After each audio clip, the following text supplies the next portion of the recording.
The Psychic is here. We're locking in. Shout out to Sarah Palmer, our conspiracy corner. The Psychic has arrived. We will get to the bottom of this. Love, fate, and destiny will be ours here. We are about to lock the fuck in. The investigation continues. The meetup game continues. YouTube, we are here. We are live, that's right. The investigation is back after a few days off. People said, are you going to watch the same hand another 100 times, Poppy? You watched it 100 hours. Are you going to watch Robbi own Garrett? Listen, should we put it back on for old times? I mean, listen, we'll watch it again. I've seen the hand. Listen, I've seen the hand. We've all seen the hand. We've all been here. 100,000s of people watching this stuff. And the lock-in continues. Day October 18th. We started this investigation approximately 2 to 3 weeks ago. Me and all of the degenerates out there on YouTube, on Twitter. People gave their takes. I was at the meetup game right now. Everybody got a fucking take. Everybody 3-betting Jack 4. Jack 4 has swept the nation, debatably. And listen, guys, we're here. We're live. The Legion on YouTube. The Legion on Twitch. Shout out to all my people out there working hard, grinding hard. Phil Ivey coming on the podcast soon. Finalizing information on that. Garrett, are we going to get him on the podcast soon? Wait and see. Berkey and Vertucci. I don't know what the hell's going on with these guys, but these guys seem like they're going back and forth. Bob has decided to make himself a fixture. He'll be calling in later on Max Payne Monday. Do I really have to watch the hand again? Fuck it, let's watch the hand one more time. Listen, guys, smash your like button if you're here on YouTube, if you're on Twitch. Just do whatever you're going to do. We're going to talk about a lot of things, take some call-ins tonight. We're going to talk about Nick Howard's tweets, talk about tweets around poker Twitter. We're going to talk about if Garrett doesn't give the money back, should he be allowed to play? And we got our Sarah Palmer conspiracy corner waiting for Sarah to come on here with the Illuminati eye, the Freemason eye. Sarah Palmer will love that. She'll make a tweet about that. She thinks Nick Vertucci and Carrie Katz are involved with each other. We're going to check in with her one day, see what she thinks. So, guys, let's get it. Let's see.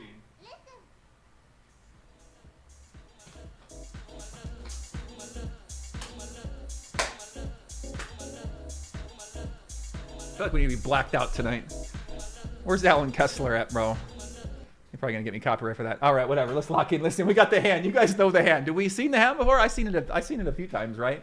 We got Garrett, Eric Person, Mr. Two Fingers, the two-fingered man himself, Eric Person, locked in. Day 18, locked in. We all seen the hand, right? Robbi, raise the turn. We all seen it. How often would she do this with the 10? Could he possibly bet 3-bet here? I mean, she just mini-clicked the turn. I'm only playing this hand because out of respect for the hand, but we're going to talk about some other stuff tonight. But this is the hand.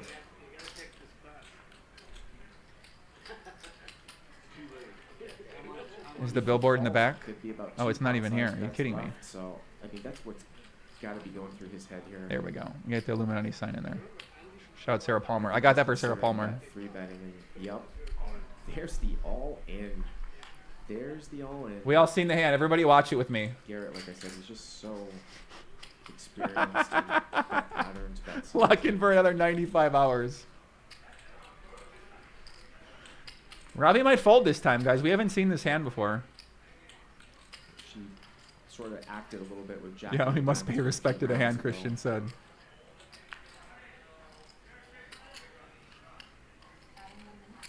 She's going to put a time chip out? Maybe we'll pick up on something new this time. She said that she thought Garrett had a draw about 20 minutes ago when Garrett had the full house, the Queen 4 against Jack 8. And she took some time with it. And then she said, I just want to call to see it. I think he might have me wrong. 3's no good?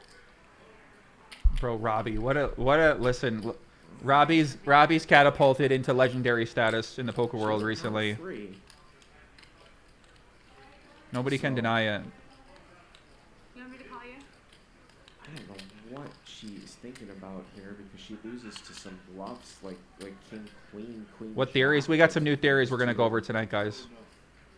I've been seeing a lot of the theories out there. She calls? I got to do some construction on my content here. Oh my god.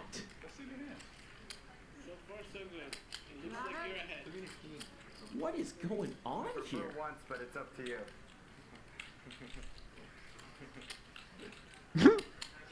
This would be the last time Garrett Adelstein would Is it laugh. possible that her hand might be At a poker misread in the table. card graphics or something? Ever since this hand, he's been not laughing at a poker table. He's been reliving the moment.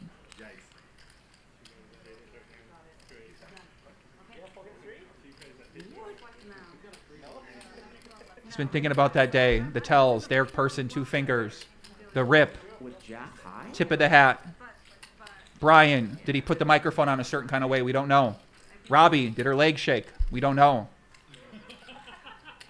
Phil Ivey, what was he doing? We don't know. River is a 9. That one's you for sure. They're going to run it twice. And she's You have going like to... small pair? You give me that much credit? I don't know. She's good with the first one. No. If the cards are correct. The last time Garrett Adelstein would smile at the table. And the river breaks out again. Right there, watch the face. His last, you might never have a pure moment like this I again. want to see. Does she have Jack 4? Here it is. Here it is. That's when it all changed. Seriously, guys, we witnessed the last smile of Garrett's career. And the river breaks out. We love Garrett. Shout out to Garrett. The last time a man would smile at the table. I want to see. It goes right to the LA Times post. Garrett played the hand. Couldn't believe his eyes when the hand was turned over. Look at Garrett. LA Times reporter Andrea Chang was on the scene. She saw Garrett's face melt down from a happy-go-lucky man to what he would become Super strange. You can see his in his reaction. house, sharing his story with the LA Times article writer. Unsure of when he'll play poker again.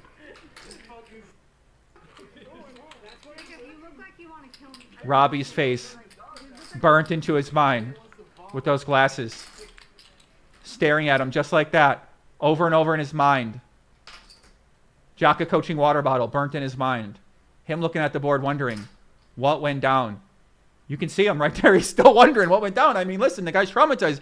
I remember when I did the ACR cheating investigation, I was traumatized too. Did you guys see me? Guys, listen, this isn't uncommon, all right? I did the America's Card Room cheating investigation. I look like I was awake for fucking 7 years. Look at the guy. The guy's staring off in the abyss. He can't believe what happened. I mean, look. Look at me. Look at me. My eyes are bloodshot. Look at me. These potential super using accounts and name some of these accounts and break down the conclusion at the highest level at Potman Hoff. This was me. Cheating exposed. And also that I was the original Garrett. Over in the tournament world as well too. Hey guys, I just recorded this Look at video. my eyes. Guys, listen. I Look how wanted to put this fucked up back. I am. This is what cheating does to you. You getting the cheating done to you. You get a little out of line. We can understand. We look in Garrett's eyes. We feel that pain. We feel it. Look at that. I feel that pain. The guy just wanted to go to the fucking casino, have a safe game, play some cards. Instead, he got Jack Forgate and Robbi smiling in his face with the Faraz Jocko water bottle looking in his face. So, it is what it is. I mean, gotta empathize, though. I was not in the hunt. I want to vomit. Shout out Andrea Chang. I'm speechless. I'm speechless. Garrett, he's like, Garrett what would the fuck is be going on? fairly congratulatory if somebody made a hero call like that, but Yeah. Sorry, guys. We're just doing the introduction here. We're just kind of catching everybody up in case you haven't seen the previous 25 investigations. What we're on about here. This guy says he can't believe the investigation's still a thing. Well, I mean, listen, we don't really have an answer yet from Hustler Casino Live, so we don't really know. We're just getting warmed up. and obviously the reason why he'd be that is how can she One day, Garrett's gonna be able to look back on this like maybe he thinks that she with a bit fonder memory. can somehow or I don't know. All right, I gotta post this on my Instagram. I'm kind of messing up here. I was just at the Andrew Nemi and Brad Owen meetup game. All right, we've seen this before already. It is what it is, right? We all seen this before. I was at the Brad, Owen, Andrew Nemi meetup game. Shout out to those guys at Bellagio. It was a great event. Went to Dan Smith's event last night, his charity tournament. That was pretty great too. Great in that it was all great players from back in the day. Ansky was there. A.E. Jones was there. I saw him there. Chris Kruk was there. Scott Siever was there. I was at this meetup game. That was pretty nice. I got this poster yesterday. I got this new poster, guys, and now they memed it. Check this out. We got this new poster, everybody. I might give this away tonight. We'll see. Check it out. You can't really see it. 1970 World Series of Poker, Binion Horseshoe. All these real legitimate cowboys ready to play poker. We got that for the background. Maybe I'll give it away to someone out there if a fan maybe wants it. Maybe we do a giveaway. Nick Vertucci, I don't know what this guy's up to lately, but he's been up to some stuff. He made like he was doing an integrity rep check the other day, but then he deleted that. He had something about Berkey, about an integrity rep check about Berkey. He deleted that. Now he got my team of investigators during their investigation into all matters has informed me who the poker Karen is. I will reveal soon. I'm sure nobody will be shocked. What a piece of cheese. Bottom feeder. So I don't know what exactly this guy's talking about here, but now he's going after trolls on poker Twitter. You know, poker Karen seemed kind of trolly. Yeah, I don't know. No one's safe out here. Poker Karen, you can see. I don't know who this is. Some people thought it was Mike Postle. Nobody really know who it is. But she made a meme out of my post. So look at me, bloodshot eyes. I mean, dude. All right, let me get this hand off. I never want to see that fucking hand again. Let me put on Max Payne Monday, talk about the updates. So yeah, Max Payne Monday went down. Haralba back on the scene somehow. Rampage in the middle. Margot and Bob next to each other. We got Caitlin Comeskey here as well too. We got AK. He actually quit last week and then he came back. So, you know, no one really quit poker. We got DJF the GOAT. You can see Caitlin Comeskey. You guys might remember Caitlin from those great videos. I just saw her at Bellagio. She had on glasses. I didn't recognize her at all. This is Caitlin? Caitlin. So we got Caitlin in the mix. ARL with 99. Joey, what can I do to get OG Crotch Ripper t-shirt? I want to flex in my home game. Help my dream come true. Love you, Joey. I actually don't think that she has any shirts or anything like that. So, or he has any shirts. So we'll do some call-ins tonight. Bob gonna tap in later. Yeah, Caitlin, I just saw her. So Margot Brooke, you guys all know Margot. Everybody love Margot. She a Max Payne Monday regular. She locked in. So we're going to watch some of the game on here. We're going to talk about some of our talking points tonight, take some call-ins from the community. You never know who's going to call in. Berkey, you never know what Berkey's going to be up to. So I guess Berkey and Vertucci, does someone want to give me cliff notes of what happened with these guys? Because basically I saw that like Vertucci made a tweet one night and then Berkey said he was being blackmailed, but they both deleted the tweets. But basically, Berkey said he was being blackmailed by the guy. I think someone sent me the deleted things in my Twitter, but maybe you guys know what was going on with that. I mean, I kind of, you know, I figured out what was going on with that a little bit. I guess somebody recorded a conversation. I guess Berkey recorded a conversation with him and one of the staff, and then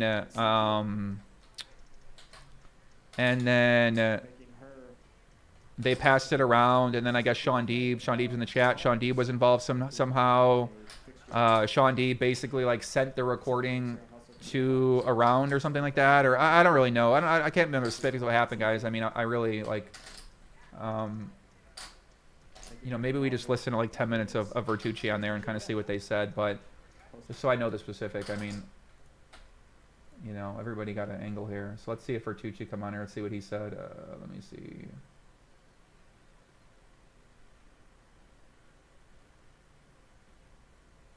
Vertucci locked in. Let me see. Okay, I hear him. We have Nick. All right, we're gonna bring him in. Go ahead, Nick. I'll watch for a little bit. First and foremost, Did I miss anything after when I got booted? I don't think so. I was just discussing the tweet and the rebuttal. You guys got to So- give me the cliff notes. I'm not going to watch an hour of this. I'm going to watch like the first 10 minutes. I heard something goes off in the first 10 minutes, and then from there, you guys can watch and tell me what they say. You got to give me the recap. Well, let's start there.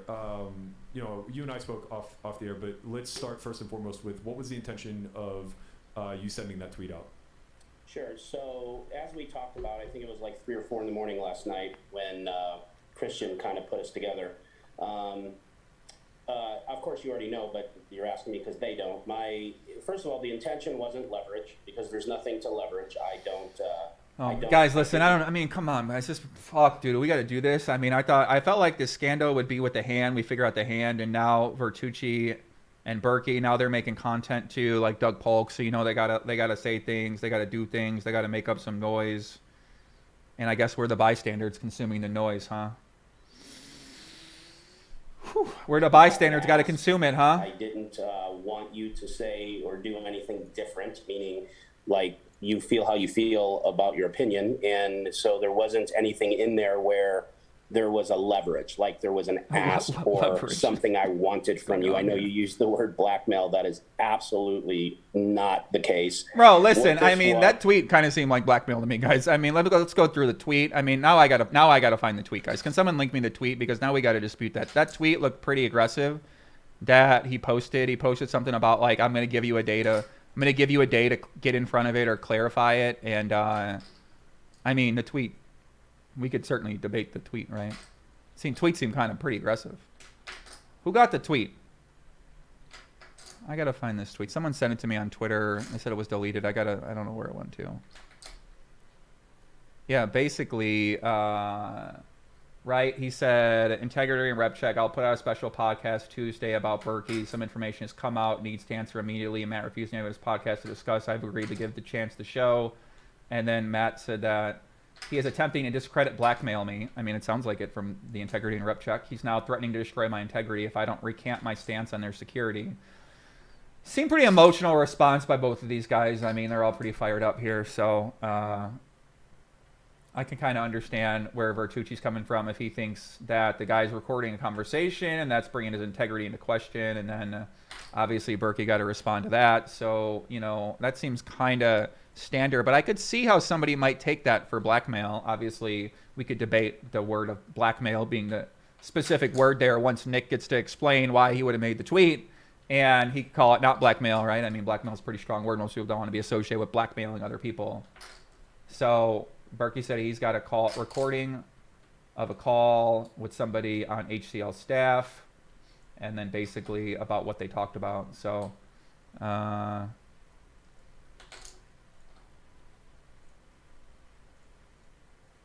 and now Berkey called in to discuss, Vertucci called in to discuss it. Was this, and let me start here. I talked to Christian last night and told him basically he came to me and said, I think it's this that you're referencing. And I said, yes, which was the recording. And basically the only purpose of it for me was this, and this is what I told you. It was me not having a problem with what you said about our production room, nothing at all. That's fair game.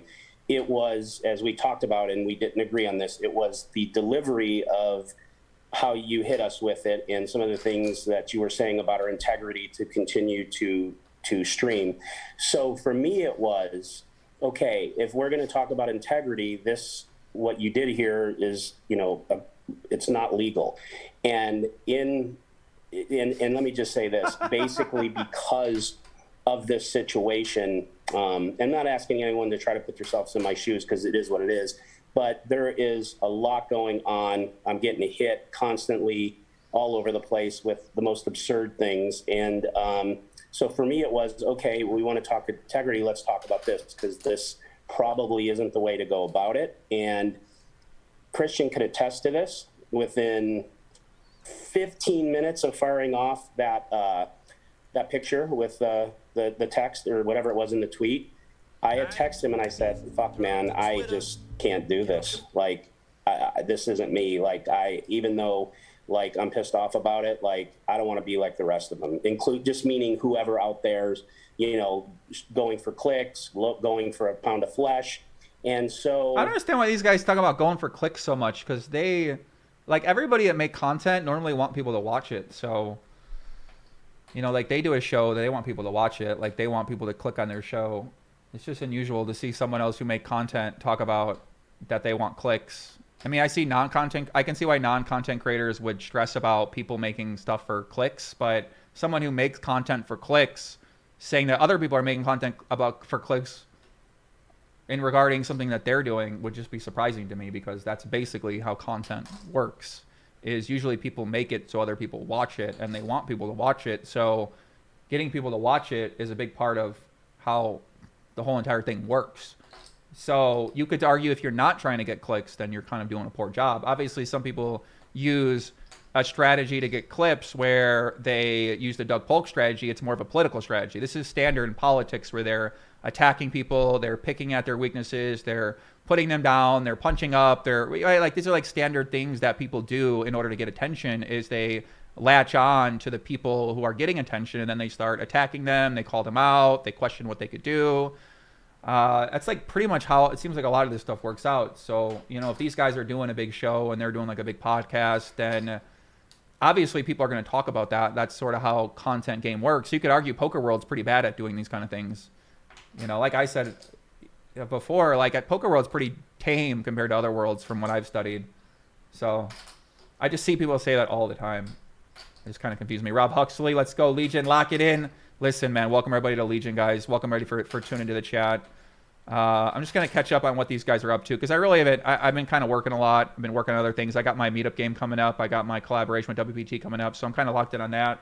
This story, I'm waiting to see what really develops, and I'm talking to a lot of people behind the scenes and just keeping my ear open to see if I hear anything else and wait for the independent investigation to go down. So that's pretty much the state of where I'm at. There's a few new theories out there. You know, there's about a card mechanic, and there's other things like that, but I basically looked into all those theories over the 100 hours, and you know, you could argue there's some credibility for some of the theories to at least discuss, but at the same time, you need evidence from the back of the house to do it. So yeah, welcome everybody to the Legion, guys.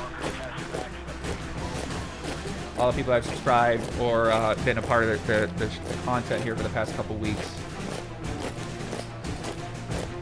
Dakota said, GG's, Joey, for playing the charity event yesterday. Respect. Yeah, shout out to the charity event yesterday. That was a great time with Dan Smith and Double Up Drive Charity. We final tabled the event, too. That was pretty nice. I was considering pulling it down and talking about it with him. And then I don't think I heard, Christian, you can tell me, I don't think I heard back from you. No, and what so happened is Berkey was already streaming. So it was like impossible to get, like, now pretty much the shot was fired and I couldn't get a hold of Berkey because he was streaming. Yeah, got it. So it wasn't a leverage hold over anyone's head. It was more of a like, okay, man, like you're coming really, really hard with your delivery, not so much the content, and then implying that we have an integrity issue because we continue to run our business, which is your opinion versus our opinion or whoever's opinion. And so that was the whole purpose of it. When you and I talked last night at like 3:30, whatever time it was in the morning, we had come to the conclusion that this is ridiculous, and we both agreed to take our shit down. And, you know, my whole goal now here is to have this conversation because it is out there, and it is out there because I put it out there. And so I agreed to come on your show. And I think you did mention to me that you didn't know that it was something you shouldn't do. I believe you. I really don't care that much, to be honest with you. The only one that really cares is Kyle, because he feels, you know, laid out and whatever, used maybe, in his words, like whatever he said. Then you went live maybe the following Monday, and he felt duped because he said his goal was to help, and thought you were on the side of it, and then felt like it was harsh or whatever. That's just between you and him. I'm just telling you that's. So let me get this straight. So Berkey, am I understanding this correctly? Berkey recorded the conversation with the guy that worked there, who was calling him to give information behind the scenes off the record, and then he then he showed the video to other people or something like that, and then Sean Deeb ended up getting back somehow. What happened with that? I mean, wow. What do you guys think about that? I mean, wow. I'm just assuming. I guess the thing is, you got to assume everybody in the poker world, like these people in the poker world, you're not really to be trusted, guys. So, you know, I just assume all my conversations are recorded. I assume that everything that I say to anybody is going to be public information at some point in time. So, I mean, you really got to be careful out here, guys. You know, people are recording Beans, recording everybody, recording in conversation. So, I mean, I never thought to record the conversation. So, you know, Nick Vertucci wearing my shirt on the show. What the hell? He showed it only to Deeb. Yeah, what did Deeb? Why did Deeb do that for? What's this guy's? Why do you do that? Thought Sean Deeb's supposed to be locked in part of the Legion. What's he showing that for? What do you do? You gotta be careful out here, guys. That part of it. But for me, no leverage, no hold overhead. It was more, okay, I don't think this holds a ton of integrity in it. So since that's your thing, let's talk about it. Kind of wish I didn't do it, only because after I talked to you, and like I said, within minutes, I contacted Christian. I said, I don't feel right about it. Fuck, you know, like whatever. And, you know, Christian knows because we've had a lot of like pretty long straight talks about things. And I think he understands me a little bit more than the rest because I don't have a relationship with you guys. But that's the reason for it. That's why it happened. And that was my intent. Okay. I have a couple follow-ups, so let's just take them in order. The first one is that the unlawful aspect of the recording. All right, I think I got the gist of it, right? I sort of understand what happened. Let me go through the notes here regarding cheating. I mean, I feel like I already know a lot of these guys' answers, what he's going to say, security measures. I feel like I already know those. His final thoughts. Are the final thoughts already? Are they already final thoughts now? Yeah, I'm not gonna listen to this stuff. I'll have to listen to this stuff later. I'd rather watch the Max Payne game than go through all this stuff right now. I feel like there's, if anything relevant's in there, then we're gonna hear about it in the chat. Moving forward the conversation here. Yeah, I'd rather see Whitney Houston talk about drugs. The Sessions podcast, one of the most successful and best podcasts. Yeah, shout out to those guys. They've been doing a lot of great work, though. Only Friends podcast been doing a lot of great work. Shout out Conrad, shout out Melissa, shout out Berkey, shout out Christian Soto, shout out everybody involved with the project, behind the scenes, on the camera, Andre, Brian. Yeah, shout out to all those guys. They've been doing a lot of great work. Aaron, a.k.a. owner of a Hangout restaurant and bar. So, all right. So we kind of got a little bit of that. Vertucci and Berkey, they're going through their thing. I mean, Vertucci's figuring out content world too. You know, he's getting attacked by people. Berkey telling him shut down his stream. And, you know, here's the We're All About game, right? So 10-20, Margot buying for short stack. DK, the God, buying for 2,500. They play 10-20, $20 BB. I was just playing some full ring hold'em. So I'm basically preparing to go on this game and crush all these people on here. So Harala Bob with the big stack. He got a big stack. But yeah, I think like the Only Friends guys are doing a really good job. I mean, I would probably try not to get, you know, this is like a good story to get caught up on, go back and forth with Vertucci. Obviously, Vertucci trying to build his show.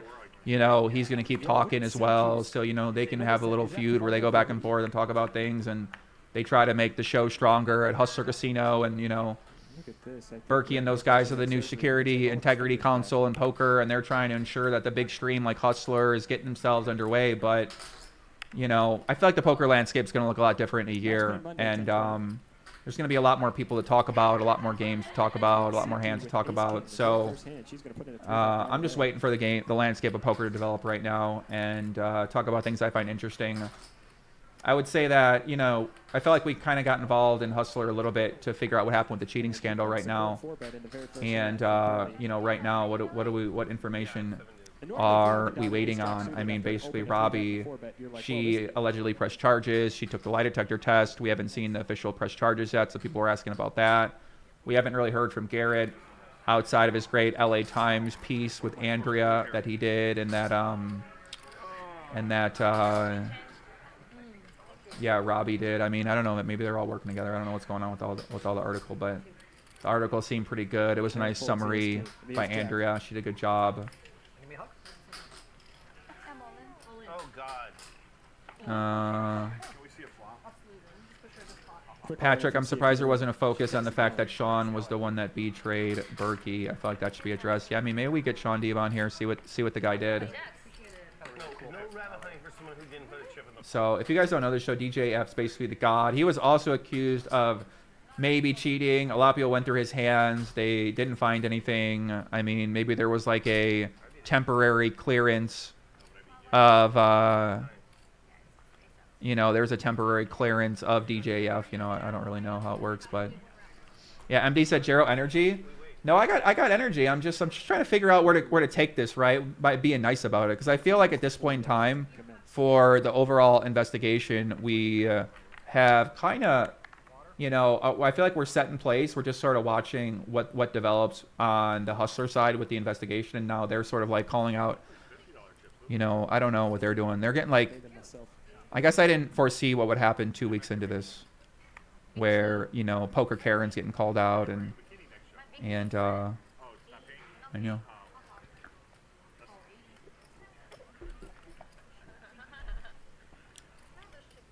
Oh man. But yeah, we're gonna get Haralbob on here a little bit later as well too, so I'm excited about that. Take some calls from the chat. We'll try to get Poker Karen on as well too. Poker Karen is the account. I mean, that's what I'm saying, right? Like talking about the anonymous Poker Karen thing. You know, I can't say that's like a big. Like, who knows who this person is, right? I don't know. I don't. Out of everything in the world. Some of you may be asking why Raver Poker isn't here today on It don't seem like a very Max Payne Monday for his usual interesting thing to talk about. He's actually got stuck in Australia. He lost his Poker Karen. I mean, Poker Karen been doing a lot of good job on Twitter. and they wouldn't let him out of the country.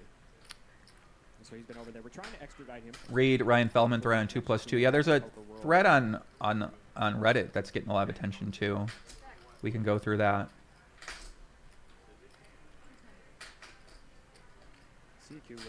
Get Jersey Joe. Yeah, Jersey Joe owes me $5,000, so I don't know if he's gonna give me the money he owes me or not yet, but so we're gonna find out. Margot trying to get away from that. Margot pretty tight player. Let's see if Margot make the right fold. I mean, she basically loosed any heart. I'm sure you have it, but I'd like to see But it. could be bluffing. She makes a really light call. Should I put some on and make it come? She pays off. Margot been doing pretty well on the show, according to trackingpoker.com. But yeah, basically, we got this thread on Reddit right now. Let's take a look at this thread real quick. Oscar, shout out to Oscar, this beautiful dog. Shout out to Haralbob's beautiful dog. Can he come up here? With the chain. I would enjoy if he came up here and commentated with me.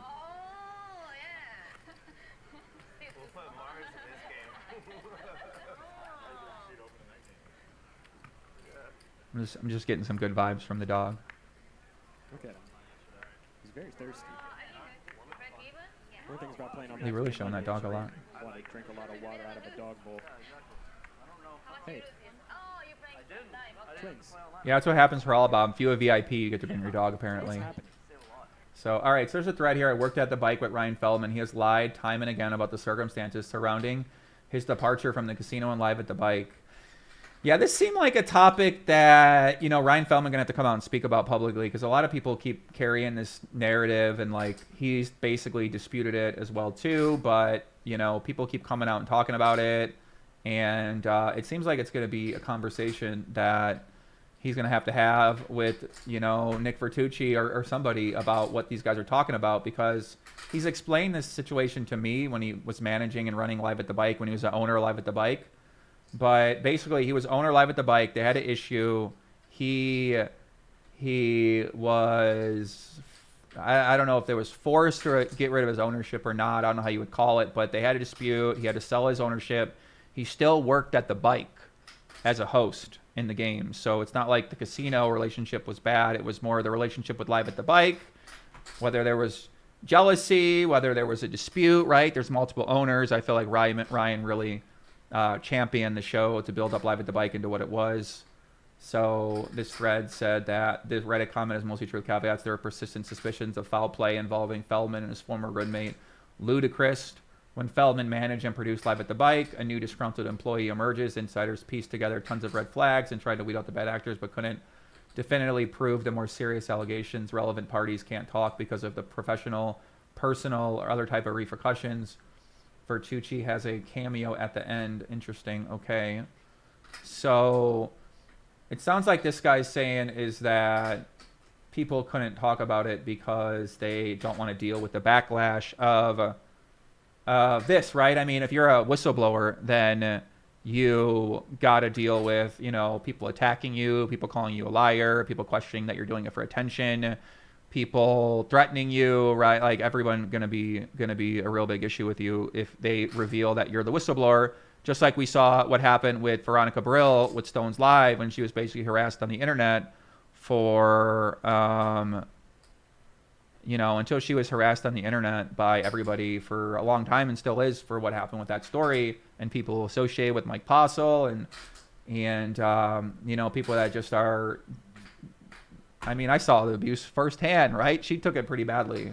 So I wouldn't say it's a comfortable position to be in, to out people that you know for what you believe to be taking place. And yeah, it really does come with repercussions. So I can understand why somebody would not want to go out there and go publicly. Did you see random YouTube video of Brian S. blasting over the Hustler? Yeah, I think I saw that, yeah. So there was a comment made from the subreddit that made the rounds on Twitter and 2+2 regarding the events and circumstances surrounding Ryan's time at the bike, about his former roommate known as Ludacris. Yeah, I've seen Ryan's responded to Twitter several times, the version of events that's mostly false, but would sound convincing to people not involved at the time. I worked at the bike, was familiar with some of the day-to-day operations. Many of the parties involved are unable to comment or unwilling to throw out social media circus. I am personally not under an NDA, felt compelled to speak out, shed light on the matter. I want to refute the idea that Chris was good for the game or good for the show at the time. He presented himself as a grinder. The bomb pot story with his, okay, let me see. The current version of Ludacris might not be the same as back then. I don't know with certainty if he was a net winner or losers, but from 2007 to 19, he was certainly not the type of guy you wanted at your table. 2016, Feldman periodically commented on the shows, eventually became the manager, put the lineups for the games together. There was sort of a honeymoon period between Ryan and the owners. I remember that when he was managing the show, but he wasn't a full owner. Thanks to him, Live at the Bike started spreading bigger games. That's true, which was also a point of contention due to security and other concerns. Very true as well. The security there was a little bit lackadaisical. Viewership was steadily increasing, which was nice, but the priority at the time was the local player pool. Before Ryan, player selection for games was mostly filled first come, first serve, like a regular table in the casino. The games were smaller. After Ryan came in, he would start soft banning players, both in big games and games as small as 510. So we were all wondering, why would Ryan push Chris, an awkward antisocial killer with little to no history or rapport, so hard into these lineups? They were roommates and friends with each other, which would normally not have been a huge problem, but players within the pool didn't like playing with Chris, and many expressed concerns about angle shoots. Players within the pool didn't like playing. Okay. Viewers would question the roommate connection whenever it came up in chat. All right. A strange development was the person who entered the cards for Live at the Bike during the streams was also adamant about having Chris play as much as possible. He was a non-managing employee. He was relatively new, but it was only one of the two people who had access to players' hands in real time. That sounds dicey. Okay. Somehow the idea of omitting Chris was a spore spot. Okay. Chris has to play. Chris is the show. Interesting. It was so comical given Chris's table image and reputation among his peers. Lack of presence, interaction with the show on social media. The employee complained to anyone who would give him time of day about his financial state and that he was doing slave work for Live at the Bike. Oh my God. Okay. After a few months, anomalies involving Chris on stream started popping up, but there was never a smoking gun, which met a threshold to accuse. Okay. For example, Ryan was caught taking RFID-enabled decks from the stream home. He had team viewer access to the computers in the LATV control room, involving the one which ran the card input software. Other red flags include suspicious hands, large cumulative winnings, including Ludacris over the span of 2017 to 18. People within the show who tracked Chris reported the figure as between 200 and 300,000 in a 9-month time span. Not bad. An eye-opening number have only played a couple hundred hours of 5.5 and 5, 10, 20 games on stream, but not Russ Hamilton. That's it. If you had something similar to a Super U-God Switch, would use it all the time. Oh, this is a long thread. OP needs to be on Joey's stream tonight. Oh, man. Okay. So, let's see. Wow. Okay.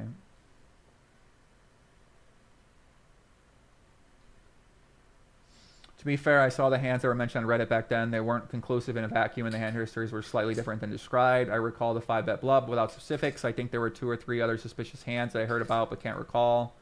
People who are more familiar with Chris's playstyle outside the stream were certain that they were next into impossible lines to take. The LITV archives aren't available anymore as far as I know, but hopefully some of the questionable hands will resurface.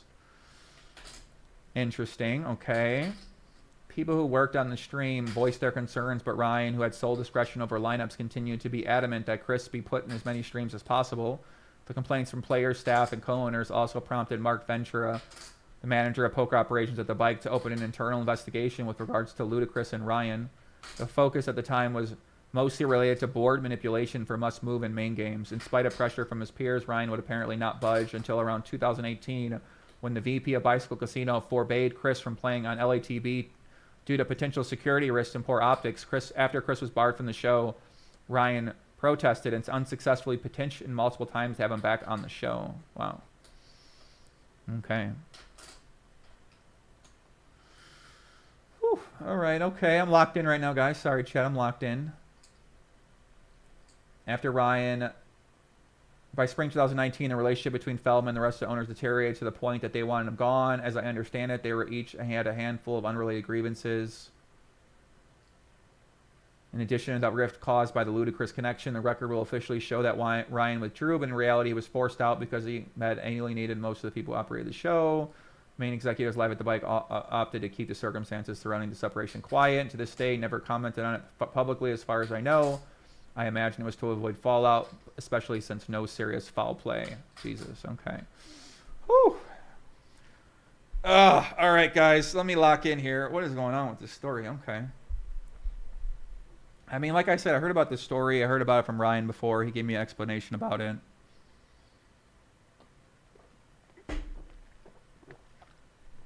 I mean, I got a lot of messages before about this, suspicions before as well, too, with hands and stuff like that. This is right after Mike Postle. I was basically ready to quit poker forever, and then I basically just was kind of in and out of poker after that point in time, after Mike Postle stuff happened. While Postlegate shook the world, Ryan made tweets related to on-screen anomalies in the Stones broadcast. I remember those. Shows are produced live on air and delay. The booth could never know that someone's cards are wrong unless a player says so later, which would be a 15-30 minute later after it airs. How can the graphics persons know cards are wrong live? Someone said this shit is boring. Yeah, I don't think so. I disagree. I think this is kind of interesting stuff. Okay. In the wake of the... He said, fast forward a few years to the Jack 4 scandal, HCL made comments saying basically the opposite, that whenever cheating that may or may not have happened could not have included HCL staff. I know that Live at the Bike in early years had done commentary live with a broadcasting delay, which would have made changing the HUD possible in real time. Sounds to me like he was needling his kind of former, kind of current coworkers, since any potential fallout wouldn't have affected. In the wake of the Apostle scandal at Stones and the Bike were under heavy scrutiny by the DOJ. This renewed interest in Mark Venture's investigation, but the COVID pandemic stopped all progress on multiple fronts. Mark also passed away early in 2021 while the investigation was still pending. The last part of the saga was at the Bike was Ryan tweet on 6/3/20 complaining that he had been laid off without warning in spite of all the work he did for the casino. It garnered a lot of sympathy and go over poker Twitter for the high profile things that he did show. Okay. Thanks to Bike for notifying me via mail. Yeah, I remember this. No call, no text, just a letter. Yeah, pretty savage to do that to him, especially if he helped to build the show so much. Yeah, I mean, I thought that was a pretty savage way to treat the guy. He helped build a business. He helped build a great show. Obviously, you know, there's always going to be issue between partners and creative direction. Everybody got their own opinions. So, you know, I can understand they came to a dispute on those kind of things. And it sounds like there were a lot of issues brought up about Chris playing on the show. Kind of like what's happening now a little bit. Some people are saying, you know, why are you letting the owner play on the show? Why are you letting your Ludacris still play on the show? Or, you know, a lot of these guys are now friends with the owners of the shows. So, right? I mean, who else are you going to let play on the show? I guess you could say. Like, if I own a stream, if I'm running my own stream, am I going to let Doug Polk play on the stream? Am I going to let someone who's been my roommate before play on the stream? Is that going to be an issue? Obviously, if people who are in your community start to voice a concern about it, you then, as the game organizer, have a decision to make. Do you want to get rid of that person? Do you want to keep letting them play? I don't know which decision I would make. If I decided to run my game and my friends were all winning all the money in the game and people said, hey, we don't want that person on the game anymore, maybe I would. It probably depends who the person is and what the relationship is. Okay, here. So everybody going to have their own way to handle the game. He said 2 reality checks here. First, we all got laid off. The casino had been shut down for 3 months during the pandemic, and the staff knew layoffs were coming in part so that people could collect unemployment. We knew it was likely temporary. Even the VP who barred Chris got laid off. It's any consolation to Ryan. She probably didn't get a pat on the back. Secondly, Ryan has been iced for the better part of a year, and his former employees and coworkers were unable to comment. He wasn't jobless thanks to home games he was running, while the rest of us had a stay-at-home order. Ryan Feldman is running illegal unsanctioned home games as high as 25-50 and out with Nick Vertucci and telling people he was still running live at the bike despite having been removed for over a year. A side note, I've seen multiple places online cite his reputation is the only saving grace in the Jack 4 scandal. Look on 2+2 and see what Rake is like in the LA home games. Read up or listen to some podcasts to get an idea of what goes into organizing them. Tell me he's clean. Why did nobody say anything? At the beginning of my post, I mentioned that the only people likely to have the full story are bound by NDAs. Ironically, one of the parties who is supposedly also under NDA regarding this topic is Ryan himself. I'm obviously not privy to specifics. But he's also certainly bound by similar limitation as others directly involved, probably even stricter ones. Maybe they aren't enforceable. You might ask, why now? Why did you wait so long to say anything? Well, I've been out of poker for years and had no desire to throw myself into the shit show, given what many of us know about the characters involved. I just assumed that the House of Cards was bound to fall over. Obviously not how things panned out. What seems to have happened is that no one took a negative free roll by fighting someone else's fight. Some of us make our money when the boat doesn't rock too much. Some of us don't want our entire social media history getting dug up by overzealous sleuths. Some of us make a living in legal gray area or have at some point in our lives exposed ourselves in a way that come back to haunt us. So why not just let everyone go at it and see what happens? Poker isn't a team game after all. Well, why did no one collect the $250K bounty? I don't have any information on what happened at Hustler. The story rumor regarding Chris and Ryan were somewhat widely known, but the people inside couldn't conclusively prove it. And even if someone could, they wouldn't win any of the recent prop bets that I saw. The players who were aware of the rumors at the time treaded lightly. Circling back to Ludacris, it appears he's a slight loser on streams. Maybe we were all wrong and there was never foul play. Maybe there was and they got spooked by Posselgate. Maybe once he got HCL going, he was back on his feet. Okay.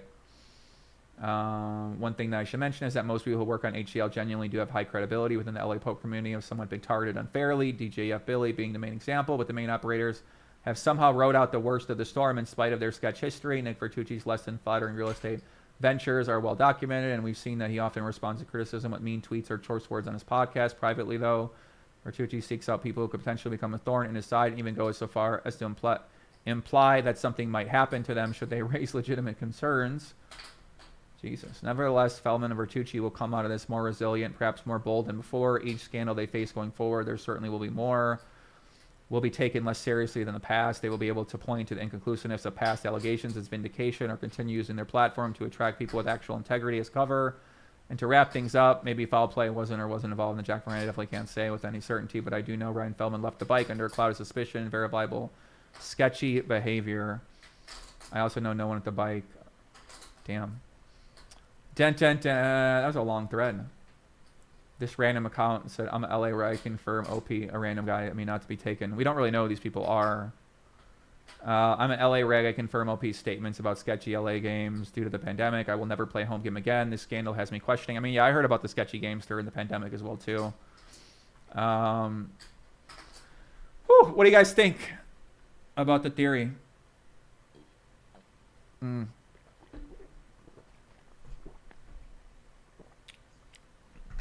What do you guys think, guys? I mean, that sounds like an intense theory.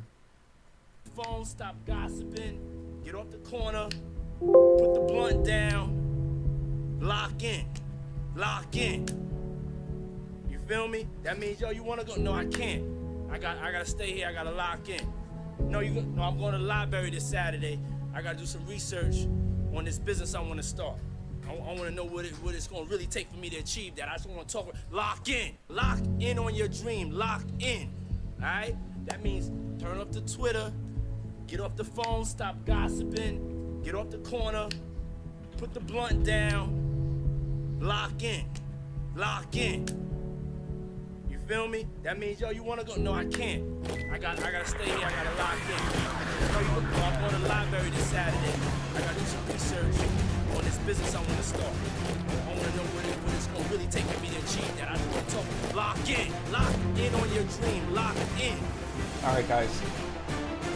What do you guys think about the story? What's the chat saying? You know, someone said about the roommate. I mean, I can understand you probably want to put your, like, think about Berkey. Berkey's stars of Berkey's show are his roommate.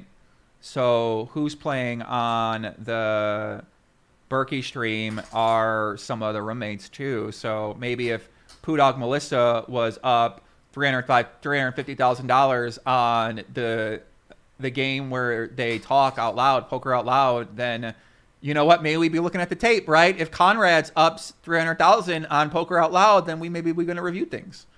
Maybe we take a look at it. So, to my knowledge, they ain't up that much. So maybe some people are going to go look at that. But I got to say, if I had a game, I would probably put people I know in the game and people I'm friends with in the game. I would probably want those people to be the people featured on the game. So is Conrad even playing the show? I don't know if Conrad even playing on the show.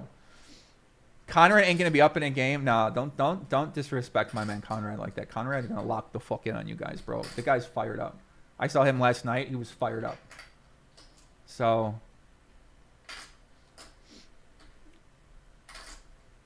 yeah, Nick Vertucci. I mean, he ain't threatened me. Like people say, he threatening people. I mean, he ain't sent me no text saying something might happen. You know, he been respectful with our dealings privately. He been, you know, even I feel like he's been pretty respectful of me publicly too. You know, had some disagreements. I can understand where he's coming from. I don't really hold it against the guy. But the guy ain't messaged me, say something might happen, right? If the guy messaged me, say something might happen, I'm going to come on my stream and I'm going to say, Nick Vertucci messaged me, say something might happen. So in all my dealings with him so far, he's been respectful. So, you know, I feel like maybe I'm giving the guy a chance to see what he can do with the stream, see how he's going to respond. Obviously, they bring up the past. You know, I don't really know much about the guy's past. From what I hear, he's got his own reasons for what happened. He had a lot of customers. Some people were upset with it. Not everybody was upset with it. A lot of people got their fair value. A lot of people look at those high price point real estate seminars and fucking the courses like that where they have a bunch of people go up there and talk, and their basic goal is to create an advertisement for some sort of product scheme where there's a micro price point, a small price point, medium price point, a big price point. And they basically create this environment, this seminar for you where everyone's on the stage. Like people like me, they're locked in, they're hyped up. Come on! Don't you want to make money in real estate? You want to buy the house and then sell it for more? And everyone's like, fuck yeah, right? Everyone's like getting, I don't know if they're drinking in there. I don't know what's going on. Vertucci comes on there. Maybe, I don't know if he's one of the talkers. I don't even know how the seminar went. I'm just assuming this is how seminars go. This is how they go, where they sell a $20,000 course. He get on there. He's like, Gary V, you got to lock in. You got to buy the real estate. I don't know what real estate. I got to maybe we watch the seminar. I don't really know. So, you know, some people have a buyer's remorse when they go through something like that. They feel like, oh, I didn't mean to spend $20,000 today at the seminar. I meant to go there to go watch. And all of a sudden I'm in the back of the room, sign up for the $20,000 seminar. And maybe, you know, they may be upset about that for whatever reason. But I feel like you can get value out of products like that if you know how to get value out of products like that. So from my understanding, and you guys can correct me if I'm wrong, is that basically he had the courses like that. He was teaching stuff like that. It seemed like he did a great job with that. It seemed like some people were happy. It seemed like there's some people that weren't happy. And then they would use that to question his credibility in terms of here and basically say that if he would sell these products, then, you know, are they alluding to maybe he wouldn't be a person fit to run a live stream? And I mean, anybody can run a fucking live stream. And if you take a look at the people currently running live streams, you know, I mean, what are these guys' reputations really? Like, I mean, you got to go a long way to put your trust in any of these people running live streams. So you got to trust in the security. You got to trust in the back end. You got to trust that it's done right. You got to trust that the casino's overseeing it properly.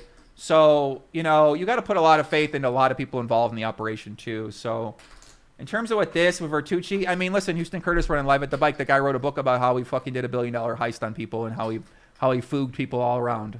So I don't know. This is what it is. I mean, that's the poker world, right? Everybody got another business. Everybody got secrets. Everybody done some things they maybe don't want to talk about. So it doesn't really, you know, make me look at the show any different. I mean, it's a poker show, right? Most people in poker are up to some crazy shit out there. So someone said Joey defending the guy now. Yeah, I mean, I wouldn't say I'm defending the guy. I'm just trying to look at it from a different angle. It's obviously easy to, we don't know much about it. We just know from the threads, and we know from hearing his side.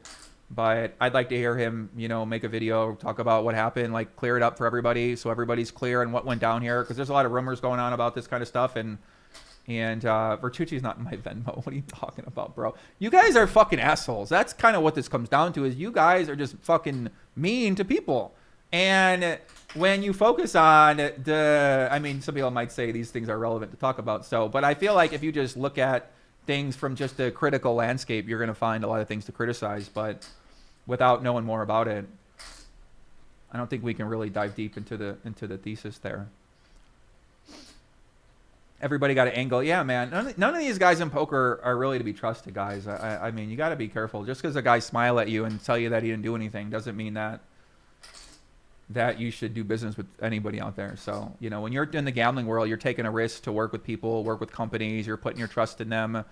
You're putting your faith, and they're going to do right by you. And at the end of the day, that's what you got, man. It's what you got to fall back on. You just got to trust people. This looks pretty legit. Is there any sort of proof you can provide, like a bad picture you could post or send to Joey or Doug that can confirm that's true?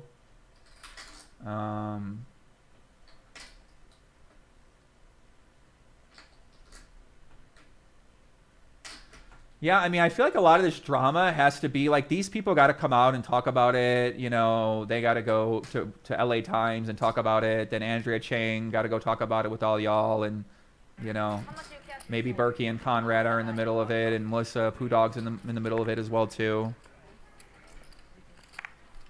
But I don't think I'm going to be the one to dive deep in it. I guys got other shit to do, guys. I gotta do my meetup game. I gotta prepare for the event. I gotta play poker challenges. I'm basically playing poker every day.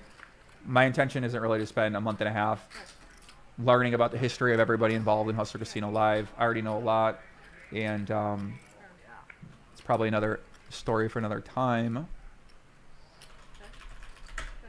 But I mean, there is some optics that don't look good around, you know, what people are upset about friends playing on the show, or owners playing on the show, or staff playing on the show and then winning on the show.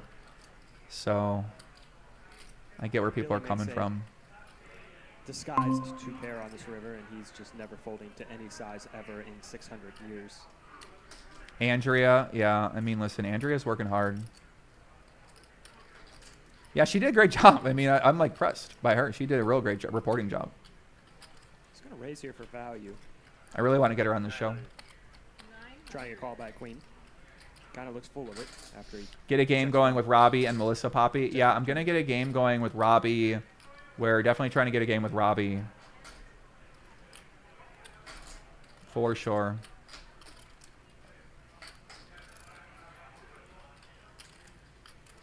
Rampage got 2 blocker. He got a PLO hand.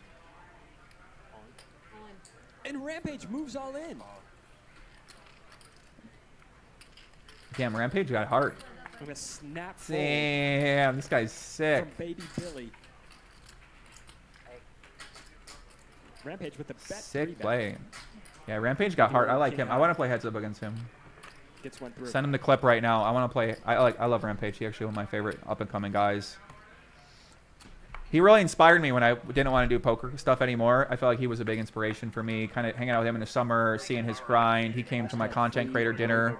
That was a great time. And yeah, I got a lot of respect for the grind he's doing. He's working hard, putting up a lot of great content. Tonight's edible is the Trike Sativa Gummy, still one of my favorites. Someone said, why am I watching this one? Because I want to watch Haralabob. We're going to have Haralabob come on here in a little while. Charlie Carroll is going to tap in here as well, too. I love it. This guy, Aaron, wants to play me heads up, too. Obviously, anybody that wears that shirt has no chance against me in a heads up match. I told him that, too. So I'm very excited to play Aaron. Yeah, Rampage should be in my game. Yeah, Rampage definitely someone I want to do some content with. But yeah, guys, thanks for everybody tuning in. I'm going to keep doing these live stream shows, do call-ins, talk about whatever's happening, get different people on. We got a Phil Ivey podcast. It looks like it might be the first week of November. So stay tuned for that. I'm going to have Phil Ivey on. I'm going to have Brad Owen on. I'm going to have Andrew Nemi on as well. I haven't had those guys on in a long time. There's going to be my first meetup game at the Win. I think that's going to be packed. Like, I mean, I think that's going to be sold out. So, or everybody going to get a seat. For him, that may as well be a full We got a house. bunch of people come in. We're going to be giving away 12K package sheets to the. He's in pretty good shape. What did this guy do? DK. What the fuck is this guy doing? This guy's. Bro, what is this guy's problem? 10-8. Wait a second. So this sashimi 3-bet 7 deuce. What is this game? So it's 3-bet 7 deuce. So DK shoves all in with his 10-8 offsuit. He cold called 3-bet 3-flop.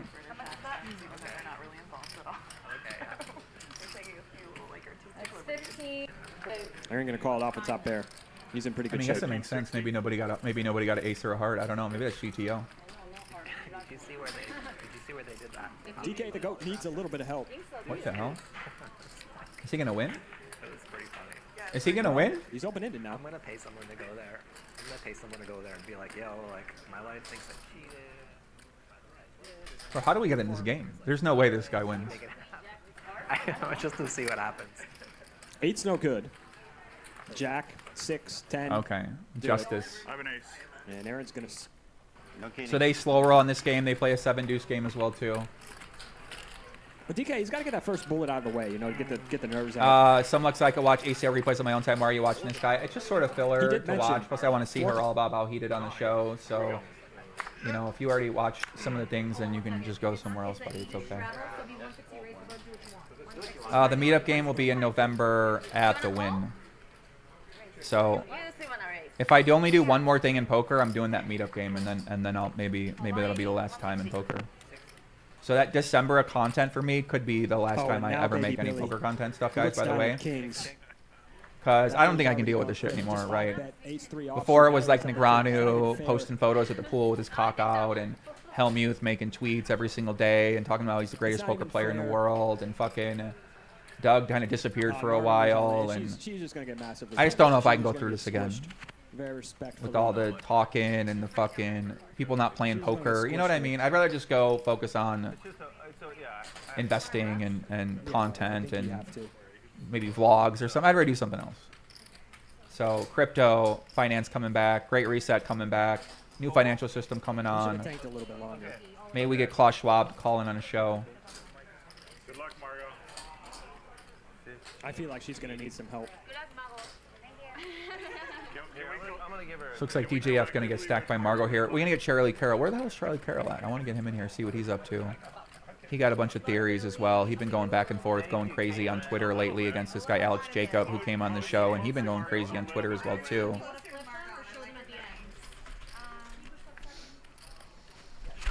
Stay locked in. Don't leave us again. I mean, what's there really? I guess if there's more poker to talk about, then I would do more. But it's like, what are we talking about? Vertucci's like trying to out a poker Karen on Twitter. You know what I mean? Like, I'd rather talk about how, you know, the farmland situation in Europe or something. That's what they say. Way ahead, way behind. I have a chance.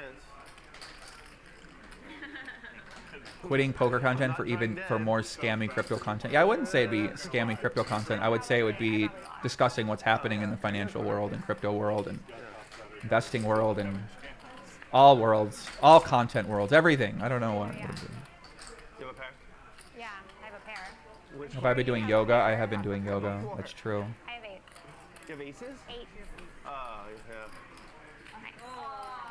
Wow, how do you know? I give it a. Poor Margot got stacked. Ay. Let's just try to find some Haral Bob hands and some Rampage poker hands. And some Margot hands too. Oscar is the cutest, but I'm the cutest human. All right, let me get Charlie Carroll in here. Yeah, guys, I'm kind of sad right now. I'll be honest with you. Something happened with my girlfriend, so I wouldn't say I'm in the best mood. But for people that are wondering why I might be a little bit down today, so we had something happen. obviously I've been doing streams, so yeah.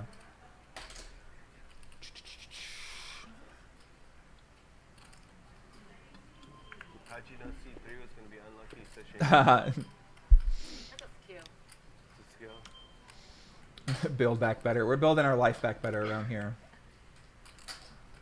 2.5. I only watch you. I'm gonna go to the bathroom. I'm gonna get Charlie Carroll in here. DK put in the big boy raise open-ended and Rampage with the better open-ended. He's going to put in the 3-bet. Let me go bathroom Action real quick. bomb pot. You know Oscar has a Twitter account? There's two fake Twitter accounts. There are two? Yeah. That's hilarious. Yeah, I followed one of them last night just for Oh, is that fake? Well, it's... No, it's not really him. Really But you made that one, right? are you. No, neither of them are me. You didn't. I did not. So that's fake. Well, it's hard for a dog to have a DK going to call. Yes, He's fine. going to need a jack. But Nobody owner has that. he doesn't have opposable thumbs to input the. That's stuff on 6. Twitter. Now he's dead. An owner can make Right? But you didn't make. I did not. So that means fake. Yes, mistake. Only a 1/3 pot size bet back. You upset No, I got message, so I was excited. DK moves in, and I think I'm a Rampage. I'll probably at least think about it. That's the opposite of a slow roll. Right? Rampage. You got to at least think about it. You could be getting. Slow roll. Max Payne Monday. You could be getting free rolled here. What if you're up against King Jack of clubs? Tank for You know? a good 15 minutes. Well, he has a club. So King Jack of diamonds. I think about folding in Rampage's spot. So, Yep. How's it for you? You want to do 1,000? 3,000. 3? I don't feel bad. I've doubled you up so many times. Echo Poker says, Mark, aren't you on your honeymoon? Yeah, this is my honeymoon. My honeymoon Switch a is stream doing Max to Payne content Monday to here on relationship Casino advice. Live. Yeah, basically, you know, when I met my girlfriend, I wasn't really playing poker. I was basically a private figure. I was living a very healthy life, studying every day, reprogramming my mind, basically reading every day. I was like studying for 8 hours a day, doing writing, doing like research papers, doing analysis of what I thought, my ideas, learning about investing, figuring out about money, about energy, about time, about why the hell I was so depressed at the time because I was dealing with a breakup at the time. I met my girlfriend. I gave her a lot of attention. Obviously, she's a great girl. She, you know, she loved attention. She's a sweet girl, beautiful lady. You know, kind of did that for a while with her while I was getting my life back together. And then I started working again in June.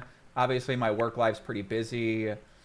You know, sometimes I get enthralled in it. I do 12-hour streams. And you guys know how it goes. I do 12-hour streams. And then, you know, sometimes I just get focused on my work. I get real fired up. I want to do events. I want to fucking do big games. I want to do content streams. I want to stream 12 hours a day. I want to go travel the world. And, you know, you got to worry about someone else in that scenario. I got to talk with her. I got to try to mend the relationship with her.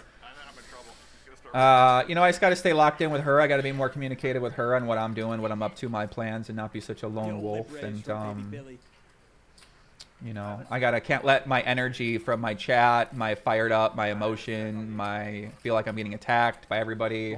I can't let that pour into my communication with her and my relationship. And I basically just got to reevaluate, you know, my life moving forward. I'm going to be working a lot. I got these events I want to do. I want them to be great. They take a lot of work.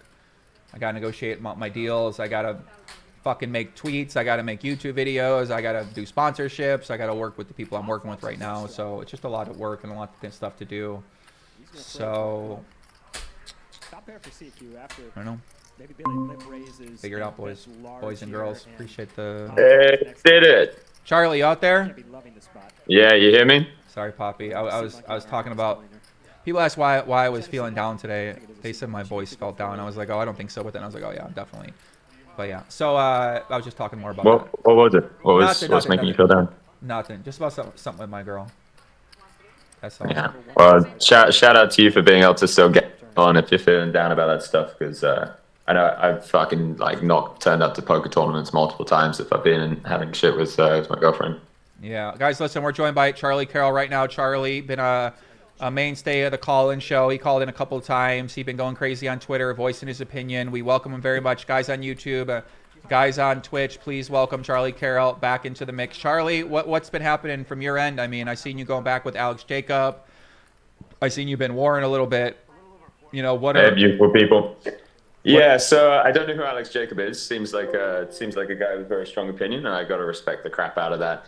So I'm in Korea at the moment, and it's pretty wild to see the disparity between the opinions that I'm hearing from the high stakes pros that are around here versus the opinions that I'm seeing from like the general poker community about whether Robbi cheated or not.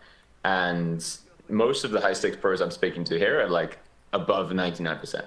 Mm-hmm. You know, it's pretty outrageous. Like people are just like pretty fucking locked in. You know, they're absolutely set on it based on all the evidence that they've seen. But then you go on Twitter and it's like people that have seen the same evidence types have gone completely the other direction. So I don't know what the fuck's happening with people's brains. Like one group is going crazy, maybe both are, who knows?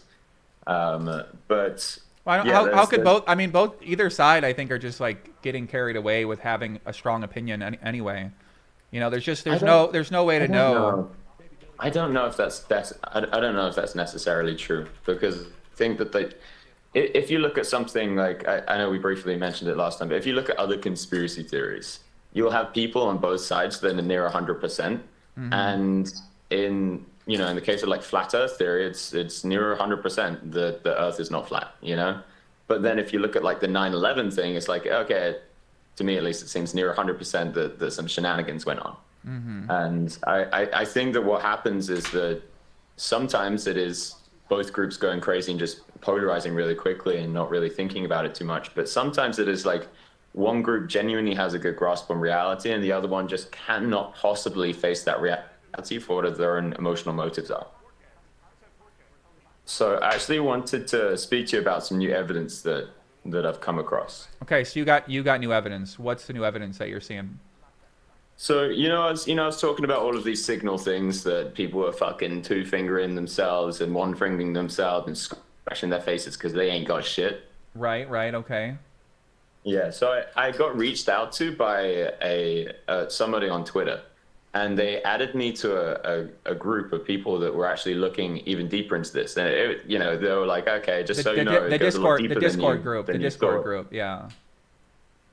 The Discord group has some kind of big names in it and other people that I hadn't heard of before.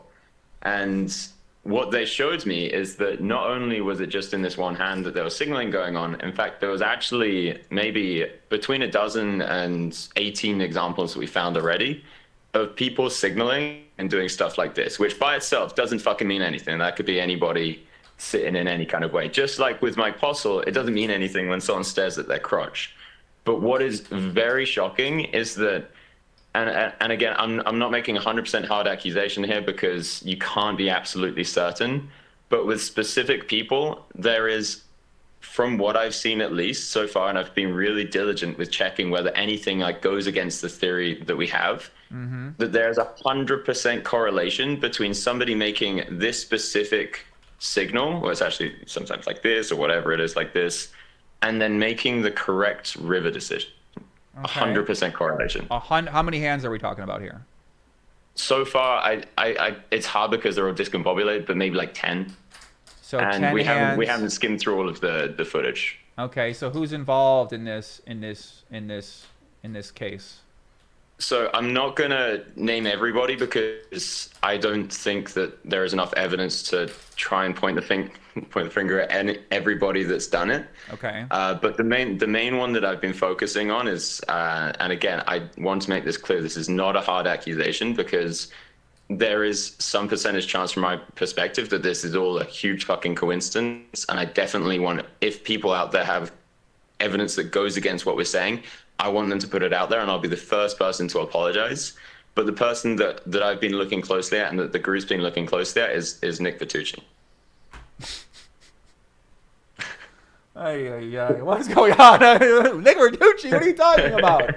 What? I'm sorry, Nick, if this happens to be an incorrect accusation, but I felt like, and I've spoken to a lot of people who are in the poker community, and I've showed them the evidence, and just to make sure that I'm not going down a fucking rabbit hole. Okay. Even though I do definitely trust myself to not do that kind of stuff. Bro, he's gonna make an integrity check about you, bro. I mean, he's gonna make a notepad about you if you keep saying these things. So what are you saying? What are you seeing? Like what are you talking about, dude?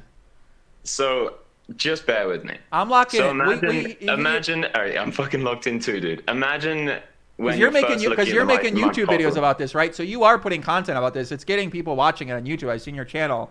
So if this Yeah. is your theory and this is what you're talking about, then you know, some people would say that you know you're gasping for straws or you're looking for something. Like what do you I base? think that's like grasping, not gasping, but yeah. grasping. Yeah. So what's the reason behind this theory? Lock in, Well, chat. So I mean, there's no prior motive. Like when I first got into this Robbi J. Lou situation, I was actually on the side of her being innocent.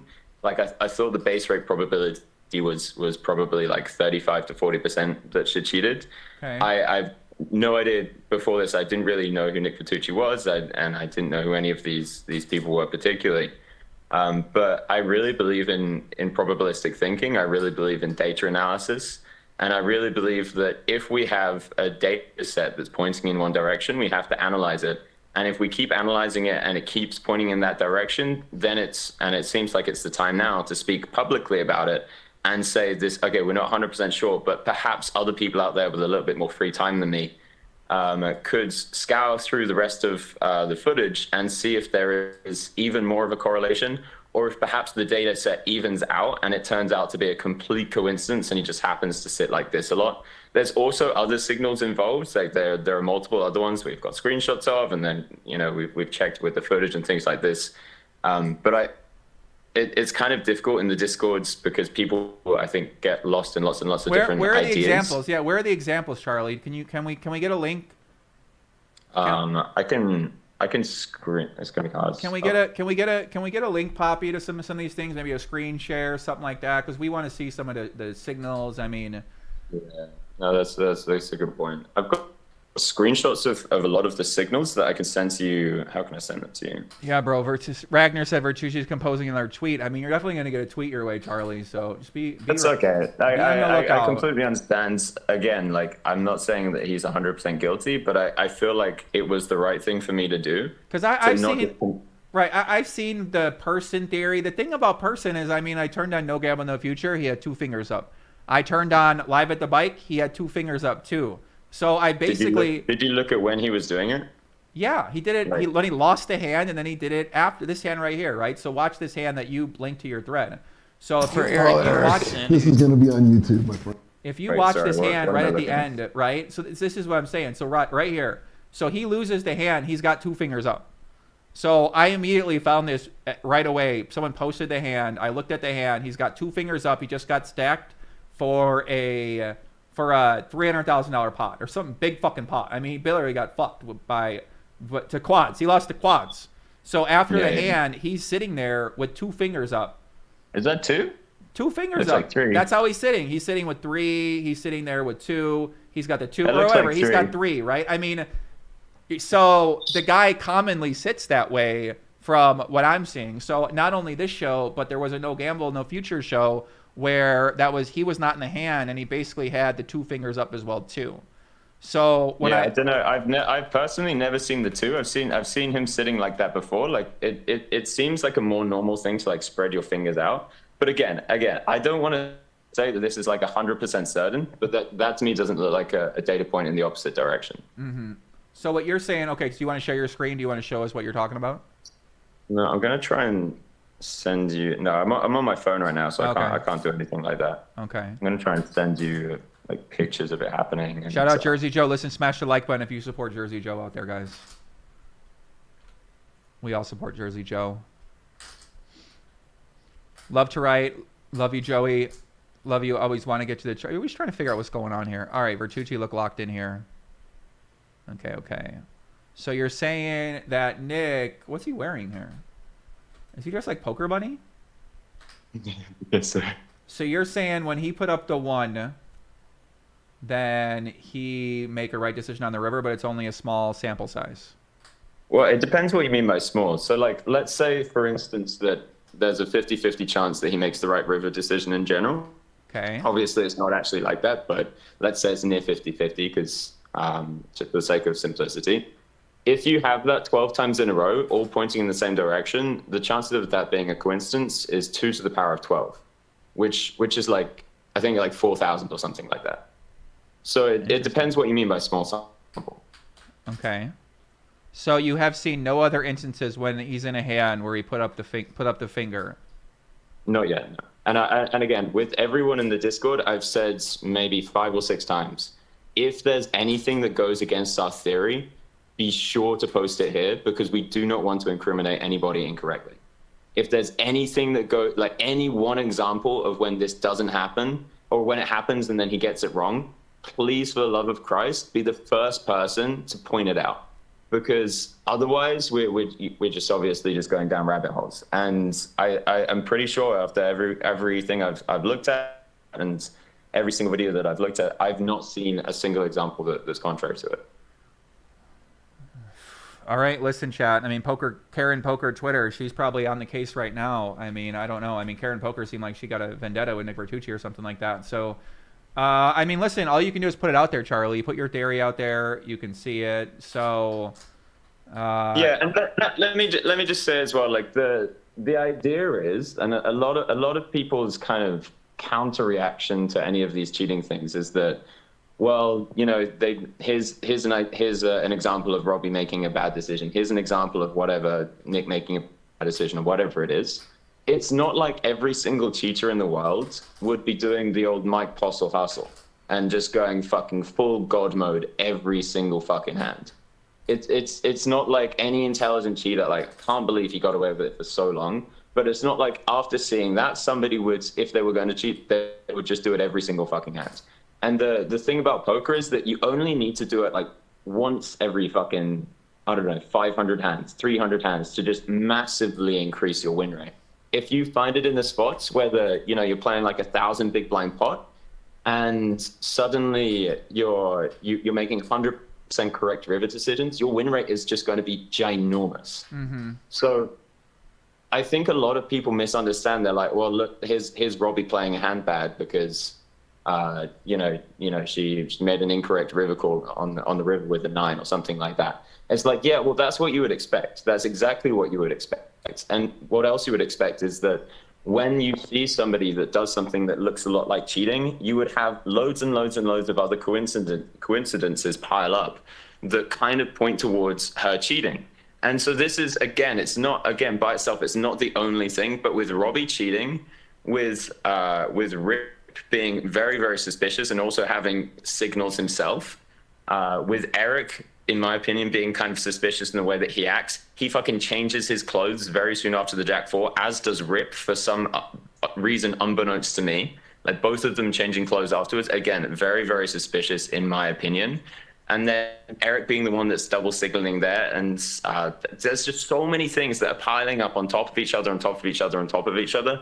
And this is why, in my opinion, so many of the top pros are above 99% certain that she's been cheating, because that's exactly what you'd expect to find in a story where actually the conclusion is that somebody's been cheating. Whereas if she weren't cheating, what you'd expect to find is a bunch of nothing burgers. You know, you'd look through footage. I see. Yeah, you'd have weeks of investigation, and you'd find like, oh, okay, nothing really came of this. Wow. I mean, you are bringing up some good points. You sound like me in 2018, right? You sound like you're digging right now. Yeah, you sound like you're digging right now. You sound like you're coming up with some theories, coming up with some ideas. So what you're saying, I mean, that's like a pretty big accusation to say that this guy is doing that on a show. Then obviously that's like one of the biggest accusations you can make against somebody in poker. So it would seem to me you'd really want to have a lot of things backed up to really support that. And you're saying that you think that the 10-hand sample is enough of a sample for you to at least take it credible and then look for other instances in the future. I guess I wonder, right, like, why would this be the scheme? I mean, that doesn't make,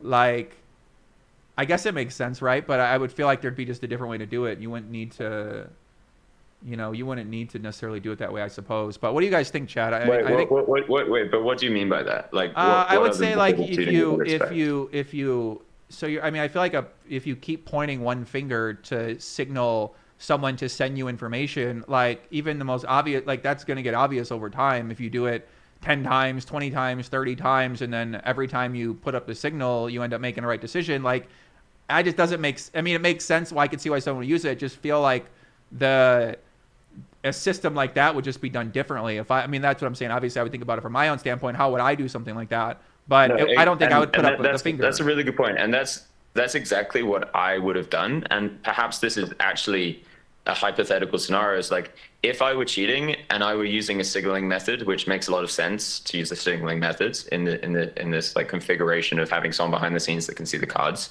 I would change up the signaling method every single fucking day. You know, I would change the one figure, then scratch the face, then I'd do multiple other things.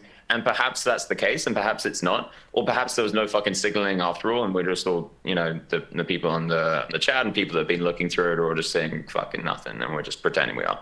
Mm-hmm. You know, there's multiple different hypothetical scenarios, but yeah, I think it's good to try and argue against something based on what you think you would do. Yeah, I mean, that's basically what I could do here, right? There really isn't much evidence outside of that. I haven't heard... obviously, like I say, right, it goes back to the top theory. You got to check people that are winning to see where you can maybe find something happening. So I can see why people would be suspicious of him in this case. But yeah, I mean, I guess people got it. He's absolutely crushing on his own show, and before that, he was not a winning player. And his results are, you know, it's not like outside the realms of possibility for sure. But he's been annihilating on his own show. Like it's been absolutely. Their argument, obviously, is that he plays a lot. He got a lot of volume in. He's been working on his game. He's been trying to get better. He obviously don't want to be an owner who's known as a bad player on his show. So he's been trying to get better at his game. But he's not very good at poker. Like with all the love and due respect to him, he's a business owner. Even if he's innocent, he's a business owner. He's very successful. But his poker game doesn't reflect those results. Not even close. You think so? Yeah. That's you review the tapes? I mean, were you breaking down the hands? Do you have YouTube videos of the hand breakdown, stuff like that? Yeah, and it's really annoying because I'm in Korea at the moment and I'm on my phone and I can't do multiple things. I was just gonna put it out with a YouTube video, but I thought this would be a better time to do it. But we do have links to the hands as well that I could send you if you want to look through. Yeah, I mean, sure. Yeah, you know, I mean, if it sounds like if people are gonna really, you know, if they're not gonna go away with this claim, right? I mean, what's gonna happen exactly? It's just kind of like a unique spot where people are still looking through the tapes, they're still finding new shit, and now they're proposing their theories, and now everybody got a YouTube channel, so everyone is able to make a video out of this topic and get a lot of attention for it. So, you know, yeah. if you wanted to make I want to be clear, like if I wanted to get the maximum amount of attention for my YouTube, I would just put it on my YouTube, you know, but I thought that the best thing would be to do is just to give the information to you. You have a larger audience. Okay. And then if people that are out there want to like send in information to you, then they can be like, okay, here's an example of this not being true, or here's an example of this being true. Right. You know, right. if I were sitting here trying to do it for clicks, I'd put it on my own YouTube channel and just like keep it to myself. Mm-hmm. So here's a hand that you sent me. Okay. I'm sending you 3 examples that I'm just trusting that my group chat have sent me the right things. Three main examples, not 3 main examples, but 3 of the examples that we found that looked pretty fucking sus. Okay. And yeah, maybe you can just look through them by yourself, or if you want to talk about them, I'm happy to. Okay, so you sent me a hand where he's got 2 pair on a river, facing a bet. King Queen beat him, flush beats him. So what you're saying is there will be a signal that he's asking for here. Yeah, I don't know, man. I mean. So the Francisco bet with the top pair. He bet big. Okay, he overbet. Damn, this guy's crazy. What the hell is this bet? Yeah. This guy's out of line. I mean, this is the argument they say. This is the argument they say of these guys out of line. Like Bart saying the guy plays he's a tight player in people playing 40% VPIP. Of course, they're going to be getting with King 7 to the river. They're going to be having some bad hands, out of line plays. They're going to be playing poor. And if you're a tight player and you pick off with your best hands, then you're going to be able to do pretty well. So here's and also what I would expect from somebody that cheats in these kind of situations with this kind of methods is that you'd expect a lot of river tanks. Like you'd expect like quick pre-flop, quick flop, quick turn, and then you just expect a lot of river tanks whilst they're getting their signal. Mm-hmm. And again, it by itself isn't enough evidence to say anything. There's nothing that I could possibly say now that would be a smoking gun. But as I'm sure you're familiar with the Mike Postle situation, it's like very, very. I don't know if I'm watching live, but there's a finger sig.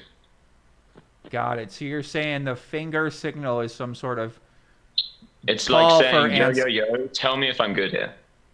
Got it. Okay, okay. And it's exactly the same finger signal that Robbi Jade Loot does while she's tanking with Jack High.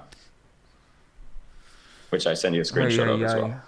I'm gonna need an edible for this theory, buddy. Yeah, me too, man. And again, Bro, like Nick this Vertucci is gonna make a one of thread the about you. theories I that mean, yeah, I see what you're saying. You wanna get it out there. You wanna express it. I mean, I don't know. You guys in the chat, it does seem something that if you're finding a lot of instances, right? I got to go over the tape. I got to see the examples. But if you're finding a lot of examples and you feel like the examples are accurate, then I mean, maybe it is something that people got to discuss or people got to look into more. Or, you know, he already came out and said a bunch of times like nothing happened. He didn't do anything. Nobody. You know, but obviously he's aware that there's going to be suspicions put on. I would say that he's probably balanced there, whether he's cheating or not. That means too much.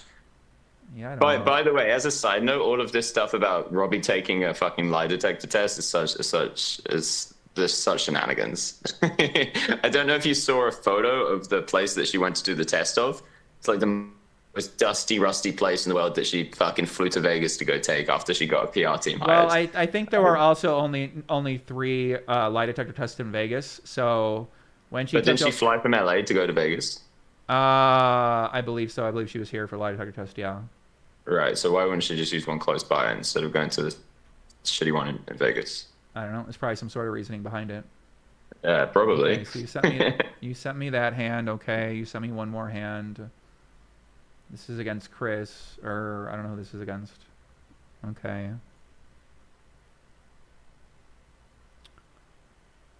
Yeah, and I really like it. It does make me anxious to be known or to be like put out as the person that's like championing this theory, because it's not even my theory. But I don't want to be not saying something because I'm scared of the social repercussions. You know? You don't want to be. It does genuinely make me nervous though. Interesting. Because it's like some percentage of the time I'm wrong. You know, some percentage of the time I'm just fucking talking out of my ass here. Doesn't he just show the one other times? I mean, I'm sure he shows the one a bunch of other times, dude.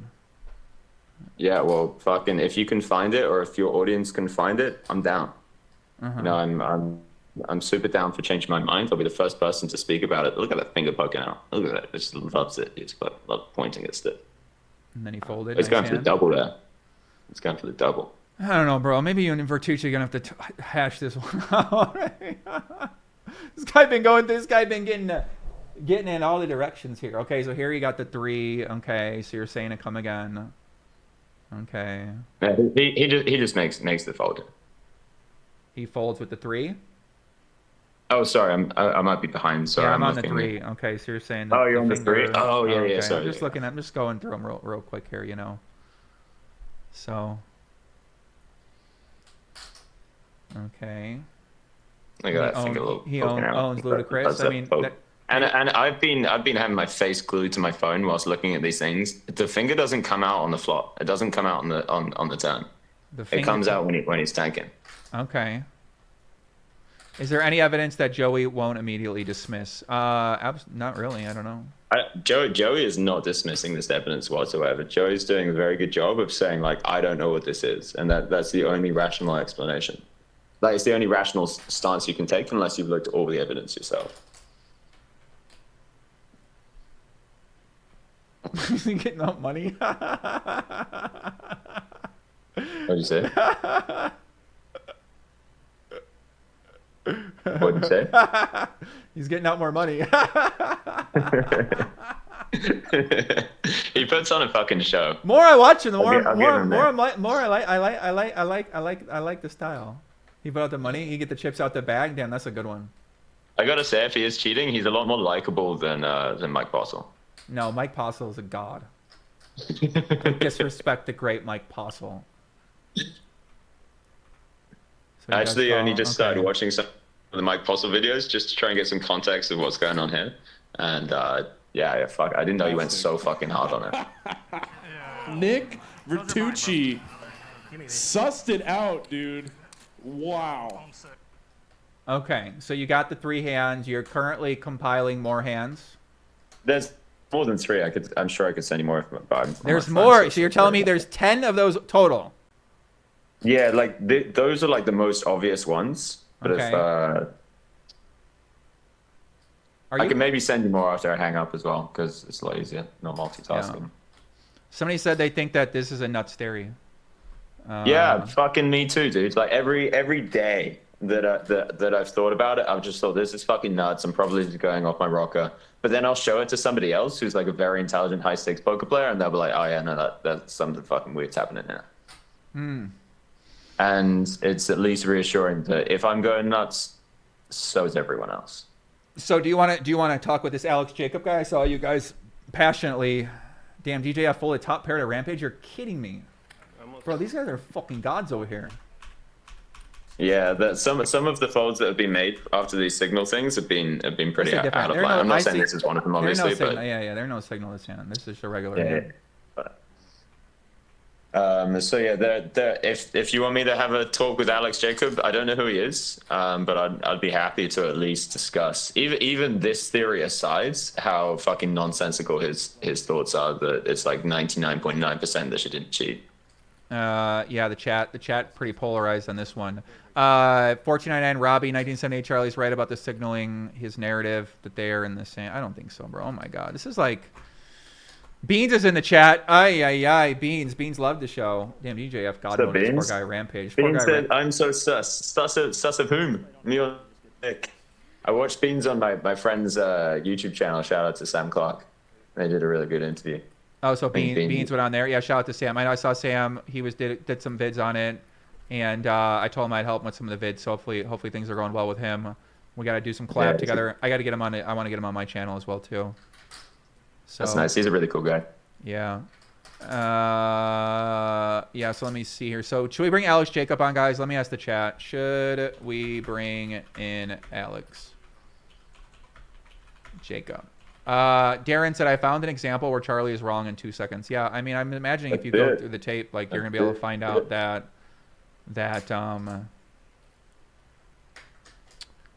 yeah, send me that link if you have that link, Darren, so we can put the theory to rest here about the signal and always get everything right. Let me see. Joey, why did he call Rampage off and lose biggest pot Rampage? Rampage, I straight remember. I don't know what you're talking about there. 63% want Alex Jacob. A lot of people say you have no clue. Some people say that you're locked in. Someone said drop. And I think that it just goes to show exactly how, like, this is a microcosm with fucking everything that we talk about on a societal level. Is that, you know, if somebody's left wing or if somebody's right wing, they'll see the exact same thing and they'll just see two different worlds. They'll see two different realities. So it's like, it's very, very hard to find people that are genuinely objective in the way that they look at things. And just a little bit of advice if people care to listen to it. It's like, if you feel yourself already having a strong opinion, really try and dig into why you might be wrong. Really try and listen to, like, okay, let me try and prove myself wrong, because otherwise you're just going to turn into a tribal maniac. And the vast majority of people that get into things like politics and things like that are just instantly tribal, because they just love to have a team. They love to feel like they're part of a team, part of a tribe that can then take down the bad team. And it's just childish nonsense. And I think the best thing that we can do as a poker community is just try and get to the bottom of things without these biases, and then just be the first to admit when we're wrong.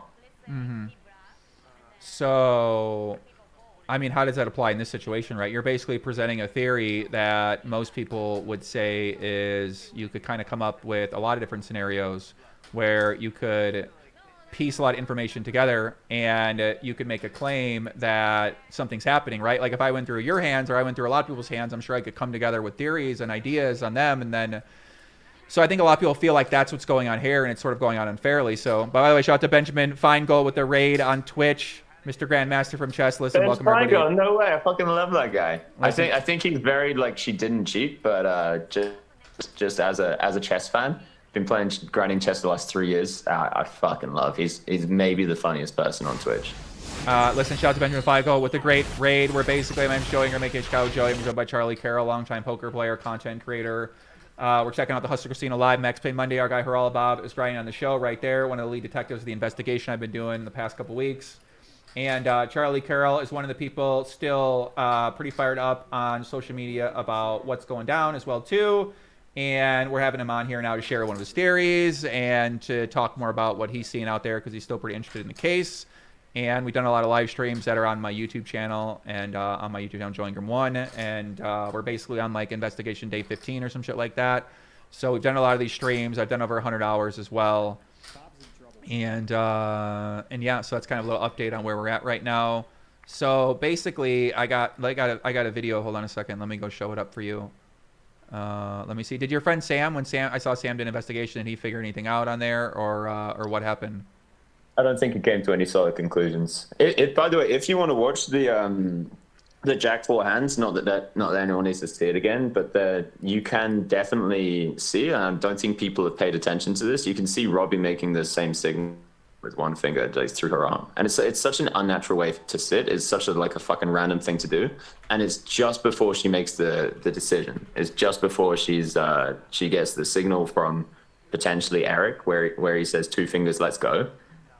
She puts one finger through her arm in like a subtle, non-subtle way, and then looks over, not at Garrett, but just to get a signal, and then gets the complete fucking coincidence. But to me, that is just the most fucking sus thing in the world. Like her just going, I'm gonna scratch my face because that's the shit I got, and then fucking getting 2-finger signal and her being like 1 finger, and they're like, no, 2-finger, and then she fucking calls with the most ludicrous hand the poker world's ever seen. To me, that seems so fucking like beyond the possibility of coincidence. But all again, right, so right here, he doing the same thing. He don't have the nuts, and Rampage got nuts straight. Basically, same thing that we just saw on the other hand. Wait, when was this? July 27th. Okay. So basically, like a very similar thing about putting up a finger a few times in here, and then he calls. So now we got one example where he didn't call. Does he put a finger up? Yeah, I saw him put the finger up over here. Basically, did a very similar thing. Split second. Yeah, I mean right there, right. He already got the finger up. Let's see. Same thing. Was it? Wait, I must be behind where you're on your stream. Yeah, I mean he didn't have it sit there like you're saying, but he did the same thing. Did he do the exact same thing? Like he had his finger up for like a few seconds? Yeah, he got one finger up right there. I mean, doing the same thing. He did it a couple times. Sorry, I must be behind on your stream, but to me, it looked like he just did it for like half a second instead of like holding it there. Mm-hmm. But anyway, again, like obviously if you pause in it, it'll look like it's one finger, but to me that looked really quick. Mm-hmm. But again, I'm not doubling down on this. I've seen this specific hand multiple times, and when I looked at it, I was like, to me, it doesn't look like he's signaling. But you know, if other people disagree, then sure. Yeah, but yeah, I mean, this hand, I don't know. I mean, this hand seemed like an easy call too. So with Ace King, first Rampage. I haven't really seen the hand, but just an example, right? To go against my theory, I remember this hand. Yeah, it's definitely a tough call to make, and like I think a lot of people would make the fault is. So like as evidence against this theory, if he did genuinely put his finger up for a few seconds, then I would say this would be a good counter example. But if he only put it up for like half a second or a second, I don't think it's a good example. Mm-hmm. Yeah, I see what you're saying. Haralabob and Robbi in a big hand. Margot gonna stack Haralabob. He looks happy to lose. Ay. All right, Charlie. What else is on our docket here? Where do you think? Where do you see this thing going, Poppy? I mean, it seemed like some people are losing some interest in it, right? It's gone back and forth a few times. People might feel like they're never gonna come to a conclusion potentially, and they're kind of ready for something else to talk about. And you know, I'm still interested in what's gonna happen, but I'm curious what you think about. What's gonna happen here next. Yeah, sorry, I was just getting my group to send the rest of the links, but they're pretty disorganized at the moment, so whatever. I could send the rest of them to you later, and you know, if anything comes of it, then it comes of it. If it doesn't, then I'll apologize. And you know, just keep moving forward. But to me, there's just so much evidence compiling, and all of it's pointing in one direction. Like all of the signaling, all of the like the fucking changing clothes afterwards, the way they were super nervous about it afterwards, the way they were like coaching her about what to say and how to say it. The fact that Brian was involved when, and here's such a wild thing. It's like when the hand first happens, the poker world was probably like a 65-70% split to not cheating, and I was on that side of not cheating. And then I was like, okay, we'll see how the dust settles. So I'm not going to come to any strong conclusions.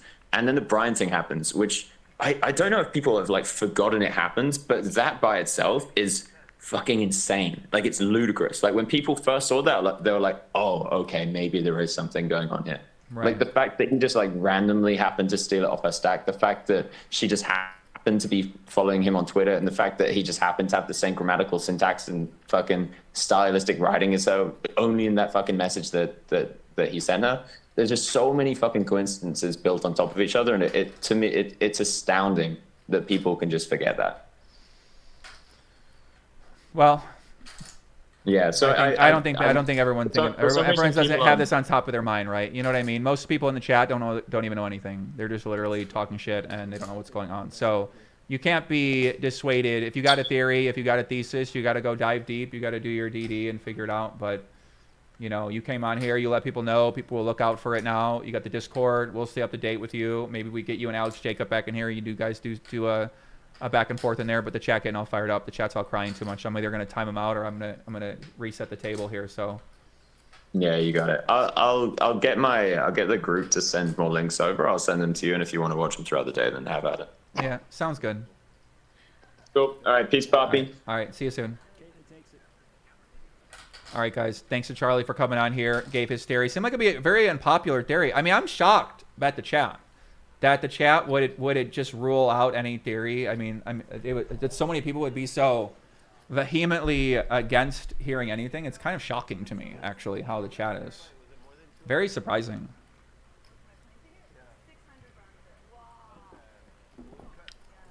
But yeah, shout out to Charlie for coming on here, giving his opinion. I mean, I don't know. Like, they're saying everybody's signal, everybody doing this, guys. Like, I just don't. I'm not a signal pro. Like, I don't know what the fuck the signals are. I haven't gone over enough hands to know either way, you know, the sample size, right? Like, you got to see a lot of hands. You got to see a big sample before you can conclude things like that. And all the hands are out there. So all you got to do is go through the tapes and look for it. So if there's something out there, people will find it. If not, then they're not going to find it. So now it's up to you. If you guys decide you want to go do anything out there, then you can go do it. So some people said most logical theory. Yakash had so many coincidences building on top of each other. Is everyone a conspiracy theory? Bingo card filled yet? Charlie should have been prepared. Yeah, I mean, he probably could have been more prepared with the theory.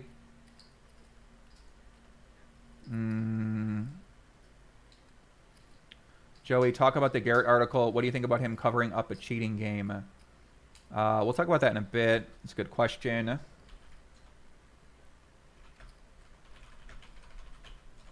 Yeah, I mean, I feel like Nick Vertucci just getting a lot of scrutiny from a lot of different people out there right now. Yeah, not fun for him to be a part of right now, with all these people going through everything. And yeah, Meta mindset. I'm done researching. Yeah, I mean, a lot of people are probably done researching out there. It seems like a lot of people are done researching. Joey turning on the Legion. Definitely not turning on the Legion. We love the Legion. I'm just surprised that they would be so adamant against some of the idea that Charlie had. So get Nick Fee on. Yeah, I mean, we already know. Nick already talked about this like multiple times on the show, where he said people are accusing him. He didn't do anything. You know, what else can the guy fucking say? I mean, it's like Robbi. What else can Robbi say at this point in time? What else can Nick say at this point in time? So all they can do is say we didn't fucking do anything. That's all they can say. They can't do nothing else, right? Like, so if people got evidence, it's on them to come out with evidence and you know what I'm saying, right? If you got a theory, you got to find a way to support your theory. But As long if there's no concrete proof, a text message, a person saying anything, then it's always going to be his theory versus their theory. And but yeah. SP, this chat is wild. The people involved are sus. He's just presenting instances that he thinks are odd. Yeah, it's true. 15 days of investigating. I mean, the thing is like people act like 15 days is a long time, and most investigations take a long time. So I'm basically just streaming right now. I'll do once or twice a week. I'll keep updated. If anything else happens in poker, I'll talk about that. If I see any good hands, I'll talk about that. If Robbi plays on a stream, I'll talk about that. We'll have some people on. I'm going to keep doing my podcast, and then if I don't enjoy that, then I'll stop doing it. Or if people decide they want to stop watching. Let me find this other hand with Robob's in. I love the timestamps. That's basically my plan moving forward. We'll see if Robbi gives us any updates. We'll see if Robbi plays any more poker as well too.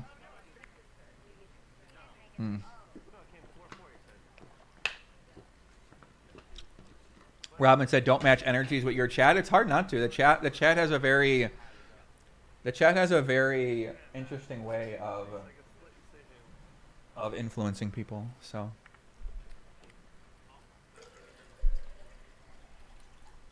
yeah, I guess I thought I thought I was liking streaming a lot, but I guess I'm only liking streaming when it's with like Phil Ivey or something, right? Like a guest you can have on where people don't for some reason like just hate the guest or have a bunch of angry things to say about your guest. That's never a fun time.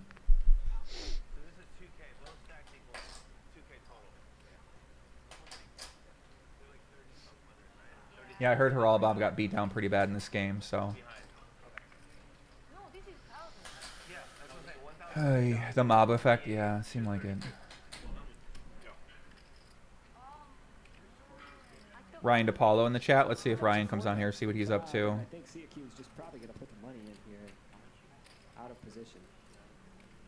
We'll get Ryan DePaulo on here, see what this kid's up to. I saw him down doing some type of ACR thing. I don't know what they were doing, like a cash game or a tournament series or something like that.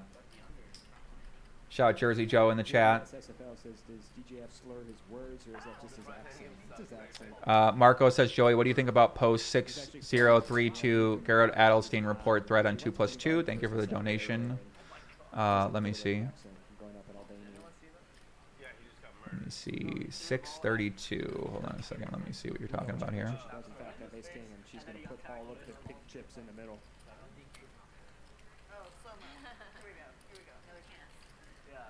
6032. Let me see.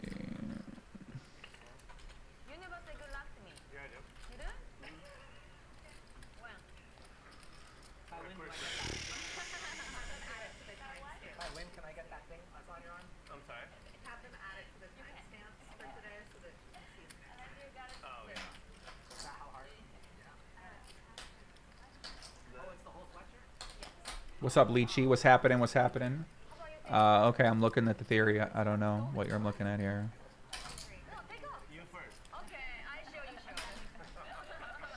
Robbie's going to play on Poker Go. That sounds pretty nice. I'm reading the thread, Marco. I don't really see anything here. I don't know what you want me to look at.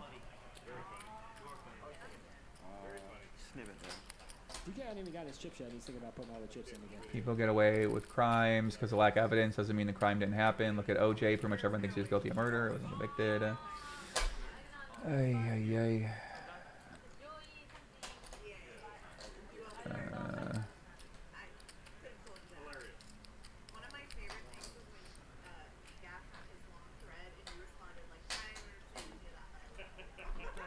Did Robbi turn her phone into the Gardena police? Yeah, I think she did. I think she said, oh, she said she gave it to an LA Times person. Look at that smooth, shiny head. Yeah, Twitch chat. Yeah, let's put the Twitch chat up here.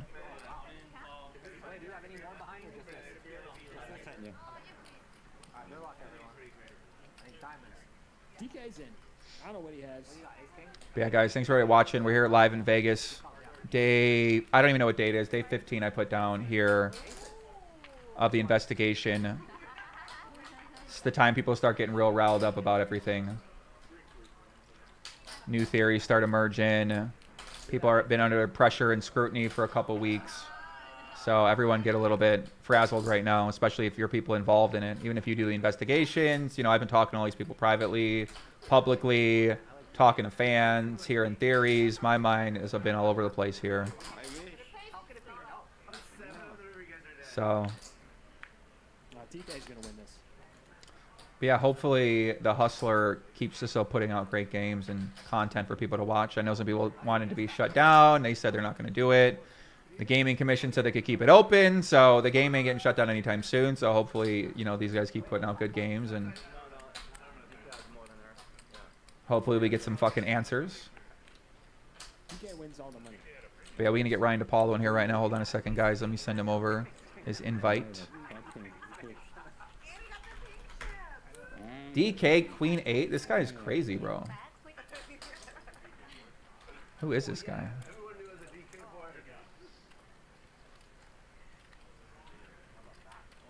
All right, let me get DePaulo in here, see what this kid's up to. Add others. Hold on a second.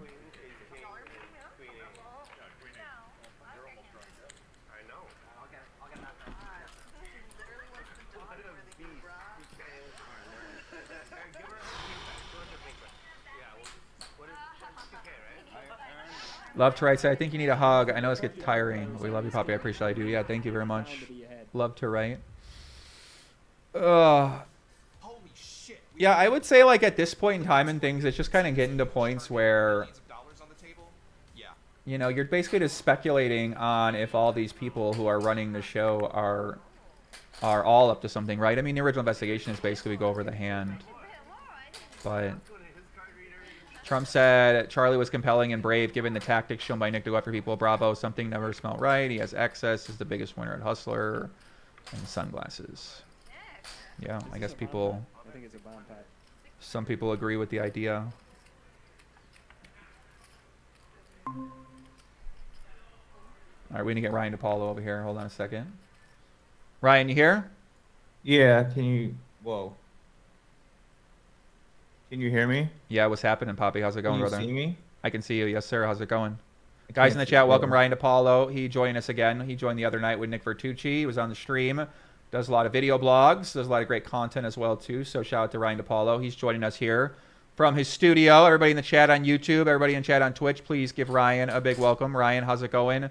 What's happening with you, brother? Have you been paying attention? What's been your perception of how things have developed with everything with the investigation? Dude, I feel like nothing changed. I was in Uruguay for like 11 days, which was like mad far. Sorry, I just misclicked cold call the 3-bet. I'm playing this bracelet event, not the 10K, but this other one.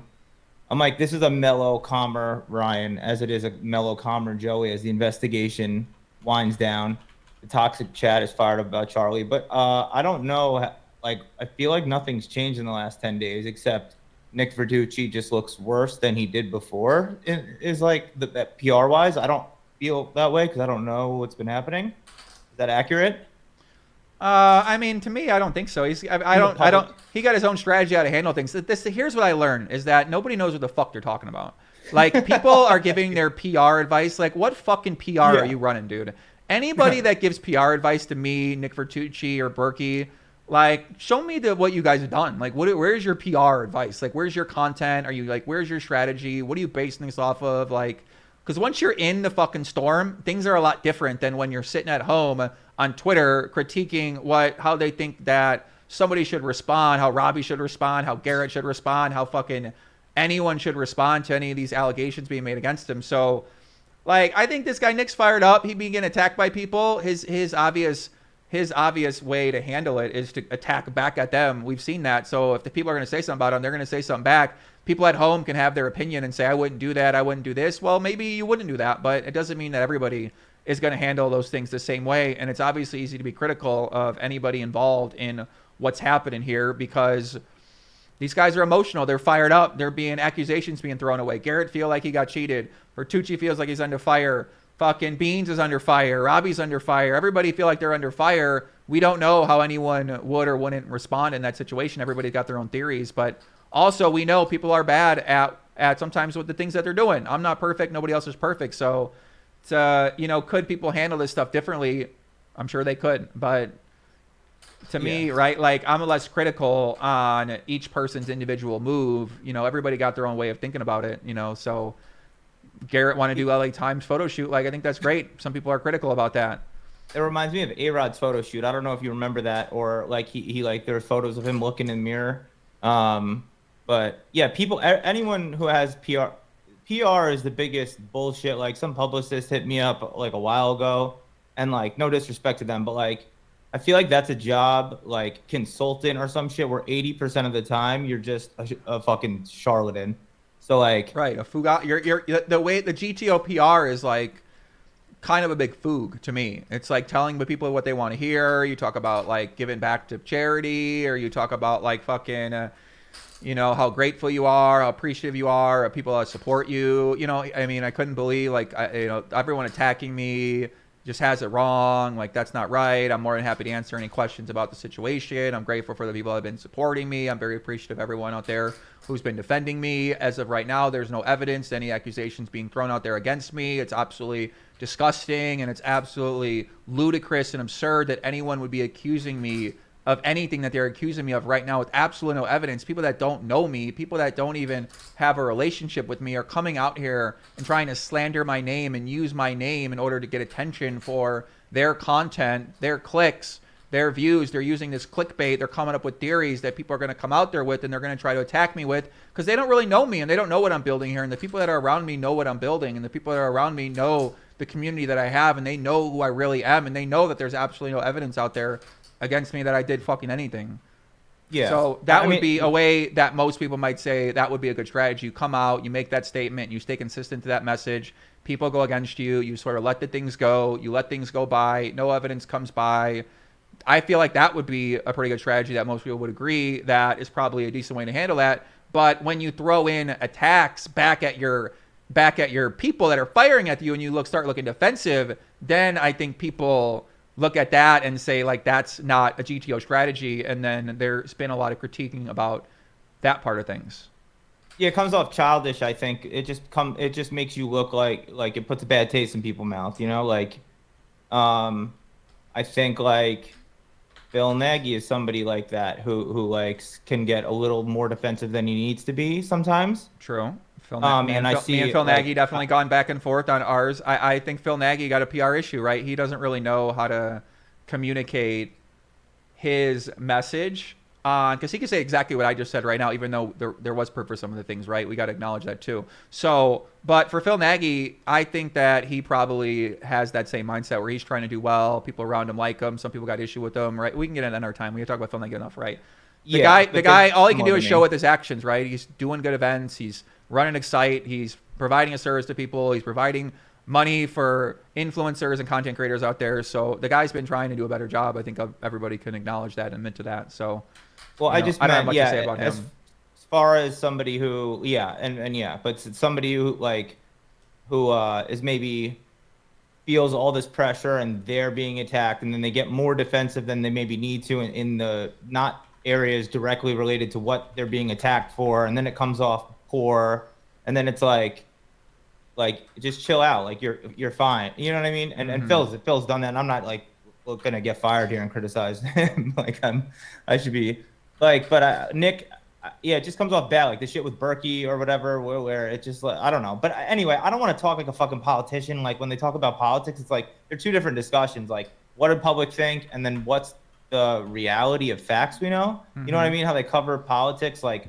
oh, this is polling well in the polls, and it's like, who gives a fuck what we think? But I guess ultimately that's all that matters, because that's all this is taking place on, right? Like the hustler surviving or not is dependent on the public perception in a way or whatever. Kind of is, yeah. Because if people start to come out if you got a bunch of people trying to draw a bunch of issues to things, and eventually if they make a lot of noise, then that could be something that does jeopardize their business. And obviously these guys want to keep their business in order. They got a good thing going. If they keep grinding with Hustler, it's going to be a great asset to have. So obviously they want to keep their game going. So it makes sense that they want to do that. But yeah, I mean, how much of this is a perception game? How much is it a reality-based game? I don't know, right? It's just I don't like, fucking know, man. Yeah, I don't know. It's a good would question. you go on Hustler right now and play? Do you feel safe, like with their? Fuck yeah, I'm ready to play. I'm getting fired up watching these games. I got this. Listen, too. Haral Bob on there giving away money. You got the Margot eating a sundae and playing. Like, I would definitely go play on this game. Are you kidding me? I'm ready. But I'm gonna wait till the investigation's over.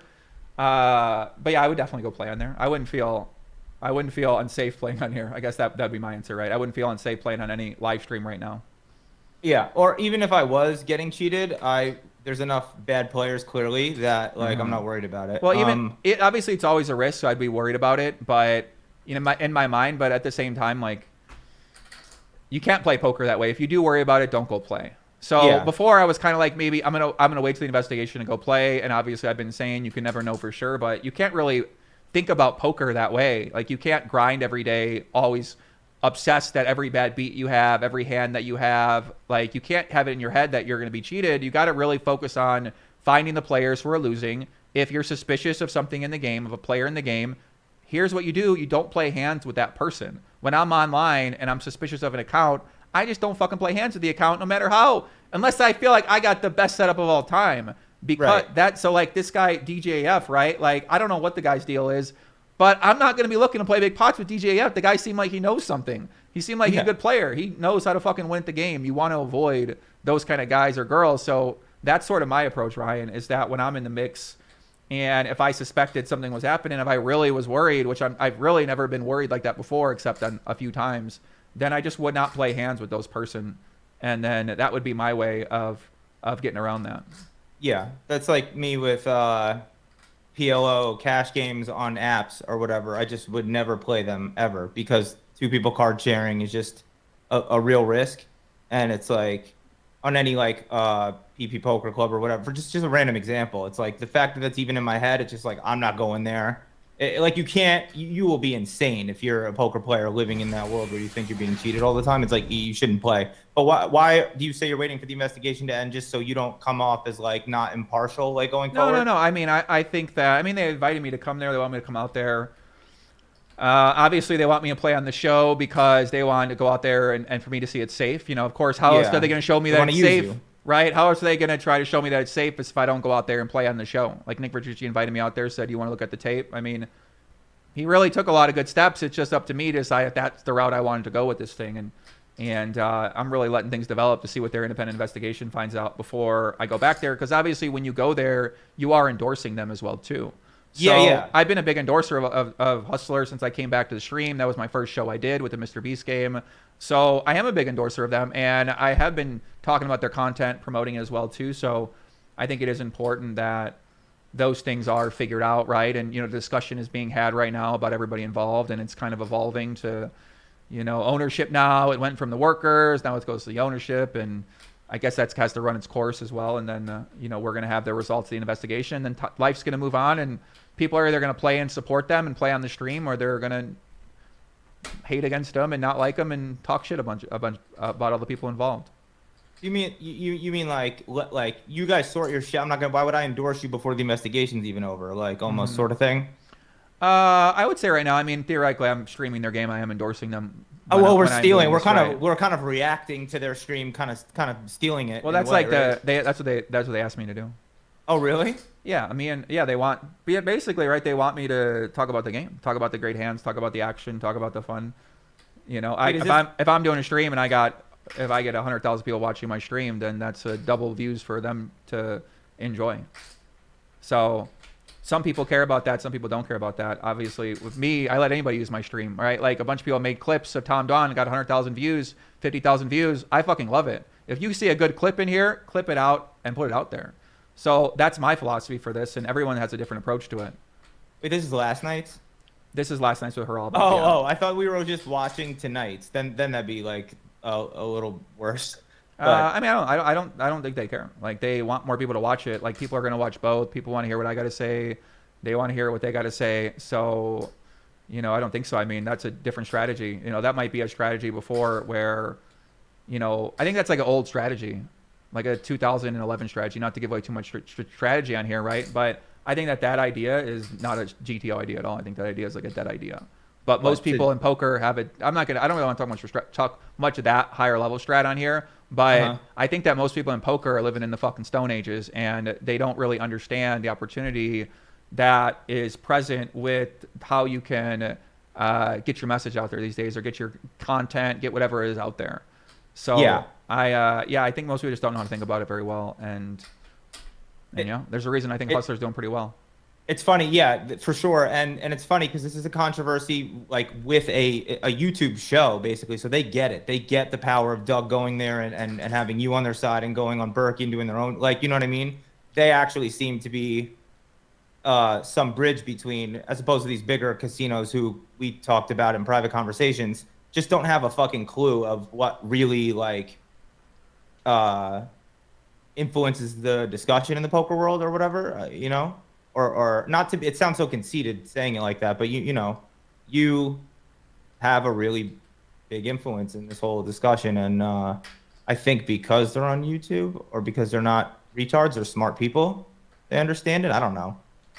Well, I mean, I've worked with these guys for a long time, dude. So I worked with Ryan for a long time with his Live at the Bike show. I did my only Joey-Ingram 1 week there. Your OnlyFans? I did my OnlyFans there. I debuted my first OnlyFans drop. I helped to promote their hands, promote their game, talk, you know what I mean? So when they were building up their stream, I was building up my channel as well too. So they basically were one of the only gameplay creators besides Poker Go. So essentially there's 2 games in town, Poker Go and Live at the Bike, but now there's a lot more competition. There's the Lodge, there's the TCH, there's a few other Texas streams, there's Rounders, there's Live at the Bike, there's Poker Go, there's Hustler Casino, there's Triton Poker. There's a lot of new stuff that's going to be happening in the next year in Vegas and around the country. So the people who are making the game, they need to work together with the people who are talking about the game, who are the players in the game, who are the good players, who are the influencers, who are the champions. And that's how you win in content. So certain people you have a relationship with, you're going to work with them more. Like Doug, The Lodge, Brad, Andrew. I'll work with those guys. I know those guys for a long time. That's how business works, is you work with the people that you know, and usually you work out ideas. You talk about how you can collaborate on certain kind of gameplay or certain kind of events or whatever it's going to be. So you usually are going to go naturally to the people that you've known the longest, and I've known these guys for a long time. That's why when I'm doing this story or this investigation, obviously it isn't the easiest one to do when you know the people that are involved. Yeah, and you understand what goes into building a show, like building a YouTube brand, and it's like, I think everybody the show. It's the best stream there is, right? We all want it to survive, but then they're your friends, and you have empathy for that as like a YouTuber. Like you don't want it to die because you know how much work they put into it. But the hell was I gonna say? Sorry, I'm like stable. Okay, Haralab's getting beat down on here. He getting owned. Rampage looks so Asian in this. I didn't think that was him. Rampage? That's Rampage? This is Rampage, yeah. In the 2 seat. Look how Asian he looks. Yeah, this is Rampage in the blue shirt, yeah. In the blue shirt? Yeah, that's Rampage. That's a what? No, that's Haralab. No, it's Haralab. Haralab, my bad, yeah. Haralab, yeah. I believe Rampage is Asian, Ryan. No, I'm looking at.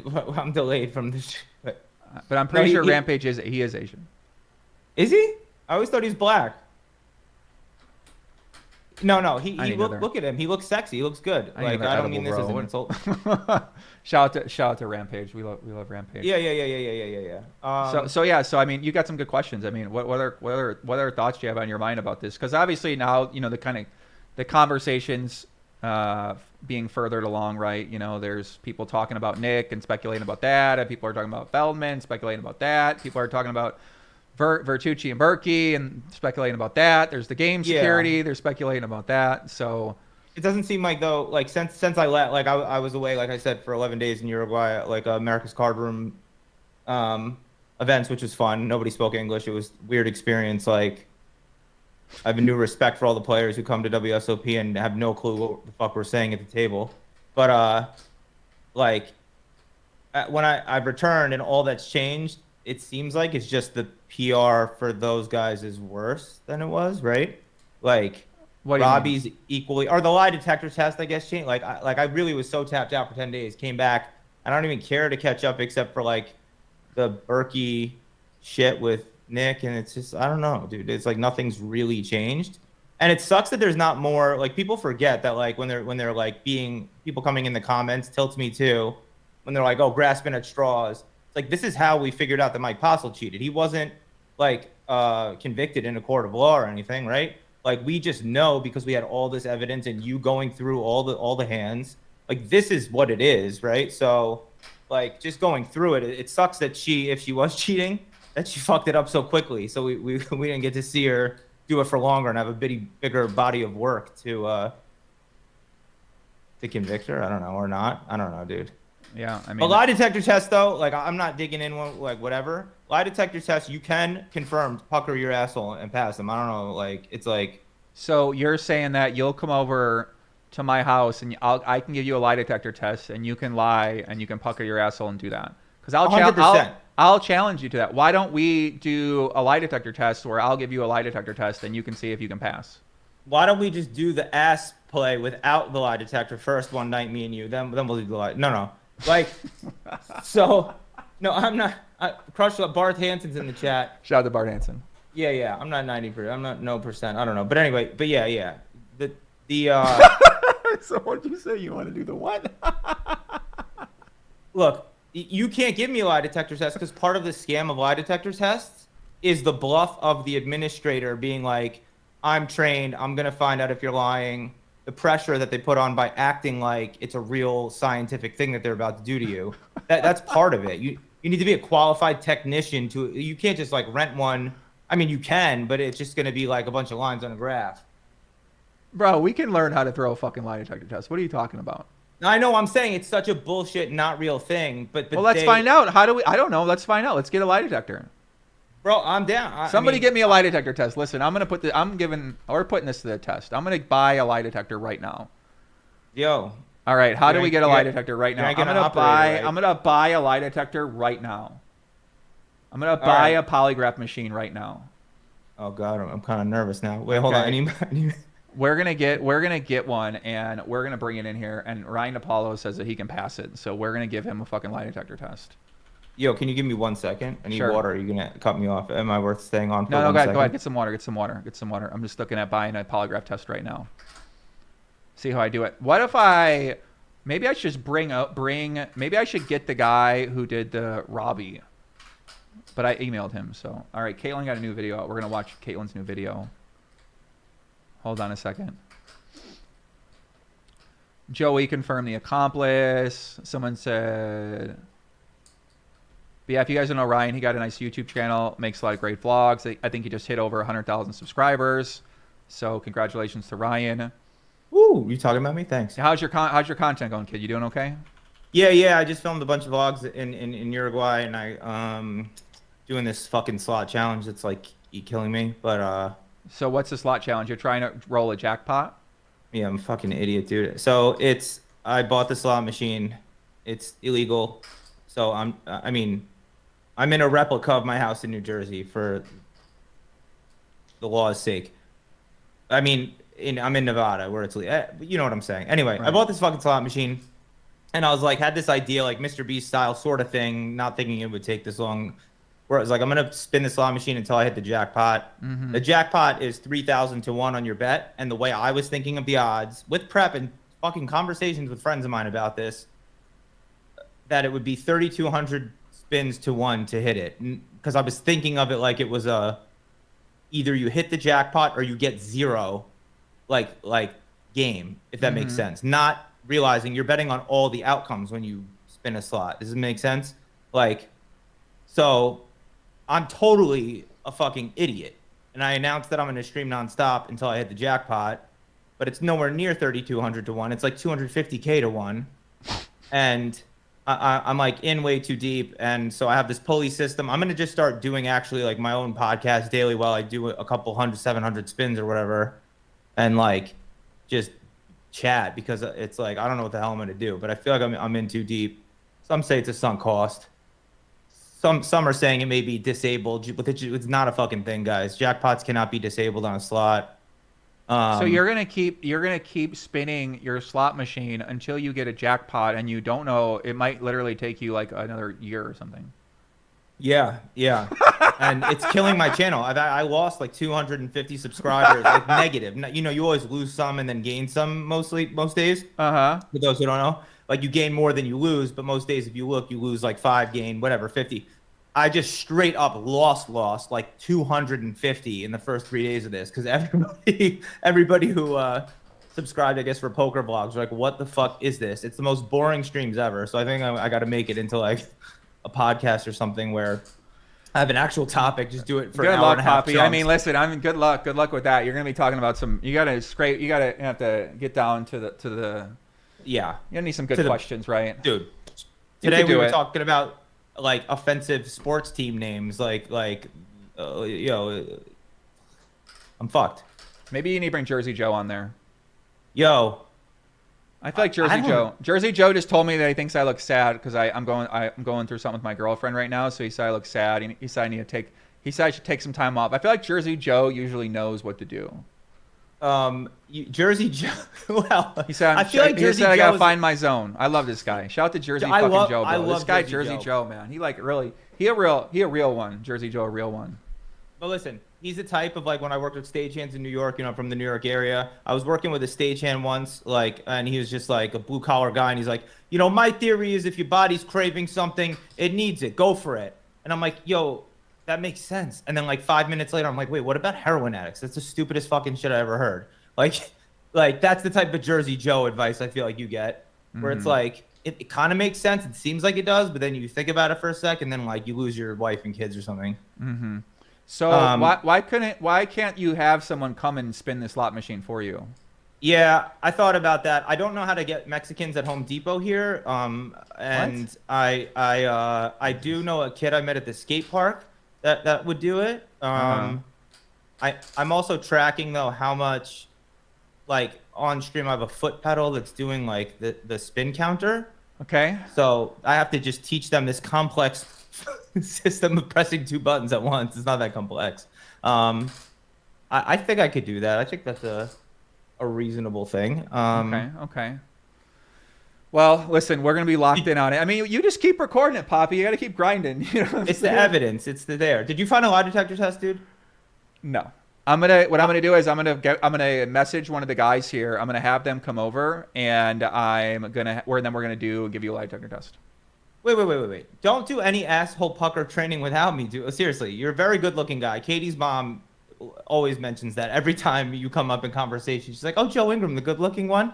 Shout out to her mom. Yo, shout out to her mom. Shout out to her mom. Please, we can just do training. I say we get ready. We train to pass lie detector tests, and then we could sell course. There was a guy who did it, made a lot of money. If we can learn, if you obtain one and I pass it, we could become the new, like, charlatan. I don't know. We wouldn't be charlatans. We'd be selling a real course. I'm overusing that word. Mm-hmm. Like, we could sell a course on how to pass them with asshole skills, Kegel exercises. It's real, dude. They're fucking bullshit. But I don't know. But dude, I don't know. What the And if you want to hear Ryan on stream, people say in the chat he's right. I mean, you might be right, honestly. I don't think that's a worse idea. They're not admissible as evidence in like half of the states in the country in court. They're just used to get confessions. Mostly they're used to coerce people into thinking that they're going to be true. Okay. And half of the value they have in interrogation rooms. I watch a lot of true crime. Serious. This is all what I know about lie detectors. Is that the pressure of the administrator is the skill in convincing the person that what they're about to take is actually going to indicate truth or not, right? There's no thing that can know if you're telling the truth. Only things can measure your sweat. Nothing can measure the inside of your brain or like the fucking metaphysics of reality. Things can only measure your physical like responses when you're recollecting stuff. I see what you're saying. Okay. So that's the only reason that I don't care about that either way. Like I mean, especially when you hire them, it's like bringing in your own expert in court. It's like, you know, whatever. I don't give a shit anymore actually. But lie detector tests are not what people seem to think they are. Well, yeah, we don't really know. Yo, love everybody hates every guest, even me. I'm feeling it. Dude's whack. Some people like you. This guy said your takes are completely offensive and inappropriate for this podcast. They said I'm inoffensive and inappropriate for this podcast? That's what they said. What?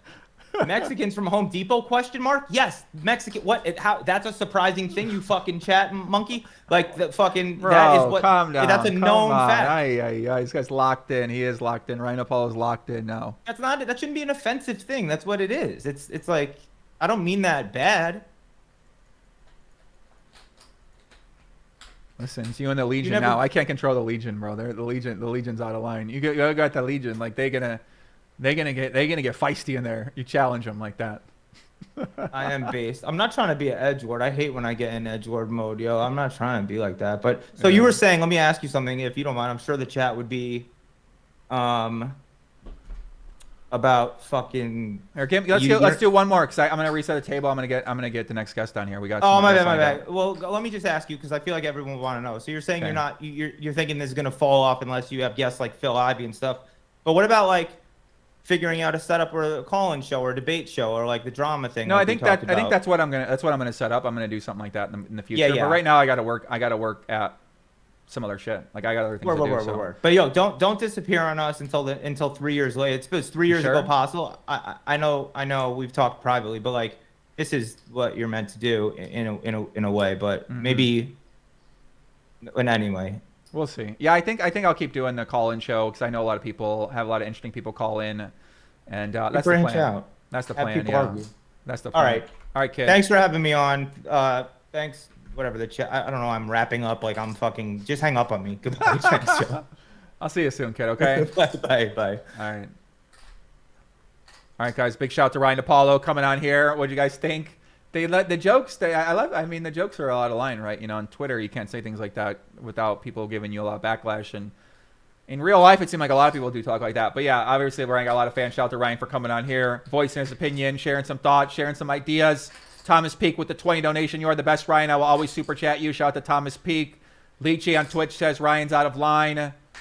And yeah, I mean, everybody, you know, it's like being at a comedy show. You know, when you go see Joe Rogan's the most out-of-line comedian I've ever seen in my life. All right, guys, we're going to reset the table here, and then we're going to have Jungleman come on here. Dan Cates is going to come on here.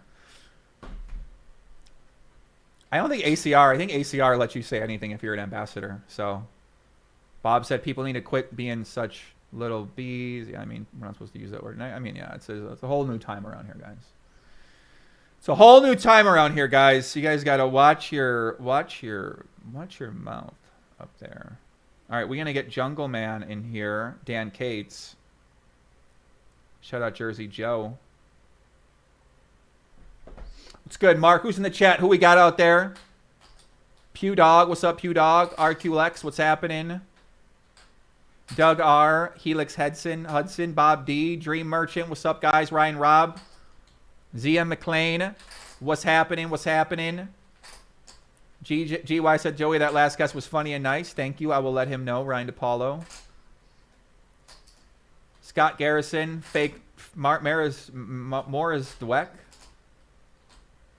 Poker Bra. GP said, use the crypto fund to get a real polygraph guy and have him give his analysis on the report Robbi posted. If he knows the guy, section, not a bad idea. All right, we're gonna watch this video. Then we're gonna get Jungleman in here. Jungleman got some thoughts to share. I'm gonna go bathroom real quick. Shout out to everybody in the chat. Robert Kuhn, what's up, Rob? How's it going, Poppy? Nice to see you. What's happening? Jorge said it's just cringy. It's objectively unfunny, so why keep doing it? Everyone got their own opinion.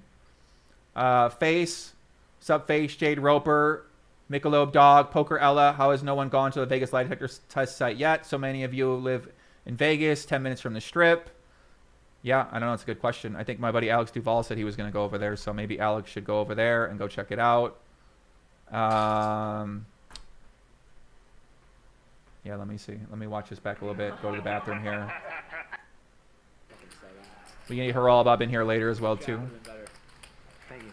Yeah, I didn't want Jack. Seriously. DK knows. Yeah. DK knows.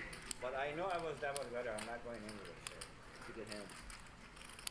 Double gutter, but you can't hit one of them. 1,200. I got a feeling that we're going to be paying this fucker $100. God damn it. Beating 7 deuce.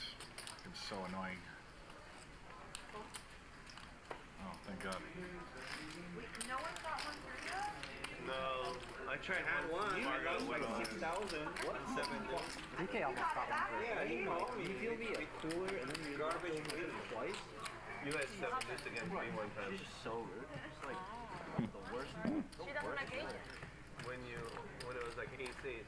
That's like my Twitch handle. Oh, just a regular one. Oh, okay. Okay, Lauren, you can be the dealer. Ace got there, straight got there. And the top is pair. Well, not if an ace is there. So you get fired. Right. That's not nice. Oh, and the flush. Not. And the flush. You look Kind of funny though. You're like, All right, guys, we got our first giveaway to show. Should I give this away? I got this Frank Sinatra. Look at this, guys. Lock in here. I got a Frank Sinatra doll. I don't know if this is from 1955. I don't think so. The box is a little bit used, but a nice Frank Sinatra doll. He got a cheap-ass microphone there, but he got a stand with music. I found this at an antique shop in Vegas the other day when I was getting a few items. So I'm thinking about giving this out to someone in the Legion. Might be a great Frank Sinatra fan. What do you guys think? Should we give this out? The doll? I don't know. Me to you. A gift from me to you. Consider it a gift from me to you. What do you guys think? Anybody down for that or what? Although I kind of wanna put it in the background, you know. But what do you guys think? Should we do that?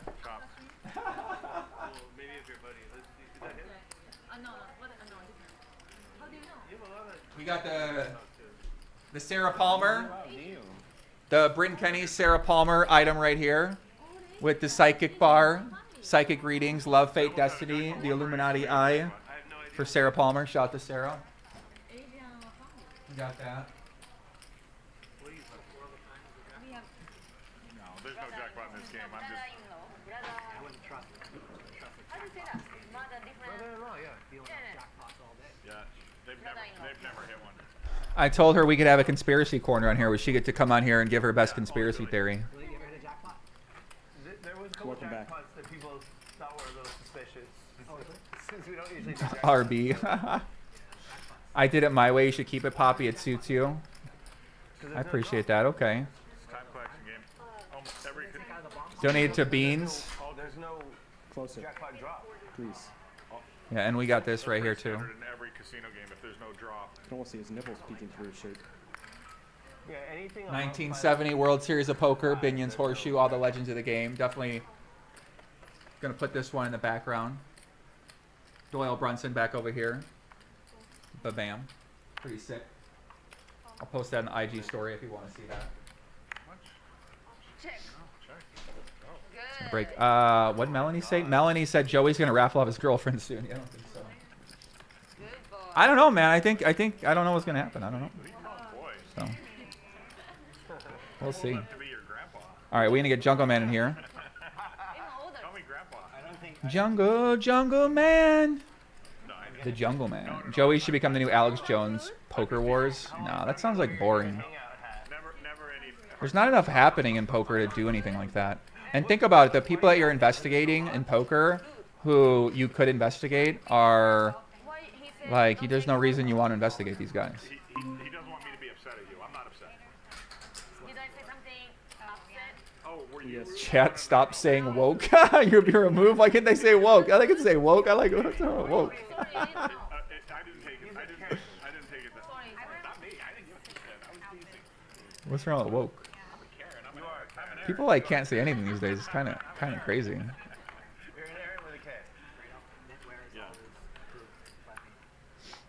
You know, my boyfriend. All right, Jungleman texted Beans. Apparently Beans knows everybody. All right, we're gonna play this by Caitlin Comeskey first.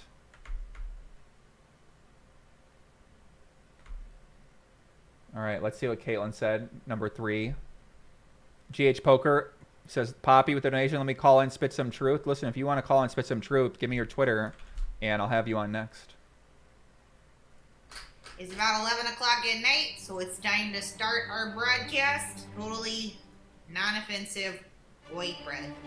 I was asked to tell a story. I told the story to the best of my ability. Joey, do you have any idea how valuable my time is? I just got off the phone with Martin Scorsese. I wasn't being a mean girl. I was being mean to that girl because she started it.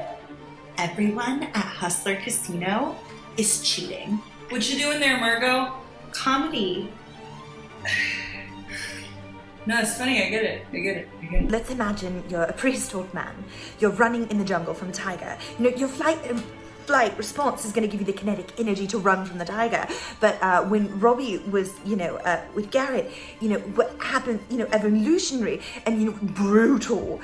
I definitely want to be very mindful about the language that I use around the situation. That being said, shut it down. I was just doing this all for fame? That makes no sense. I live in Beverly Hills. There are so many better things I could do. I have an identical twin sister. Do you have any idea how many opportunities we have in LA? Corporate catalogs, special events, reality dating shows, porn, fun flyers, nursing. I'm standing up for Robbi because I don't think she did it. And I think it's the right thing to do. Also, Jen told me to, yes. Yes, that is accurate. Sorry, Joey. I still get flashbacks sometimes. This opportunity has provided me with a chance to be, altruistic, to be full of integrity. Did I torpedo my decades-long poker career off an assumption? Maybe, but I don't think that's what happened here. Oh, Joey, sorry, I'm just popping out of the shower real quick. I was gonna button up my buttons, but there's no point now. Honestly, I have no hate for anyone except Matt Berkey. He can go fuck himself. Fuck you, fuck your rescue dogs, fuck your poker training site. Take your thesaurus and put it up your butthole. Sorry I didn't do your podcast. Harry Bob, stop. What do you guys think? What do you guys think about that? W or L? What do you guys think, chat? I thought that was pretty good. I like that a lot. A lot of great stuff there. That gets... How many firebombs are we going to give that one, guys? 5. We got a 5-star firebomb rating here. So 1 fire means that dog. Okay. 2 fires being that we kind of like it. Okay. 3 fires means that we're starting to get heat up a little bit. Right? 4 fires when we start really firing things around.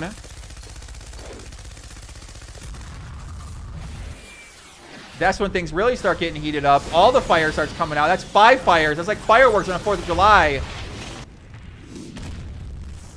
And then, of course, we got fire mode here. Listen, we go to fire mode. That's when we got a true fire piece of content, my friends. In the chat, you guys got to tell me. I'm gonna give this piece of content.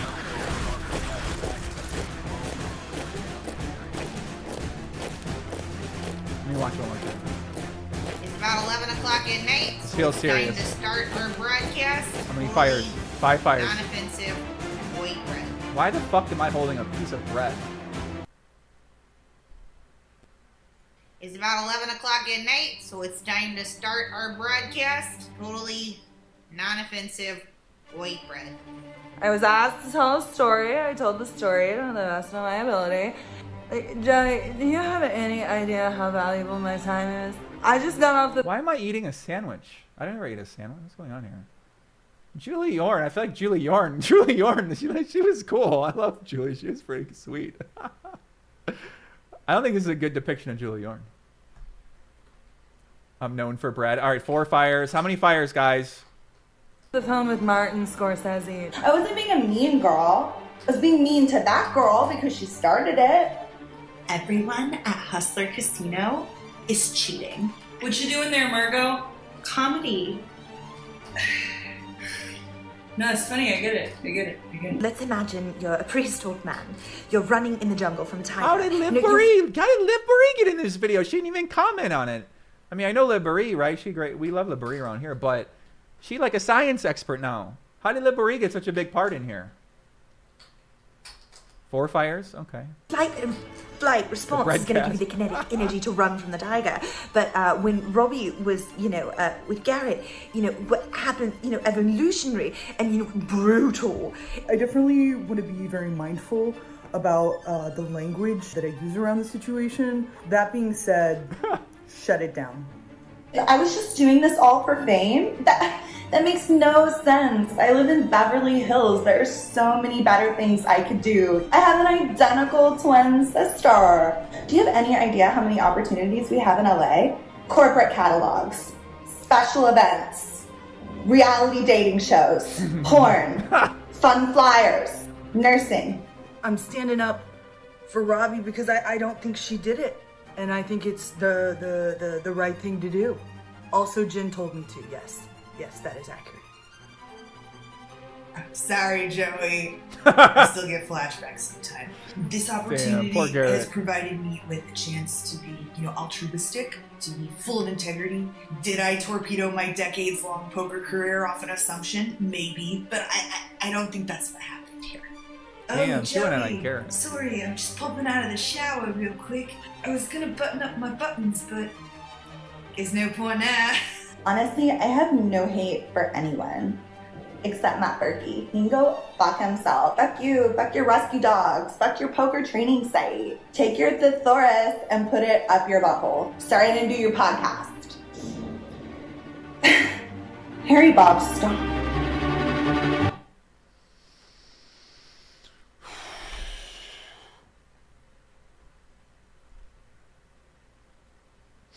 All right, let's give this, I think we'll give it,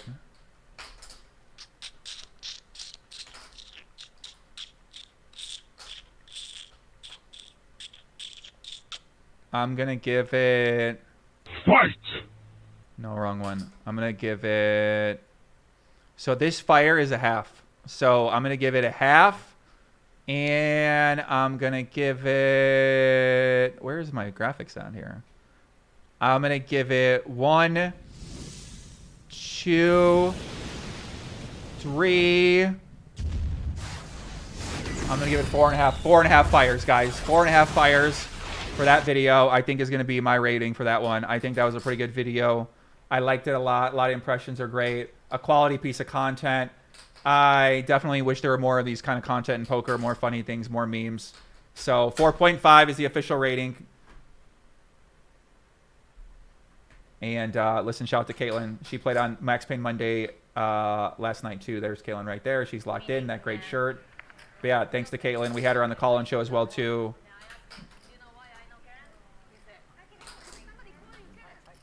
Too high? I don't think so.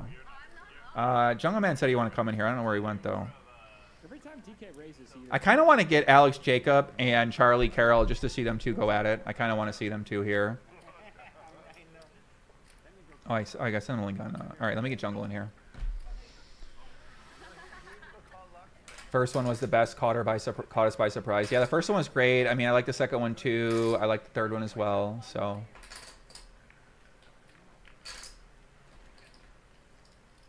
But yeah, I just sent Jungleman the link, so we're gonna get him in here, and we're gonna see. Probably pretty good for Aaron. Kane Dog said, I like the Joey part. It's 11:30 p.m. It's time to start the podcast. Yeah. Let's see what the hell I've been talking about lately on here, now that I got everybody here. So he sent Jungleman the link. Jungleman's about to tap in here in a little bit. We're going to see what he's been up to. Beans like a big winner out of this. He's been going on podcasts. He got a lot of interviews. Everybody know about Beans now. We're going to stay up to date with Beans, see how he's doing out there. We rooting hard for Beans out there, bro. Beans, we rooting for Beans, man. Look at that sweet baby. Damn, flush first. Caitlin, you did our girl like that. You're kidding me. Damn, they gave Caitlin the hustler setup. Welcome to the game, kid. All in from Aaron. This guy insta shoves. Caitlin doesn't love it. She's already put in 60% of her stack. You think most do? No. Ay. Like not, but you get very red. I know some people get very red, but I've done a lot that don't. Like the redness varies. Ay. Let's see if Caitlyn fold. Probably can't fold. It's like a genetic thing. I don't think it's I think the majority of Asians we're lacking. like a lot of Asians. Caitlyn calls. Damn, she's drawing dead. Wow, they diced her up here. Aaron gonna win a big one. Nah, I'm trying to. Yeah, I'm just waiting for them. I don't go until the Cooler. Hey, the pub's chop them off. Damn. Ay. Caitlyn got a rebuy. Give Caitlyn credit. She at least thought about it. Ay. Look at that guy with that shirt. Did you ever fold a flush to that guy? I would not fold one to my man Aaron there. Shout out Aaron, AK. He owned the Hangout there. Hangout is in yeah, he owned a bar, I think in Huntington Beach he told me about. Yeah, the Hangout restaurant and bar right here. That's Aaron's place. 4.5 stars on Google. Pretty nice. Yeah, he invited me there anytime I want to come. He said, come on in, check it out. I think it's, yeah, it's on the Hangout Seal Beach. I don't know if anybody ever been there before, but yeah, I mean, that kind of sucked for Caitlyn. If you need a bar, I'll lay a bar. I specialize in loading. But yeah, that's this guy right here. He runs that place. Pretty sick location. Look at that. So if you guys are in town, make sure you guys go support. Go support his place. 7 a.m. Open up Huntington Beach. He got one in Huntington Beach and he got one in Seal Beach. He got 2 locations.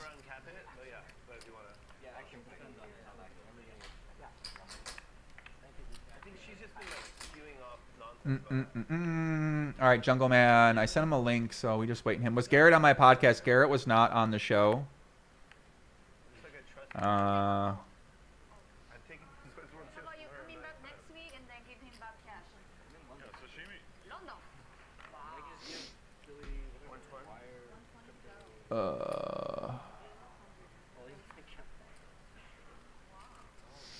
Michael B said, Joey, Nick just called you over-opinionated narcissist on the live stream. Well, what live stream? I mean, the point of this content is to fucking talk about shit and have an opinion on things. So I would agree that I definitely am over-opinionated. That would be the point of content, is just to give your opinion on things. So. Ernest doesn't really have many avenues to improve here. No diamond in his hand. Much better to call it a hand like Get sashimi on. Yeah, I would love to have sashimi on. I don't really know much about her. Yeah, I think anybody, I don't know what narcissist mean. Let me look it up. I think anybody that makes content, you know, you sort of have to be, you got to be fucking crazy, guys. You know what I'm saying? Like, you got to be nuts to be making content. Alex Schneider says, what denomination of extreme confidence lies a fragile self-esteem that's vulnerable to slightest criticism. I mean, I could see that. I could see that. I mean, you kind of have to get really good at handling criticism as a content creators, but obviously when you get certain criticism, you can be vulnerable to that too. So I could see that, yeah. Yeah, it's pretty challenging to take in all the opinions, the positive and the negative as well. You sort of have to have confidence when you make content about your opinion or about yourself or about where you're coming from. So, yeah. Would you like to have a competition? A beer chugging competition? I'll show you how healthy I am. What are you talking about? I can beat you in... I just saying she had like 2%. Mid-steel plus... I'm not a narcissist. Yeah, I don't know. Maybe I am. I don't know. What is your percentage of winning 500 from Bob in this game? Never really thought about it before. I'm sure that surely I can't be. I gotta be nuts for doing content, guys. You know what I'm saying? Like, doing content's fucking crazy. But yeah, I think we got Jungleman coming in here. If we don't get Jungleman, maybe we get Alex Jacob back on, see what he's talking about. He basically thinks all this is a big foog, and there's really nothing going on.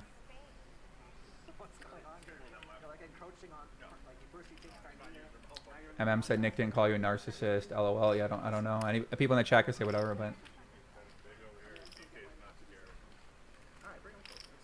never been called it before. But I could see that. I guess the thing is I feel like since I came back to content, I have been a little bit vulnerable to criticism, even though I'm usually pretty good at taking all the opinions in, positive and negative. So it's nice to self-reflect about you know, who you are.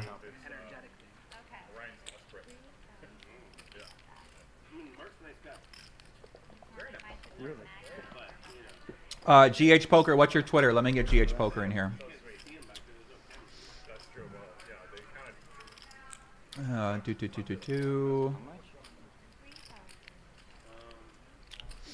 GH Poker on YouTube. What's your? You donated earlier.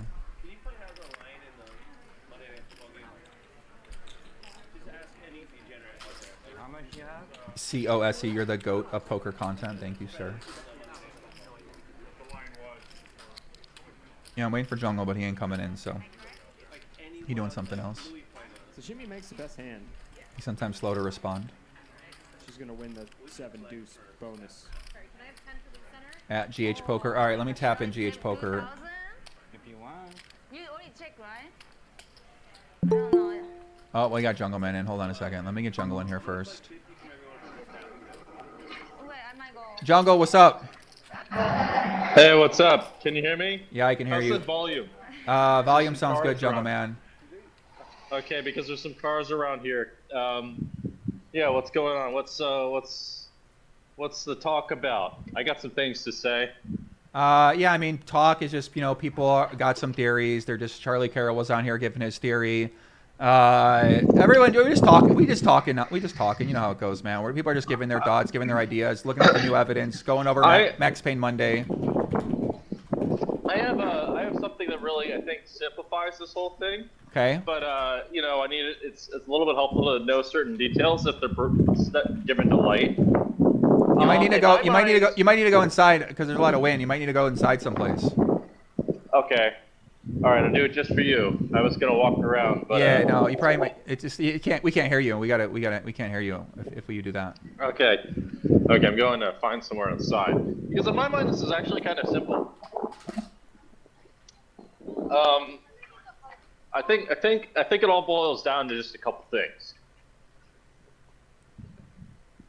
Okay.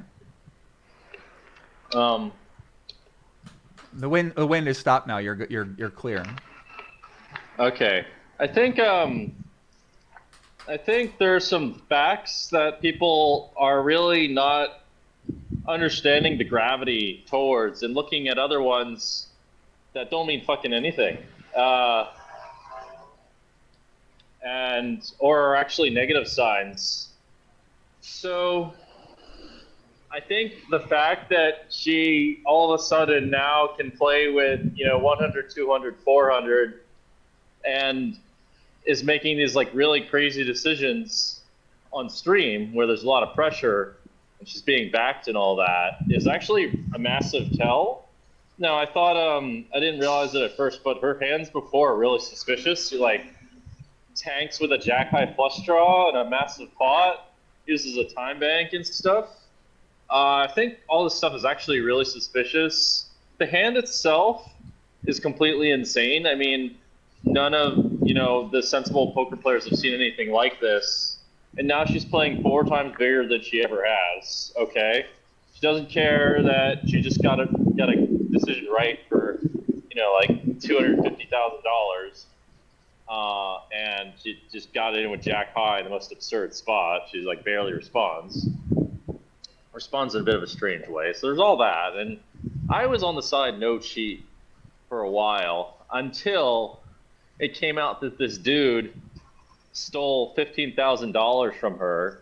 She lied about that while she had a lot of time to, put herself together. It wasn't like a spur of the moment kind of thing. She was following this guy, Brian Sadviksal, and I could maybe believe one really, really extreme event plus by itself. I guess that could not be cheating, but combined with this guy stealing from her, both those events, I mean, are so rare that they're literally they happen one every fucking 5 years. You know what I mean? Both of them by themselves. So imagine both of those combined, and then everything else she does looks like complete bullshit to me. She says she'll take a lie detector test, and it's this bullshit test from this that doesn't ask her any hard questions in this shady place that for some reason she traveled to. She hired a PR firm to make her look better. She's got every incentive in the world to make herself look better, especially if it looks like she can get away with it, which It definitely looks like she can. So, I mean, none of that's really surprising. If anything, it's more suspicious. Because someone who's innocent is just going to be, okay, just check everything, like whatever. Just check everything. And certainly not go to a shady lie detector test. This is something someone's going to try to do if they're covering up. That's actually more suspicious. And I don't really know what the update is with her turning over her records to authorities. I don't know what authorities were talking about, but the LA Times doesn't count as authorities. I think there's a lot of, I mean, if I'm really honest, I think, let me think if I should say this. I think if like, yeah, but basically, I just think there's a really high chance that something's going on. I don't know what the exact percentage is, but nothing that's happened so far is explaining any of what I just said. And like, you know, the people just keep saying, "Oh, she's going on stream." That doesn't mean anything. That means nothing. Like a cheater will go on stream. A cheater will try to defend themselves, especially if they want to preserve their image. She's already shown that she'll lie. Like, there's no surprises here. Like, there's none of this protect yourself stuff means anything. Especially if like the actions can be rationalized. For what it's worth, if you look on her social media, she actually seems like a nice person. Which is kind of funny because some of her responses in a way are like not that, you know, they're not really, I don't know how to say it. They're not like Mike Postle's responses in some ways. It's kind of a funny dynamic because she's not acting in a certain way that certain bad people do, if that makes sense. It's like she's not like being particularly, I don't know, I have to actually watch her streams. Like maybe there's some more information. Yeah, you should watch. You should watch the interview sheet. I mean, she came on. I'm sort of wondering now, from her standpoint, you know, what else can she really do besides, like, she did the lie detector test. Right now, people are saying it's not the right lie detector, and they say the lie detector don't mean anything. All right, well, now she gave the phone to LA Times, and you're saying, a lot of people are saying, that doesn't right? fucking mean anything either. They say that don't mean anything either. Right. So what can she do? Police. No bullshit. She gotta go I to the gave police. my phone to my friend, and my friend says I'm innocent. Bull fucking shit. That's bullshit. If I give my friend to you and I'm guilty of something and you're my friend, are you gonna rat me out? Fuck no, you're not. Give it to the police. So you're saying she got to give the phone to the police? No, you can't do this 30% nonsense. You have to give it to the police if you're really serious. Mm-hmm. Like, all this is nonsense. The LA Times doesn't want to convict her. Like, the LA Times isn't going to use, like, if the LA Times is going to use, you know, is going to, like, dig up her deleted texts or whatever, and probably there's some deleted texts in there. I don't know for sure. You don't really know. But, like, all these, like, these attempts are exactly what a PR firm is hired to do. You know what I mean? Like, it's not a surprise. Right. So it's either like the real deal or it's not, you know?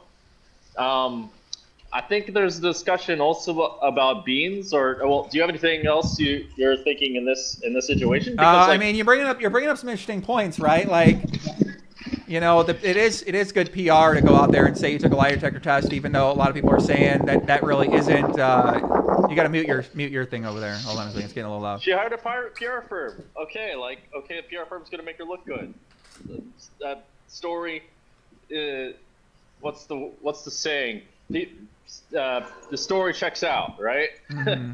Are we missing something here? I don't understand. So you're saying like, the only thing. Now. So you're saying she really can't do anything then? There's nothing besides give the phone to the police, which I don't know if that's going to happen or not going to happen. But the police are probably busy with other shit. They probably don't want to look through the messages and go through their why. They don't want to look through the messages of something that's like, you know, got the attention of LA Times. And in terms of like actual attention is much more viable and is also kind of an interesting thing. If you think they're not that interested because of, you know, the practicality of the situation, if we were to look at it in total vacuum, I'm going to call bullshit again. But yeah, I mean, just some legit source it doesn't have to be the police, but someone who's like not biased, obviously that's how poker works. When you get someone to mediate someone, pick someone that's not biased and who's going to actually do their job. Not someone who's going to who has all this incentive in the world to not make themselves look stupid and make themselves retract their words and doesn't want to hang her. Someone who doesn't care. Like, that's really what it is. You don't want to pick me either. I'm not a good arbitrator in this situation because I'm speaking against her now. But you want to pick someone who's neutral, like the police. Like, the police shouldn't really care. Or I don't know. Who else doesn't care? That would be ideal. I mean, what else are you thinking, Joey? Yeah, I mean, you're bringing up some good points. I mean, in my eyes with her, she just has to really just kind of let things play out in my eyes. Like, right, the investigation goes on. It's going to reveal whatever happened or didn't happen. And then from there, she's got to decide.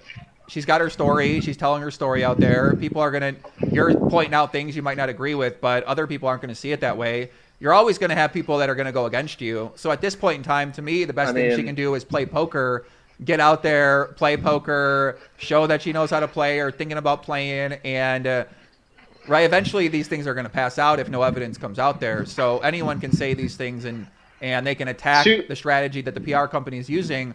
But at the end of the day, once time goes by, then everyone's going to forget about this. It's on her to decide how she wants to maneuver the energy being thrown her way right now and take it to wherever direction she wants to go. That's why the PR team brought in. That's a fair point. I mean, she's already given the money back. It's kind of a punishment. I mean, I also find that extremely suspicious. Like, that probably... I do not believe her story with Garrett. I've seen people lie before. I've seen what it looks like. I wasn't born yesterday. Nonsense. Yeah, and sure, like, why not let her play poker? In situations where it's not streamed and there's no RFID chips. Sure, because the cool thing about poker is that it's really hard to. I mean, it's really suspicious if she only plays in certain places and all that, right? But if she plays, 100, 200, 400 at the Bellagio, and she's playing heads up with Garrett or whoever, or in some neutral setting or whatever, then, it's cool. And, certainly she should have that ability if she is innocent, especially because, I don't see why she should be denied in either case, really. But that might shed some light on things if she keeps playing and she keeps making these kinds of moves, right? If she's innocent, she can do it again, or she'll do maybe not something that extreme, but she'll still own some souls, right? If she's really doing things on this level or anywhere in this ballpark and just crushing people this hard, you know what I mean? Then she'll make a lot of money and who cares? And this will blow over eventually. Liz said PD is involved as much as they can. The gaming board's doing their thing. What else is expected?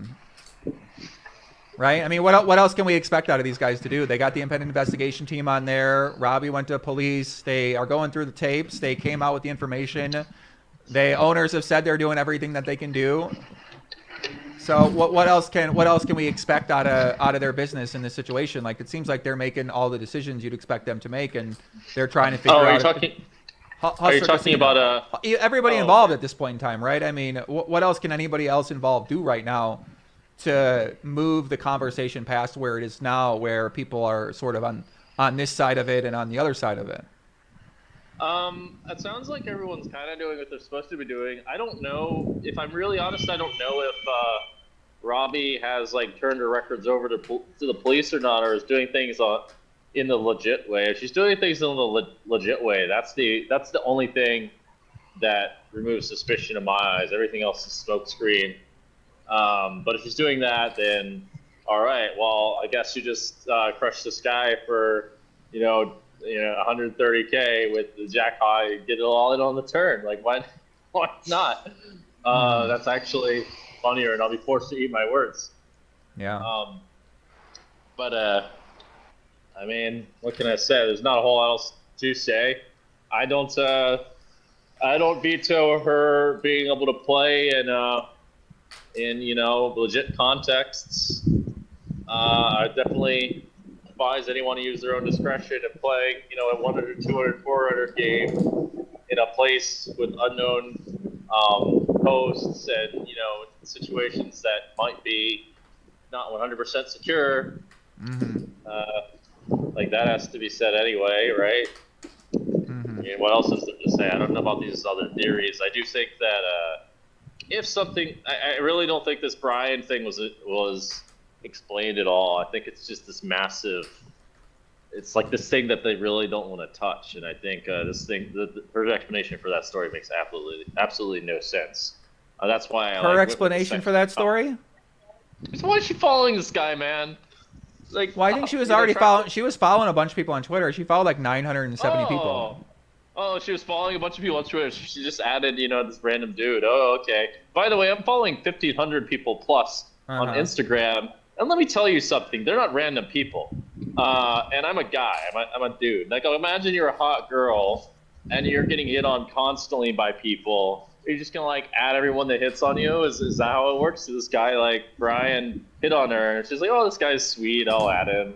Maybe. I don't know. She said she followed a lot of random people, which I saw before because I saw after we started, she followed me and she followed a bunch of people. I was like, why did she follow? I've never met her before, so. Wait. Whoa. Back up a second. Now we have to talk about what you just said. Sure. So you're saying that following you or following me is somewhere in the ballpark of following some random guy.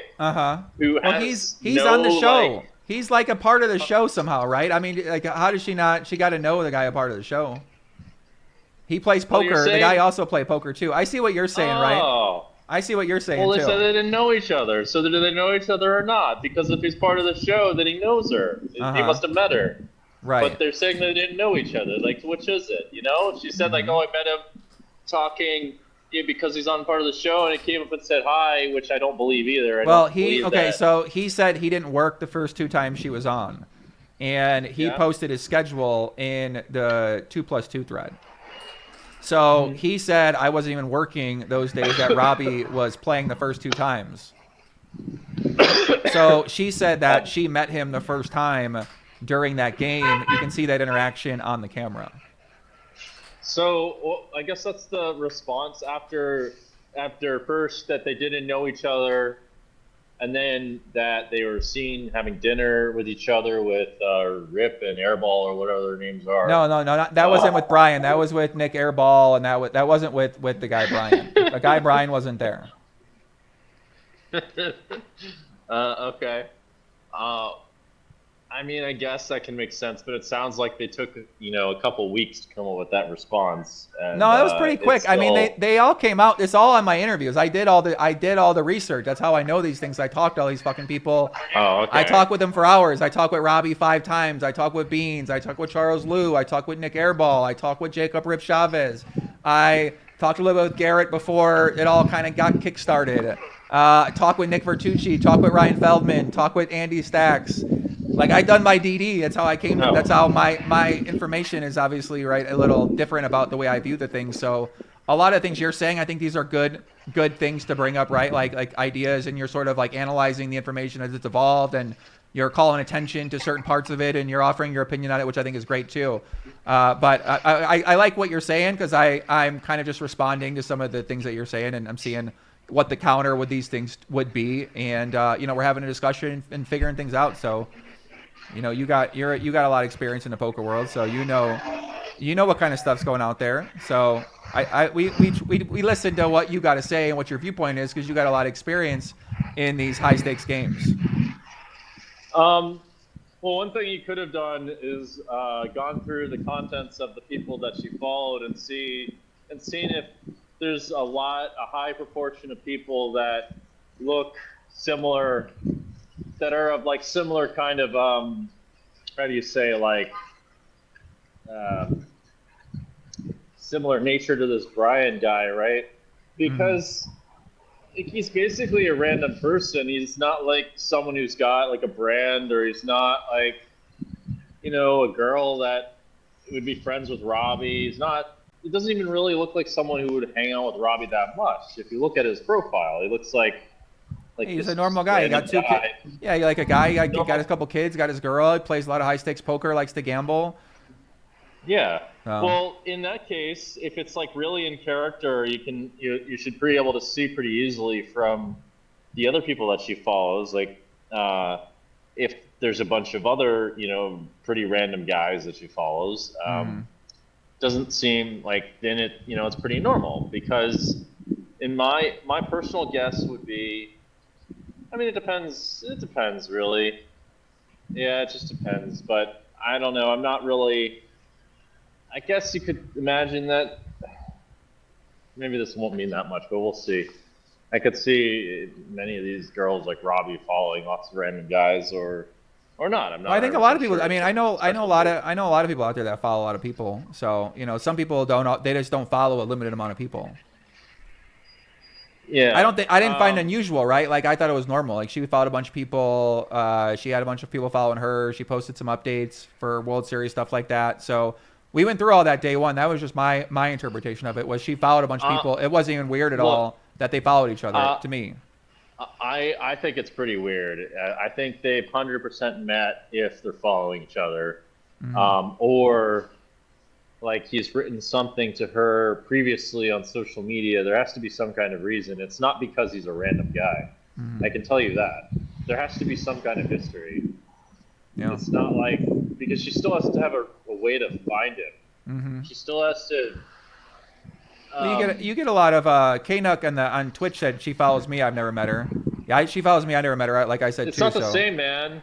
She follows you because you're like a name in poker and you've got like a legit podcast. It's not the fucking same at all. Like, this guy doesn't have any of that. This guy works in the casino and doesn't like. He plays poker too. He's a poker player as well. Okay, so what? So then maybe they play poker with each other. That's more believable than they don't know each other. Yeah. She didn't just find this. She didn't just stumble on this guy's profile and said, "You know what? I'm going to add this guy." That's not what happened.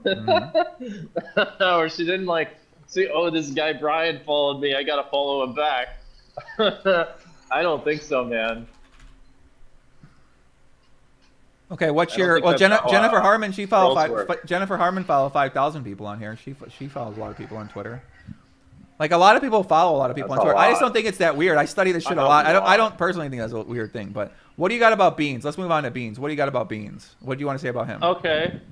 Well, with Beans, it seems. So you're friends with this guy Beans. Is that the story, or what's your relationship with Beans? I mean, friends is a strong word. We're friendly. I mean, depends on what capacity friends. Like, we know each other. We're friendly.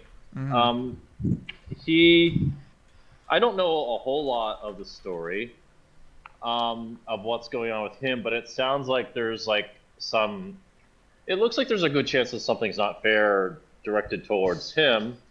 There's a couple things going on. Let me get away from this bus. I don't like buses. When they're very noisy, it's not my thing. So this Beans guy, I haven't had. From my understanding, Beans he doesn't scam or anything like that. He just like borrows money and likes to gamble, and it can take a while to pay because he gambles a lot. That's my understanding about him. I don't want to like.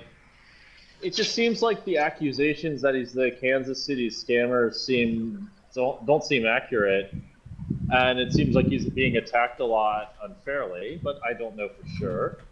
It just seems to me like if we're going to go that route, then a proper way of looking at things should be done, because those things, if said incorrectly, are not very nice.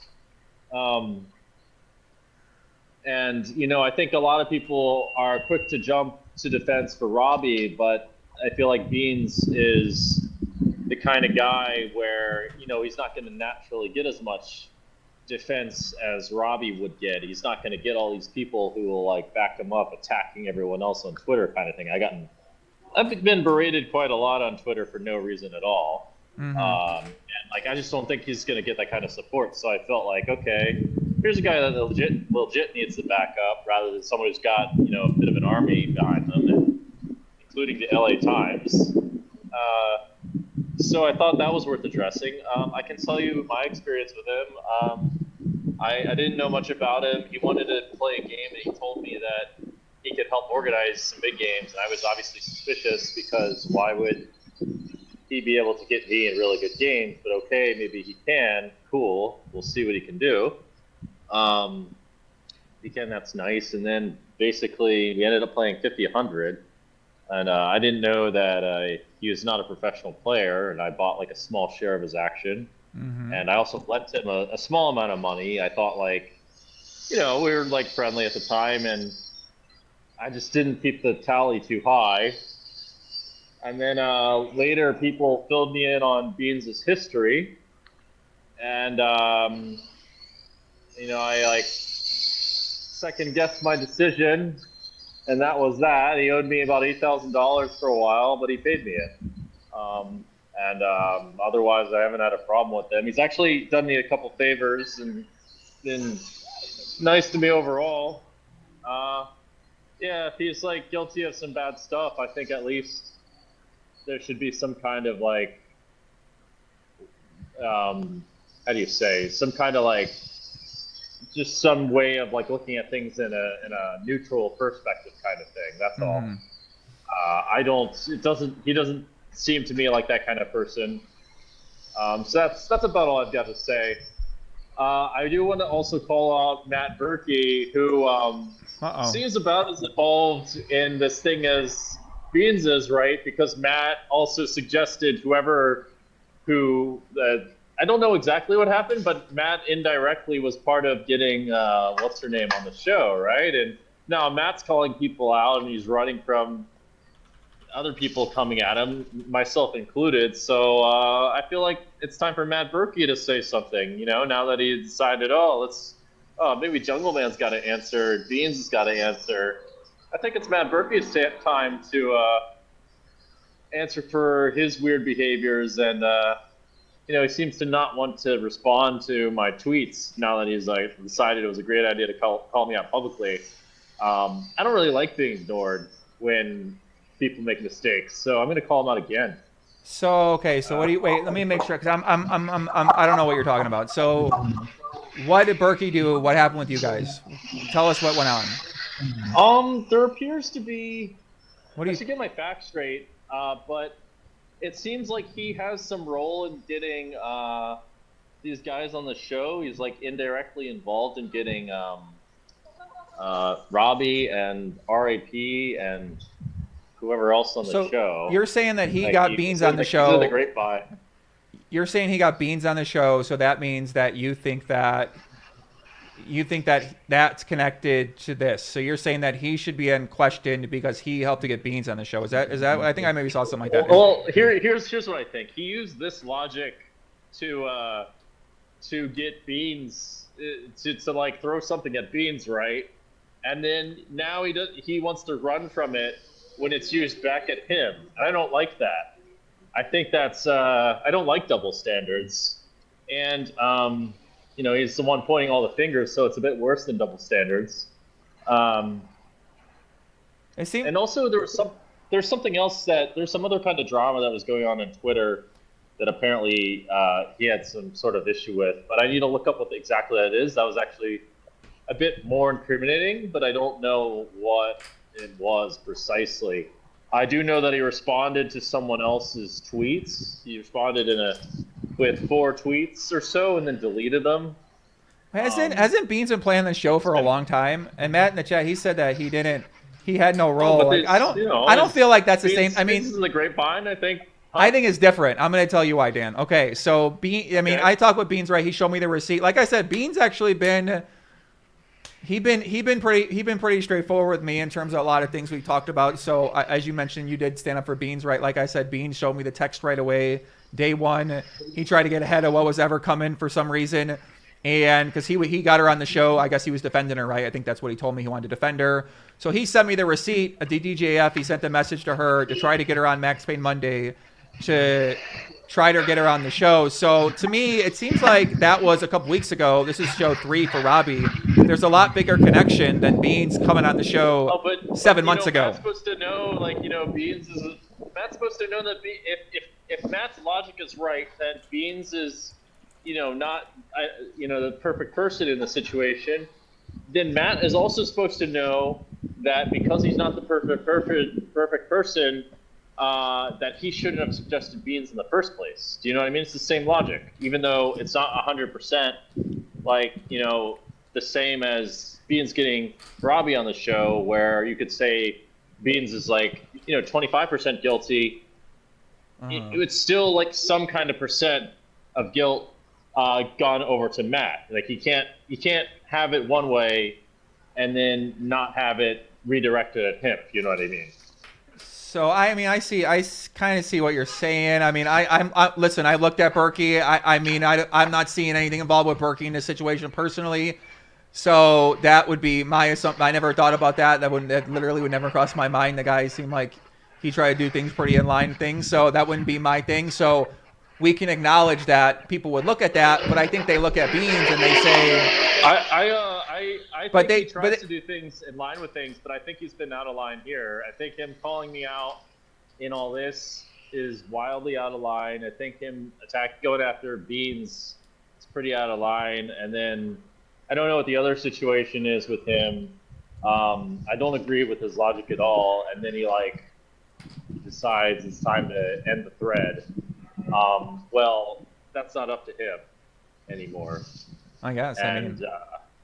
It's just it's part of this really is, and part of this is the whole pointing finger game is not a particularly great game to play, as I'm doing it myself. But now that I'm into it, and now that it's the kind of game that we're playing, well, let's play then, okay? So you want me to get You want to get Berkey on here? I can get Berkey on here. You guys can talk. I feel like y'all need to talk this out, and then Why not? And then we can get Berkey on here.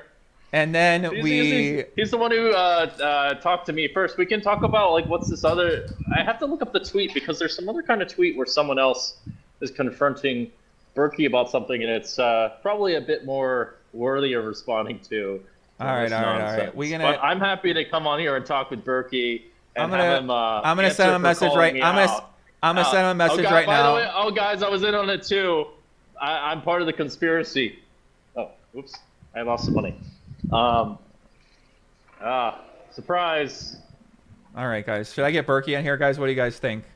Poker beefs? No, I don't know where it went. It goes where it goes, guys. Listen, the show goes places, right? It is what it is. So, yeah. Let me get Matt in here. This is always so funny, this show. I never know where it's going to go. All right, hold on, guys. We're going to get Berkey in here. Get Beans and Berkey. I can't handle all three of those guys. Jungle, you got to go somewhere where the wind isn't howling. The wind's... I'm always on the move, man. Fucking walk in an enclosed outer door sing. We can hear you. Huh? Walk in by the walls or something where it is so windy. No, it don't sound too bad. Where you at right now? I'm in South Korea. Oh, South Korea? Okay. All right, hold on. I gave Berkey a link. We'll see.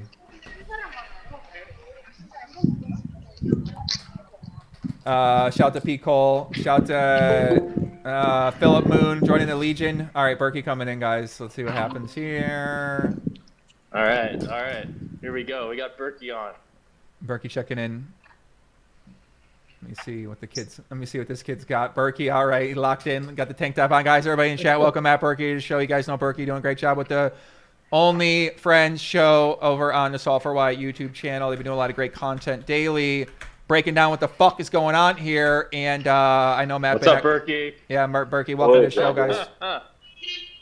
Hello, Berkey. What's going on, Dan? What the fuck are you talking about? What the fuck am I talking about? You're the one who was getting Beans in on this, and then you're like, "Oh, Jungle, you gotta respond too." And now I'm saying, "Oh, Berkey, you've got to get on as well." Okay, Jungle, I tagged you in a thread because I wanted you to explain why Beans was using your name for leverage. I wasn't accusing you of anything. I posted 4 screenshots, one of which was Beans asking me, huh? Here's the thing: you're posting into the same thread where there's this like scandal going on, and then like you're throwing Beans' name into the scandal, and then it's like Beans oh, threw like himself in there. Yeah, Beans called in the first person to call into my show day 1 of the investigation. Oh. So he put himself out there to me, and he was like, I got to come on the show. So he was actually the guy who got himself involved in all this. Yeah, Jungle, you should have a fucking clue before you start talking. Beans threw himself in. I had text messages from him saying that he wanted to do a 200K crypto transfer with your name attached. That's pretty sus. So what? Is it like? Yes, Beans is a known scammer around town. He's known to owe the entire world. I'm not like alone in this. The whole high stakes community knows this. You seem to be the only one who doesn't, and he's building games around you. So yeah, that looks sus as fuck. And you had an opportunity to distance yourself, but instead you're doubling down and backing up for this guy. So you tell me what the fuck is going on. All right, well, okay, so I'm not saying that he's not guilty of slow paying people. That's clear. If you want to call that scamming, okay, well, whatever word you want to call it, it is what it is. Like that. Right. I forgot your I have Mr. nothing to do with Caveat that. where you can just break all the rules. If you want to call ghosting cheating, well then, I guess it is what it is. If you want to call slow paying scamming, then I guess it is what it is. Bro, like, this is black and white. Everybody knows not to do business with this guy. Okay. I mean, I know that. So what are we talking about? I mean, I didn't understand that he was going to be like the escrow in this 200K transfer. Which is why I made it public for you to back off of. To explain. Okay, so what does this have to do with this like hustler fiasco thing exactly? Was the connection there? Beans himself has something to do with it because he's the one who claims to have gotten Robbi in. He has a direct line to Robbi and to Rick. So which what? we were investigating at the time. Okay, Beans knows lots of people. I know lots of people. Okay, and there's all kinds of different threads out there. Do you want to open up some more threads? Who are some people you know? Like, we can talk about them too. I mean, this is what you sound like. What are we doing here, man? What are we doing? Like, this guy went out of his way to insert himself in this investigation. He had a clear line to 2 people that we believe to be unsavory. He has a bad rep himself. Of course, we as a community are talking about this. Why are we on the free beans train all of a sudden? The only part of the free beans train that I'm on is just like, it sounded like he had like a name that was way worse than what it sounded like, and all I was trying to point to that was like, as far like, I just feel what bad has when been someone said? like called completely what has been said about him that's untrue? He said something about what he said that was untrue was that he's known as the Kansas City scammer, which to me sounds like he's this guy running around and giving a lot of scams. I don't know if that's true or not. How that happened was that was relayed to me through a couple different people who brought him up to me. That's what they called him. I said, okay. I asked him about it. He said, that's not me. I'm not the king of whatever. So those are from reports I've gotten from people in the Kansas City community who reached out to me privately, didn't want to be named, and Beans, I think, basically responded to a lot of those things too. So he said there's no proof, there's no evidence about anything in Kansas City, which I personally have not seen any evidence of that. I think the PPP thing, I don't know if that's related to gambling, poker, right? I mean, some people I don't really understand what the hell's going on with that, so I can't speak on that too much. Maybe Berkey knows a little better than that. But in terms of evidence that I've seen, Berkey, he said he knows a lot of people around town. He knows more than me about relation to Beans. So, but that's for Beans and the Kansas City scammer. That's where that came from. Okay. So that's the answer to your question, Berkey. As far as him slow paying people, yeah, that's no secret. I learned that after he owed me a little bit of money, but he did pay me back. It did take a bit of a long time and much longer than it should have, but he did pay me back for whatever that means. Yeah, and as far as him slow paying other people, I mean, what can I say? I mean, he himself says that's true. Okay, and, so you can see where I would be a little suspect when really large numbers get thrown around with a reputable name in the community. Okay, well, I should have been more careful with exactly how things might have been stated, or something along those lines. Or just do due diligence. Right? Like, I'm never going to ask somebody who has a bad rep to commit to try to transact $200K in crypto for me. That's not what happened. I'm pretty sure. I mean, I can go back and check my text, but I think what happened was like, I said something like, "Oh, I'm annoyed because I can't like transfer crypto," and he said something to me like, "Oh, I know people who will trade crypto for cash." I'm like, "Well, let me know if they will," like something like that. If he knew people, because last year in Vegas, I was having that issue. Okay, right. That's what's happening on your end. What's happening on my end is I'm getting a message. Okay, well, I don't know what the fuck he's telling you, okay? I'm not responsible Yes, for you do, because exactly I fucking posted it publicly, Jungle, and now you're coming after me over it. Okay, well, you're the one who tied all that to this, which has nothing to do with this. Just other than the fact that the same guy's name is here. Okay, and he got the lady on the show or something like that and provided some text messages. I don't even know what you're right. None of this has anything to do with anything. That's abundantly clear. I guess when you operate below board at such a high frequency. Now I decided to make this into a fiasco. And here we are. You did. You did, Jungle. Well, you found when you're out there doing dirty shit on the regular, I can understand where this gets a little bit sus, and you don't want your name dragged through it. But like, distance yourself then. Don't double down and back this guy. I'm not like backing him 100%. I'm just saying like the whole like Kansas City scammer reputation, like he's like had Billy nothing the Kid to do with that. of Kansas. So why are we talking right now? Okay. I don't know. It doesn't really seem like there's that much to talk about. I just decided, if we're going to start a fiasco, we might as well make it a fiasco. And I just felt like, I felt like escalating it mildly to this level. Like, here we are. Okay. It's not really well, here we deal. are. Not what really he wanted. honest. So where do we stand? Okay, so guys, where are we going from here, right? Because Jungle, it seemed like you got the issue with something Matt said. Matt didn't seem like you got a real issue about anything, but so you or maybe you did something with your association with Bean. So what do we got to figure out from here to move ahead and to have an understanding of what the fuck's going on? Because I'm a little confused still what the problem exactly is. I'm not sure. You guys had a dispute. You basically said why is Berkey name not being brought in? Problem, let me give you an analogy. Okay. Suppose there's a gang fight, and one of the gang members, and then I don't know, you've contemplated doing business, or you did like some kind of small business with one of the gang members, and then you're not actually part of the gang, you're out doing your own thing, and then someone else, there's this whole war going on, and someone else is like, you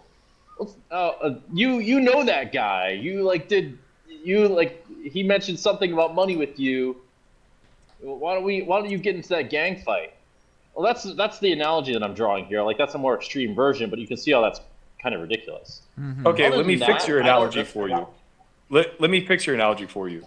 You did a business transaction with a gang member, and then that gang member gets arrested, and the police are looking into their business associates. Is he arrested though? Oh. I mean, he's under suspicion. Guys, should we get Beans want to tap in? Beans want to tap in and answer some questions, guys. Can we do that? What do you guys think? Go nuts, man. He keeps spamming thing. Let's just figure out what's going on here. Berkey's fired up. Listen, shout out to Berkey, Jungleman. They're both on here right now. But you're not the police. Also, you're Matt Berkey. Sorry to tell you.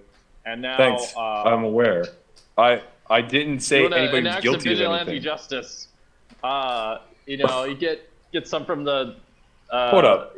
So we just listened to you talk for 20 minutes about why Robbi's guilty.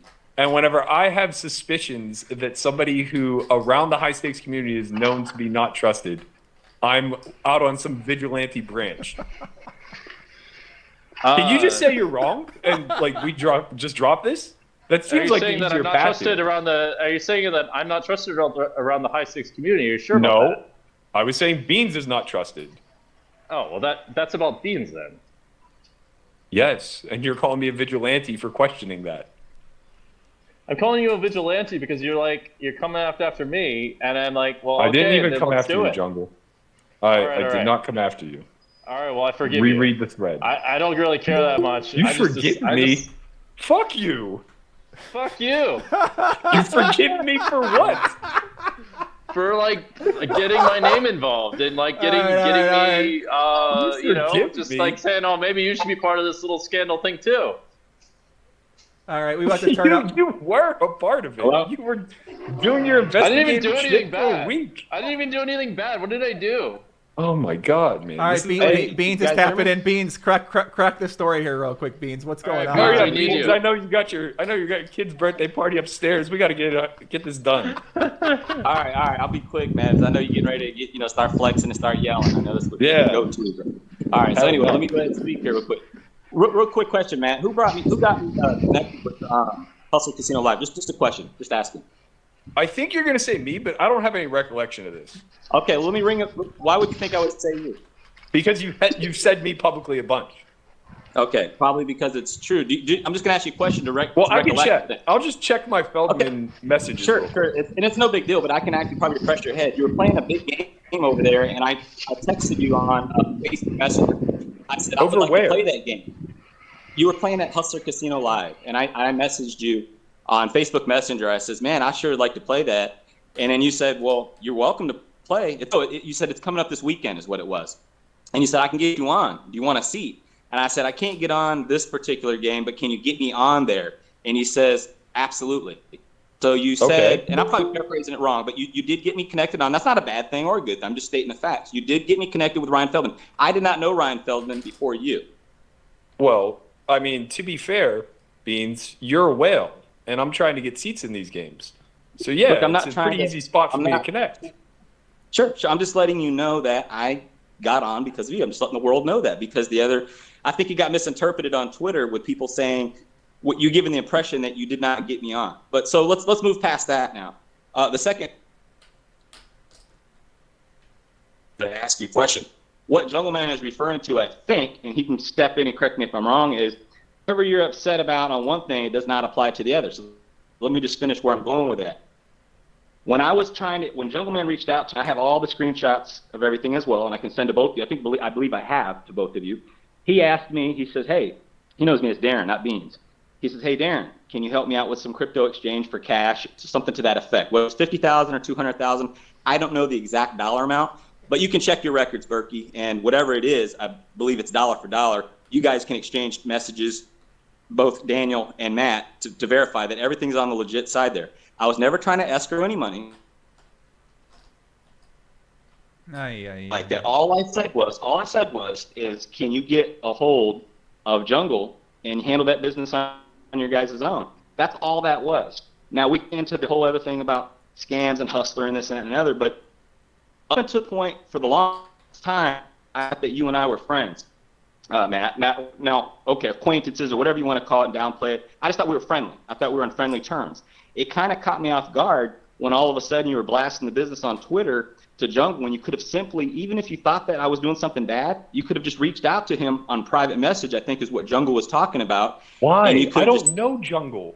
I don't know him at all. And I wasn't accusing but him you of could have asked anything. him on some kind of private platform. You could ask private platform. Why? This is all unfolding publicly, and it's relevant to the case. Why would I ask him privately?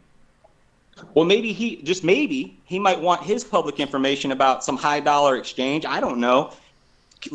Best left kept secret or whatever, or discreet is a better term. Discreet. Okay. I don't know. But if you have to be clear, I'm looking at the message right now. Your back channels. You said it on your own show. Back channels. Why couldn't you at least give me the benefit of the doubt since I'm some sort of whale?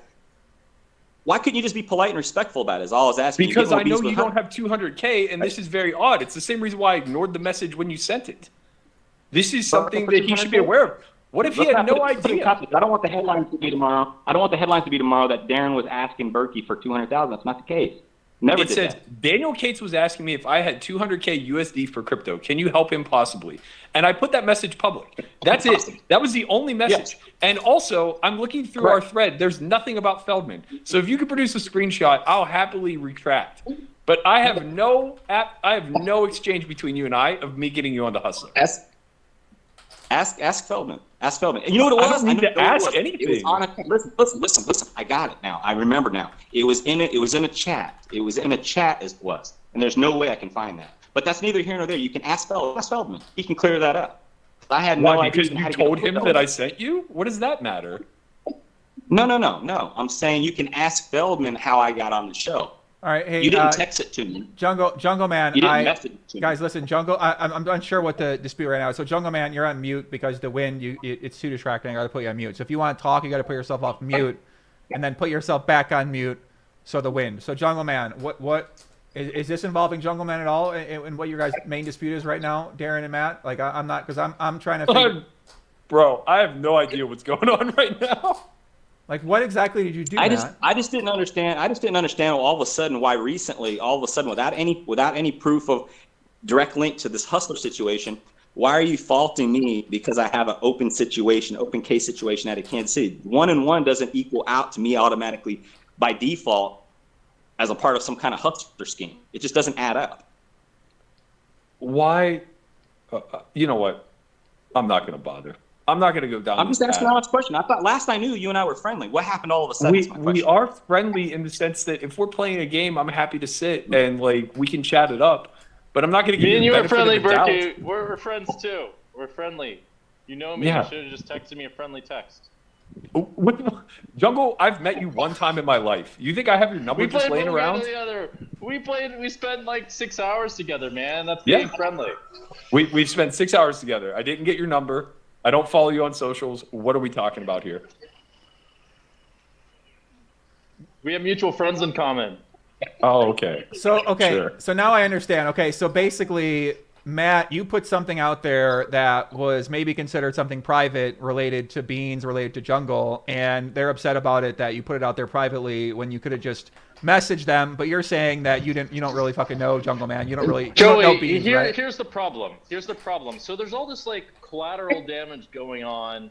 I don't know if that's the right word, but there's the splash damage going on from this whole scandal thing where everything's like really ignitable, and now it's being tied to something that has nothing to do with any of that.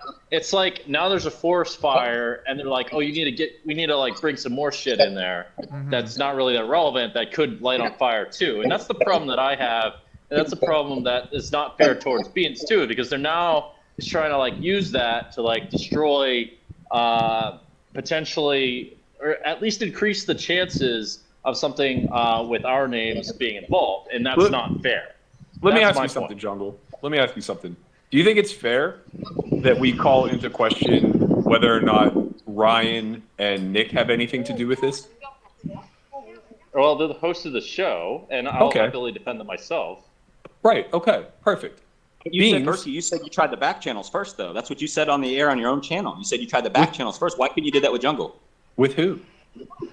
You said on your show, on your podcast, It's All for Why, okay, that you tried the back channel. We're working with Nick Vertucci on any types of allegations to see if you can get anywhere there. Why couldn't you try the back channels with anything? Well, the short answer is that working in collaboration with Nick while this was going down was beneficial to the investigation. Jungle has nothing to do with anything. I wasn't even calling Jungle out. I was making him aware that somebody with a sketchy past. You called me out. You literally posted something publicly for hundreds of thousands of people to see. Okay, that's not a call out. I was making you aware that somebody with a sketchy past. What was the call out? What was I accusing you of, Jungle? What was I accusing you of?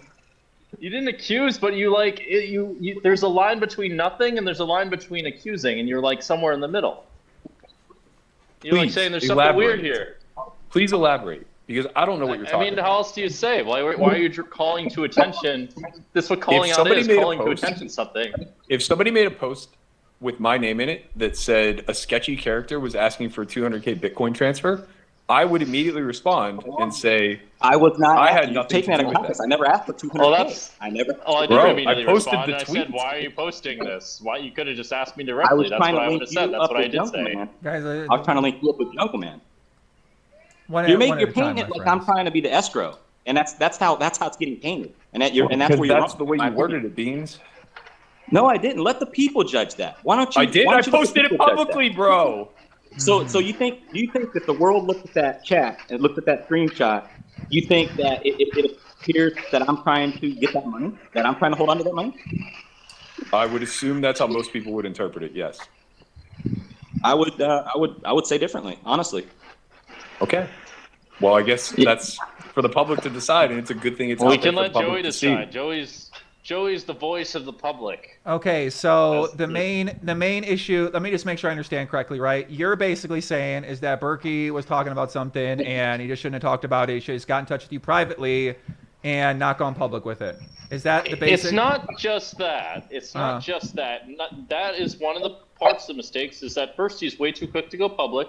And secondly, is that he's tying something that has nothing to do with the scandal to the scandal. And so now a bunch of people can, like, you know, go in all kinds of directions with this and cause all sorts of trouble. Where Okay. So, perfect. Okay, so let me go back to number one. Number one is, I mean, I guess let me talk about that one first, because I'm trying to think about that to get something a little bit deeper in terms of how I'm gonna think about that. Let me think here. So, should Matt air this out publicly? I mean, I think a lot of people put up a lot of different theories, and sometimes some of the theories are going to be a little bit controversial, right? Like in the forums, they talk about everybody involved. So sometimes in these kind of things, what we've seen in the past is people put up information that they think could lead to something that gets them closer to an answer. So if Matt put that out there because in his mind it was going to get him closer to an answer related to Beans, I can understand where he's coming from. And obviously, I can understand where you guys are coming from, because I've learned over the years, referring to number one, is that I've said things about people that they got upset about. They come at me, they say, why you do that or why you say that. And then you learn from that over time. So for me, I try to do things a little more private these days. When I was first getting into content, maybe I didn't always go that route with things. But nowadays, maybe I probably would go behind the scenes and say, hey, let me tap in with that. But at the same time, there are other theories that we're discussing on the show that are all over the fucking place too. So in my mind, what you're saying, you guys are upset with Berkey. You know, I felt like he's trying to share information out there as well too, trying to get other people's opinions, trying to figure out what the fuck's going on. He was locked in as well. So I don't really see any harm on both sides in the situation. You guys have a right to be upset. He got a right to feel he's feeling about it as well too.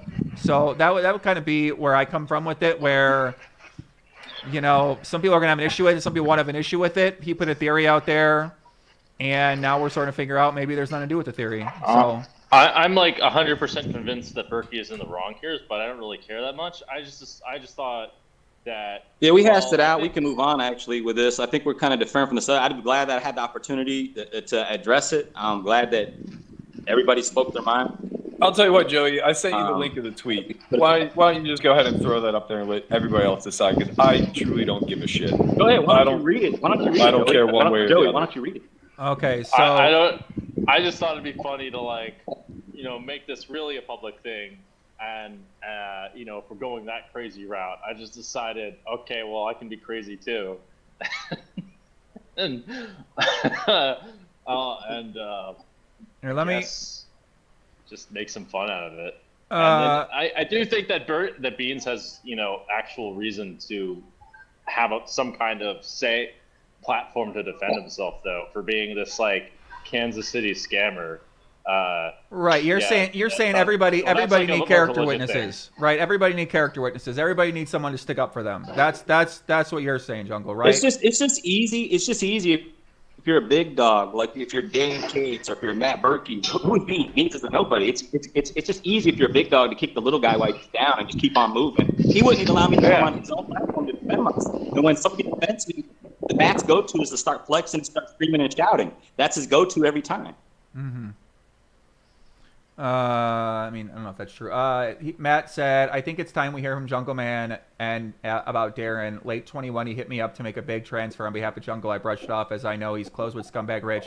He then attempts to set up games for Jungle. I don't know what the con was, but I know there was one. Yeah, I think that tweet actually does make sense. I could see why he tweeted that out, especially if he thought that there was some kind of fucking foog going on there and you guys were trying to maybe do something. If he thought that you were involved in a bunch of scams and he may want to put that out publicly, I could see where he's coming from with that. I mean, obviously I could see if it's not true on your end. Where's my quote?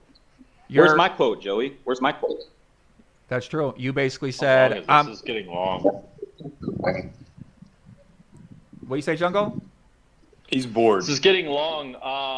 Now it sounds like he is accusing of something because he's saying there is a con, and okay, now actually, like, you know, it's actually worse than I thought, and that's a bit annoying because, okay, what was the con again? Again, I was just saying. Just please, Joey, please read my quote real quick, because I have to get back into the, I have to answer to the music while I'm even outside right now. So could you please just read the quote where I kid's quoted? birthday, like he's got to get up there. Yeah, the con was him slow paying a bunch of people. Jungle, he borrowed $8K, and we all knew that he owed money at the time. Just keep talking over Joey right now. So Joey, you want me to read what you said, Beans? Yes, please. You said, I'm confident that Berkey's read was that I was somehow scamming, not sure how, since I never tried to hold or transfer funds, and him outing this business publicly was definitely going to make himself look good. No, Joey. Which one? I'm talking about the quote that Matt took for granted that I'm somehow doing some kind of cheating, that I texted Matt, the one that Matt assumed that I was cheating. Read that quote. So you said, in light of what's coming out about Darren Beans and his scamming, I feel compelled to speak on my experience. That's the one you're talking about. Yes. What did I say to Matt initially for the public to try to conclude if I was trying to angle here or not angle? I don't know. What am I looking for, Beans? Where is it at? You mean it's a 10-page thread? Matt, what I was asked Matt, what did I say to you? I don't know what you're talking about. Okay, of course. Matt, what did I say to you to get you to conclude that there might be some sort of angle when it came to me trying to connect you and Jungle? What did I say that gave you reason to believe that? Nothing, Beans. It was me knowing your past. It was me knowing that you owed Jungle money at the time. Like, I knew that you owed all around town. You think that this stuff doesn't float around the high-stakes community? You think that I don't know what's going on? Matt, that's 100% unfounded. 100% unfounded. I don't owe anybody. I don't know anybody. Did he owe you $8K November of 2021? Yes. Okay, and I knew that. That's when you sent the text. I thought you were talking about right now. Can we stop? Like, this is silly. No, to give these to a platform is a fucking joke. You're giving me the understanding that you're thinking that I owe everybody right now, and that's not the case. You Even were then, the one I didn't know first anything. brought it to a platform, Berkey. You were the first one. Well, these guys are twisted. Guys, let's wrap this up, man. Guys, Well, all you right. already Can knew I we? was twisted. Berkey, can you just admit that you're wrong and apologize to me? Fuck no. What are you guys talking about, bro? What are you talking about, man? Do you think what you did was right? You're as bad as Vertucci. I didn't hear you. What was that? I said you're as bad as Vertucci now. You want fucking apologies for wrongdoing. I didn't hear you. What did you say? I couldn't hear you. I'm as bad as what? Vertucci. Guys, I'm gonna get off fairly soon. So if anyone wants to tell me to go fuck myself or anything like that, here's your chance. Yeah, I'm out of here. I'll obviously. I'll allow whatever mean things you want to tell me. Just have your best shot, okay? I didn't tell you to go fuck yourself. But keep beans after to be clear. I won't tell you to go fuck yourself either. To be clear, I said fuck you when you said you forgive me. Okay, Big difference. Well, What's going on, dude? all right. Well, I'll take it either way. You can tell me that. I appreciate the I don't know the attitude.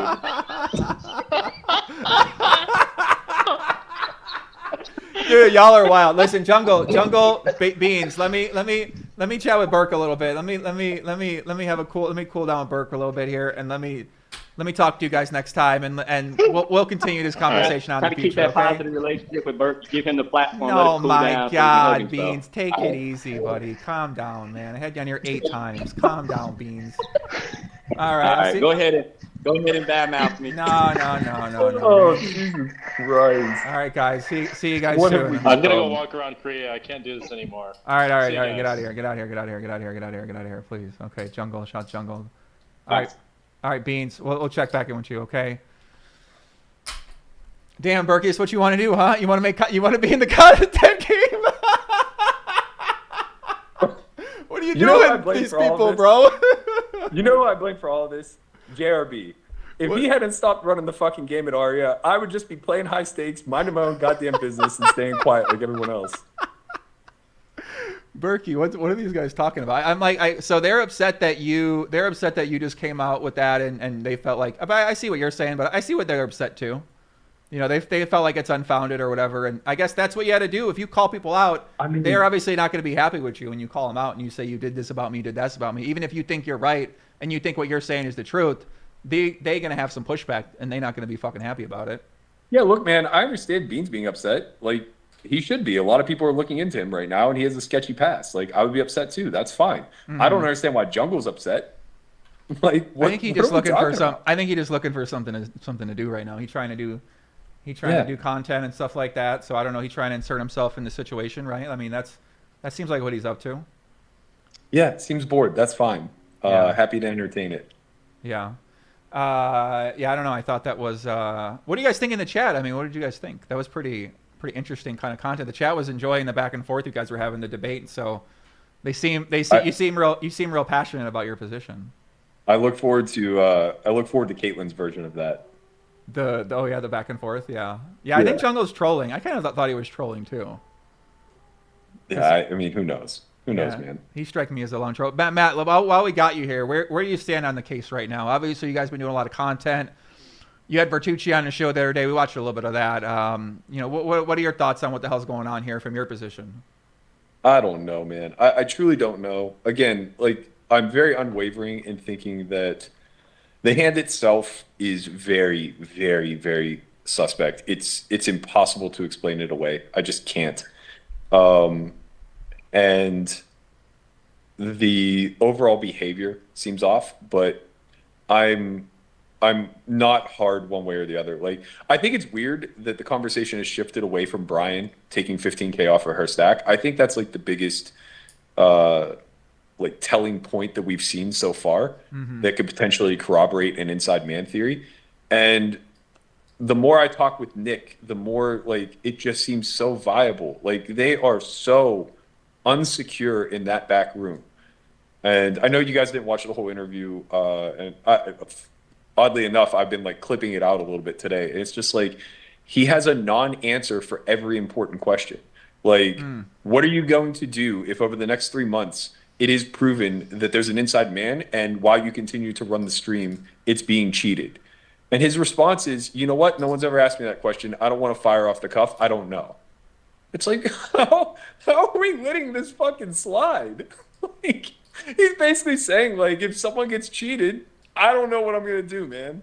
I guess I'm going to call Poker Karen out and hope that whoever that person is behind the Twitter account is the one who's guilty. Like, what are we doing? What are we talking about here? We've completely lost sight of the goalpost at this point.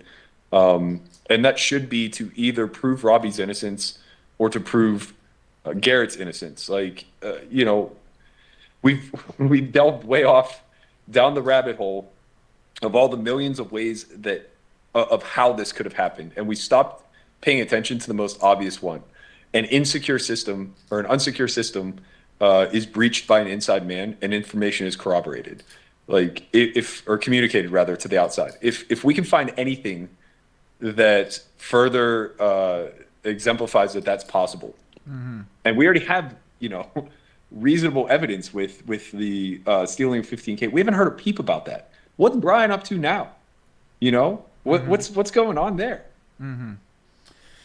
Yeah, I mean, I guess how responsible do you think the community is in figuring this out? How long do you think the community has to stay on it, right? Because it kind of seems like if you or me or other people weren't making content, or Poker News wasn't making content, or other poker sites and media companies, there's a lot of people making YouTube videos about it.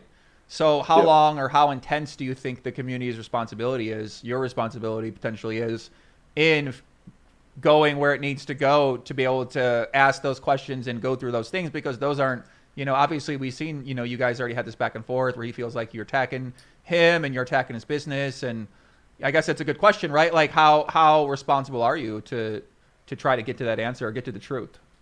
Yeah, I mean, obviously, from a community standpoint, like, I feel very invested in this. I want to see, I want to see, I don't know that we're ever going to discover whether or not there was cheating, but I want to see tighter protocols executed, of course. I want to see more safety measures taken for these streams.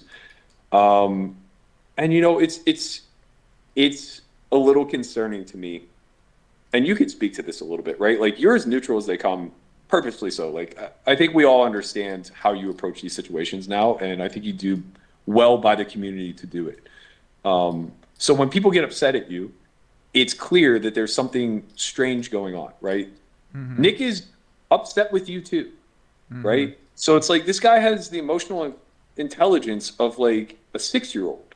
where if somebody says anything negative about him, he just has a complete and utter meltdown.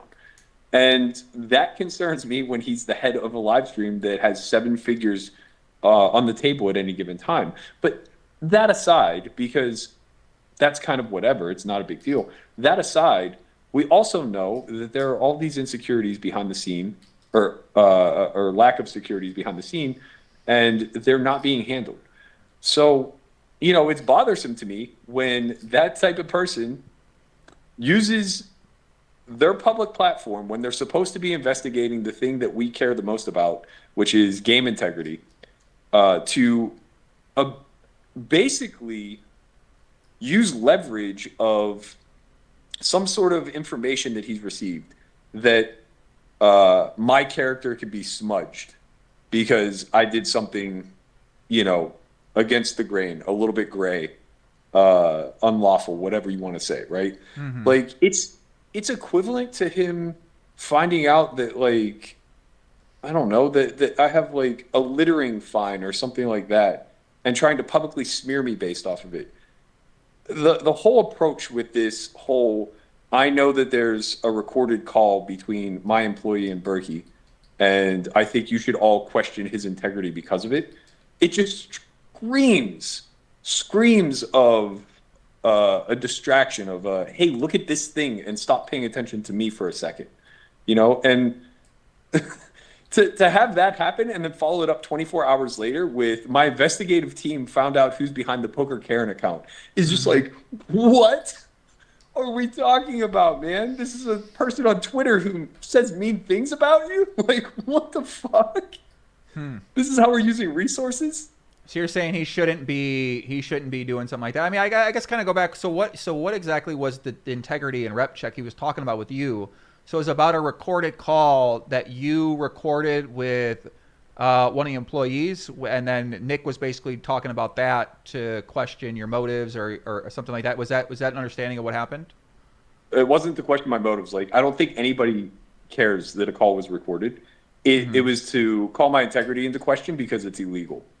So it's simply around the legality of it all.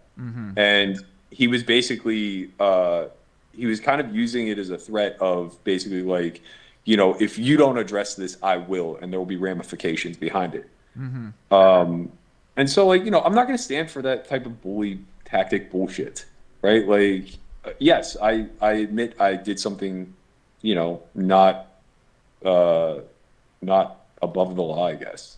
Whatever, like, if this weren't a legal issue, why did you record the conversation? Like, why? Because I mean, why'd you do that? The long and short of it is that, you know, the groups of us that are all working together, we had all heard information that Raver was a part of the inside man theory. So when Robbi was talking about the other day that there's another employee, that information had leaked through a bunch of different groups that it was Raver. And so I didn't trust that he was on the up and up, but he reached out to me wanting to give me information, right? So it was kind of a protection thing where it's like, I don't want to get this wrong. And I also don't want to fall, I don't want to be the only one to hear this because I don't want to fall victim to being lied to by somebody who we think is sus. But there also might be some truth in the things that he's saying. And I shared it with literally one person, and like an idiot, he distributed it. So it comes back to Nick, and then he tries to use it as leverage. And it's like, okay, this type of shit's going to happen whenever, as Beans referred to it, you're working in the back channels. And it's like, okay, maybe there's ramifications to that. I'm an adult. I'm happy to accept them. What I'm not going to stand for, though, is another grown man trying to, you know, ruin my rep over something that no one in their right mind thinks is a big deal. Interesting. So basically, you're just saying his tactic of trying to attack against you with they said the new podcast, he gave you a day ahead of time. You're just saying that that was something that was unnecessary, out of line, not relevant to this situation, and you obviously disagreed with how it was handled. I mean, I saw the response that was deleted. I kind of went to sleep that night, so I kind of saw a little bit of it. But so, I mean, I guess from that, where do you guys go from here? Because, you know, you're kind of, I can see where he's coming from, where if he feels like you're trying to bring his stream down, which we've talked about obviously a lot on here, he feels like you're trying to work with the competition live at the bike to potentially jeopardize HCL's business and then try to advocate for shutting these guys down. So obviously he's not gonna be fucking happy with you that he feels like, even though you would say that you're doing it for reasons that you feel like are for the best interest of everybody in the community, but obviously he's not going to feel that way when he's feeling those attacks, because he's dealing with a lot of attacks right now from a lot of different positions. So I guess, you know, I can understand where he's coming from, and I understand where you're coming from. And I guess, well, where does it go from here with the two of you? You did the podcast, you did the interview with them. You know, there's the call here. You know, you guys seem like you guys trying to figure out your relationship. If you guys are going to be working together or talking about each other more with content, stuff like that. So where does things go with you two from here? I mean, like, look, let's be clear. I gain nothing by Hustler shutting down. I want them to be the biggest stream in the world. Like, it doesn't help me at all for them to shut down. There's nothing good that comes from me attempting to reduce the amount of games I can get into. The fact that I have seats on Live at the Bike, I don't benefit by Hustler disappearing. Like, that's not going to change my standing on Live at the Bike. I'm not going to get more seats. There aren't more seats to get. And I don't give a shit how many eyes are on Live at the Bike. I don't have a piece of them, right? So it has nothing to do with any of that. That's nonsense. I'm just trying to be somebody who's in the know when it comes to the security that these streams operate under, and educate people who aren't in the know, right? So I'm simply communicating a message of like, look, we know that they're getting it wrong, and we're accepting that they're still going to continue on. And it's like, okay, that's fine if people want to take on that risk. I'm not going to be the moral police here. But I do think that it's something like this is what I find to be strange. I haven't said anything particularly disparaging about Robbi the entire time. Like I said yesterday on the podcast, like, I haven't said anything about anyone's character along the way. Garrett, Robbi, Nick, none of them. But I've been very critical of a bunch of different things, including Garrett, including Robbi, including Nick. Even like, you know, you and I think have a pretty strong working relationship, but I'll openly admit I was a little bit critical over the Ebony thing. The only people that are mad at me are Robbi and Nick. You and Garrett just take it in stride and understand that, like, this is a byproduct of us being on the mic and being in the public eye and not getting everything right all the time. You're probably critical of me at times too, and I accept that. You should be. I don't get everything right. It's completely reasonable to be that way, right? So I think that the problem I have is that when he takes to those tactics, it concerns me even more from the security standpoint. Because again, we have no idea what's happening. We have no idea if anything is sus, what's sus, you know, what is out of order, what's not. He's basically just imploring us, or I guess insisting that we trust that everything is above board and has always been above board and will always continue to be above board. And it's like, when more information keeps coming out that it's not, it's insane to ignore it as far as I'm concerned. And yeah, I mean, it's like, as far as our relationship goes, like, I don't expect any favors from Nick or Ryan moving forward. I still wish them well. I still want Hustler to be big. Like, I'm not naive. They're the biggest stream out there. Ryan is the best at what he does as far as building games go. But that doesn't mean that he's the best at everything he does. It's very clear that he doesn't care about security, and neither does Nick. And for us to pretend that them bringing out wands somehow makes us feel better about that is just naive. And that's fine, but it's not a crusade I'm going to give up on. If this were PokerGo operating below bar like this, I would be hypercritical of them too. I've been hypercritical of plenty of consumer corporations and operators throughout all of poker. You know, people related this to online, saying like, how can you be so critical of them and not critical of online? I'm hypercritical of online. I've torched, I mean, I can't imagine how many opportunities I've scorched the earth with because I'm critical of the way that people are operating in the gray, or even worse, like, you know, in the shade, where they're taking advantage of people. It's like, that's what we do when we elevate ourselves in this community. We look out for everybody else who's coming up. Yeah, I see where you're coming from, Matt. I mean, I obviously I've been doing this for a long time, and I've been critical of operators. I've been back and forth with operators and poker stars when they took away Supernova Elite. Got Danny Negreanu on the show before I knew what the fuck was going on. Threw myself in that fire because I felt like, you know, they were taking money from my people, Supernova Elites, on there. They're raising rake. They're fucking over players. And then the Phil Nagy stuff happened with the ACR stuff, and you know, I was very critical of what was going on there, and I've been very critical of some things with those guys. And, you know, maybe I look back overcritical too with them. And I've been critical of some things WSOP does, PokerGo does with their marketing, stuff like that. So I see where you're coming from. And I guess the way I think about it is maybe there are ways that you can be critical, especially when you got a great company. I mean, a great, like, just a show like the Hustlers been putting out. They're putting on a great show. And I think they have tried to do things the right way in a lot of ways. And as you mentioned, right, you said they don't care about security. I mean, I think they care about security. They're obviously not experts on security. They could probably use someone outside to come in, which is what they're doing now, to try to buff their shit up and try to make it you know, better than what it's been now, which I've been there, right? It could be a lot stronger, right? Put the cards behind something. So I'd agree with what you say. I guess in terms of delivering the criticism, maybe there's other ways we can think about doing it as the community, when your position or my position or anyone's position, to really make a strong impact, to not have it be where people feel like they're being embarrassed or attacked, or like, you know what I'm saying? That's sort of something I think about, because I've been watching this happen too. And I try to be more tactful with my criticism sometimes to not get people to that point. Obviously, it happens sometimes too. So what do you think about that? Because obviously you're going to be in this position where you're making content. You got a big voice, and people are listening to what you got to say. Yeah, I mean, I think you're obviously right. You know, not to throw shade, but like my whole mission whenever I went into starting the Only Friends podcast, where I knew that we would be talking about the community at large more often, was to not be Doug. I didn't want to drag people, right? Mm-hmm. But you can only show deference for so long. I mean, as far as like calling Hustler out on their security, we were 10 days into the investigation before I started to say, like, okay, like enough's enough. Now I think it's time to shut the stream down, right? Mm-hmm. Doug said that night one, like, this game can't continue.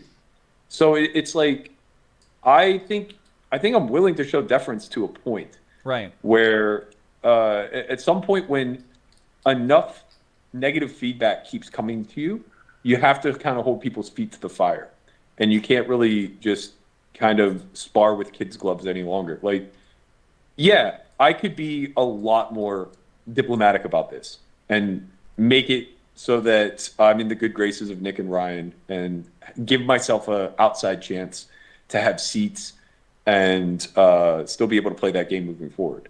Mm-hmm. But if I do that, what gets done? You know, what do we achieve if I'm never actually critical to a point where people get upset? Mm-hmm.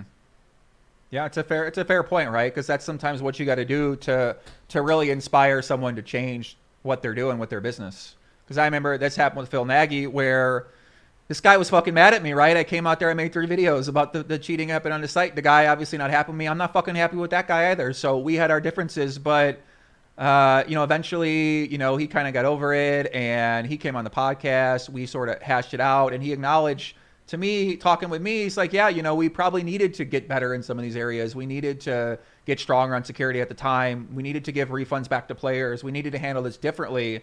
So in the end, we came to an understanding, and he was like, yeah, you know, you were right about some things. He even said you were right about everything, but he did acknowledge that, and that was really eye-opening to me when he came on there. And and I did see that effort by him to put that work in, to put that effort in.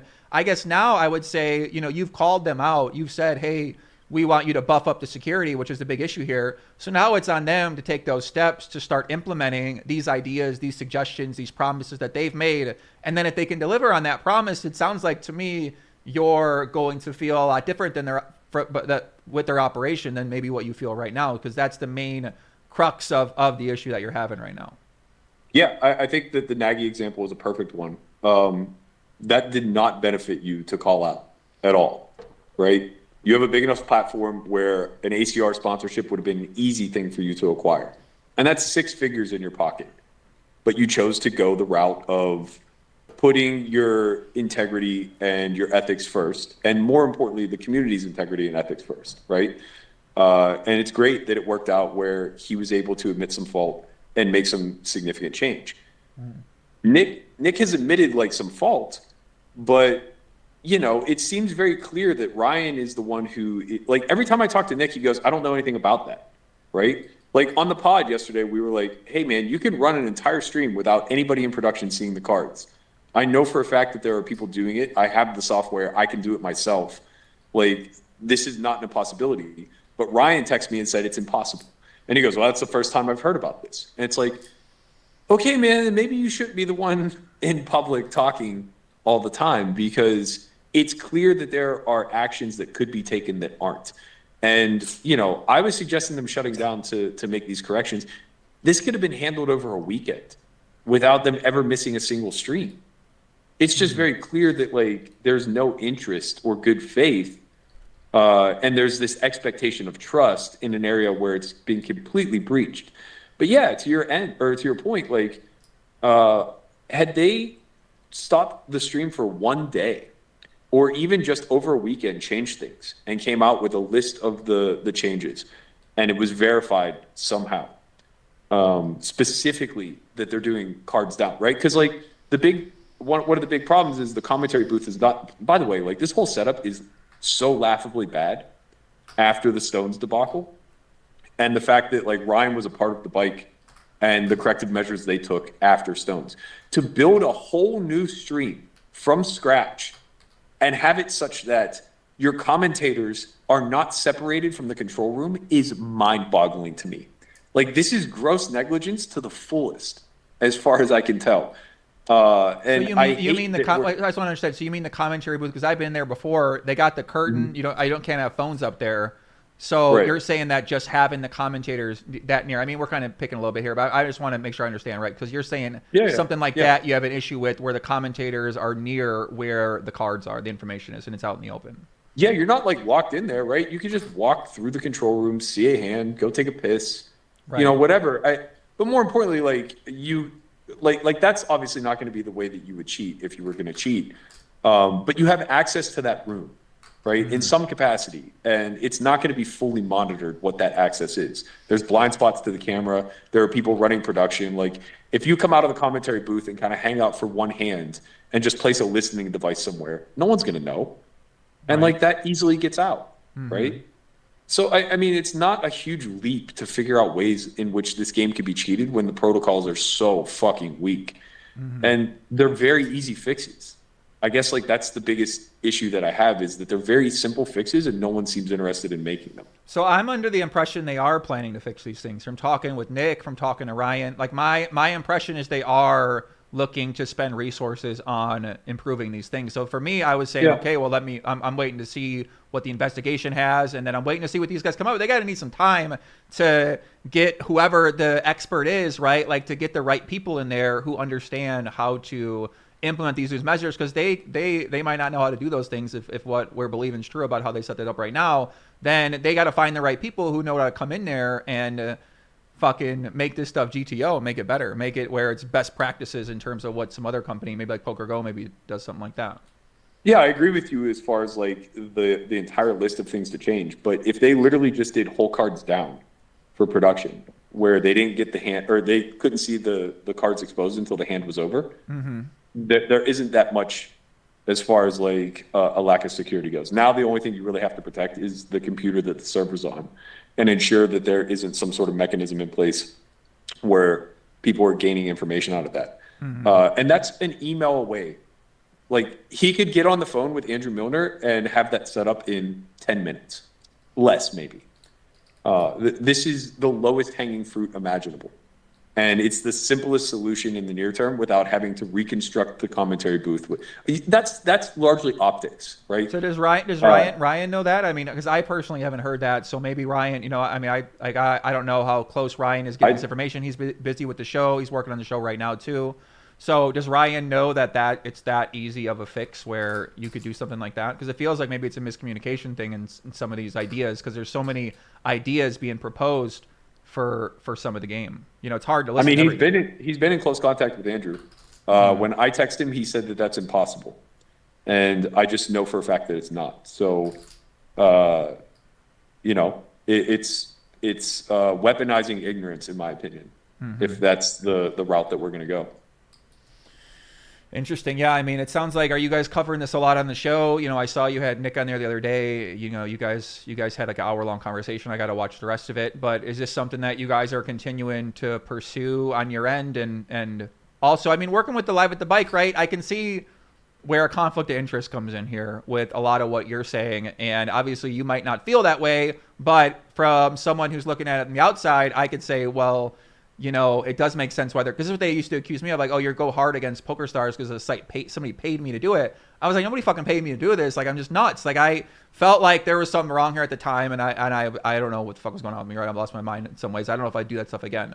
So now, What do you have to say about that stuff where it does look like there is this conflict of interest with the bike, and you're playing on the show, and we might, I think they think it's pretty competitive, right? Like, they're out for blood against each other, even though I don't know what the public stances, but what do you think about that? Yeah, again, like, I just think that this is all like emotional. Hustler won. They're not that competitive when it comes to ratings or anything along those lines. And if we're talking about like me working with how am I working with them? Like, do you think I'm working with PokerGo? Maybe. Okay, I can see that. Yeah. I think so. Because I've played 10 times as many sessions on PokerGo Mhm. as I have Live at the Bike. I see what you're saying. Right. So you're saying you're not discriminating against Live at the Bike or one or the other. You play wherever people are going to let you play. Bro, I'll play Gotcha. 50, 100 plus on any stream. Like, I as long as it's safe and secure, I don't care. But like, you know, you have to look at it from our vantage point too, where we're covering news every single day. There's shit that's going down in Texas. You know, people are getting cheated through Deckmate. There's shit that's going down in home games all the time that we have to be leery of. The last thing that I want to be concerned about is a game that's run in a casino that is overseen by a gaming board not being on the up and up. And here we are. Right. And obviously Hustler's the big game. It's a lot of us are promoting it. I'm posting a lot of their hands. It's a feature point of my content moving forward is to feature the action Hustler with the Max Payne Monday. They're creating a lot of great characters out there. It's a story I'm very interested in following to see how they do the whole Battle of LA Poker. So you're basically just saying that if we as the community are going to shine a light and send people there and talk about how great the game is and promote it, then they have a responsibility to implement these best practices to ensure that the game is not being cheated on the back end. And then all of us are in collaboration, essentially sending people over there to get set up and get taken advantage of. So is I'm understanding that correctly? Yeah, that's precisely it. Like, I want to be able to say good things about all of these operators. But like, you know, you have to make it easy on me. Like, do your due diligence, make it right. Yeah, I see what you're saying, Matt. That makes a lot of sense. I mean, I obviously I've taken that same position before, so and I agree in this situation. Like, these guys do, like, they should do that, right? There's no excuse if these guys are going to be the top dog and they're going to compete for that title. Like, I feel like it's a necessary thing to really buff up on the security. Like, let's get some modern professionals in there. Let's beef it up. Let's spend some money. This is a big show. There's a lot of people watching. They're trying to get the All-In podcast guys there. Like, this show has the potential, to me, to be 100,000 people watching it. Like, be a really, 100%. really insanely popular show, too. So I agree that I think if they took that strong response here, show that they were making that strong effort, which to me, in my impression, they have been trying to make that effort. But, you know, maybe... Well, they've been saying that they're trying to make the effort. Exactly. And to me, I'm saying, well, we maybe got to give them time. Now, you're saying that you feel like there are things that could be done right now. Then that's something I really didn't know. So now I got to maybe talk about that with Ryan, bring it up with him and say, hey, you know, what's going on with this? Like, is this a real thing or not? Because I personally am not educated enough to know. You know, I know you've been locked in. You've been obviously grinding the fucking security stuff and you've been grinding the RFID stuff. So you got a lot different vantage point that most people are going to have in terms of how you're thinking about it than me or a lot of fans, you know, or you put it out on Twitter before, even Feldman and Vertucci maybe going to have. So, you know, I wonder if there's like a way y'all could work together and fucking... And I don't know, right? Like, the liaison, they invited me there. Like, I wouldn't inviting you in there, who's one of the toughest critics, be a good way to maybe take a step here. I mean, I don't know if you want to do that, right? And they offered me that too, right? But I can see if you wouldn't want to. But I think that's a huge conflict of interest, and I know Nick disagrees, but like, I pointed out a few things, like, and he was very resistant to this, but like, let's play out the hypothetical that Nick and or Ryan are running a dirty stream. And they invite me in there to go over their system and look at things, right? Mm-hmm. I walk in and I'm hypercritical and I say, like, look, these 10 things are incorrect and make your stream unsecure. Then the next day, Nick puts out a report from his investigation and says, we found a Trojan on our server. The only person who is in our server room that would have had access is Matt Berkey. I'm fucked, right? Right. It's he said, she said, and there's no reason for people to believe me over them, right? Because I play on the stream. It would make sense for me to go in there and potentially cheat. On the other hand, it works the other way too, right? Like, it's bad business for them as well, where somebody who plays on their stream walks in there and goes, wow, this setup is a mess. You guys absolutely should be non-operational. And then they say, okay, cool, but are you going to play tonight? And it's a well-field game, and I have to make a risk-reward judgment right there. And I go, you know what? Even if it's cheated, I'm still beating this game. And I go in there, and now I start playing. And something really fucked up happens, like what happened to Garrett. And I cry foul. Then they come out and say, like, Berkey was in our server room. He has no business, like, saying there was anything wrong here, right? Like, they have to deal with that. And now, all of a sudden, I'm undercut again. And it's also just bad for the community at large because it creates doubt in a trust-filled system. Like, we want to make this as trustless as possible. Right now, there's a lot of trust between the players and the operator and between the community and the operator. If it leaks or, like, they just, proudly talk about it the way they did with Doug, that one of their players is back there and, then shit goes down like this, it's so bad for the community because now it's a thread that we get to pull on for the cheating aspect. Like, how is nobody talking about Nick Airball came on your show and just says he hangs out in the control room with Ryan all the time? Mm-hmm. Like, that's a problem, man. This guy plays and he buys it for huge amounts and, he's doing relatively well. Like, this is suspect as fuck. Right. So a couple of things here, right? You're basically saying Nick Airball came on the show. I've been up in the room, right? Let me describe the room. It goes up some stairs. It's a wide open room. There's a few different computer monitors. I think Brian said there was 10.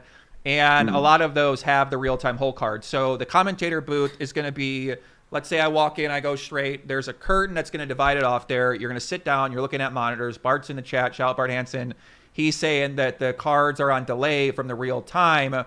So, I mean, realistically, to me, there really wouldn't be, like, if you're a commentator and you get up during the hand to go, like, look around the curtain, like, oh, what's happening this hand? Like, you wouldn't even know what was going on in the game because you're watching a 2-hour delay. So unless you go by, but when you do go by, you do have access. And also what Matt's basically saying is that the room, it's easy to get something in there if you want to put a hidden camera, if you want to put a hidden device, if you want to try to put something on a machine. Then what Matt's saying is that there is a lot of people around that equipment and it's very easy to do. So you're just trusting that nobody did that when no one's really policing that anybody's doing that. And that is something that should be a little bit more secure, like Poker Go, right? They got it behind like 2 doors or 3 doors or something like that, where a lot of this stuff is, where you can get into that information. So that's very secure. I mean, their system's pretty sick. But, and you're basically saying in this situation, if these guys are going to be the top dog, then, and everyone's going to be shining promotion on them, then they just got to fix this up because it's too fucking easy for some fugaziness to happen. Yeah, and I honest to God, I said this to Nick, and I hope that it rings true. And I think it's relevant to what you said about Nagy with ACR. But I said to him, I think a year from now, when you have no emotional investment in any of this, you're going to re-listen to the episode where I asked you guys to shut down temporarily. And you're going to understand that I was as diplomatic as possible because I truly want you guys to improve and just be great. And that they should want to do that, right? They're in a position to conquer the live stream space. Mm-hmm. All you have to do is make sure you're bulletproof. Don't let people take you down, like don't do things that allow people like me to hold your feet to the fire. Let me boost you up instead, right? Go out and change everything in a proper manner so that I can say, like, look, man, Hustler's doing it above board. The same reason why I'm able to say that about the bike and about Poker Go, right? It's like they have their own flaws, and I'm happy to point those out as well. But they do a lot of shit right. And you should give shine for that, right? Like, at no point did I ever say Hustler didn't have the best games. At no point did I ever say Ryan wasn't the best game builder in the business. At no point did I ever say that they don't have the most watchable stream, because all of those things are true. They're titans of this industry. They're crushing it. but they're really fucking up the part that matters. Mm-hmm. Yeah, I see exactly what you're saying, man. I mean, I would probably tend to agree more with what you're saying, obviously, right? I want that to be the case, too. I want to send a lot of people there. I want to go play Joey-Ingram week there, right, and be happy about it, bring people in. Like, let's play high stakes. Let's have a good time. Let's make good content, too.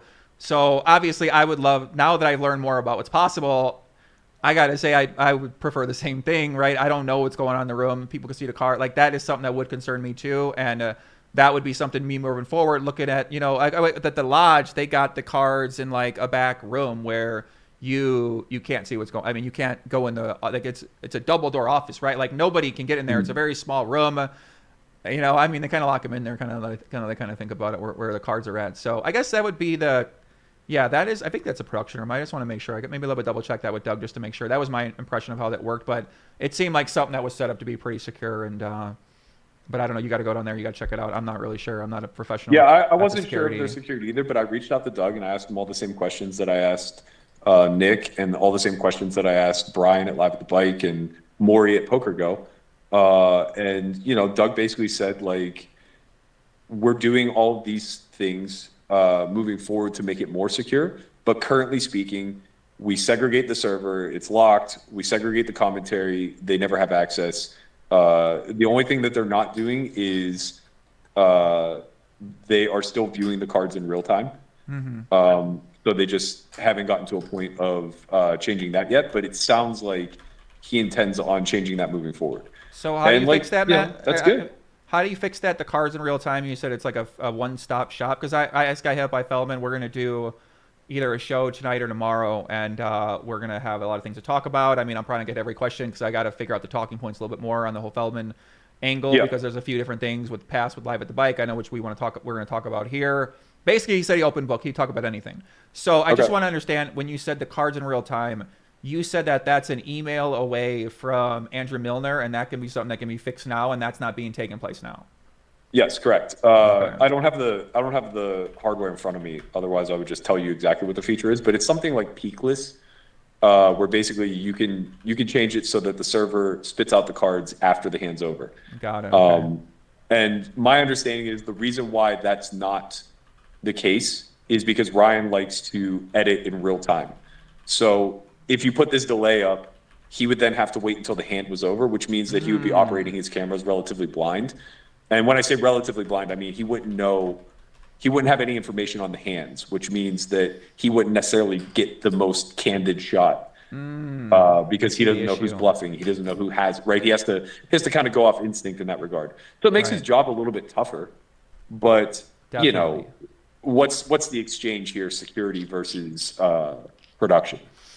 It's a good point. I mean, obviously they care a lot about production. They're very passionate about those camera angles, and a lot of those things are what is going to separate the show. You know, Poker Go, they got a lot of good tight shots. They change angles a lot. They got the sweeping camera. Hustler has their own editing style with the zooming in on people when they go busto and the fucking dramatic reaction. I mean, those are some of the best shots to me. So I could see where they're coming from, where they maybe don't want to sacrifice that production. I mean, I'm not sure if that's the only feasible way to accomplish what you're describing, where you're able to protect that information so that if someone is getting into that, infiltrating that middle system, then they aren't able to see those cards. So I can see what you're saying and why it makes a lot of sense. And I could see why they wouldn't want to fucking do that for the production if it makes their production that much better. I don't know how much of a difference that makes. I mean, you've done some content like that, so maybe you have a better idea of how much that might impact the actual show quality. Yeah, I mean, I think it's relatively negligible. Right? Ryan knows a lot about poker. He understands game flow, and that's what he'd be operating off of instead of perfect information. But it shores up so many problems, man. Like now it doesn't matter that the commentators aren't segregated. Now it doesn't matter that he's using a comm system to communicate with his cameraman because there's no information that's relevant that could be passed along those channels. Like as it stands, that's an unsecure line. And, you know, those radio frequencies can be tapped into to anybody on the floor with a device. There's just so many ways that they're vulnerable. And yeah, I'm not trying to make it sound like this is a layup, like that any rum-dum who wants to cheat could just walk in the casino and do it. But somebody who's tech savvy, even in the least, or someone who has access to people who go through that control room, it's not that tough. Mm-hmm. You know, like the barrier here is not very high. Okay. Yeah, I see exactly what you're saying. I mean, yeah, it looks like me and Feldman are gonna do something tonight, so you're gonna tap in here in a little while. And yeah, listen, chat. What questions you got for Berkey? You know, what do you guys? What maybe some stuff? I saw some stuff about the ethics of. Yeah, let me just ask you a few questions real quick while you're here, because me and you don't Sure. get to talk a lot. Obviously, you're grinding hard. I'm grinding pretty hard too. You know, we chat a little bit about things, but you know, you're pretty locked in on what the fuck's going on with there. So, what are your thoughts? Because I'm curious, because I might want to do like a limited kind of game in the future. What are your thoughts on the game operator playing in the game? It's a really good question, because I have to think about this, or sorry, I have thought about this from a perspective of, like, you know, I have the ability to start a game also, and right, exactly. kicked around the idea. It's weird, right? Optically, I think it's bad, because you just have direct access to the control room, and there's nothing you can do to prevent that. You can create layers where there are certain people that work for you that you don't communicate with, or you know, you could hire a third-party production team. But even then, you're asking the audience and the fellow table mates to trust you.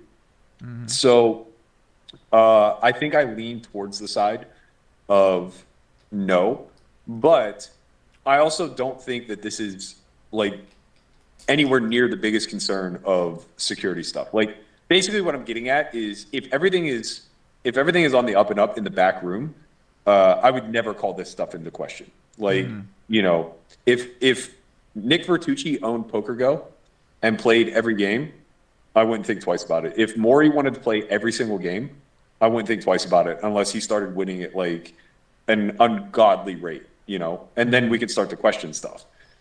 But, you know, barring you breaking a statistical anomaly throughout your gameplay over a reasonable sample, it to me probably isn't that big of a deal. But you're saying when the guy is winning a lot of money, then it becomes something that could look like a big deal. Well, when we get to a point where, like, it's Possel-esque, right, where the sample is big enough that we just recognize that there's nothing logical to explain this away other than cheating, then I think, yeah, like, you know, perhaps that's not great. But that's almost impossible to do. So it's like, even if it wasn't the owner of the stream, I think we would call that into question. Yeah, I mean, it's kind of this a lot newer thing, right? Where everybody got a stream now. Everybody's starting to stream. And we know how easy it is to get in the middle of all these things. We've done way too much research and to know this kind of shit now. So when you got a bunch of places in Texas doing a stream, when you got places in Vegas going to try to do streams, like, we're kind of having a bunch of streams pop up, and like, it just seems like there's so easy to fucking do whatever you want to do. And obviously the owners are going to want to play in the game because they can pick a lineup. So I can bring players that don't want to win. And then they're going to give me their money. Like, you know what I'm saying? Like, it sounds like a great deal to be a stream operator. If we're going to talk about it like that, it's a great thing. And I get to make content, and you get to show you off losing to me. Like, good proposition, I think, for the guy incentivizing to start the stream. I know you're big on that sort of thing, about the incentives behind these things. So obviously the incentive to manipulate the operation is also huge, because then you literally can't lose. So if we have the owners playing on the stream, then that does seem like a pretty big issue to me. Now, I don't know if there's a way to step in. I see it as kind of, if we want to be super technical about stuff, then yeah, it's probably not a great look. But like, I look at like Doug at the Lodge, and assuming that their protocols are all on the up and up, I don't think it's a big deal at all. Right? Like, I think that he should make it a habit to never go in the control room. You know, I think that there are certain things that you should do and be very public about the protocols that you put in place, that give people a greater degree of a sense of security. But yeah, I mean, I you know, to some degree, I think for the most part, these operators are pretty trustworthy. And it really does just come down to how diligent are they at putting together the highest level of security imaginable so that everybody's safe.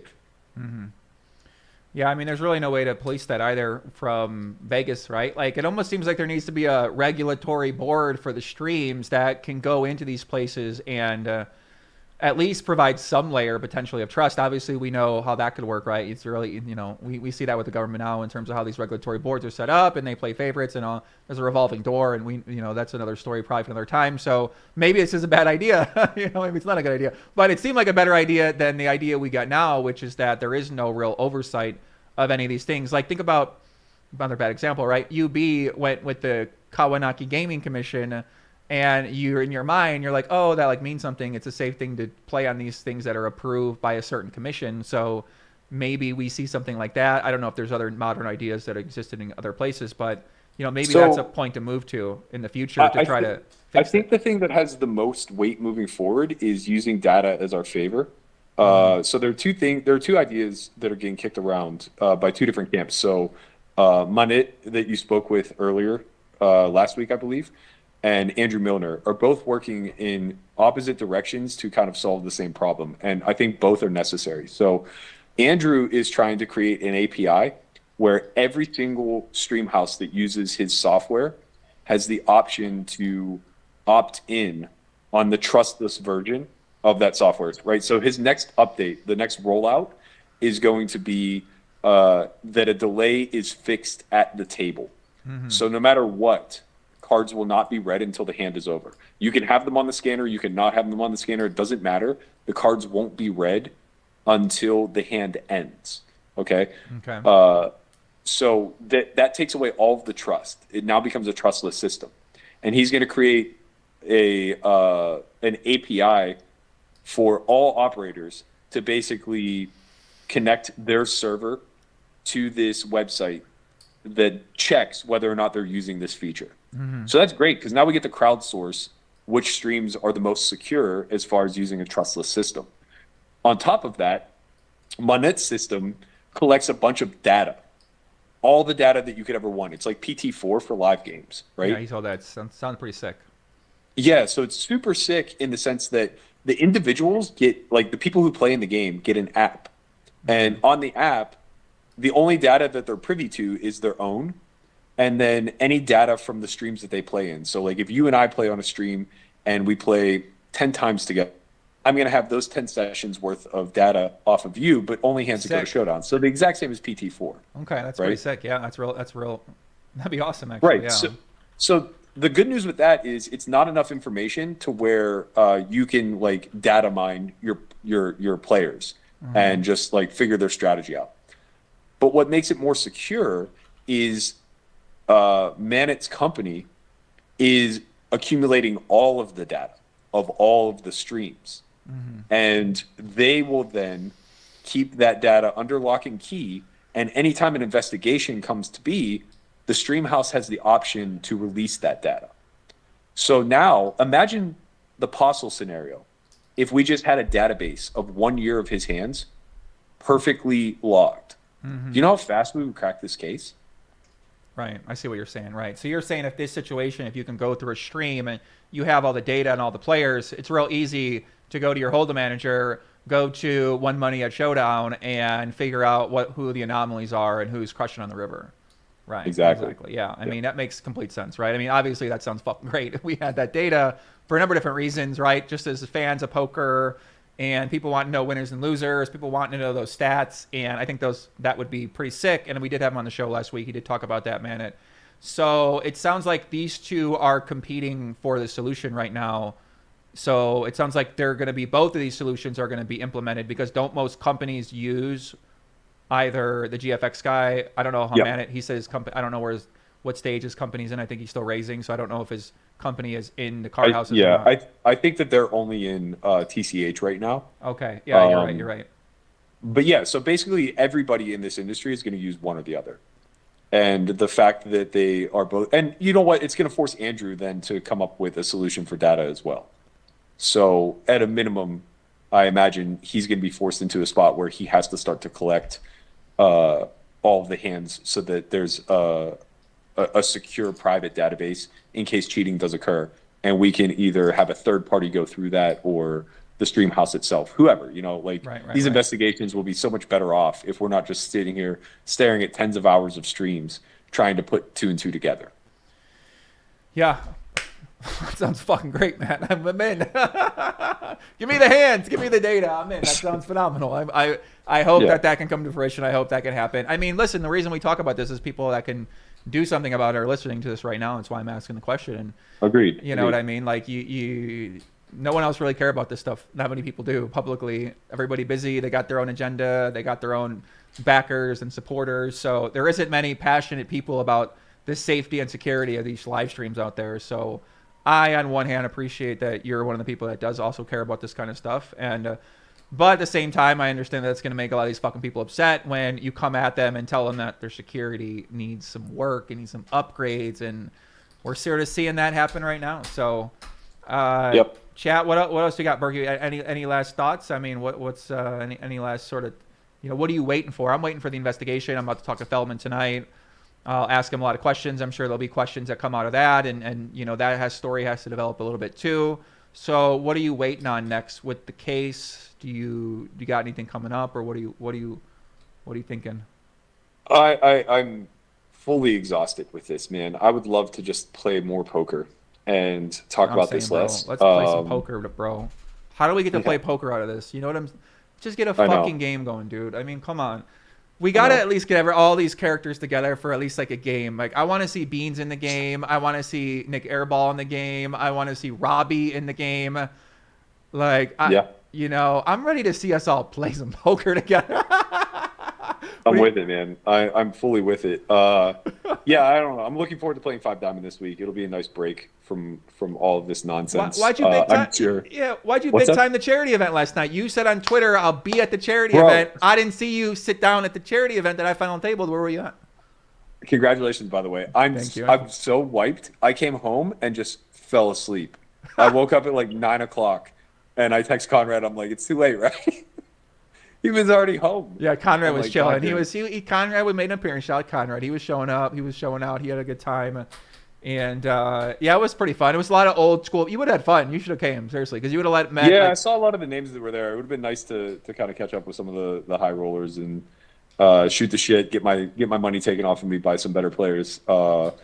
That nap was very, very much needed, though. I have to tell you. You've been grinding hard. What are you doing? Are you doing like a 24/7 grind on this shit, or what's? Because I've been doing that for a while. I kind of took a few days off, so now I'm kind of getting back into it a little bit.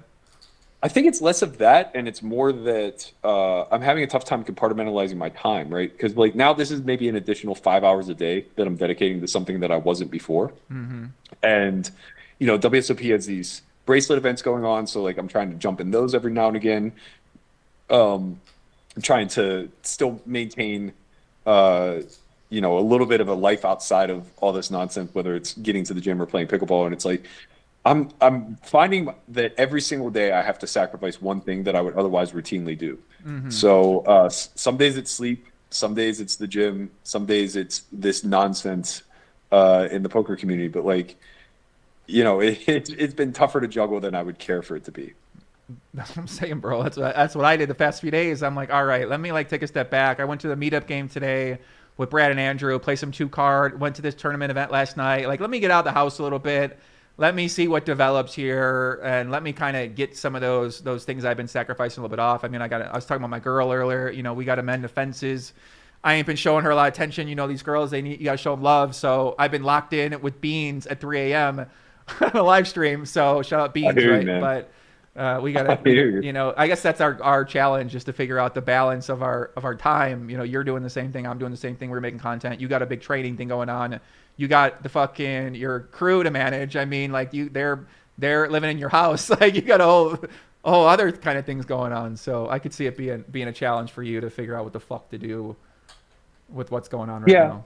I mean, let's be honest. Like this is also exciting for the stuff that we do. Like this is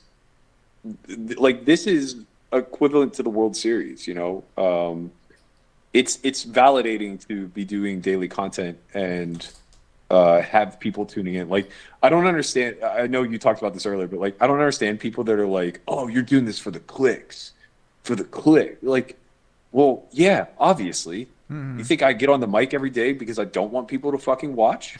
Like, what? Right. Of course, it's part of the game, right? Like, yeah, we're stretching it as best we can, without being redundant and without going too far. Mhm. And I think that like everyone involved is doing a relatively good job of that. But like, this is any industry, you know. I'm a huge Pat McAfee fan. I follow that show 24/7. They're mostly a football show. They don't stop talking football in the off season. You know, they're talking about fucking. They're talking about dudes taking a dump on the middle of a Tuesday, where it's just like, oh man, I don't know, Tyreek. He lost like 3 pounds with that shit. Like, is he gonna be the same? I don't know, man. You know, we got a lot to worry about. Mm-hmm. Yeah, I feel what you're saying, Poppy. I mean, that's the name of the game, content. We're trying to get people to watch, trying to get people to talk about it, trying to put up some epic content, trying to pass the fucking time, you know what I mean? Like, it's all these things go into one. So I agree. I addressed that earlier, right? People talk about doing stuff for clicks. You know, that's sort of how the things work, is people want people to watch their content. So of course you want people to tune in, you want people to enjoy it or be happy with it or find inspiration or find value in it or find entertainment in it too. So yeah, that does seem to be the thing. So I guess, guys, listen, we're going to figure it out. We're going to have Feldman on here a little bit. Let me get Matt out of here. He'll be doing his show tomorrow, the Only Friends show, Only Friends podcast. Solve for White channel, Matt Berkey on Twitter. He only follows 92 people. It's one of those disciplined things I've ever seen in my life, to follow only 92 people, because I know he knows a lot of people and I know a lot of people. I gotta keep that thread clean, man. I can't be seeing the nonsense. That's the most impressive thing. 92. I mean, I God bless, man. Listen. All right, that's what we got, guys. Thanks, Berkey, for coming on. Berkey, appreciate you coming on here. You know, you thanks for having me. Squared off a little bit. We'll talk soon, okay? Yep, sounds good. All right, later, brother. See ya. All right, guys, Berkey tapping out of here. Matt Berkey tuning in. Shout out to Berkey. Guys, we got Feldman tapping in here in a little bit. He said he stayed late at work, so we're going to take a little few-minute detox here from that. What'd you guys think? I mean, that was a pretty good segment. I felt like they came on here. Jungleman was in the mix. Berkey's in the mix. They were painting their sides. I see exactly where Jungleman and those guys are coming from, right? You never want your personal information out there like that. When you feel like you got nothing to do with the situation, you don't feel like it's relevant to the conversation. But Berkey felt like it was relevant. You know, they got to go handle their business. They got to come to some sort of fucking understanding about what happened. And hopefully they figure this thing out and they move past it. And then, yeah, it was good getting Berkey's opinion on things and getting his viewpoint on what he was doing with the content, his relationship with the Hustler guys. And I felt like I asked a lot of questions that I was curious about. So appreciate him for coming on here, sharing the info, sharing the stuff with the Legion. And shout out to everybody in Legion, guys. I'm going to go to the bathroom. I'm going to get some more water. I fill up my thing. And then we're going to get back after it here. We're going to tap in Ryan Feldman, who will be joining the show. And he said, ask me whatever the fuck you want, Poppy. So we're going to be talking with him. And I know he's going to be fired up. So all right, let me get this on here. And, Whoever in the chat wanted to see a bad Turner River play from Billy. There you go. Let's lock it in. That's not the best call on the river. Denver got the ball.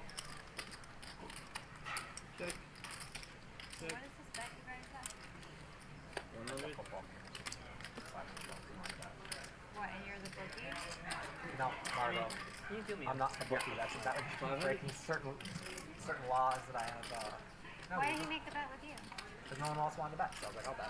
What are you betting? I have the other team. The Chargers? I have the other team, Denver. He has the Chargers. If they win, you win? Alright. If Denver wins, 100 everybody. Thank you. Alright, off this side of the table. 100 games. So you're winning. And you see Margo. Thank you. 100. Who won? Sashimi. Oh, you got a 7 weeks. That was incredible, Sashimi. That was the best play of the You guys night. play bad. Huh? Yeah, they do play bad. He does that. I have a pair on the river. Backdoor straight draw. Collect. Backdoor trip draw. And pair draw.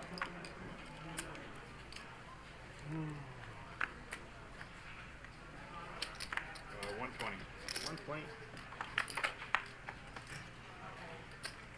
Boring. Can't play these things. I gotta go down. I gotta move down where they. Now Rampage with Ace King. He's going to put in the squoze. 2-5. Glorious place. Next time he plays 2-5. I love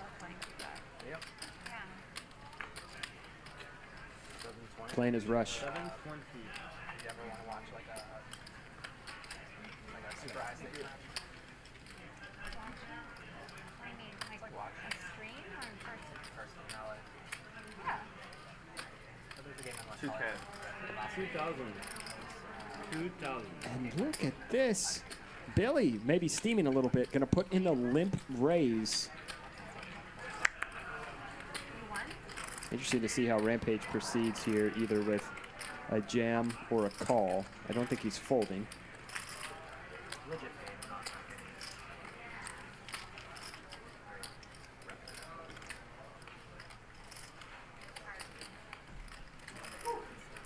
Starting this hand about 13.5K effective. There's not really a Bro, four-bet Jack size Deuce, or this five-bet guy's a size that fucking makes sense savage. Other than a jam. What's this guy's out of line. All right, guys, we have to get Feldman in here. Where'd my phone go? Maybe if Billy was like 15K, you could click this. Jack Deuce. to What 4,500 the heck or is this so, guy but- doing? Jack Deuce. I'm kidding. There it is, all in. And if Billy was steaming before, he's going to be super Deuce. steaming now. What? Rampage wins another one.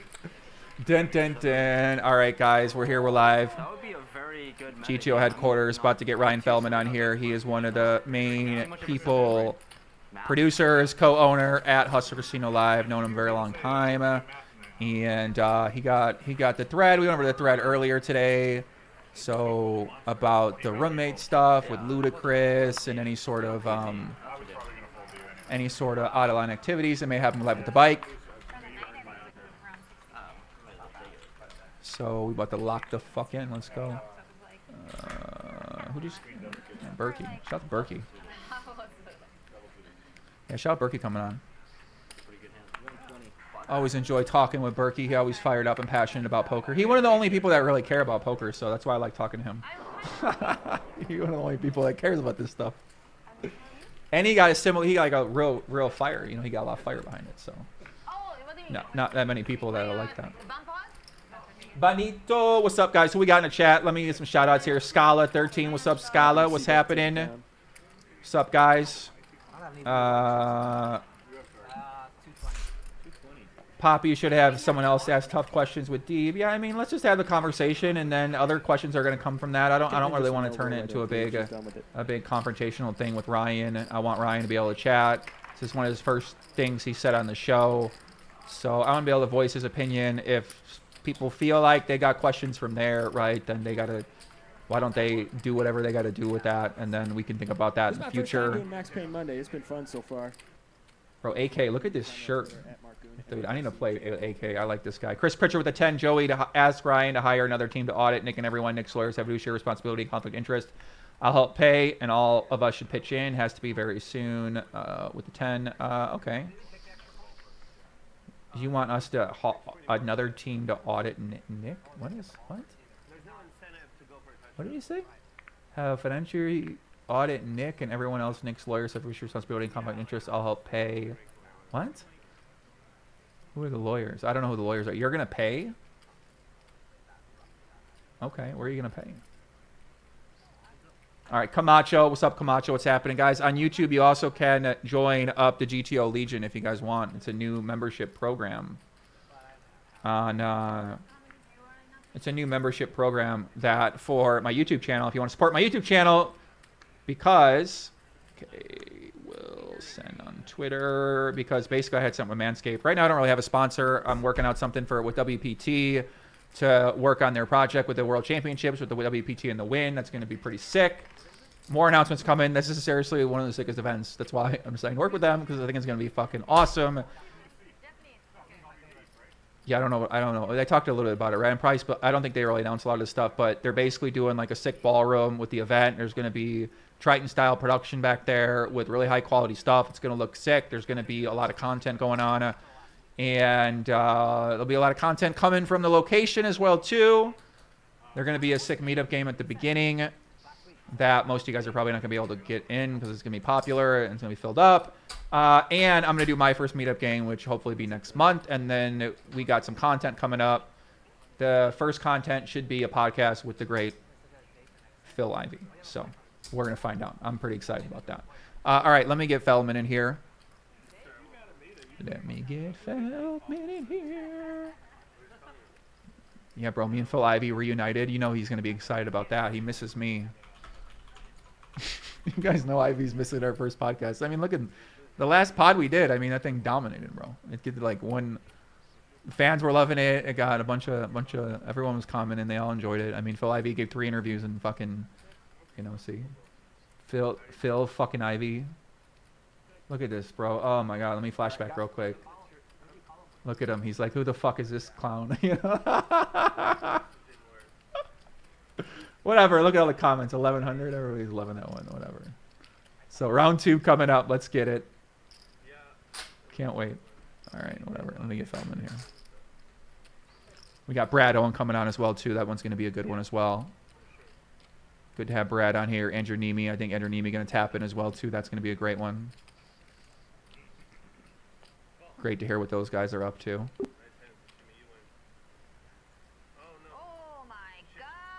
Puppy's just ripping his hands to Ivy's face. Take it easy. Right. Let me get it over to Ryan real quick. Yeah, Bart. Yeah, I just talked with Bart. Yeah, I want to get Feldman on there first. Bart said he on the East Coast. Yeah, I really love talking with Bart. Bart, a true OG.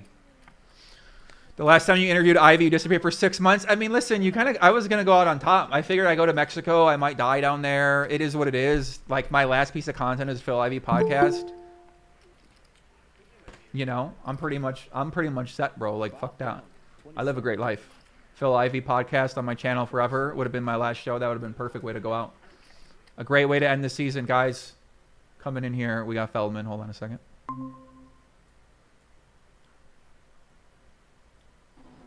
Dun, dun, dun, dun. Guys joining in. A man we have not heard from yet, Mr. Ryan Feldman. Ryan is a co-founder of Hustler Casino Live Poker Show.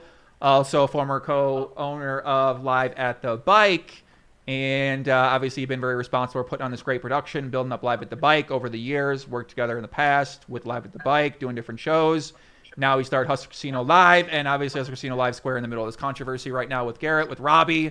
And people have been posting things online. Ryan said, let's come on here. Let's make this happen. Let's answer all the questions people got. So, Feldman, welcome. And thanks for joining us, man. Hey, what's up? Thanks for having me. Can you hear me and see me okay? Or is this connection pretty bad? This sound good. Maybe the angle, maybe a little upward. Maybe if you want to put the laptop up on. Yeah, I'm kind of. How's that? Is that any better? Yeah, it looks good. It's just a little light behind you, so you're coming off a little bit blurry, a little bit. Yeah, this is let me think. Here, let me switch to a different. Yeah, let me switch to a different room. Hang on one second. All right, let me cool. just bring my iPad. Hold on one second. Sound good. Put it here. Hold on one second. Cool. Live from the control room. I can hear myself talk. This is Lock In with Big Pop. Is that any better? Yeah, this looked better. Yeah. Still kind of bright. Yeah, this looked better. All right, let me. I can hear myself a little bit. Do you have any headphones or something, or maybe turn down on my end?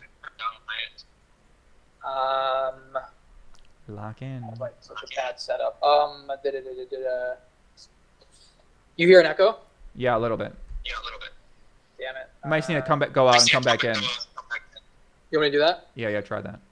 Okay, I'll try it. Okay. All right, cool. Perfect. The filing cabinet. Did you spot it? Calm down, chat. Calm down, chat. This chat out of line, bro. Y'all are the Legion. The Legion is just out of line, people. All right, test. Is that any better? Any better? Does it sound better? Sounds better, yeah. All right, let's do it. All right, cool. No, it's still a little echo. I still got an echo. Oh damn it! It's all good. We get in a setup chat. I could switch to my phone. I'm using the iPad, but. Yeah, maybe try the phone. That might be a little better. Yeah, let me do that. Phone might be better. Okay, I'll try one more time. Hold on. All right, cool. I'll call you right back. All right, bye. The Legion is here. The Legion marches on. Ugh. Calm down, chat. Lock in. Ugh. Yeah, shirt's pretty lit. I like that shirt. I feel like my hair looking grayer after this. Guys, what do you guys think about my hair? Is it looking grayer? I feel like after this past 2 weeks, like grays start coming back in. I'm just getting like stressed out. You know. What do you guys think? Should I dye my hair like Negreanu does? Because he looking good with the hair, his hair. So Negreanu seemed like he really doing something right with the hair. All right, boom. Okay, how's that? Way better, way better. Looks good, sounds good. Chat, let me clarify. Our audios sound really good. Cool. All right, perfect. So yeah, so I gave you the intro. We fucked it up now. I gave you the great intro. Kid, what the hell's going on here, buddy? Okay, listen, we ain't talked to you. Obviously, me and you communicated. We talked about it, right? I've heard your side of things. I was telling people, I'm sure people love to hear your side of things because this is your baby, kid, and you've worked really hard at this. So, you know, where should we start, man? What do you want to address first? Because I know there's some things going around. So, what's on your mind first that you maybe want to call attention to, Ryan? First of all, I want to just say that, like, first of all, there's a lot of things I want to say, but first of all, there's going to be a lot of people out there that are just going to be haters, that are going to doubt things, that are going to say things, whatever. I get it. That's the internet. When you're having success like our show is and you're on top, like, of course, there's going to be people trying to bring us down for different reasons. Whatever the reasons are, I get it. It's part of it. It's like that in almost any industry. I totally understand it, and it's part of the territory. But a lot of the things just go too far, and, like, this is very, like, this show is my life. And anyone who knows me, who's close to me, like you know that, like, this is literally my life. Like, I put every ounce of energy into this. This is my passion. This is like what I worked for the last few years to get to this point. Mm-hmm. This is my dream.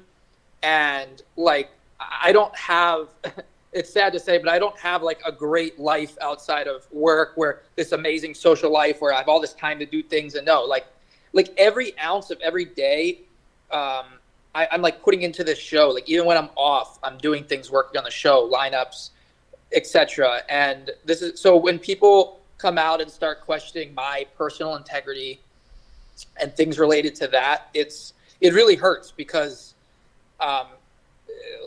everyone that knows close to me knows how much I care about this show, and how I would never personally, like, risk doing anything, like, bad. Like, literally all I care about is having the best poker show in the world and having a legacy at the end of my career to say, like, he's the guy who put that show together. He's the guy who put the best games together. He's the guy who, like, did so much for poker. Like, that's what I care about, you know? It's like, there's other things that people can say, like, oh, you're doing it for this, you're doing it for that. But no, like, that's what I care about, a legacy and having the best poker show. And that's always what I've cared about since I got into poker streams and poker production over the last few years. And this is, like, incredible, this show, and just it's still surreal how successful we've been. You know, Nick and I had goals going in, but we didn't know it was going to be quite this amazing. Mm-hmm. You know,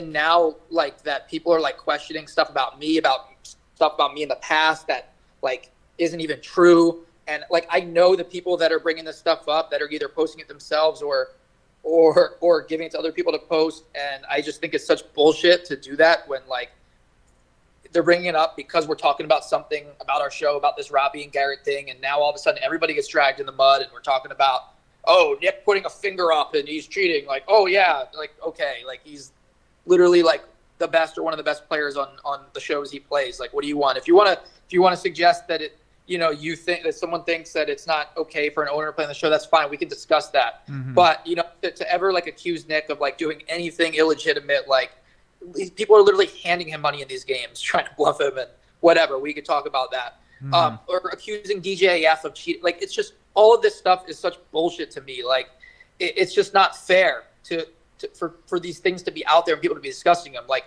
if you want to discuss how we're going to improve our game security, that's absolutely fair. Like, stuff Berkey's brought up, for the most part, like, fair. We can discuss that. And that's, like, literally what I've been here for the last 4 days.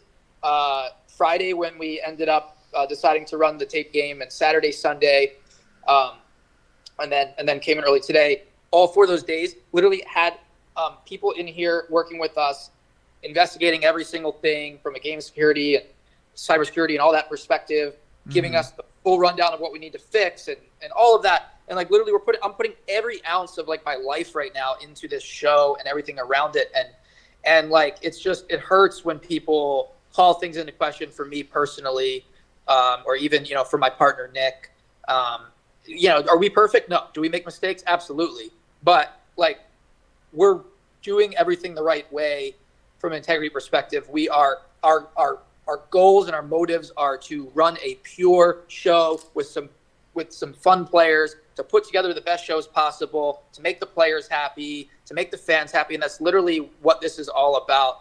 And there's no ulterior motive or anything like that. And I just, so I'm happy to address like any questions about anything, my past, the current, whatever, like fire away. I know there's this thing that keeps coming up on Reddit and someone posted something today. And I know you talked about earlier in the stream.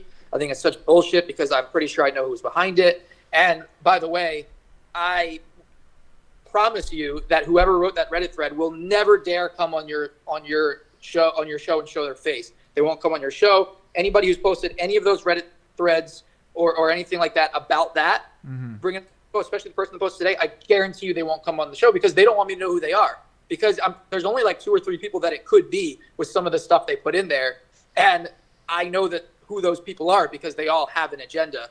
And so like, well, let's talk about that. Okay, so let me get into some things first, right? Chris Pritchard in the chat, he asked earlier with the dono, said, ask Ryan about who is the investigation team? I think we're not clear, right? So who's doing the investigation into the show, or what are they investigating exactly? Like what's going on with this investigation? Then we're going to go back to what you're talking about there. About that as I can, obviously. Now, I will say before I say that like this is something that's ongoing, and we want to like give all of the information at once at the end. We're going to have like a full report from different perspectives, and we're going to say, this is what we were told. This is the info. Here it is. Like if there's like a 40-page report, we're literally going to put whatever it is out.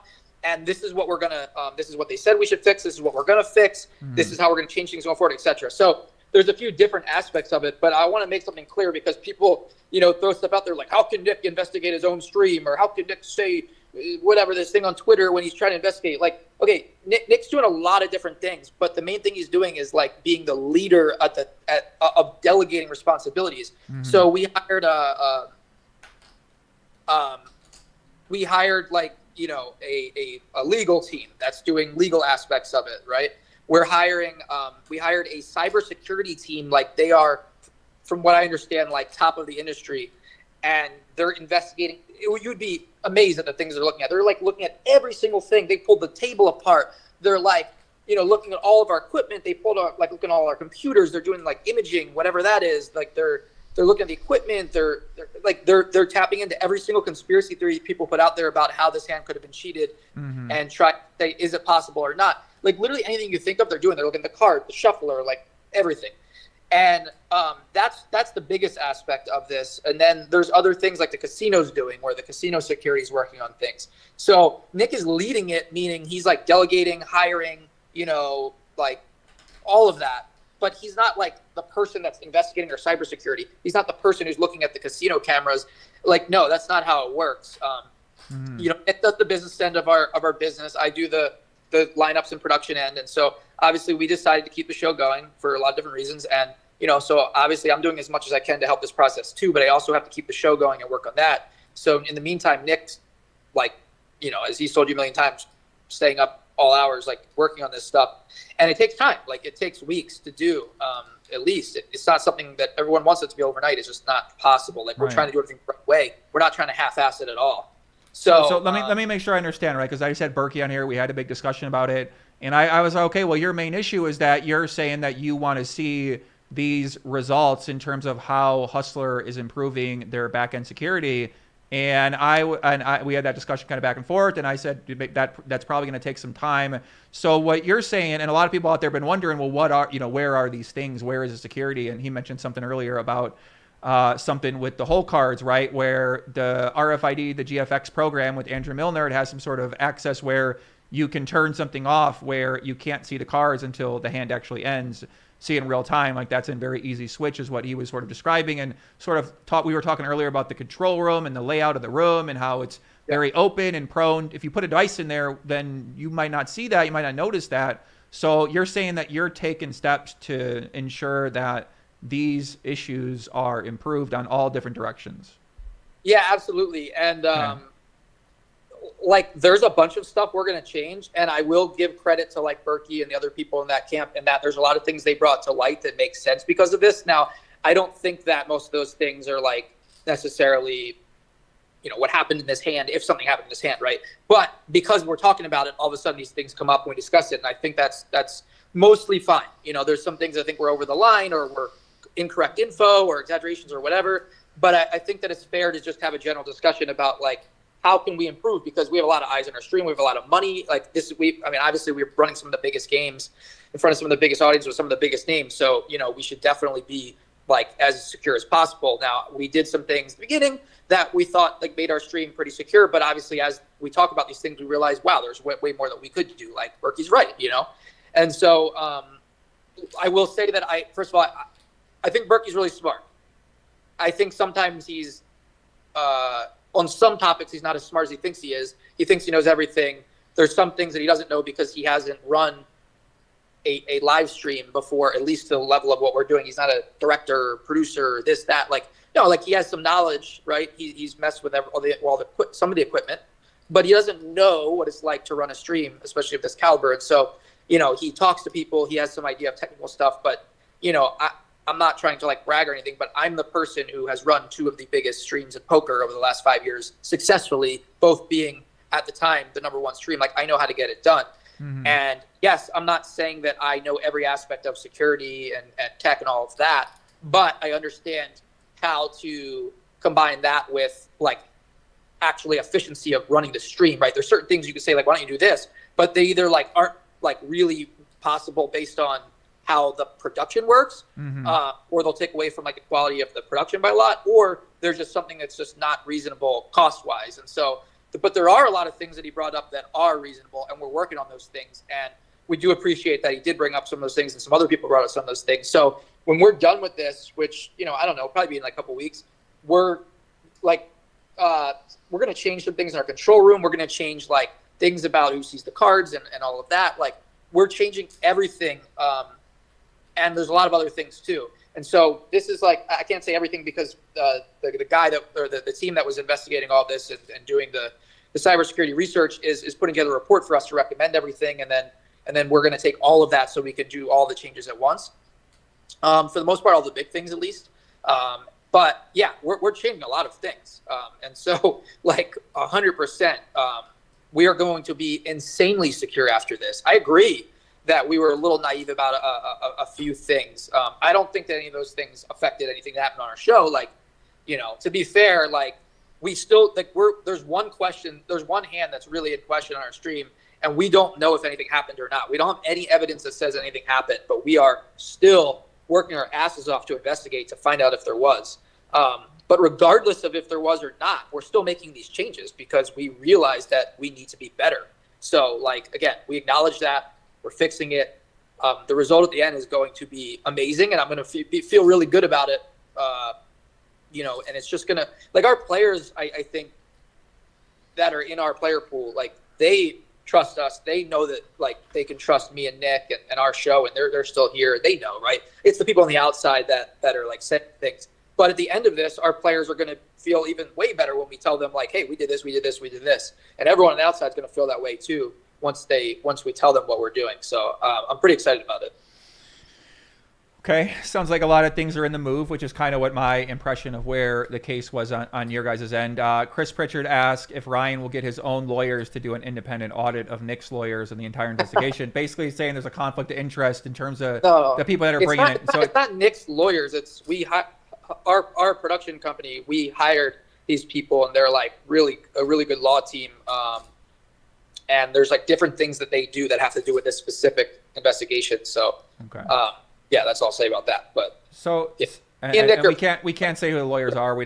That's not public information, or is that? Didn't you guys put that on a tweet or something like that, or is that? I don't know. I'll leave that up to Nick because I don't. To be honest, like there's so much of this that Nick knows answers better than me, and there's a lot of things that I know the answers better than Nick. But you know, I don't want to like that's kind of like one of the reasons why I let Nick kind of do all the interviews and lead this from the beginning is because I just, first of all, I don't have a lot of time. I'm working on the show every day, right? And other aspects of this investigation. And second, he just wanted to lead it and give the updates because he's like working with all the different parties and he's say what you want about Nick. I think he's good at talking. Does he say some things sometimes that, he doesn't need to say or rub you the wrong way, whatever? Sure. But I think he's generally really good at saying right things and doing the interviews and putting people at ease and explaining how everything works. I think he is good at that. And so I kind of just let him do his thing. That's why I kind of haven't said much, but anytime you or anyone else has asked me something in person or privately, I've always been happy to talk on the phone, right? We've talked on the phone and text a few times. I'm not hiding anything. I haven't been hiding or anything. I've just I'll let Nick do the interviews. But now, just this is pretty annoying. Let's just talk about everything because okay. So it's everyone's getting dragged down and it's just not fair to me. Right. I mean, it does seem like everything, people are looking for answers, right? They're trying to figure out what the fuck happened in his hand. You got the guy Brian who does the LA chip shuffle with the 15,000 off the chip stack. Of course, people are going to be wondering what's going on here, dude. So we can, we while it's frustrating on your end, of course, I can understand that, frustrating on Nick's end to deal with that. I can understand the reaction from the community to say, well, was this guy taking more money? Was he working with Robbi? Is someone else working there? And it does, and right, they mentioned DJF before, Raver, got everybody getting brought into it. And it does suck. It is unfortunate too, but I think people feel like they have a justifiable reason when you have G-Man come out and say that he thinks there's cheating, who is the main guy on your show, and then you have Brian takes the 15,000 chips. So it makes sense why people would be skeptical and start to ask questions or start to question things, especially if they don't know you, they don't know your show, they don't know things about you. Yeah, I get it. That's fine. I just, some of the things go too far when they they got people out here saying that we're running some elaborate cheating scheme, and me and Nick and Billy and this person and that person. Come on. We're talking about, did something happen in this hand, or was this the weirdest call ever with a bunch of weird circumstances? Come on. If there's some elaborate scheme going on, I have no idea about it, and I would bet a lot that Nick has no idea about it.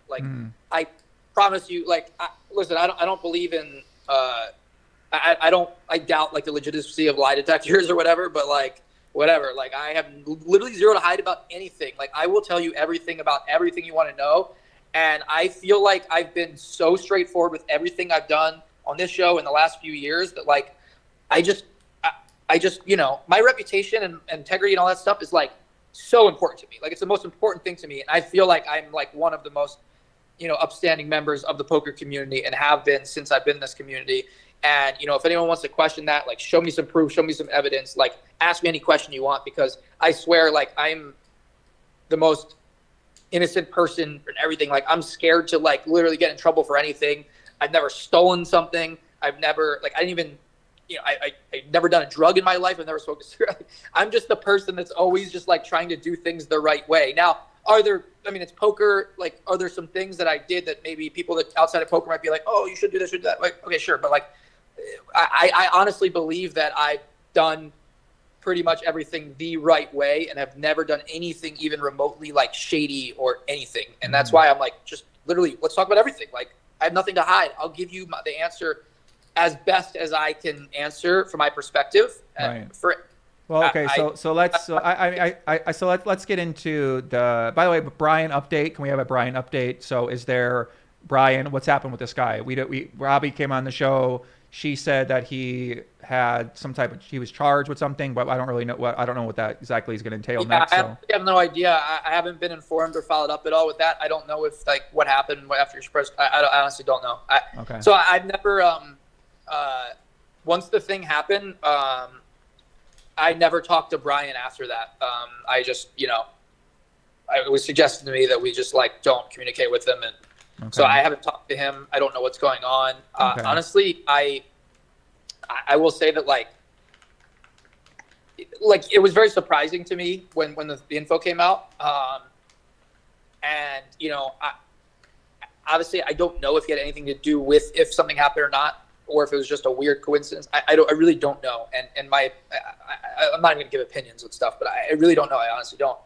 And, but no matter what, look, I don't know if Brian stole other times or not. I don't know.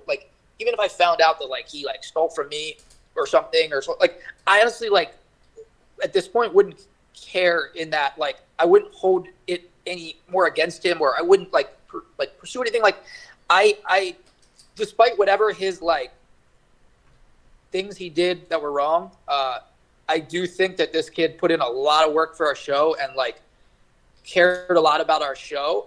I think that he probably had like a some financial issues or whatever, and kind of just like made a dumb decision once or I don't know. And that sucks because like he contributed a lot to our show, and no matter what his issues are, like I do wish him the best, and I hope that he, is able to like move forward and like, figure out his life and what he wants to do next and all that. So I have no ill will towards him, even though,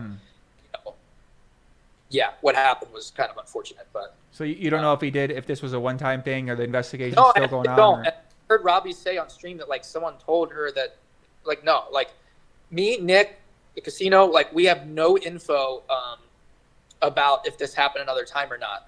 It's I think still being researched as far as I know, but we have no actual info. We have like theories and like maybe this happened, maybe that happened. Oh, this would make sense, or people have said things or whatever. But we have no actual like evidence. So like no, like there's just nothing of that, and we honestly have no idea. I mean, we have like opinions, right? But we have no idea if it actually did or not.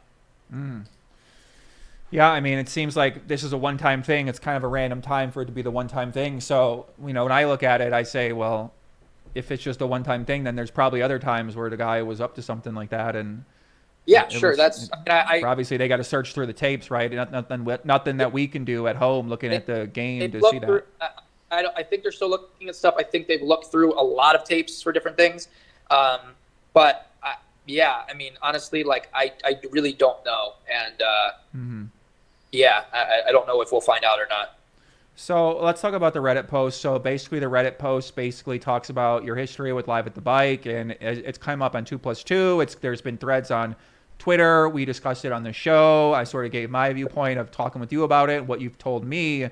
So what exactly is going on with this? They're basically saying that you and Ludacris you guys were friends. He was the main star of the game, or he was the main player in the game, and you were basically letting this guy on until it got to an issue with Live at the Bike where they basically asked you to leave or forced you out, or you guys came to an agreement, however you want to call it. But the main crux of that was based around that this guy and people in the community were suspecting that he may have been doing some cheating, or he may have been getting favorite or something, right? Like that. It seemed like that was a big issue there. So why don't you want to tell us I'll about just that? give like all of the info straight from my heart of like everything, and you can ask me every line in that Reddit post or any other Reddit post about it. Hey, what about this? What about this? What's with this? Whatever. I'll answer everything. Like I have nothing to hide, okay? And I'll give you the honest truth about everything that I can answer. Like obviously, if there's something if you want to ask Chris or whatever, that's up to you asking him. Like I can't answer for him, but I can tell you from my perspective what I do know, okay? And from your, whatever, I can answer everything that I can.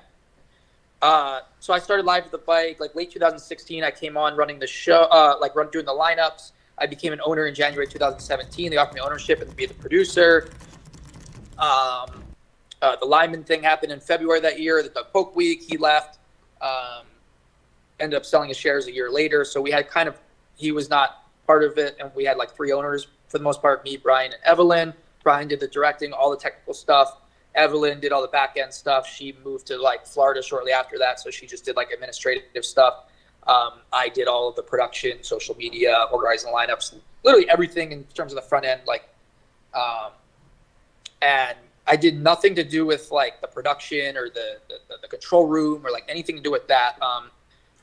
Occasionally I had to do, at the beginning, I had to do like the graphics sometimes. Like I'd fill in when whoever was doing it couldn't be there or whatever. But like once in a while, I think. I don't remember how often, like the Poker GFX. Eventually we hired Patrick, who ended up coming in and worked for us at Hustler. Patrick. He ended up doing the graphics. I don't remember if he did it every day or I don't remember, but for the most part he did it. And then he also did all the YouTube videos. So for the most part in my time at Hustler, at Live at the Bike, I did not really do much in the control room. Again, I did GFX once in a while, or if like Patrick was sick or something, or if like Brian, the director, wasn't there and Patrick had to direct for him, like later that happened a few times. But for the most part, I just kind of got the players there, got them to the table, got all the info, the put like, the chip counts, the names, whatever. Did the social media to tweet out that we're going on. And then like most of the time, once the show started, I would go back out on the floor and I would prop. So I was a prop player at the bike too. When I was trying to get the job at Live at the Bike, I started as a prop player so that I could be there all the time and show that I really wanted it. So I would go on the floor during most of the shows and I would prop. I'd be playing 5-5, 5-10, limit hold'em, like whatever. So yeah, that was pretty much it for that. So yeah, I obviously we started doing well right away in 2017. So Chris, I didn't really know him for the first few months. In 2007, I don't even know. I think he moved to LA like maybe somewhere early 2017, but I'm not sure the exact time. But that's the first time I knew of him, was somewhere in the first few months of 2017. Excuse me. I actually remember you were there one time, and he like, I don't know if you remember this, and he like, if you don't, you might not remember that it was him. And we were talking in the hallway, and he like came up running up to me. He's like, "Oh my God, is Joey-Ingram still here? Like, I want to meet him." And I was like, "What?" And I was like, "Oh, he's right here." Do you remember that? Yeah, I remember that. Yeah. I realized that was him. Mm-hmm. I remember meeting him. Yeah, because we went to dinner before, lunch or something like that too. After that, yeah, I remember talking with him. So back then, I didn't really know Chris that well. I just saw him around the bike a couple times. He was playing like smaller games back then, I remember. And he started like kind of introducing himself to me, and he was like trying to convince me to let him play on the show. Like he just wanted to play on the show. I was like, this kid's annoying, like whatever. Like, I don't know who this kid is. Like, I don't know how good he is or how much action he is. I have no clue, who this kid is. But eventually I remember I was playing like 5-5 with him, and he like jumped in my game, and he was just like immediately like sick action. Like, I don't know if he was trying to put on a show to get the show, or if he was like, that's how he played. I don't know. But I just remember being like, this kid's retarded, And so I played with him maybe, I don't know, once or twice in like a 5-5 game. And then he was like, "Hey, can I play on the show now? Like, I just punted to you," or whatever. And I'm just like, "Okay, sure." So I let him play in like a small game on the show. First 1 or 2 times he played, he was like okay for the game, like nothing amazing, whatever. And then at some point he like kept asking me to play a bigger game because he wanted to play bigger games. And there was like we started doing that 5-5 ante game, which back then probably played like a 25-50. And he, I got him in one of those. And I remember like kind of right away, I was like, oh wow, like this kid's pretty sick. Like he makes some sick plays. He's action, I think I remember like there were players in like 5-5 games that would always like, talk about whatever and being nuts, like playing those games and whatever. I saw him play a few times, and I'm just like, okay, this kid's cool. And so, I started letting him play once in a while in the 5-5 50 or 5-5, whatever it was, 5-5 $5 ante game. And then I don't know, maybe a few months after that, at some point, like later in 2017, he had played on a few shows at that point. And I remember he played in like some of the early ante games in 5-5s with like Gil the Plumber, and had some rivalries with some of these action players, and all those guys kind of liked him back then. And then I think one time he like needed a ride home, and I like drove him home one time, and I saw like the building he lived in, and at that time I was trying to get out of the place that I lived in with a bunch of other poker players in a house in Arcadia. And I was like, oh wow, this would be cool to like live kind of downtown. It's like a Koreatown. There's a lot of food places around there. Cool. There's a gym. I wanted to get into like fitness because I was like being lazy at that point. And I'm just like, and he was telling me that his roommate was moving out, and he asked me like, hey, would you want to like move in? And I thought about it. I'm like, you know what? Fuck it. Like, yeah, let's do it. I never thought anything of it as far as like it being bad because of the player. I honestly didn't think about anything like that back then. And I'm just like, yeah, this kid seems cool. Like, he has his quirks or whatever, but he seems cool. And like, we both like poker, and I don't like the people I'm living with now. I don't like the area I'm living in now. I like this building. Like, we can like work out together or whatever. Like, yeah, let's do it. So I moved in there. I ended up living there for a little over a year with him. And yeah, and then, obviously like once we started living together, we became, more friendly or whatever. And he had already been playing on the show by the end of that year. We moved in like January of 2018. And I would say by the end of that year, he had already played like a handful of times and was like a semi-regular on the show. I at that point, he was like pretty good action. And the players seemed to like him, most of the players at least. And, you know, he seemed to become a pretty popular player on the show, although I thought he was probably one of the best players in those games. Mhm. But I also thought that he deserved a spot because he was kind of wild in action. And so, you know, I started letting him play like once a week or whatever, maybe sometimes more, all of that. And he became one of the more popular players, and that was kind of it. And, you know, whatever, we were obviously friends, and I saw him all the time when I was at home and all that, and he would just play on the show. And I mean, that was pretty much it. You know, I can answer any question you want about that, but So you're saying that you weren't because basically the thread and the post you're saying they're made by somebody who could have been 3 people who were higher up at Live at the Bike is what you're saying, and then so did people not be upset that he was in the games a lot and he was winning so much money? They're saying in here he won between 200 and 300K in a 9-month time span. So let me try to explain, and I'm gonna have to unfortunately throw some people under the bus, but I don't think there's any other way around it, but I have to like explain to you everything, right? Because I said I'll answer everything and explain the whole thing. So, all right. So this is my perspective.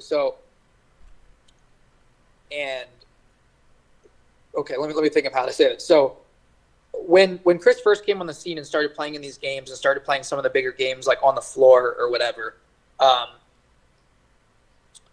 right away there was like a weird thing with I remember with JJ and him where he had like somewhere animosity towards him, and like I don't know how it would have stemmed from or whatever. And I remember like one of the first times like JJ commentated on Chris, he kept saying like some weird like condescending things about him, and I'm just like, okay, this is weird, you know. A year later, JJ was one of the owners. Him and Dan, Zach bought the shares from Lyman when he had to sell in early 2018. I vouched for them to come in. I really wanted them to be a part of ownership. But early on, it seemed like JJ really wanted to play in these games. Like at that point, like our games were on fire. Like these Tuesday, Thursday games, like I don't remember what the stakes were back then. They were like 5-5-50. They were like 5-10-20, like whatever. Like the games were sick. Like there was like not many like real pros in the game. And there was like, you know, like we had lineups that were like Uncle Abe, you know, like Jack, this person, like Eldar, Israeli Ron. Like the games were just insane. Okay. Mm-hmm. Like Harry was like one of the best players in the game. Like, you know, I don't know. Like it just the games were like absurd. Like there were people winning in these games that like would never win in like a normal game on the floor. Right. But that's how soft the games were. That's kind of how one of the ways we got the show to be so successful is because like I was essentially running like some of the sickest private games you could ever get in. Right. And I had every pro lined up begging me to get in. They all hated me because I just wouldn't let them play. So when JJ became an owner, there was no player playing on the show of his caliber in terms of like as winning of a player as he is, as solid as he is, as good he is, skill-wise, as tight as he is. Like that just wasn't a thing. Like maybe once in a while if I like, you know, if like I need to fill a seat if someone didn't show up or like couldn't fill a game or whatever. But, you know, 89% of the time, like there weren't players like that in the game. And so when he became an owner, he really wanted to get in those games because he didn't want to play like the Friday big game. He wanted to, that was the stakes he wanted to play because he was like a 5'10" player mostly back then. And he would constantly ask me to get in. And I really didn't want to like let him play in many of those games because I felt like it would do a disservice to like what my job is, which there's a lot of different jobs I do, right, as a producer, but my main job was to put together sick lineups. And like the lineups aren't as sick if he's in the game. Like the whales aren't like, oh man, I can't wait to play with JJ. Like, right? No, conversely, like we had people that would legitimately complain. I swear, like I can go back and find the text of like people that were like, I'm not playing if JJ's playing. Like, I don't want to play with him. Like, why would you put JJ in? Like people like, I mean, sure, there was a few guys who didn't mind, who were fun, but there was also a lot of guys who like, I just knew didn't want to play with him. And so, you know, I felt like I was doing my job wrong if I let him in on those games. Now, I said, look, if you want to play once in a while, that's fine. But let me tell you when. Like, it might not be the best games, but like, when there's like a game that makes sense, I'll let you know. But that was like the start of us being very combative, where like he really wanted to get in those games, and Dan was much cooler about it. Like there was some Friday games where like who's Dan? Dan Zach. Dan Zach. Okay, he's another one of the co-owners of the show. Just for people to understand what we're talking about here. It was a smaller share, yeah. Okay. But he was like more cool about it. But like he still sometimes was like wanting to play in a game where I was just like, I can't. I gotta let you know, whatever. But he was way cooler about it. Like he understood, right? And also like those guys for the most part, were just like commentating, or they were like hosting this like Monday talk show we did, right? And that was it. So we're constantly trying to figure out like what other roles they could do to contribute, because as you know, like I was doing so much. I felt like I was doing so much. Like I was really carrying the show in my mind. Like I was, you know, doing the lineups, social media, the organizing, the whatever. I was there all day, like 12 hours. Like I was doing everything, you know. I really felt like I was, whether it's true or not. That's how I felt.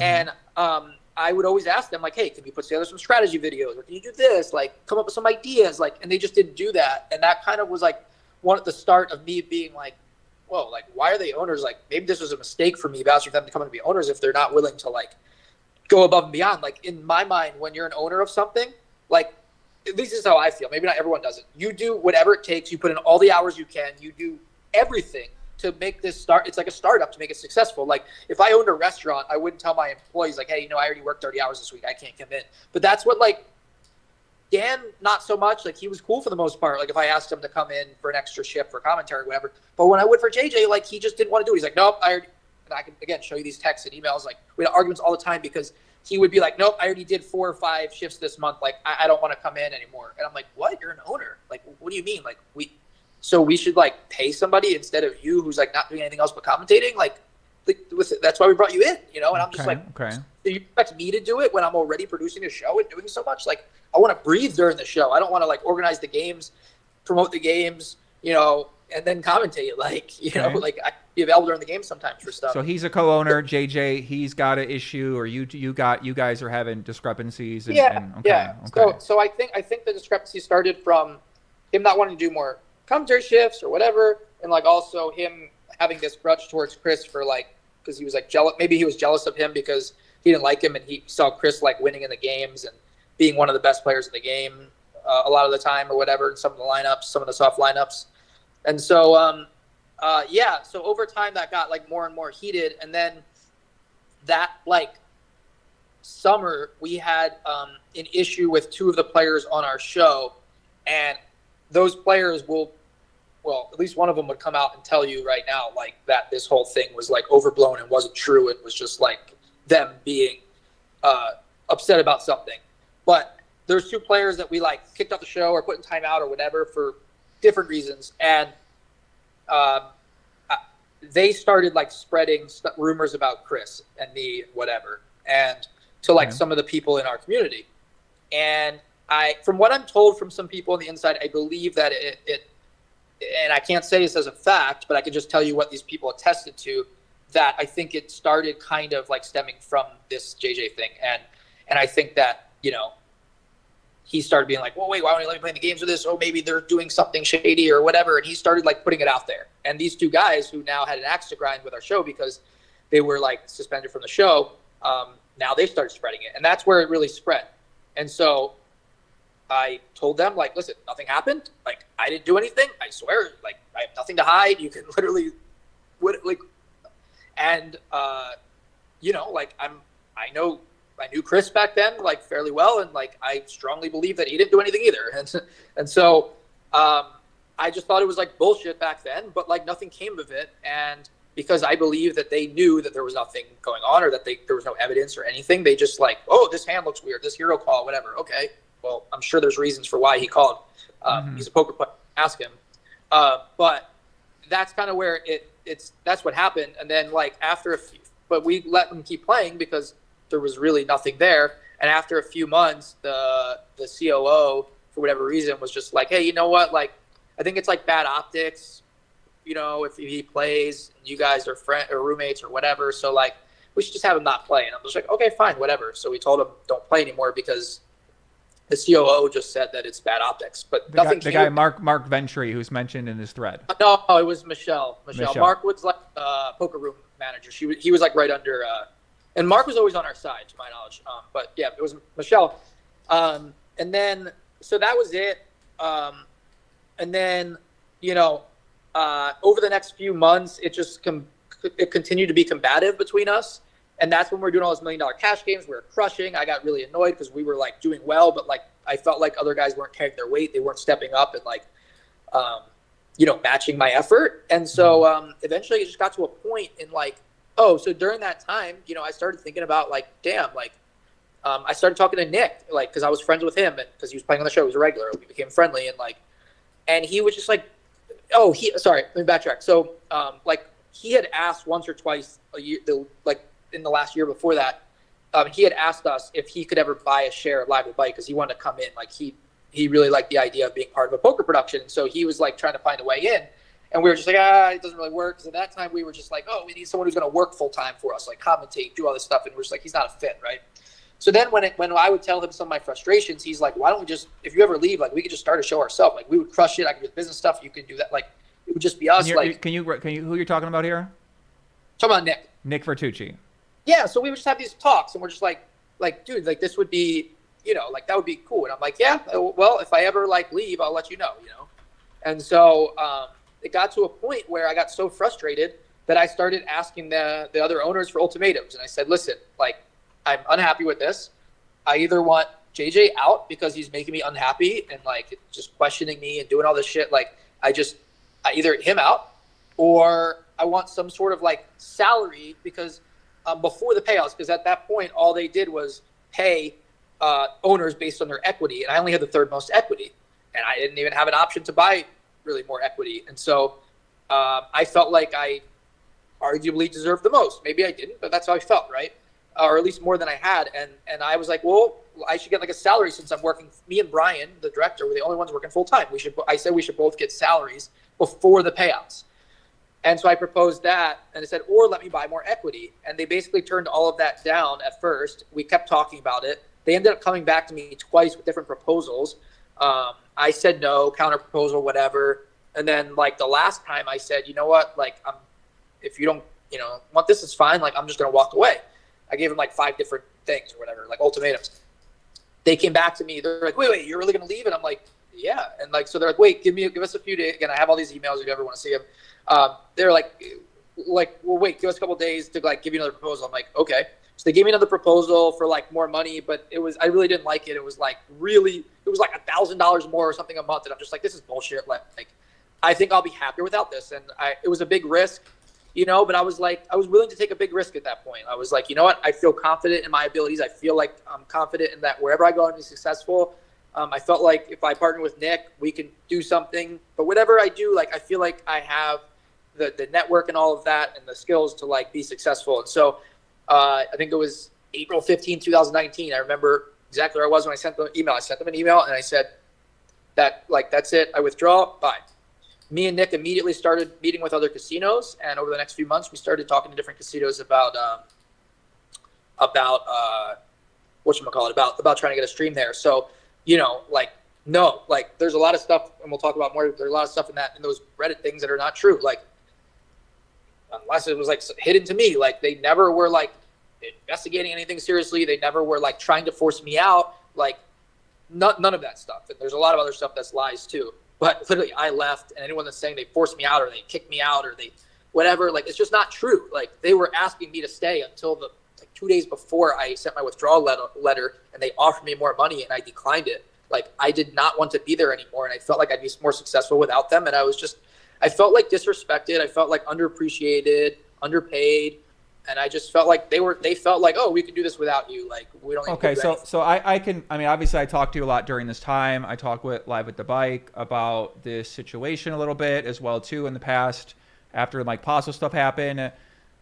So if there was something that happened, there is no evidence, right? There is nothing that people have shown, or there is nothing that, people have shown some hands, right? You mentioned hands with Ludacris. Ludacris played some sick hands where he made some sick plays. And I think that's what got people suspicious, because the guy, they said, went from the mid-stakes guy to the winning guy. This guy's winning the game. He made sick calls. He plays unorthodox. Ryan's friends with him. I get it. Okay, sure. But like, anyone who knows me knows that like I would never do anything even remotely close to that. I get they didn't know Chris, maybe. But like, it's just not, that's just not how I roll. And like, I don't know how you want me to prove that, but like, it's just not who I am. And yeah, I felt like it was really kind of, I felt kind of disrespected that like, not only were like random people saying it, but like I had to discuss it with my own owners. I was just like what? Like, come on, like you guys, and a couple of the owners were like, no, we know you wouldn't do anything or whatever, but we have to like, do this and do that and whatever, and for optics. And I'm just like, okay, fine, that's fine, I get it, At first we argued for a while, and then I was like, I don't think it's fair to like kick someone off the show if they didn't do anything wrong. But eventually, like, the casino was like, no, I think it's just better. And I'm like, okay, fine. You know, and that's really all there was to it. And it just, to my knowledge, ended after that. And, yeah, so that was it. And then, yeah, the Possible thing didn't happen until the year after that. The Possible thing came out in late 2019. I left Live the Bike in April 2019. April 2019, okay. So, yeah, so I just want to make sure people understand correctly, right? So you and Luda were roommates for a bit, and there wasn't a correlation between, because people are saying that the guy came on the show, he got favorites to come on the show. You're saying that people in the community were unhappy. You're basically creating the game. You are able to do whatever you want to do. If you want to put him in the game, you think it's good content. Sure. So obviously, like, well, not obviously, but sure, later on, there definitely, especially after these like talks, these like rumors started or whatever, there were like a few players that were like, but I believe those players were like kind of tied to this other owner or like had a certain agenda or like in a certain group of people talking. Okay. But there were a few players that certainly would, you know, maybe that weren't as happy playing with him or like question him, like, how is he winning? Like whatever. But I would say that like 90% or 80% or whatever of like the action players in our show were happy to play with him, and they were still playing with him. And we had like a long list of people every week that were playing in the games. And, you know, back then he was, as he is now, if you watch our show, is great action in these big games. And he just, you know, is he winning overall? Like, I don't know the stats on the old show, but I think he did. But from what people said, but I don't, or what I saw. But yeah, I mean, if you look at the lineups, you're going to be like, oh yeah, obviously he won. The only thing you can accuse me of is like having someone that I was like friendly with, that I was friends with or whatever, letting him play in soft lineups. Like if you want to say like, oh, that's not fair to like you favorited a guy, you know, let him play in soft lineups. Like sure, that's fine. But it's like it's our show. If I'm the producer letting put together lineups, I'm going to decide what the factors are to get in the games. And I felt that he was entertaining and good action for the show. Now, was he maybe the first couple times he played? Like, I don't know. I don't even remember, to be honest. But I will say that once he started playing the Annie game, he was pretty sick. And you can ask any of the players back then, and I think any of the players that played the game will say that they thought he was sick and loved playing with him. And I think they still do now. I mean, sure, you might find a player or two that are like, no, I don't like because he's too aggressive or whatever. But I would say that 90% of people that play with him or played with him are going to be like, yeah, that guy's always been pretty sick. Mm-hmm.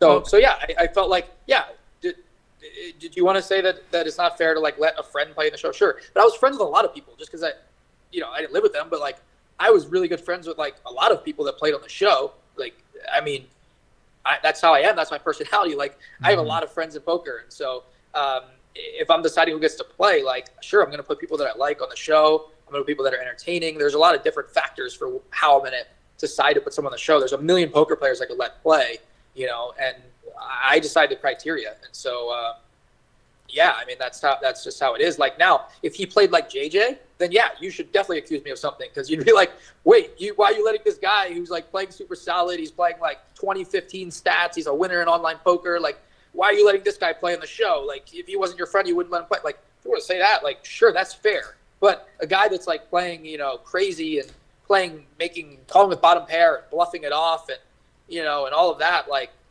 swinging 50K all the time. Like, I mean, I don't think it makes a lot of sense to like question why that guy was on the show. Like he was, I think, one of the more popular. I think that at a certain point he was arguably the most popular or most like popular to watch character on the show besides Garrett, you know, like for the smaller games, obviously. Mm-hmm.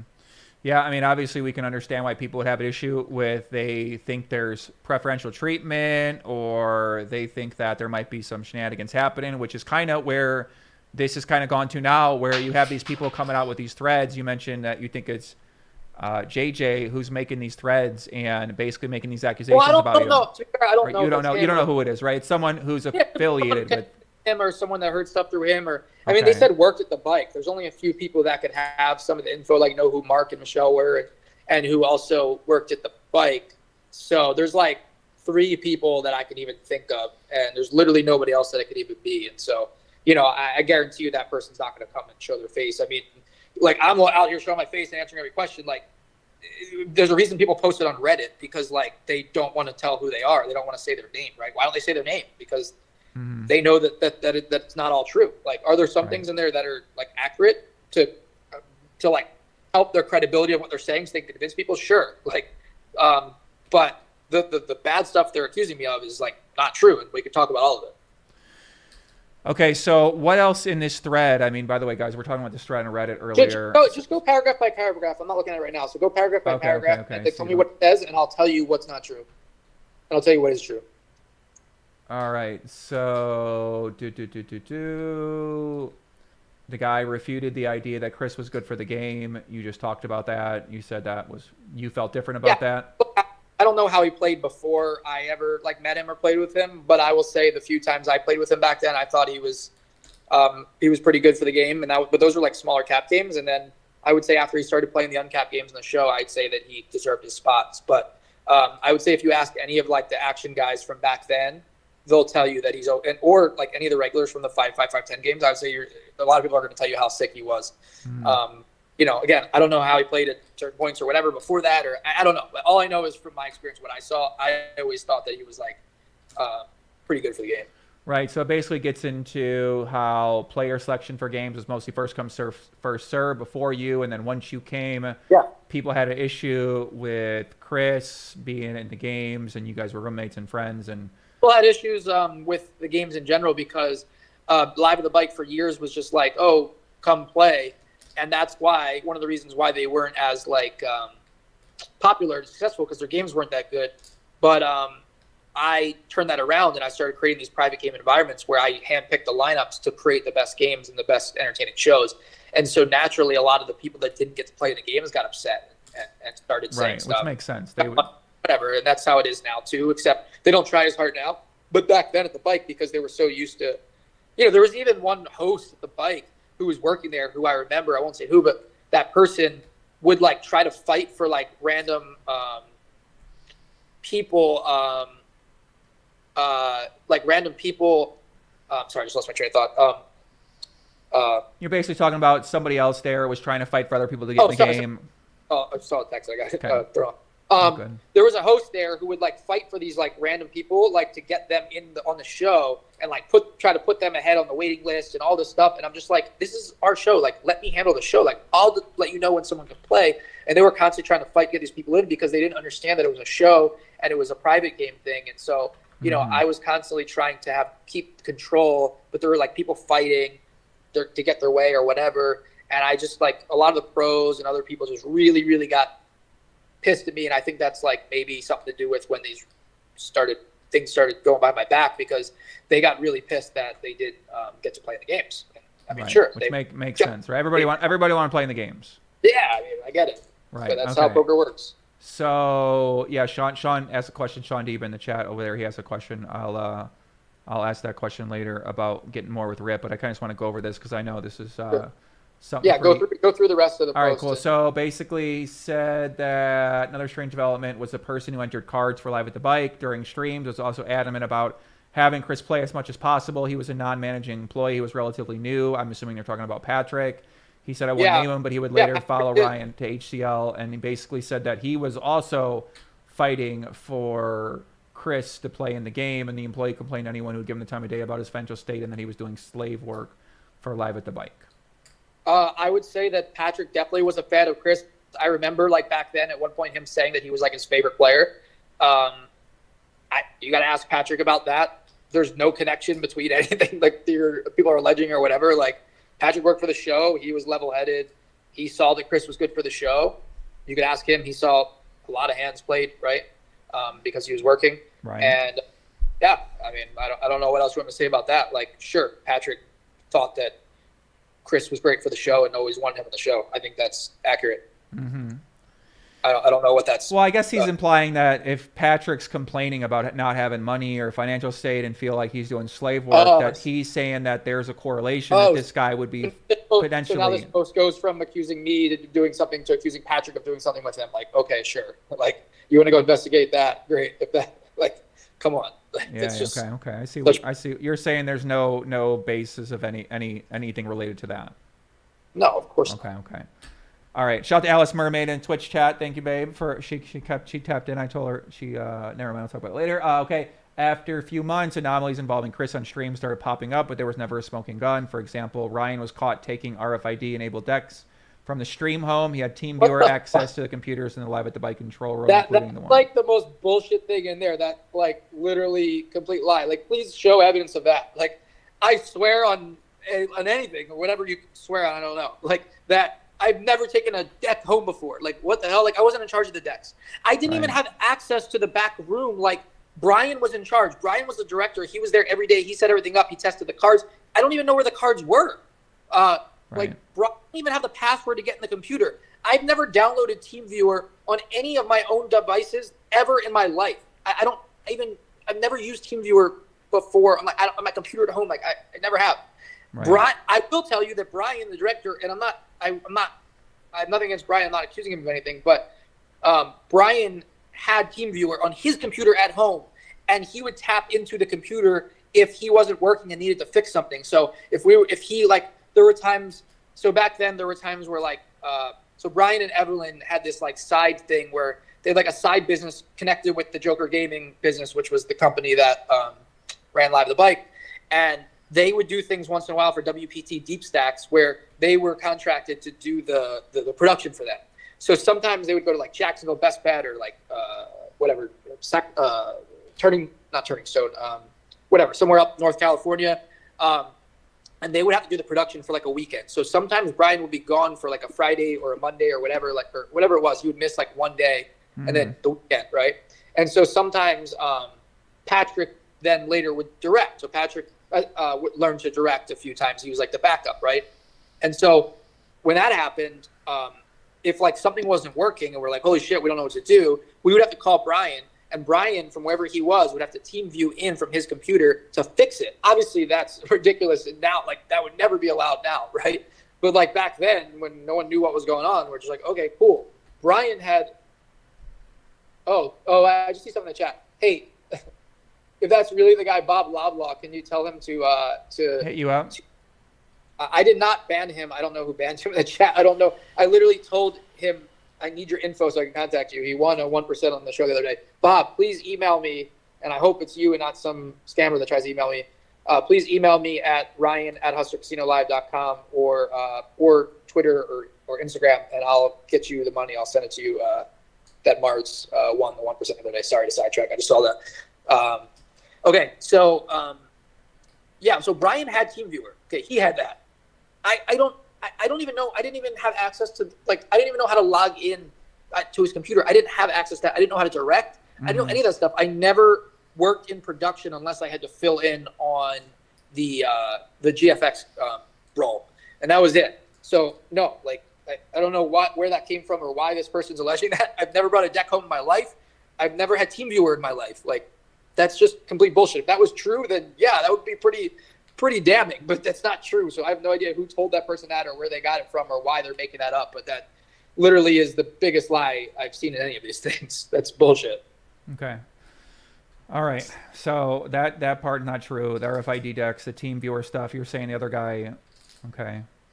Yeah, I don't even understand how that's just insane. That paragraph's insane. So yeah, they said people within the show track Chris reported the figure as between 200K, 300K, eye-opening number. I have no clue how much he won on the show overall. I do remember like a short span where he went on a heater. But I also remember a lot of big losses he had. I remember he lost like an absurd amount one time in a Tuesday game. He probably won overall. I honestly have no clue how much. I don't think it has anything to do with anything. If you're one of the better players in the game, you're going to win. I don't know what you're going to say about that. Right. I feel like you've addressed that point. Right? I don't know how much it is, but I would say that those games were like 25, 50 or bigger. So if you're saying that it's absurd to win 200K at 9 months when you're playing every single once or twice a week, I don't think that's crazy at all. But nothing was going on, so I don't know what you want to say about that. Right. Okay.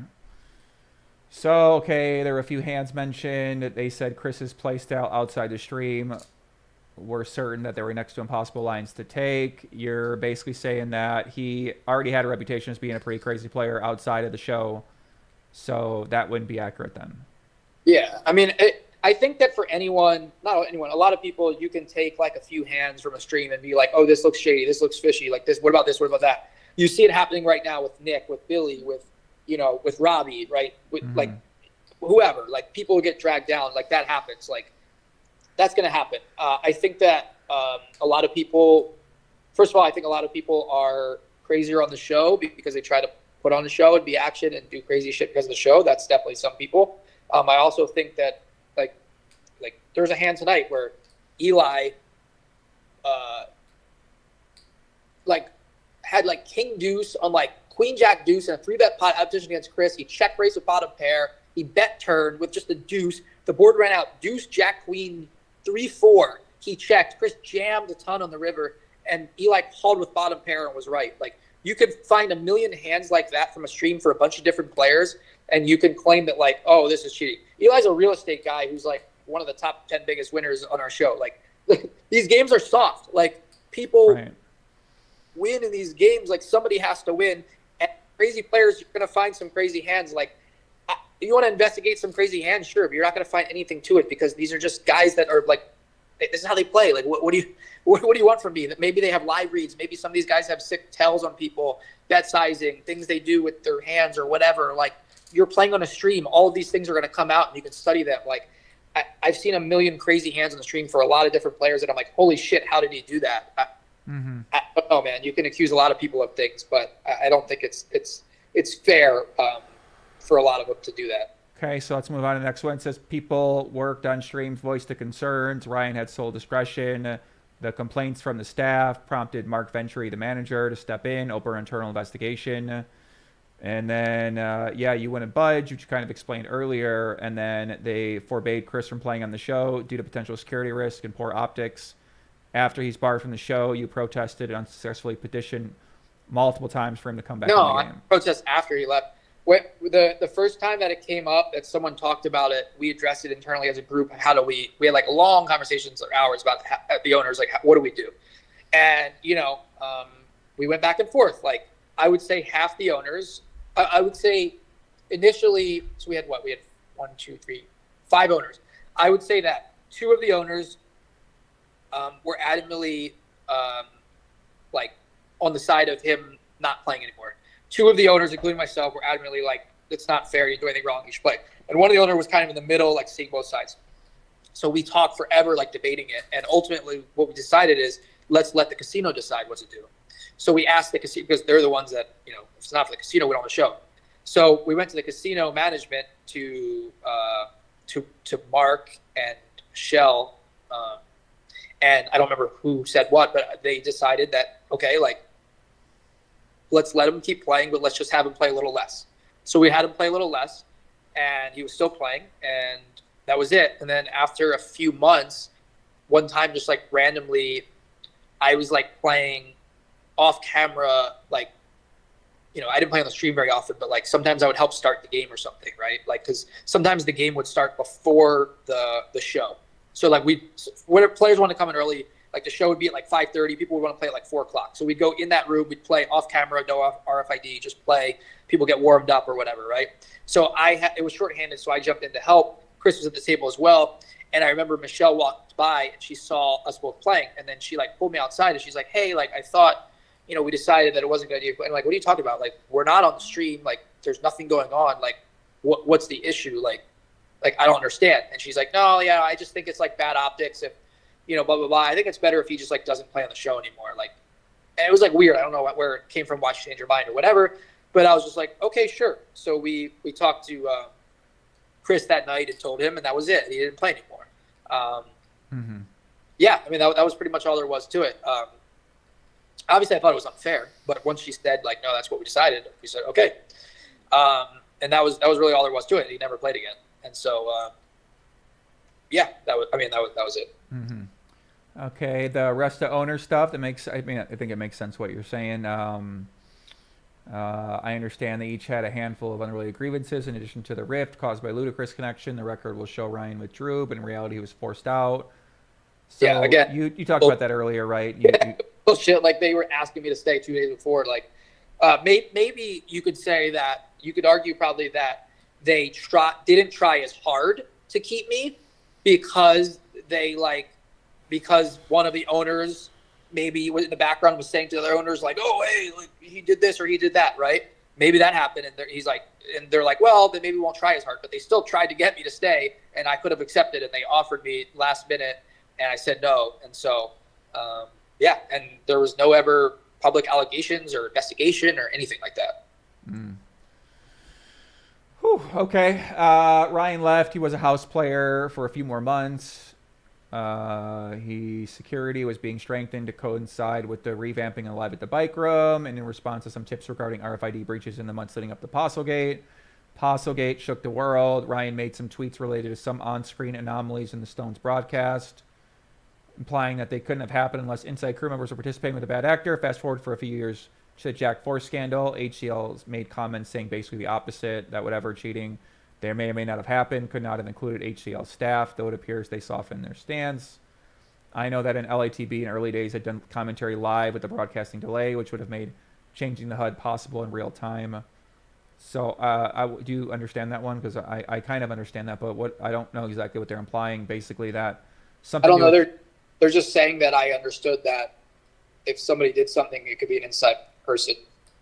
Sure, obviously we had better security here at Hustler than Live at the Bike at the beginning, because when I first joined Live at the Bike, they allowed phones all over the place. Like they had literally no security procedures, and I was the one that that implemented the phone thing in the control room and the table, where I said no electronic, or no, I don't know, no electronics, but no phones.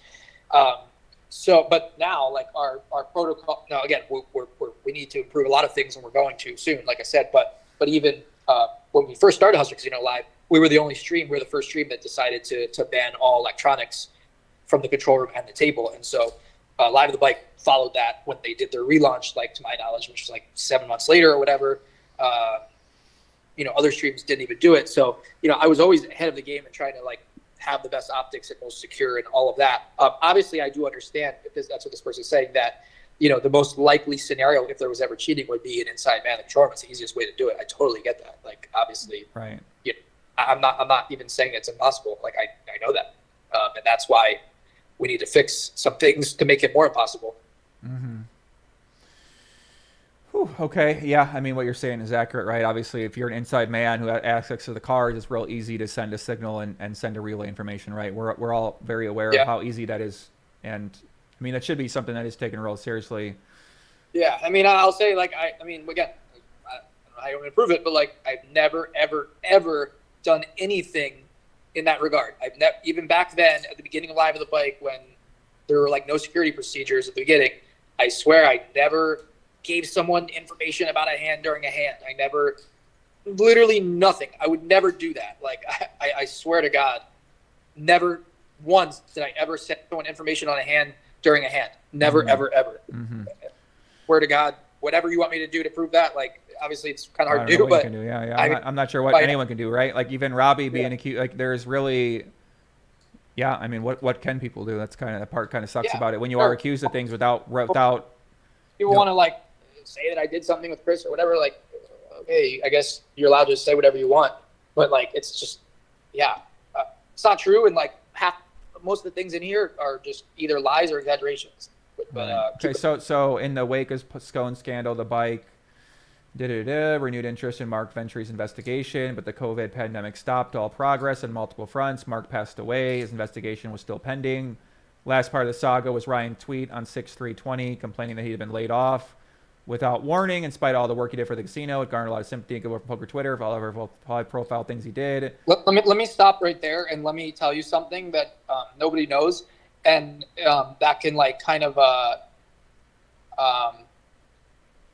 like maybe it's not like necessarily true, but it can kind of prove why that might not be true of what they're saying, that like they were investigating and thought I did something or whatever. And I'll tell you, who's it? I got like people texting me.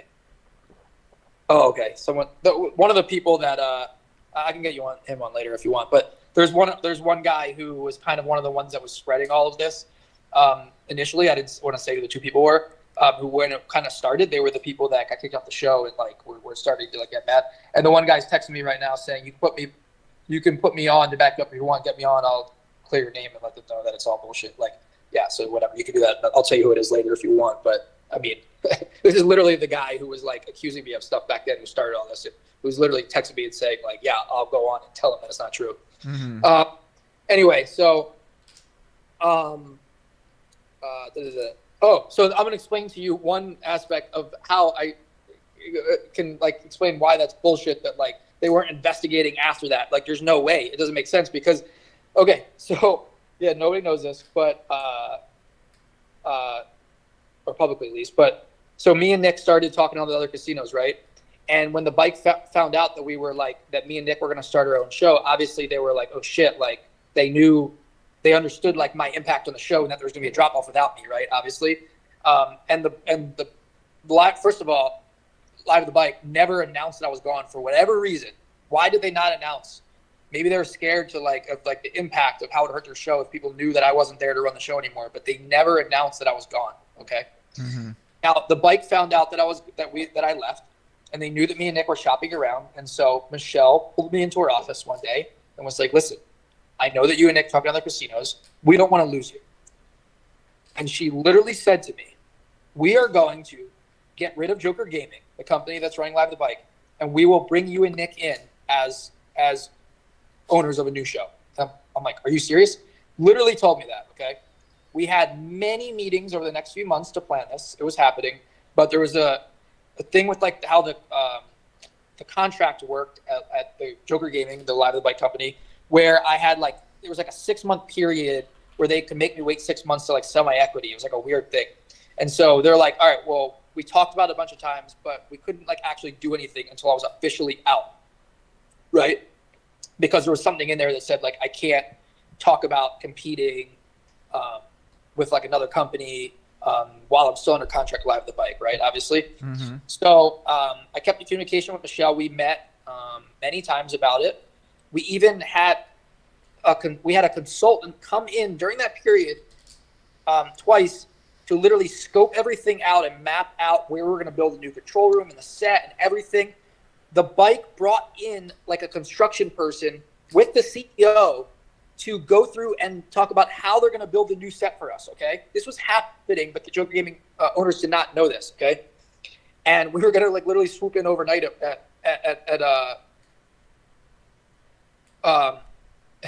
sorry, I was looking at a tweet. We're literally going to do this like kind of overnight thing because they were like researching it, and Michelle found out that they had a month-to-month contract. There was no obligation for them to give them any notice more than like maybe like a month if they wanted to be nice. But it was like they had their lawyers check it out and whatever. Okay, we were ready to sign the deal. We talked about all the details. The day that we had like the final meeting before the contract was going to be signed, Mm-hmm. like that was going to be the next meeting, was the day the Postle thing broke. Okay, Mm-hmm. we're meeting at Applebee's across the street from the bike. Me, actually, I won't say everyone that was in the meeting, but literally people from the bike inside were meeting about this. Me, Nick, Michelle, other people were meeting. It was about to happen, and then literally they're like, "Well, what happened with this Postle thing?" Like, they see all the tweets, so we talked about that. So because of that, they were like, they decided they wanted to wait because they just thought that like, okay, like we don't know the state of live streams or whatever. They ended up pushing it back. And for whatever reason, they ended up changing their mind and deciding to stick with them and not make a change because they thought that it was like, I don't know, risky to make a change and start a new live stream and invest all this money when this whole Postle investigation was going on for the next few months. In the meantime, they wanted me to stay on and host games in the private room. So a bunch of my players didn't want to play on the show anymore, started playing in my private games in the high stakes room at the bike. So I started doing that because they kept saying that they're working on this or whatever. We were crushing. We had all these games. They were promising me all these things. We're gonna give you a host salary. We're gonna pay you for this, like all this stuff they promised me, right? And they're like, don't worry, we're gonna do it retroactively. And they never ended up doing it. And a few months later, she pulls me in the room and she's like, hey, sorry, like the CEO had to do a bunch of layoffs. Like he can't do it now, even though I promised you. Like if you want to go like work in another casino, I totally get it. If you want to stay here, be a prop still, I get it. Host games, whatever you want. I'm just like, are you kidding me? So literally all these promises, I did all this work and I got nothing. And then also like we didn't end up doing the show. And so we started talking to other casinos. 2 months after that, the pandemic happened. And then that's when we just kind of were like, all right, we don't know what's going to happen now. And then 2 months after that is when Sean reached out to us from Hustler and was like, hey, we want to have a stream. So that's literally how that all went down. So if literally the CEO and the COO are having meetings with us and Mark Ventry, they're constantly having meetings with us about starting this new show without the Live of the Bike owners knowing about it, then why were they doing that if they're also investigating me for and thinking that I did something wrong? Obviously, they knew there was nothing to that, or they wouldn't want me and Nick to come in. Right.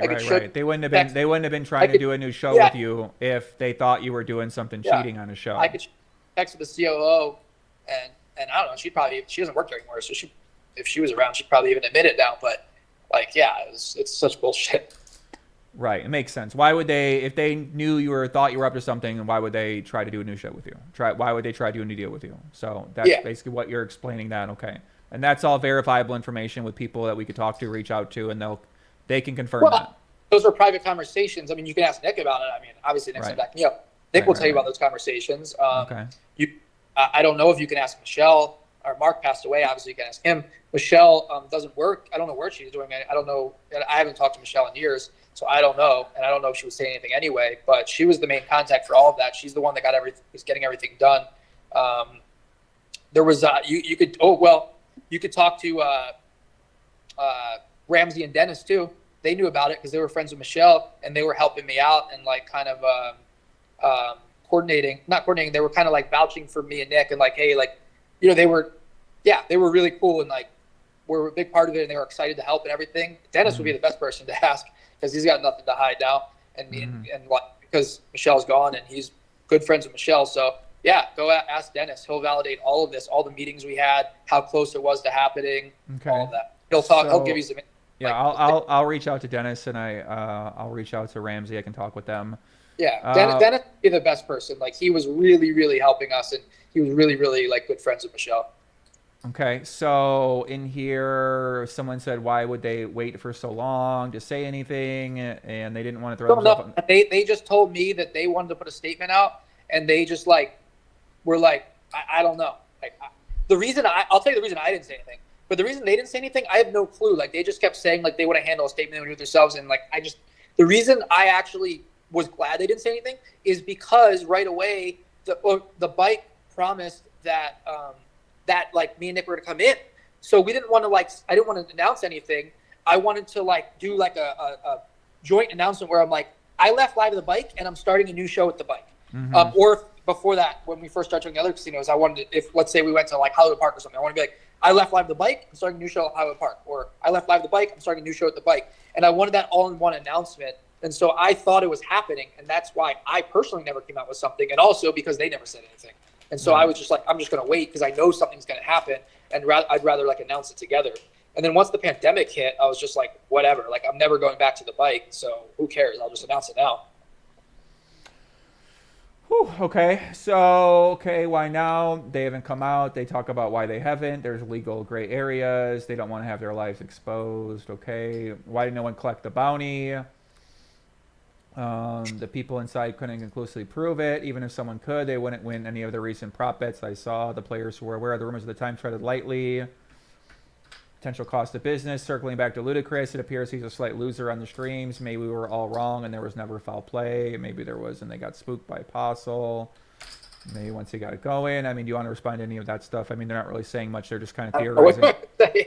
They're just theorizing based off the original thesis that they laid out there into why Ludacris isn't winning now if he was crushing the other game, which I think is a fair point, right? He's not. Is he? I think the website trackingpoker.com. I don't know how accurate it is. I don't want to quote that, but I don't think it has Ludacris up a big amount of money. In fact, he might be.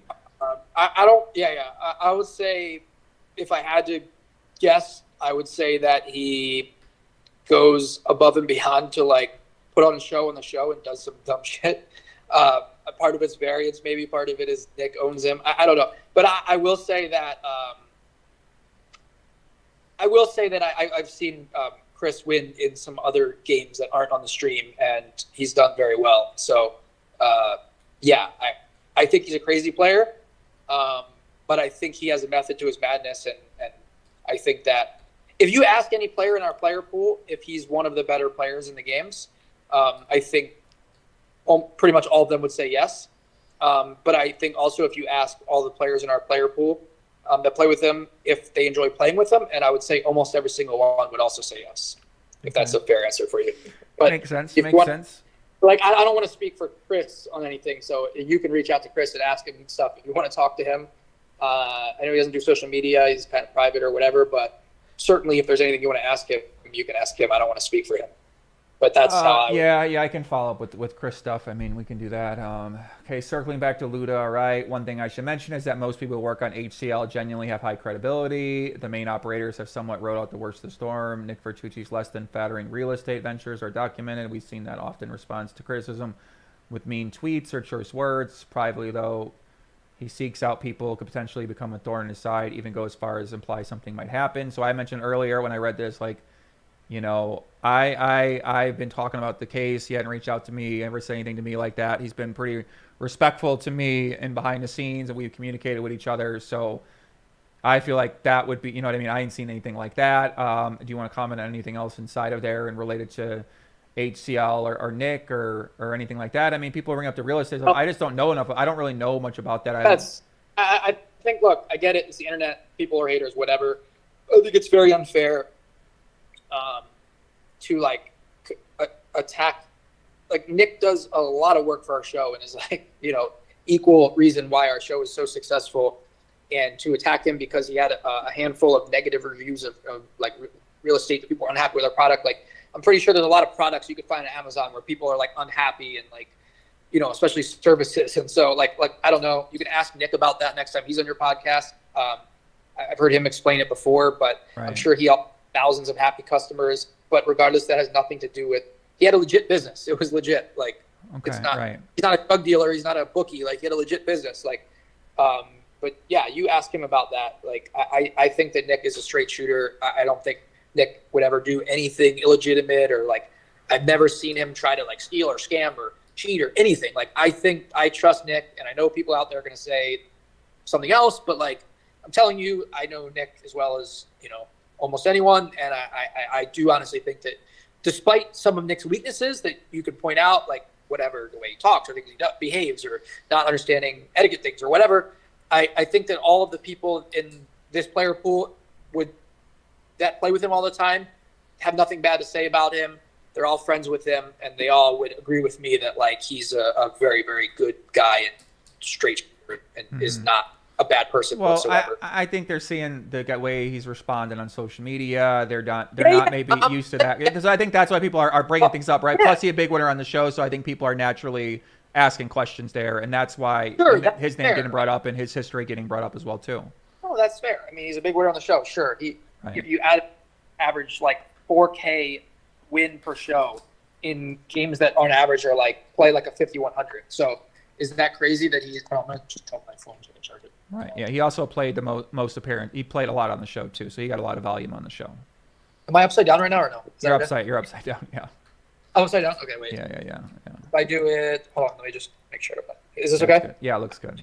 Right. Yeah. I mean, the guy's played 157 shows or whatever. He's won 4K per show. Like, he's arguably the best player in most of the games. Like, I don't know what you want me to say about it.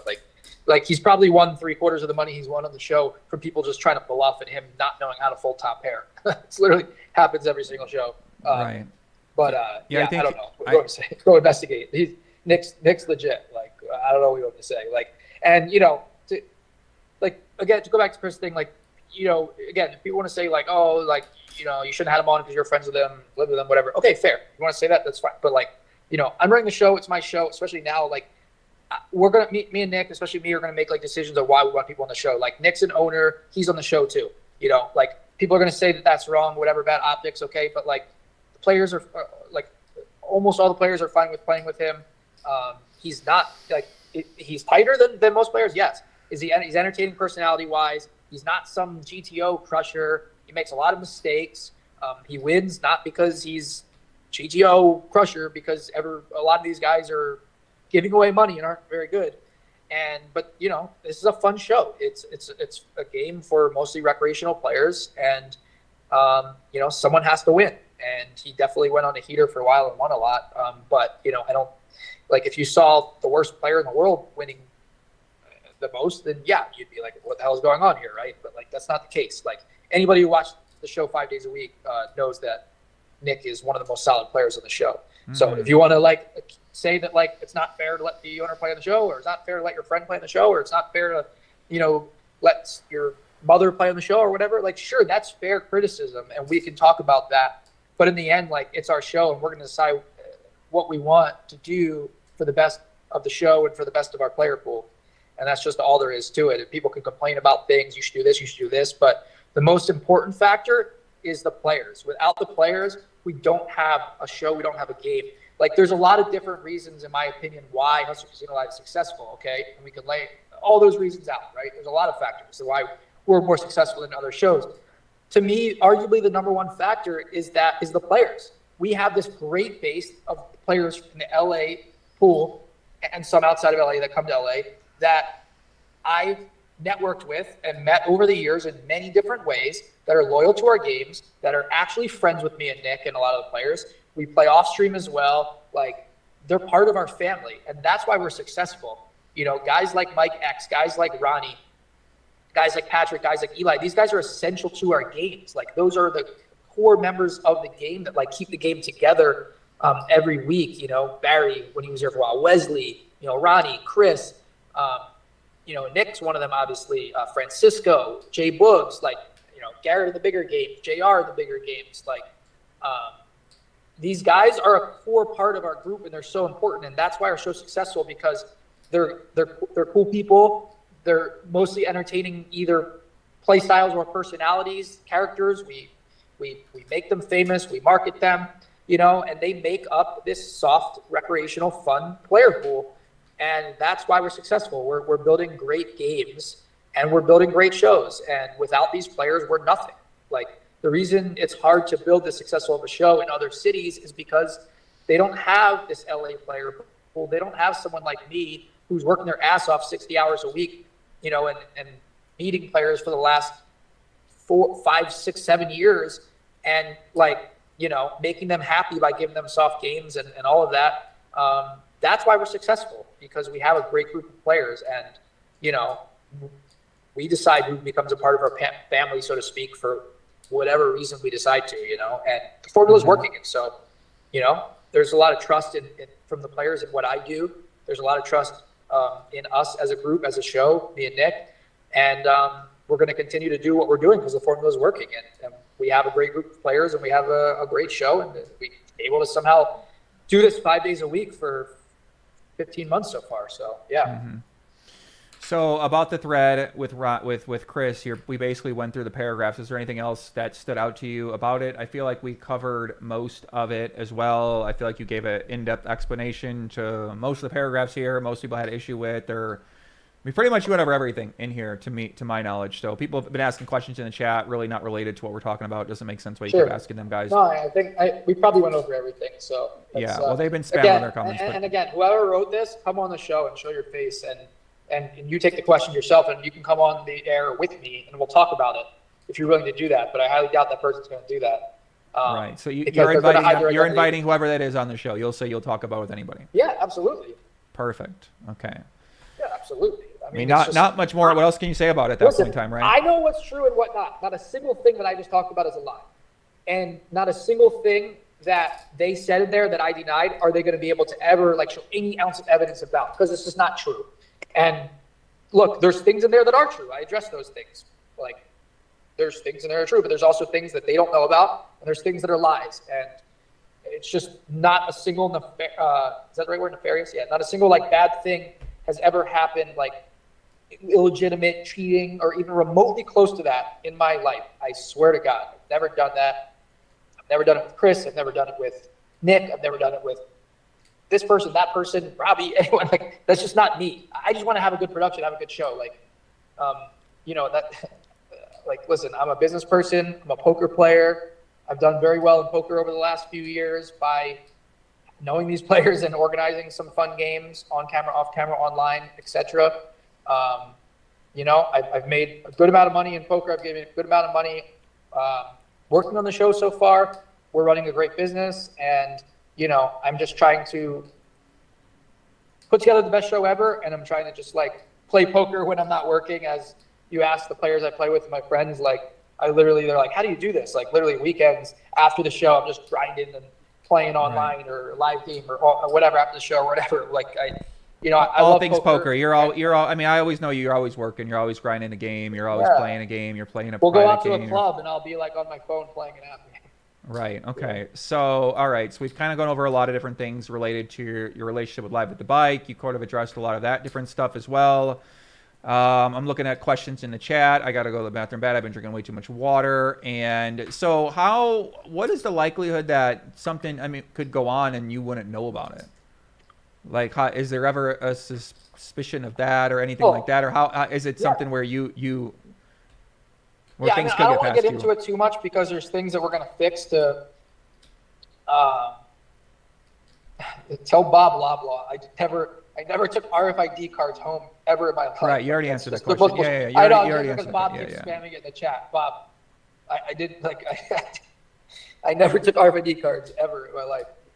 Check. I don't know. What do we do? Like, I didn't even know what they were. I didn't have access to them. Sorry. What were you asking me about? You said, repeat that question. Yeah, again. basically just kind of trying to make an understanding of where we're at right now with the questions and with the topics, with things that we talked about related to Live at the Bike, and now we're sort of getting into Hustler. And the question I had was, is there a way where you wouldn't know something's going on? Yeah, sure. No, I'm not going to sit here and say that's impossible. Of course it's possible. But now that we realize that how possible it is, which I didn't think it was possible before, or likely, I should say. But now that I realize it's more possible than we thought after some of these theories come out, and we realize some of our things that we can improve, we're improving those things and we're fixing them. We're going to do way better going forward. And so when you see this report and what we change, once it comes out, you'll be like, holy shit, they are the most secure, they're taking this serious. We are. We do appreciate everyone that's made suggestions and said, why don't you do this, why don't you do that? 100%, we're fixing those things. It's definitely possible. I will say that when it first happened and there was first an accusation at hand, I was like, there's no way. I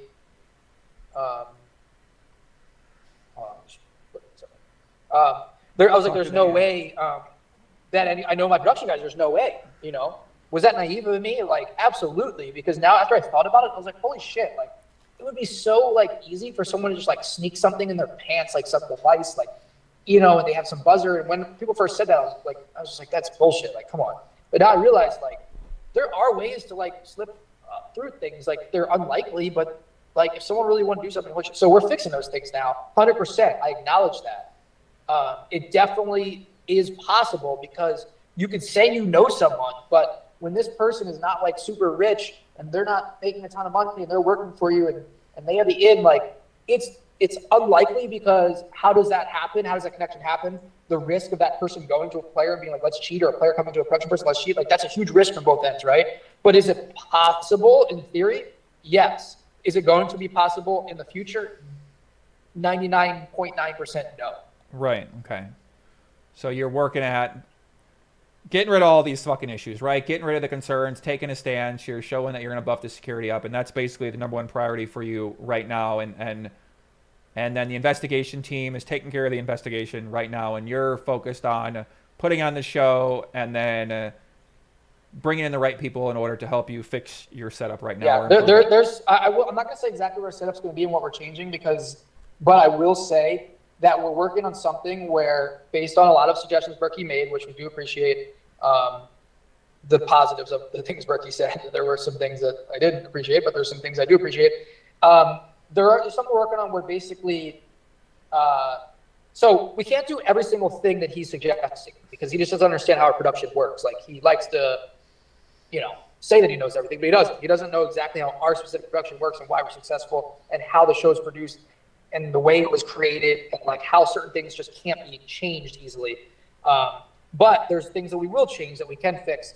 And one thing we're working on is basically going to be a situation where I'm the only person that could see the cards, and I'm the only person that needs to be trusted. And if something ever happened, that I would be the only person that you can even accuse of something. And I'm willing to take that responsibility because I know myself and I know that because right? Like, we can all say this. Like, I'm the only person I can 100% trust, right? Like, you could say that too. You're the only person that you can 100% trust, right? Like, you can't 100% trust anybody else, really. You can 99.9% trust your mother, right? But or your or your girlfriend or whatever. But you can't 100%. So I know that I can 100% trust myself, and so we're going to make a setup where I'm the only person that can ever see the cards ever. Like, no one can walk in this room and see anything. We're changing a lot of things so that that's possible. And basically, I'll be the only person that has information. It won't be communicated out ever. No one will ever know anything until it hits the air, other than me. And like that. So basically, I know that our players trust me. 90% of them are players that I brought in, that I've known for years, that I'm friendly with. And so if they can trust me, they can play on the show. And that's what we're working towards. So I feel confident in that.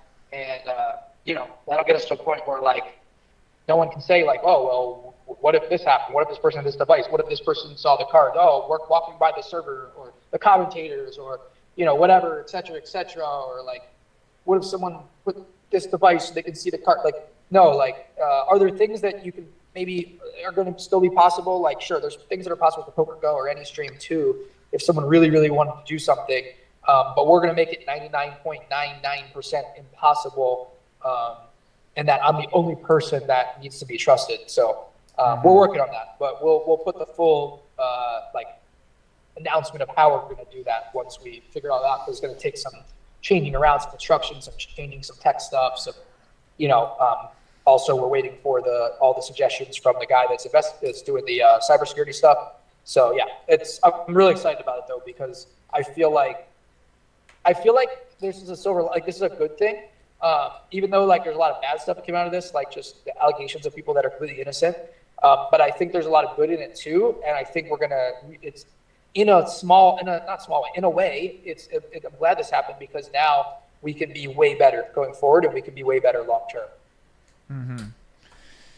Yeah, I mean, I guess with relation to people are kind of being in the chat, they're being a little, I guess, critical, right, in some ways, because they're sort of wondering, how did Brian get back there? Like the guy they're talking about, why didn't he get a background check, and why was it security? Sure, yeah, right? Like they kind of have all those questions, right? So that's where I find that seems like people's skepticism is they're just sort of wondering. Yeah, sure. Now, in hindsight, would it have been great if we did background checks on all of our employees? Sure, but it's just not. I mean, you can ask Nick. Nick will explain too. I mean, look, he's in charge of the business, but like he said in his old businesses, he didn't do that either. And he had a lot of employees. Like, I don't know how that works, man. I haven't run like a 100-person business before. I personally have never run a background check. Would it have been great if we did that and found out? Sure. Like, obviously, if we knew that, he would have never worked for us. But like, look, when we first started the show, I put out an ad on Twitter looking for someone who has production experience, blah, blah, blah.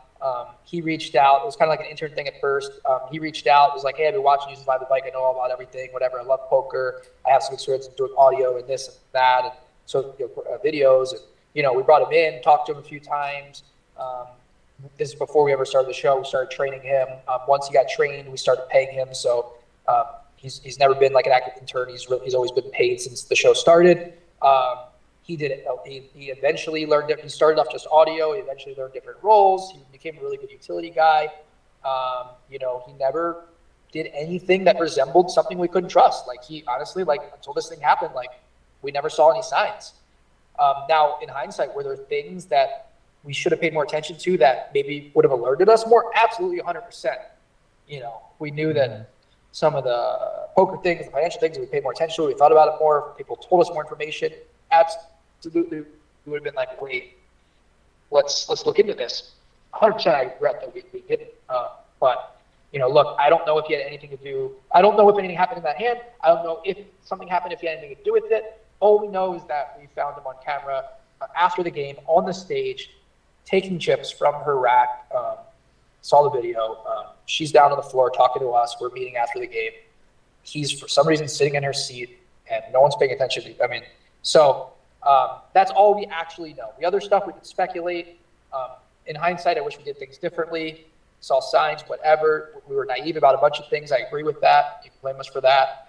We're going to do better going forward, and and we're going to make it where, the trust becomes more on just me and not on these guys that come in and you know, and don't get paid a shit ton, and you know, or like you know, guys that,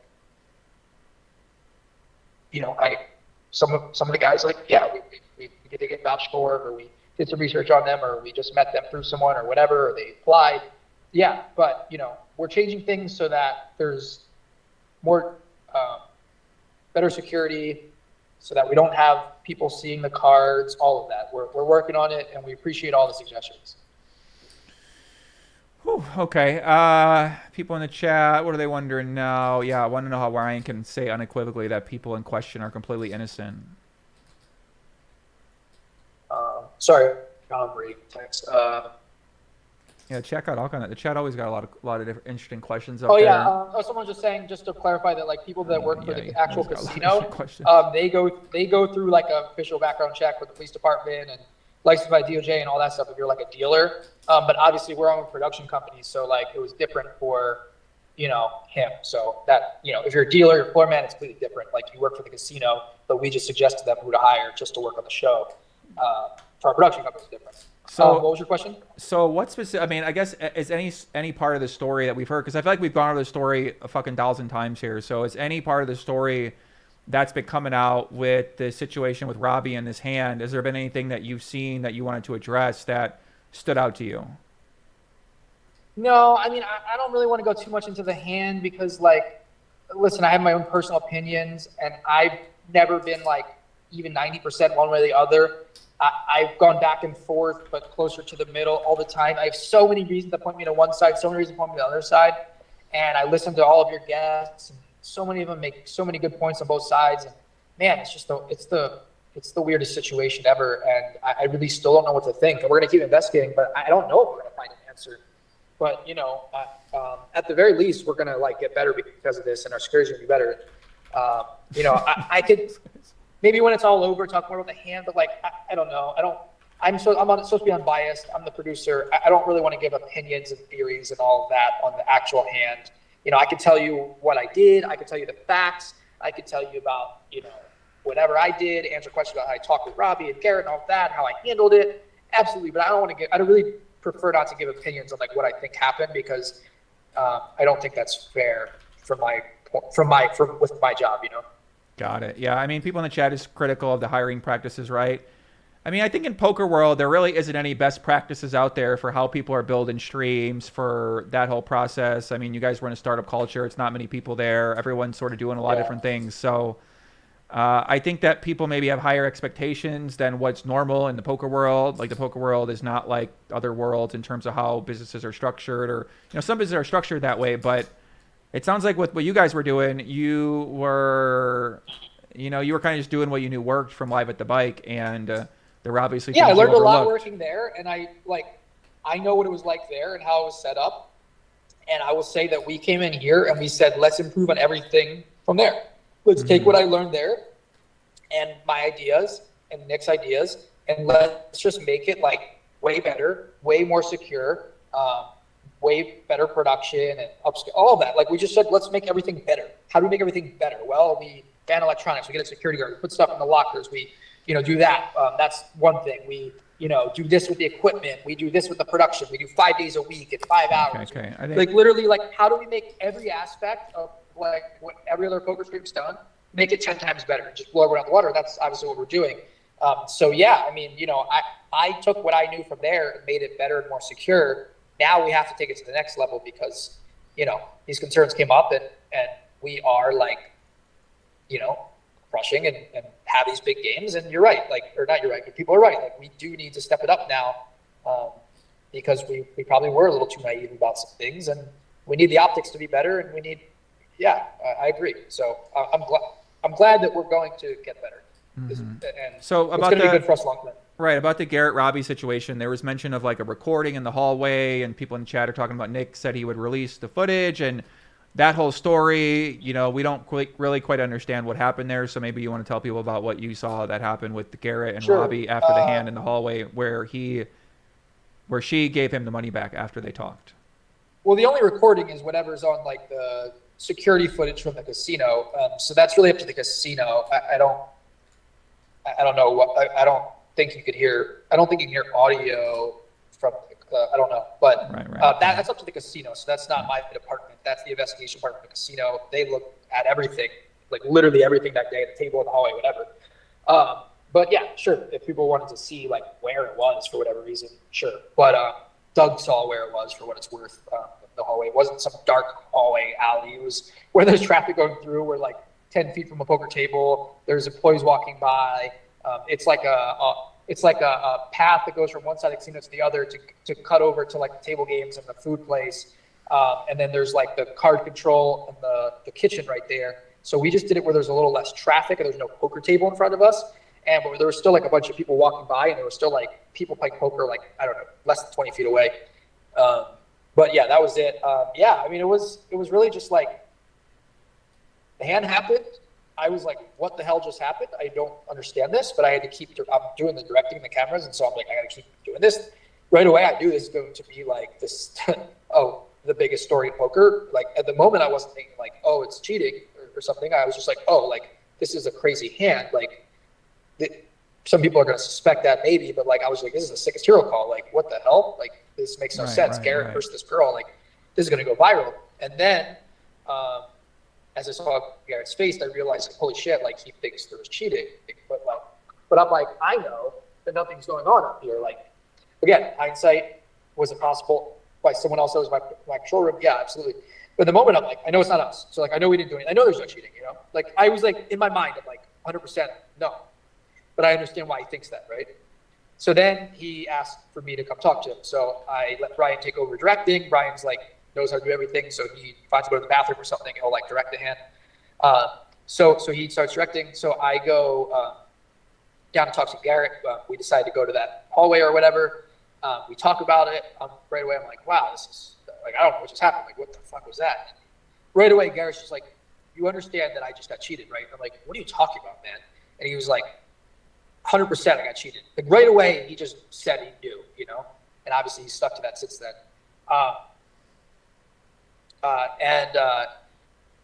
Whatever, he explained why he knew it was cheating. I explained why there's just no way, but then he said, I know it's not you guys, but there's something cheated with a device or a buzzer or something. And I'm just like, you know, obviously no one's ever seen a hand like that before. I understand why. I mean, I think a lot of poker players would feel the same way. If they lost that hand, they'd be like, what the hell, you know? Like, I mean, I'd probably feel that way too. I wouldn't necessarily handle it the exact same way that he did, but I would probably be like, what the hell is going on here, right? Like, either this is the biggest whale play ever, or, like, you can never say it's the best play ever. It's either the biggest whale play ever where they happen to win, or it's like, it could be cheating, right? Mm-hmm. Okay. So, I don't blame him for doing that way. So, whatever, we talk, and then I'm like, let me talk to Robbi, because after the hand, she couldn't explain it, right? It was just, didn't make sense, the stuff she was saying, right? So I'm like, let me talk to her and just see what she says, okay? And he's like, well, why don't we just talk to her together? And I'm just like, all right, sure, whatever. Because he's like, Garrett was like, I don't want to play anymore. I'm like, come on, man, just keep playing, you know? And he's like, no, like, he's like, what are you going to do? Like, and I'm like, well, I'm not going to stop the game. Like, you're bringing this up, but like, I don't think anything happened, and we have nothing. We're not going to, like, there's no reason to stop the game, you know, because like at that point, I didn't really agree with him, okay? And I didn't, at that initial moment, I was just like, because I'm like, I know my production. I'm like, there's no way, you know? And so I was like, let me talk to her. Like, so we brought her, so we asked like the dealer or the floor man or somebody to ask her if she would talk to us. She said, okay. She came down. We walked to that hallway again. And, you know, whatever, we talked about it. She tried to explain the hand. Again, it made no sense. Tried to explain to her why it made no sense. She didn't get it. Again, I don't know why. Use, you know, your judgment, all that. And then, you know, it was Garrett explained to her that this is going to be a viral hand that everyone's going to be talking about. You know, I kind of backed that up and explained that as well, and just told her, like, listen, I'm not accusing you of anything. Like, I don't think anything happened. I was like, but we just need to know, like, what your logic was in the hand, because, like, people are going to be talking about this, and I just kind of want to know, you know, so that if people ask me or whatever, I can explain it. And, you know, that's where the conversation went. But then, you know, all of a sudden they started talking about, like, Garrett was going to leave, right? He's like, I'm just going to leave, whatever, I don't want to play anymore. And she's like, no, stay. And that's when they start talking about, like, well, what would it take for you to come back? And they start talking about that. And after I realized, after like 20 seconds, that they were like 30 seconds after they were seriously talking about this, I'm like, guys, I do not condone this. I don't endorse this. I cannot be a part of this. I don't like this. I'm walking away. Like, I don't want to be part of this. And like, they kind of like made me stay for a second or whatever. They kept talking about it, and then they shook us on a deal, and I just walked away. And then they walked towards the table, like maybe 10 feet behind me, and then I was like, they just did their thing right in front of the table, and I'm like, oh my god. And then that's when Rip flipped out. But yeah, I was so uncomfortable with the situation once they started talking about a rebate. I was just like, guys, like this is just absurd. But at the same time, this is a spur of the moment thing. I wasn't sure. Am I supposed to like, I'm using phrasing that doesn't necessarily apply to this, but blocking, like I don't, you know what I mean? Like I don't want to do. Am I supposed to? Like, am I supposed to step? Like I don't know. This is uncharted territories. I don't know what. Literally, there's no precedent for this. Am I supposed to step in and be like, guys, you can't do this? And like, I don't understand. Like, I don't even know what I believe or what don't believe at that point. It was so fast how everything happened, and I just wanted to like get back up to the control room, get the players back there, keep the show on. I knew there was a ton of people watching. Like this Ivy game, there's 20,000 people watching at that point or whatever. And I'm just like, I need to get back to the control room. Like, I think I don't know what's going on here. I know this is crazy shit, but like, yeah, there's probably some things I could have done differently in hindsight, but like, you know, I didn't really know. I didn't want to be a part of that. And I didn't know. I just wanted to make people happy and be like, guys, come back and play. And if Garrett didn't want to play and go home, sure, go home, whatever. Like, it's going to look weird, but like, there seems to be a big contentious point about who initiated the money getting back. Did he say, you got to give me the money back? Did she offer the money back? I mean, for some, people are really caught up in this exchange. You were basically the only person there that could verify either side. Yeah, I've talked about this before privately. People have talked about. First of all, I don't think it matters that much. Like, people get caught up in this. It's not that big of a deal. Like, they talked about it and it happened. Like, they both agreed. Okay. I remembered a certain way. It was Robbi remembers it similarly. Garrett remembers it a different way. I'm not saying that I can prove 100% that that's what it was, because like maybe I don't remember the exact first instance of someone suggesting it, but that's how I remember it. And so like, I'm just being honest. Like, I'm not saying that I can prove to you that that's what happened and that I'm right, but I'm just being honest and telling you what I remember. Whew, okay. Wow, a lot going on here. So we could talk about this for 10 fucking hours about all the things we've been talking about right now. Yeah. So, okay, so basically, right, you don't know what happened with that situation. And obviously you've never been in that situation before. There's never been a situation where a player walked out, accused somebody of cheating on your show that I can remember never happened. So you didn't know how to handle it, and some people might say maybe you stopped the game, investigate. You've got 20,000 people watching. Phil Ivey's in the house. You've been promoting this game for a while. You obviously want the show to go on. So I guess then Garrett comes back. He gets the money. He leaves. Rips gets upset, and then you guys keep the game running. And then people are wondering about maybe investigating that on the scene and the investigation process on the scene and sort of what happens after that. And obviously you're in a spot, right? Because you're doing the game and you're like, oh my God, what the fuck am I gonna? I gotta get up to the control room. Like, I have such responsibility for a live show. It's so hard to do anything else but produce, direct the show during the show. Like, you know, these things, like, it affects the quality of the show. Like, I got to get back up there to my teammates and like we have a show. Like, it's a lot of people watching, you know. And, you know, I don't know what to think in the moment, but like, I just, so when it happened, you know, whatever, the whole casino sees Rip and Garrett yelling at each other or whatever, I just try to go back up to the control room and continue. You know, Nick, I think Nick found out about it somehow, and then like Nick called a floor man or something, or contacted him, and then he told me to come downstairs to talk to Nick. So I again stopped directing, and I, because I was already gone from the table for like, I don't know, 30 minutes plus, right? Talking to Garrett, talking to Robbi. Then the Rip thing happens, or they're yelling. I stay there for a few more minutes to try to stop that. I finally am just like, I got to go back upstairs. I start directing again. I get pulled back down again to talk to Nick on the phone.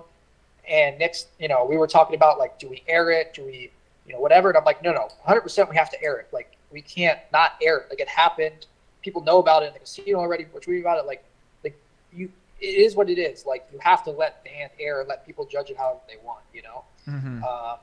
It's not because I want clicks. That's not why.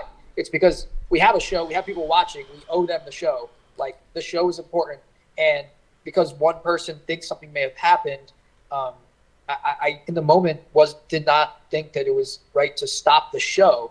because the hand already happened. The evidence is like there, the video's there. Like, let it air and let people like you and other people, judge when they see it, and Right. it's going to be super viral and people are going to talk about it.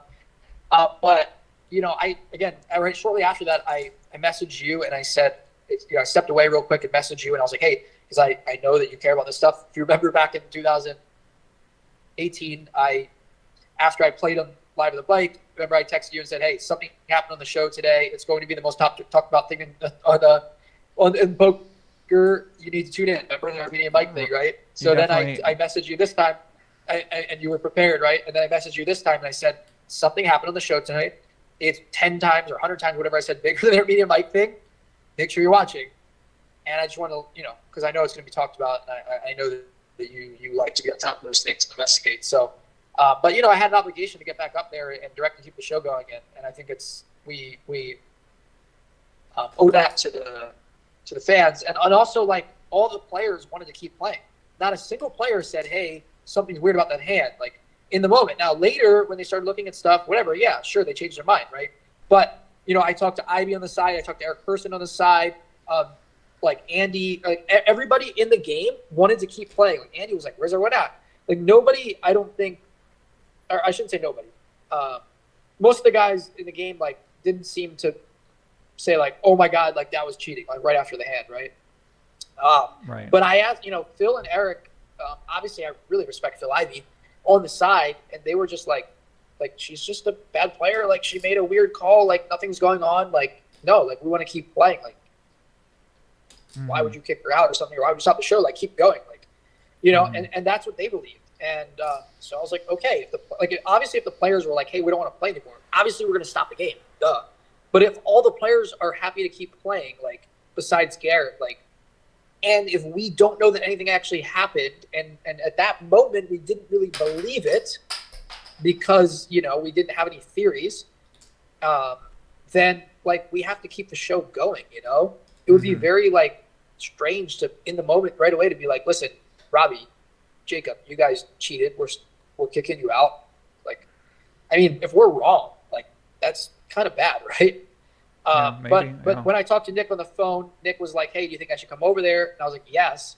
So he drove, from OC to come here, and because I was like, I need to direct to get back to the show. You come handle everything else. So he came and he did like his talks on the side with Jacob and Robbi, and he asked me on the phone too. He said, hey, do you think we should like search their stuff? And I said, I'm not doing that. I don't think I can ask what I'm doing. Like, you come and figure that out.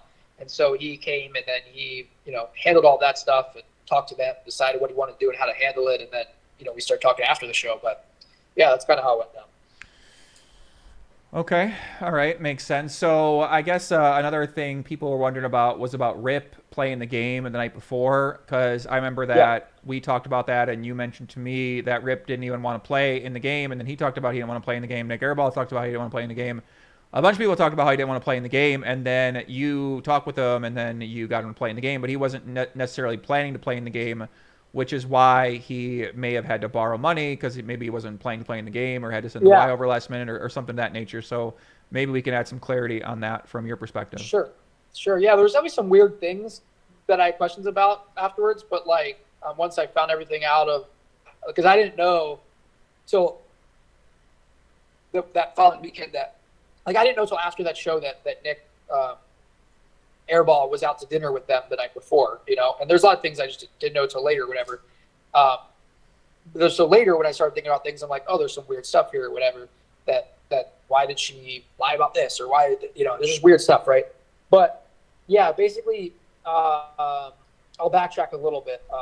So, obviously I met Robbi through, just to put it all together, I met Robbi through Billy connected with her. I think Beans connected her with Billy, and then she wanted to play bigger than the 10-20 game, or maybe he just found out that she would play bigger, and Billy was like, you should get this girl. She wants to play, she'll play bigger games, so you should get her. I'm like, okay, cool. We connected, and I scheduled her for 25-50 game. And then she said, hey, I have a friend. He's a recreational player. He's fun. Here's Instagram. He would play too if you need a player. And I'm like, sure, why not? So they played together that first day. After that game, I was like, these guys are cool, because you never know when like you invite someone for the first time if they're going to be good for the game, good for the show or not, if they deserve a spot again, right? There's probably like a less than 50% rate of like people who deserve a spot again after I give them a shot on a whip the first time, right? So after that, I realized, wow, like she's very amateur. She doesn't know what she's doing in these hands. She's talking during hands, giving information away. Rip did that weird hand against Schwan where he just like went nuts with queen 4, like called it off. Like, you know, I'm like, all right, like, yeah, of course, I want these guys to play as much as possible. So afterwards, she showed interest in playing that Friday. So I'm like, I think I got to make an extra seat for you on Friday. Like, sure. Girl wants to play big. I'm like, that Friday was like 5,100, but I was like, sure. And then Rip texted me after the game. He left early because he busted, and he's just like, hey, I had a lot of fun. Like, I'm down to play Tuesdays and Fridays. Like, those are my best days. You know, whenever you have a seat, let me know.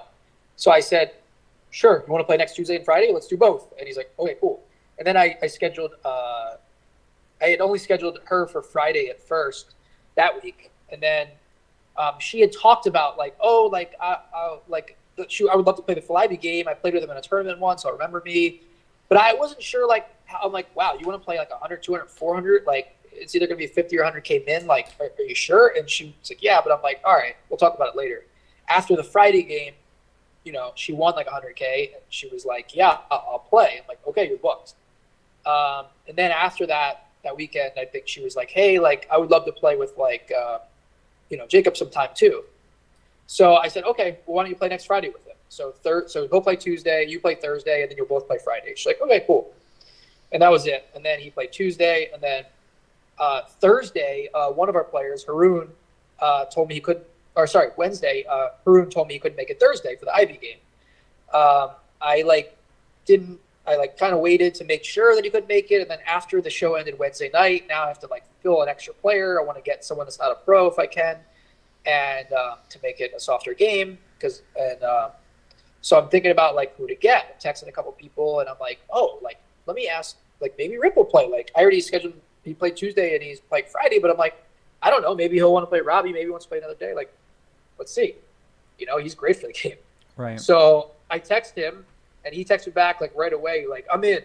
It was like drunk text. Like this was like, I don't know, 10 something at night, right? Because we ended the show at like 9 something, I guess. I don't remember. This is like 10 something. He's like, I'm in, but it's like all clearly like misspellings, like drunk, like. So I'm like reconfirming with him because I'm like, are you sure you're in? Like, because I'm like, don't really understand some of the text. They look like he's saying he's in, but like it's clearly drunk text. Again, I didn't know that he was out with Robbi and Nick at this point. So then, earlier that night,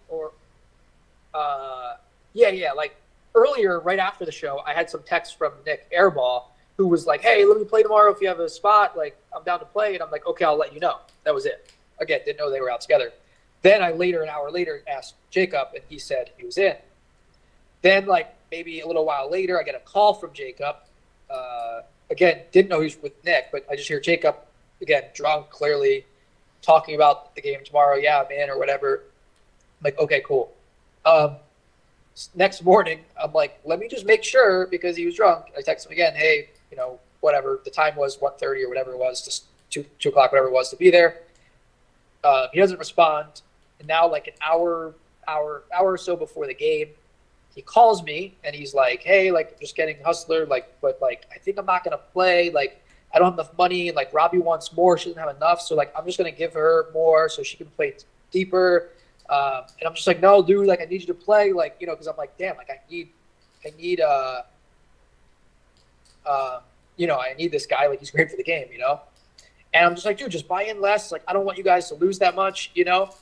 And he's like, okay, fine.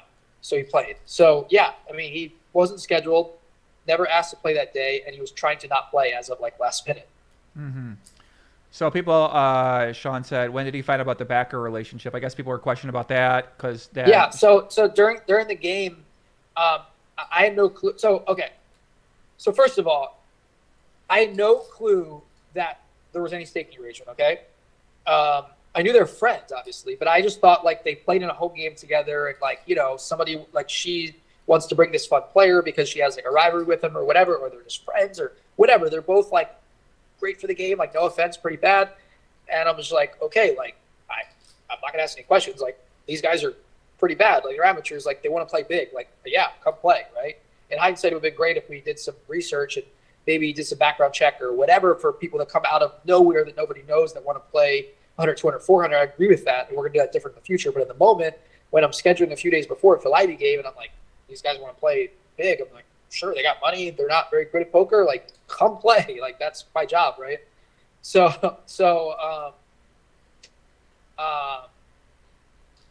Yeah, so I didn't know anything about that. Now, I didn't have any inkling of anything until right before the game when he called me and was like, hey, like, basically suggesting he's going to give her money. Now, I didn't know that meant staking. I thought in the moment, like, he's just like going to let her borrow because they're friends or whatever, right?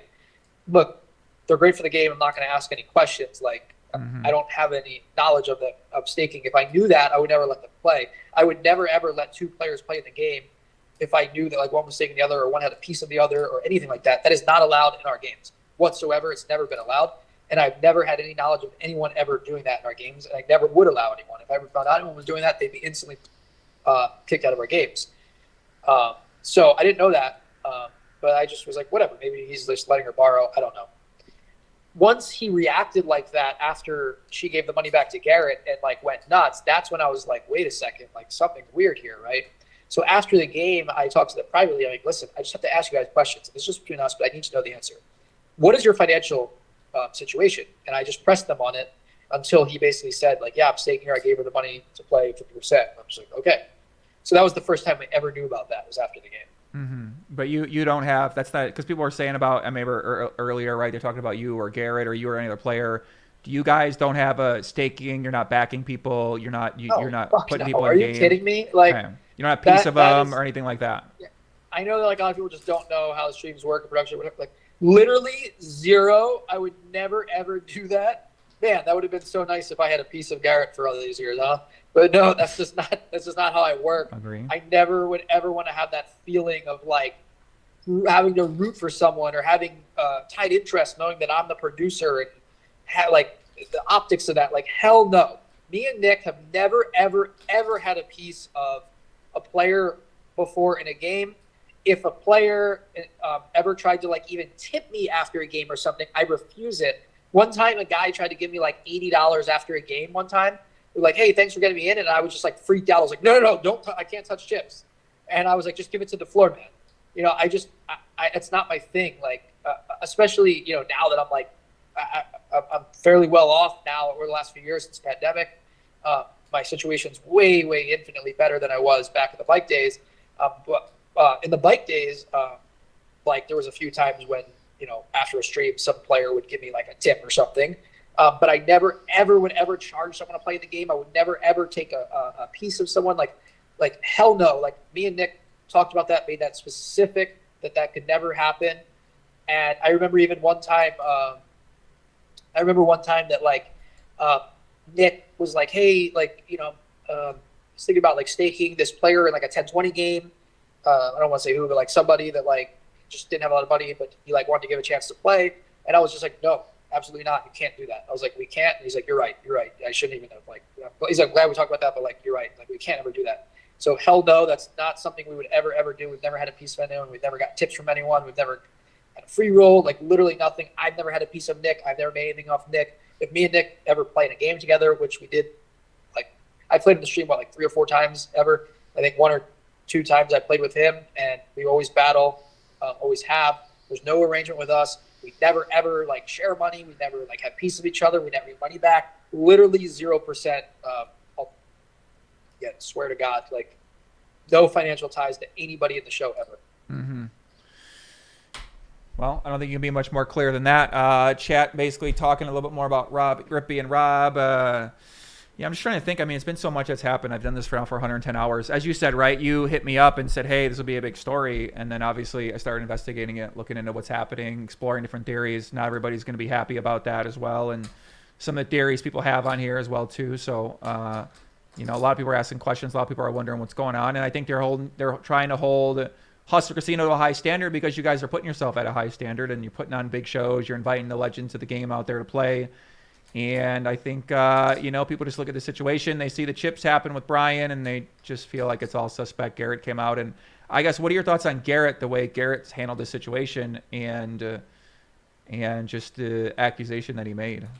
I mean, look, I really prefer not to like give my opinion on stuff like that because, like, you know, I would rather not. I mean, I have opinions, obviously, but like, it's okay. it's just not my position to like give my opinion on what I think happened or how someone handled the situation. Like, you know, I'm just trying to like get to the bottom of it, figure out what happened, and we're trying to like get better from this and just continue to like have the best show and just to make it even way more secure. So I just don't. That's just not something that. You know, I haven't talked to Garrett since the night of, and we haven't communicated. And you know, when it's all said and done, like maybe I can give opinions, but like, you know, while this is still going on, like I'd rather not. I see what you're saying. I want to address something I see on Twitter by GJF. Basically said that these accusations aren't from a credible source, and I actually would. I think that if they were going to keep coming out, then it's important for Ryan to come out and talk about them. If they're posting on Twitter, posting on 2+2, posting on Reddit, they're getting a bunch of fucking posts on there. I think this is really important for you to address, right? That's why I talked about it, because it's been coming up, and we already know that you talked about going to be addressing this kind of thing. I think it's important for people to understand what's going on here and what went on with your past, and be clear from your mouth about what took place, because people are not going to they're not going to stop asking questions about what's happening. So if you have the answers to it, to me, it just makes sense for you to share with people and let people know. Yeah, I what went challenge down. anybody that like had anything to do with Live on the Bike or the Bike to come on here and like tell me, like ask me questions and tell me things that I'm saying that aren't true and like dispute it with me, because I have nothing to hide. I honestly don't. Like, I've felt like I feel really good about like everything I've done ethically and morally over the years. And, you know, it was like when we started Hustle Center Live, I was like really important for me to do everything the right way, the cleanest way. And I got nothing to hide. And like, I'm not going to let people drag me down and accuse me of stuff, you know, like, look, if it wasn't true, like I wouldn't be on here, like answering every question, defending it. Like, I'm sorry, if it was true, it's just not. Like, look, like there's things these people are writing that are just completely blatantly false. I don't know where they're getting this stuff from. Like, but yeah, I have no problem acknowledging it and talking about it. And I challenge that person that wrote it to come on here and talk with me or without me. I challenge anyone involved with the bike, Live with the Bike. I know who those people are that actually were there or whatever, to talk about it. Like, you want to go to players and ask them, like, go ahead. You know, there's just not players that are saying this. Like, it's people that like don't really know what's going on, that like whisper down the lane, or people that have something grudge against me or Nick or whatever. There's people that are tied to the people that I mentioned earlier, like the former owners or people that just didn't like us.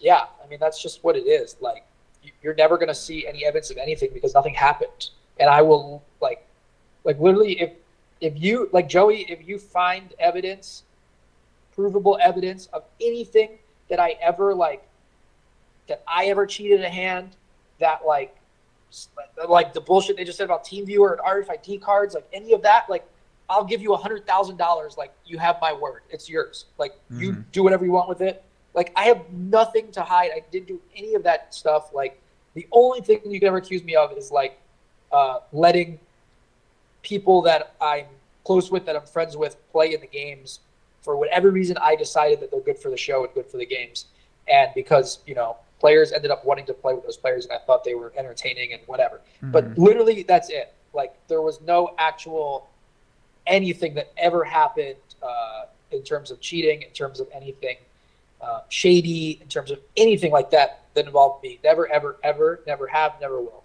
Swear to God.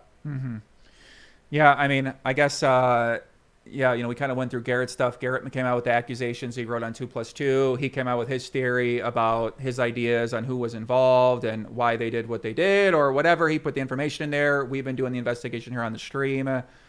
We pretty much talked to all the people that Garrett made accusations about. We got their story. We helped them to get their story out there, to tell their side of what went down. And it seems like we've really heard from everyone in this, except from Garrett, and then except from you. And now you're coming on here. You're answering a lot of questions. Let me go through the chat. Matt Course Fanny Pack said this is the third time sending this. Why was he never exposed Jamie Gold stealing chips at Live at the Bike? So what is this about? What is this guy talking about? Oh, it's so stupid. One time, like, it was like a 10-20 game or something, and it was like David Liu and Jamie Gold were like sitting next to each other, and like David, like a 1K chip like fell off of David's stack, or it was like sitting in the middle of their two stacks, like they were in like the 1 and the 2 or the 2 and 3 or something seats, and Jamie's like in a conversation with somebody across the table, not paying attention, and he just like nonchalantly like puts his hand down and like grabs chip, puts it on top of his stack, and like we, you know, whatever, there was like a question about like whose chip was that or whatever. And we went back and looked and saw what happened and told him, and he just like, he's like, I swear I literally don't even remember doing that. He's like, I just must have just saw a chip there and just like grabbed it. Like, you know, like no one's trying to steal a chip on camera, you know? So we just told him like, hey, that's his chip. You give it back to him. That was the end of it. Literally it. But people like to hate on Jamie Gold. I actually like Jamie Gold, but a lot, but good friend of mine, but people just love to like hate on him and like accuse him of stuff. So like, you know, I don't know. People, David and other people were just like, "No, he tried to steal it." Like, come on. So Jamie Gold didn't do it. I mean, it's crazy. It seems it's crazy how many rumors are out there then about all these things that don't go on out there. I mean, it seems like a lot of people just don't know what they're talking about in a lot of ways here. Let me see the chat. Yeah, Listen, chat. I just joined the Legion. All right. Shout out to the Legion. Shout out to Feldman for joining the Legion over here.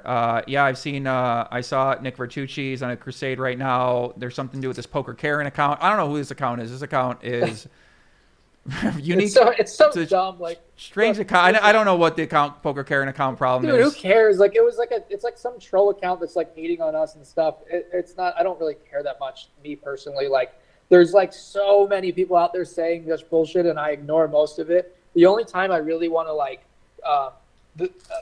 at first I didn't really like respond to anything, but the only time me personally that I really want, and I told Nick that this is what I think we should be doing too, is like the only time I want to respond to something like on Twitter or like do this interview or respond on Reddit or 2+2 or whatever is like to answer a question or like to like clarify something that's like factually incorrect. Like I don't want allegations or like facts that are just like incorrect about me or our show.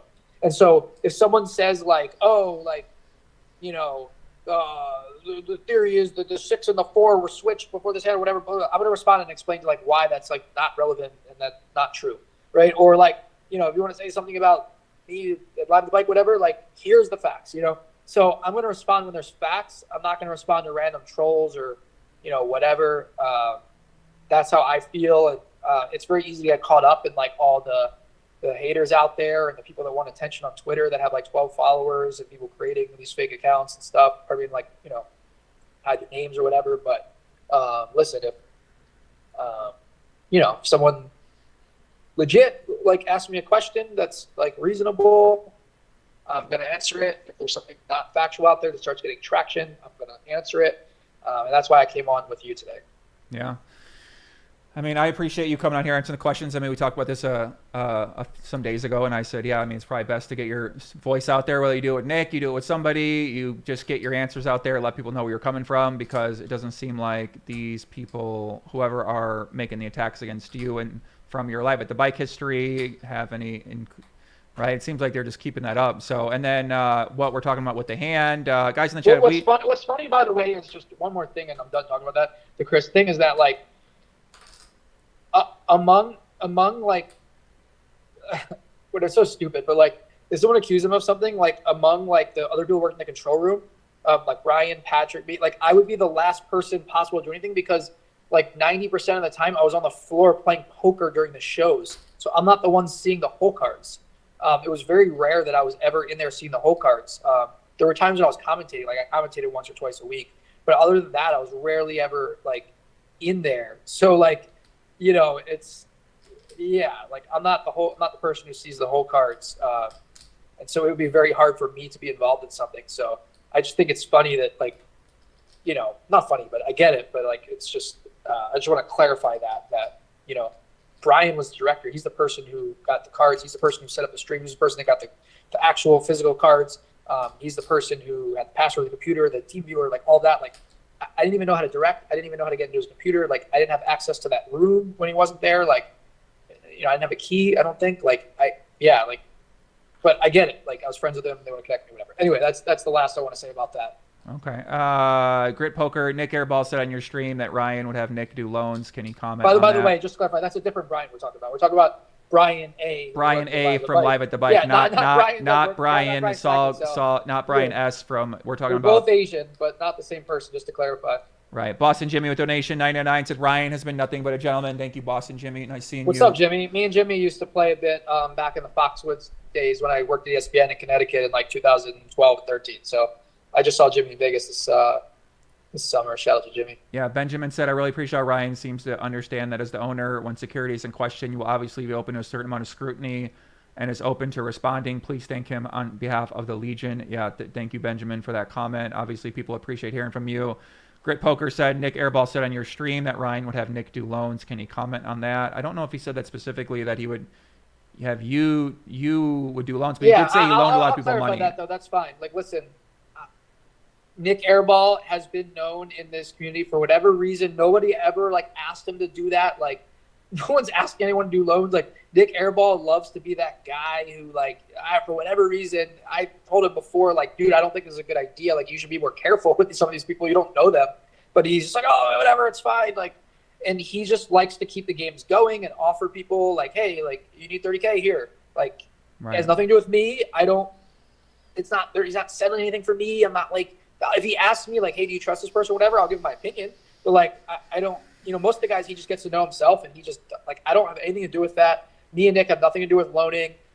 We're strictly prohibited from doing any sort of financial transactions at the casino or letting people borrow or whatever. So, yeah, that's, again, I don't know why Nick does that. I don't know why he gave Rip 175K. I don't know why he's given, not random people, but people on our show money as much as he has. Like, people need to figure out themselves how to get money here, but Nick loves to just play all night till like 5 a.m., keep the game going, whatever, trust the recreational players so that he's, has his role that people like playing with him more. Oh, this guy's cool. Like, he lends money. Like, I want to play with Nick, like, I don't know. He's a really nice guy, and he's maybe a little too over trusting, but, and he has a lot of money.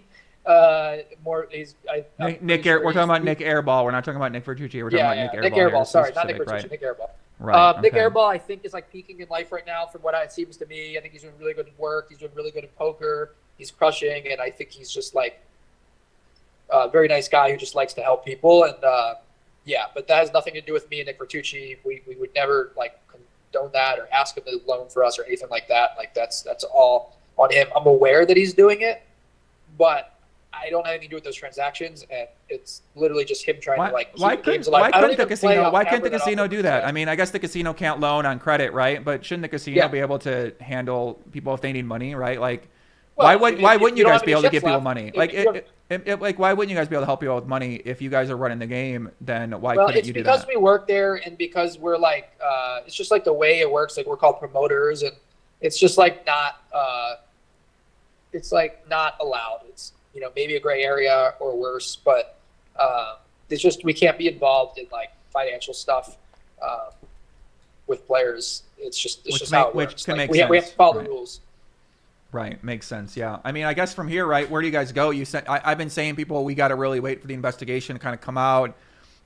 We haven't heard more information from Robbi. Garrett seems to be kind of going quiet until whatever develops with the independent investigation. So it seems like us as the people at home watching now, people have been through the tapes. We've seen all the theories. What do you think about this signaling theory they got out there? Because people keep asking about the signaling theory. I'm like, I don't know anything about signaling. I'm not seeing any signaling theory here. That's what people keep running at me with now as like the main talking point. With the Jack Forehand? Nah, they showed a bunch of signals of people like we were going through earlier today, like people. I mean, you can literally just pull a bunch of random hands and just look at how people's hands are in the hand and just call it a signal. I mean, come on, like, what do you think? This is some like elaborate scheme where we're up here in the control room like colluding with all the players on the show and nobody ever talks about it, and it's some big scheme. Like, come on, man, like nothing's going on. We're running real poker games. Like, no one's signaling. Like, I don't like. You can go find anything you want on any stream and call it something. It doesn't mean anything. Like, right. I didn't hear the Charlie Carroll thing earlier. I heard about it because it was during our show. So I don't really know exactly. I skimmed through like a second of it to see, but I don't really know. But I mean, Charlie, come on, man, you're better than that. Like, I get that he's probably like a conspiracy theorist in general, but like, it's just like, come on, man. Do you watch the show? Have you watched the show every day? since we started the show back last August. Like, anyone who watches the show every day, like, knows that Nick is legit and that he's winning because he plays very tight and good, and he got way better. He got some coaching, became really, really good, and because, like, you know, yeah, like, he's an owner of the show, so he's allowed to play even though he plays really good. I get it. He has an advantage in that regard that, like, you know, look, he helped put the show together. He's friends with all these guys. He earned the right to be able to play these games as an entertaining character. He's not as much of a hit as people think. He's actually, like, a good player. And I get it. Like, yeah, like, generally we're looking for, like, active guys or crazy and whatever. There's a million different criteria of how we get someone in the game. Like, there are good players in the game. Nick Airball is really good. He gets to play every week. You know what I mean? Like, you know, Garrett's really good. He got to play every week. Like, there's Andy got to play every week. He's really good. Like, yeah, there's people that are good that get to play. For whatever reason we decide, that's our prerogative to decide. My prerogative to decide whatever reason I want someone to be on our show. And but you know, someone has to win. Like, is it? Can you say that it's like, oh, it's not right that, like, Nick's an owner and he's, like, one of the bigger winners? Okay, but he's also played, like, twice as many shows as anyone else. His win rate isn't that amazing, and, like, he went on a sticking here for a while, and he is just one of the best players. Like, I'm not trying to, like, sugarcoat it and make Nick feel good. Like, I think he's playing worse lately in the last month, but I think for a long period, when he was probably getting coaching and, like, working on his game a lot and didn't have, like, all these things going on, like what's going on now that lost his focus, I think that he was probably, like, second or third best regular player on the show. Like, Andy was gone in Asia. Nick Airball didn't start playing till, like, a certain point this year. I think there was a period for a couple months where you could argue that Nick was the second best player besides Garrett in the games. That doesn't mean that Nick is, like, the best player in the world. That just says more about how our games are. And Nick just happens to be a pretty good player, and he plays a very, very solid pre-flop strategy. He mixes in some bluffs. He makes some moves. He has a limited bankroll, which helps, right? Like, if you have like I say how much, but if you have, like, you know, I don't know exactly how much it's worth, but I have an idea. But if like $50,000 means zero to you, it's a lot easier to play really good poker, right? And make, like, go with your gut. So I think that there's a lot of reasons why Nick won a lot on the show, and zero of it has to do with anything, like, shady or anything like that. Like, he's as legit as it comes. He just happens to be one of the best players and plays solid, and people like to punt to him because they think they can bluff him when they really can't. Like, that's my opinion. I'm not being biased. I'm not trying to hide anything, I promise. I'll tell Nick the same thing, like, why he's winning, you know, and that's just the truth. So I think it is bullshit that people, like, accuse him of stuff and try to find hand signals and whatever. But I get it. It's just what's going on with our show right now. We're on top. We're popular. We have a lot of eyeballs. We got this hand that's in question. People are going to throw other things out there. I get it. It happens. It just sucks. You know, that's all. Like, you know, I know Nick. I know Billy. You know, look, I don't know Robbi. I don't know what happened with that hand. I would love to get to the bottom of it. But I know Nick and Billy. And I know a lot of other people. And there's nothing going on. I will stake my reputation on it. Well, you kind of are, buddy. So you're in the mix, obviously. It's just your operation that you are staking your. I mean, this is what you're doing, kid. You know, you've been doing this for a long time. Obviously, I know you for a long time. Been grinding hard. Man, I got you always had the dream. Like, you had this dream to be I got there. a lot to lose, man. This shit's important to me. This is my life. Agree. J-Mo in the chat. J-Mo asking about a guy named Tony Tiger or something like that. Is Tony Tiger coming back to the show? I don't know if that's one of his buddies or something. I don't know. He stopped. I haven't talked to him in a while. He stopped playing. He kept losing on the show a lot. I don't know what he's doing, to be honest with you, but he told me he wouldn't play the show anymore, like, a few months ago. I don't know. Yeah. All right, chat. Listen, you have anything else? If Feldman's been on here for a long time, it's obviously late. He got to go. He got at 1:37 a.m. He's been gracious. Give us a couple hours of his time afterwards here. I appreciate it. If you have any other questions, fire away. I just felt like this was, like, overdue, and I wanted to do it. And again, like, whatever you need to know, like, I will answer as much as I can. Like, I got nothing to hide, and I just want us to, like, move on and learn from this. And, like, you know, I want people to stop accusing me and other people of doing stuff that's just not true. That's all. Like, I don't deserve to get my name thrown in the mud of accusing me of something, and some of these other guys don't deserve it either. And I think that we should stick to what is actually going on, which is what happened in this hand and what do we need to fix going forward. Those are the two things that you know, like that we need to focus on. That game, that hand, that situation, the Brian thing, all of that we need to focus on.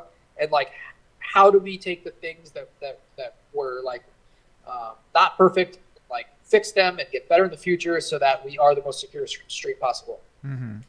Yeah, Bob said, how do you know Brian didn't help anyone? I mean, I guess you don't know Brian didn't help anyone. That's what the investigation's for right now. And like we're fixing what we can fix so that like there can't really be a question going forward. Like I don't know that. I don't know the answer. I wish I knew. Like, dude, I would like I swear, like I don't even want any. I'm not trying to like find out because I want someone to go to jail or like anything like that or whatever. I just want to know the truth, and I think Nick's with me too. Like we just want to know what happened.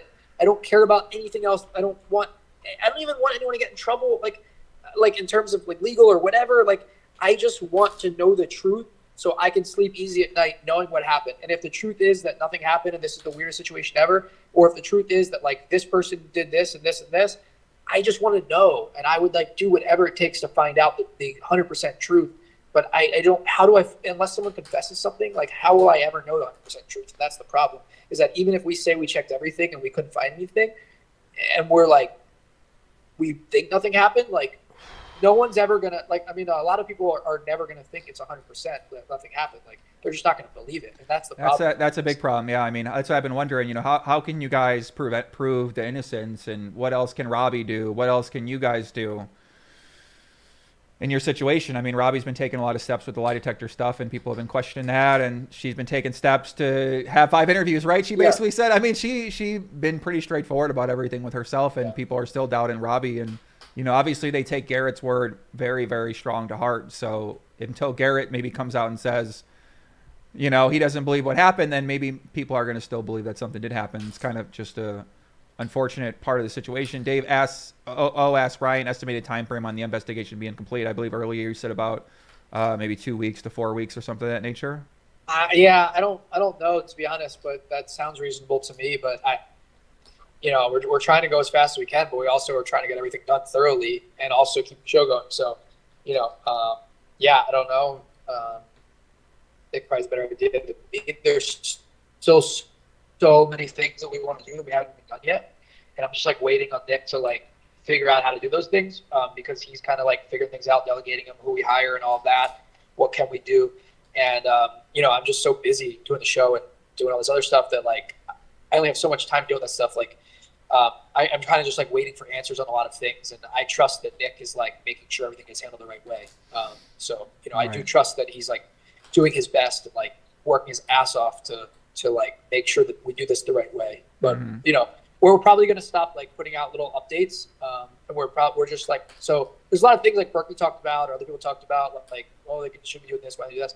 We're already doing a lot of those things. We're trying to like wait until the end now until we say this is everything we did and are going to do. Right. So there are already things being done. That's kind of what I was trying to talk to Berkey about earlier, right? I was saying, well, I think they are doing things now. It's just not necessarily now. And so you're saying those there are things that are being changed right now. Look, we're not. And another thing I want to bring up, unrelated, is that one thing I just want to say, and just to say it, is like Berkey. And first of all, Berkey's done a lot of good in this, but he's also done some things that I didn't agree with. Berkey. So fucking cringe. What was I gonna say? Like, so Berkey knows the information about like how our stream runs in our production. Not everything, but he knows some of the stuff from Conversation Network with our employees and whatever else is out there. Because we decided to like, now we're gonna change this in the future, but that we kind of like before the show we've let people see our operation because we just have nothing to hide, right? It doesn't mean we're leaving them up here, letting them push the buttons. No, but like we showed Doug. Like Nick Airball mentioned it before, like, hey, he's been up here before a couple times. Yeah, because like this is my office too. So like 1 o'clock in the afternoon, I'm up here 2 o'clock or whatever before the show. A player might ask if they can come up, and security will let them up, and I'll let them sit there with me as I'm preparing for the show if they just want to talk about something. Right? It's my office. Are we going to change that in the future? Yes, but that's just been kind of like, we're like we have nothing to hide. Like, sure. Now, I get it that like other streams might not do that. Like Poker Go, for example, like I don't know if anyone's ever seen their control room. What I will say is that like Berkey knows what he knows about our show because we let the information be out there. We just didn't hide anything. the stuff that he knows about other shows, whether it's Live at the Bike or Poker Go, is only because they've told him those things, right? But he doesn't have proof that those things are true. He just has to go off what they say because he's never seen their operation, right? And so just because a company tells you the right things because they want to make themselves look good, it doesn't mean they're necessarily true if they can't prove it to you if you've never seen it. And so, like, yeah, I think he just believes everything they say because he wants to, because they also just, want to say the right things and like say, oh yeah, we do this. Well, some of those things might not be possible or reasonable or true, but he's going to believe it. And, for us, like, we've shown people, like, this is what we do. Again, we're going to fix that in the future. Maybe we shouldn't have. But, he's blindly trusting the people that just tell him something without him ever seeing it. And saying that, like, oh, yeah, they're doing everything the right way and you're doing everything the wrong way, when we've been, like, very open about, like, look, we have nothing to hide. Like, you want to see how our production works, we'll give you a tour before the show. I get it. Bad idea. We're going to fix it in the future. We're going to keep this more private. But my point is that just because one of the other shows tells you, like, yeah, we do this, this, and this, and it's all the right way, doesn't mean they actually do that. It just means they're telling you that, and they may or may not be doing that. So that's all I want to say to the public is, like, just because they said that doesn't mean it's actually true, because no one can prove it. But, we can. So. Right. You can prove that you are doing these things to the security or the game. Yeah, like anything we've done or do, like, I could, prove it if I needed to. You know what I mean? But name one person who's ever been in a control room in those other places, So I get it. Like, you can hold that against us because people think it's bad that we ever let someone see our operation. I get it. We're gonna fix our security stuff, but blindly trusting what someone says about their operation, look, I'm not gonna say anything about people that are running other shows, but, like, why are you just blindly trusting people that may or may not have, like, a certain agenda or may not have, like, certain things in the past that aren't, exactly kosher? So that's all I'm saying. All right, guys, we've been going almost 8 hours over here. Feldman checking in. He's been on here for a couple hours, basically answering most questions in here. I mean, some of you guys are asking questions. Like, I don't really want to ask the question. I mean, some of the questions aren't good questions. Has an employee refused a lie detector test? No, not to my knowledge, no. Okay, let me see. When the investigation, why weren't Robbi and Rip searched? You answered that earlier. Did Ryan say to Robbi that millions would see the hand?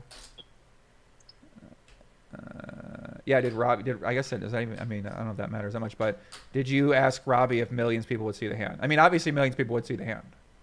No, Garrett said that. You understand? Yeah, Garrett said, do you understand that millions of people, or sorry, he said, which he was actually right about, which is crazy. That's what I mean. He said millions of people are going to see this hand. Like, do you understand that? And then I jumped in and I was just like, look, like, this hand's going to be talked about a lot. It's going to be a big deal. There's going to be questions, like, I just want to know, like, what your thinking was. That's all. And that was kind of like how it went. But yeah, Garrett made it very clear to her that, like, you understand this is going to be a big deal. Like, this is going to be viral.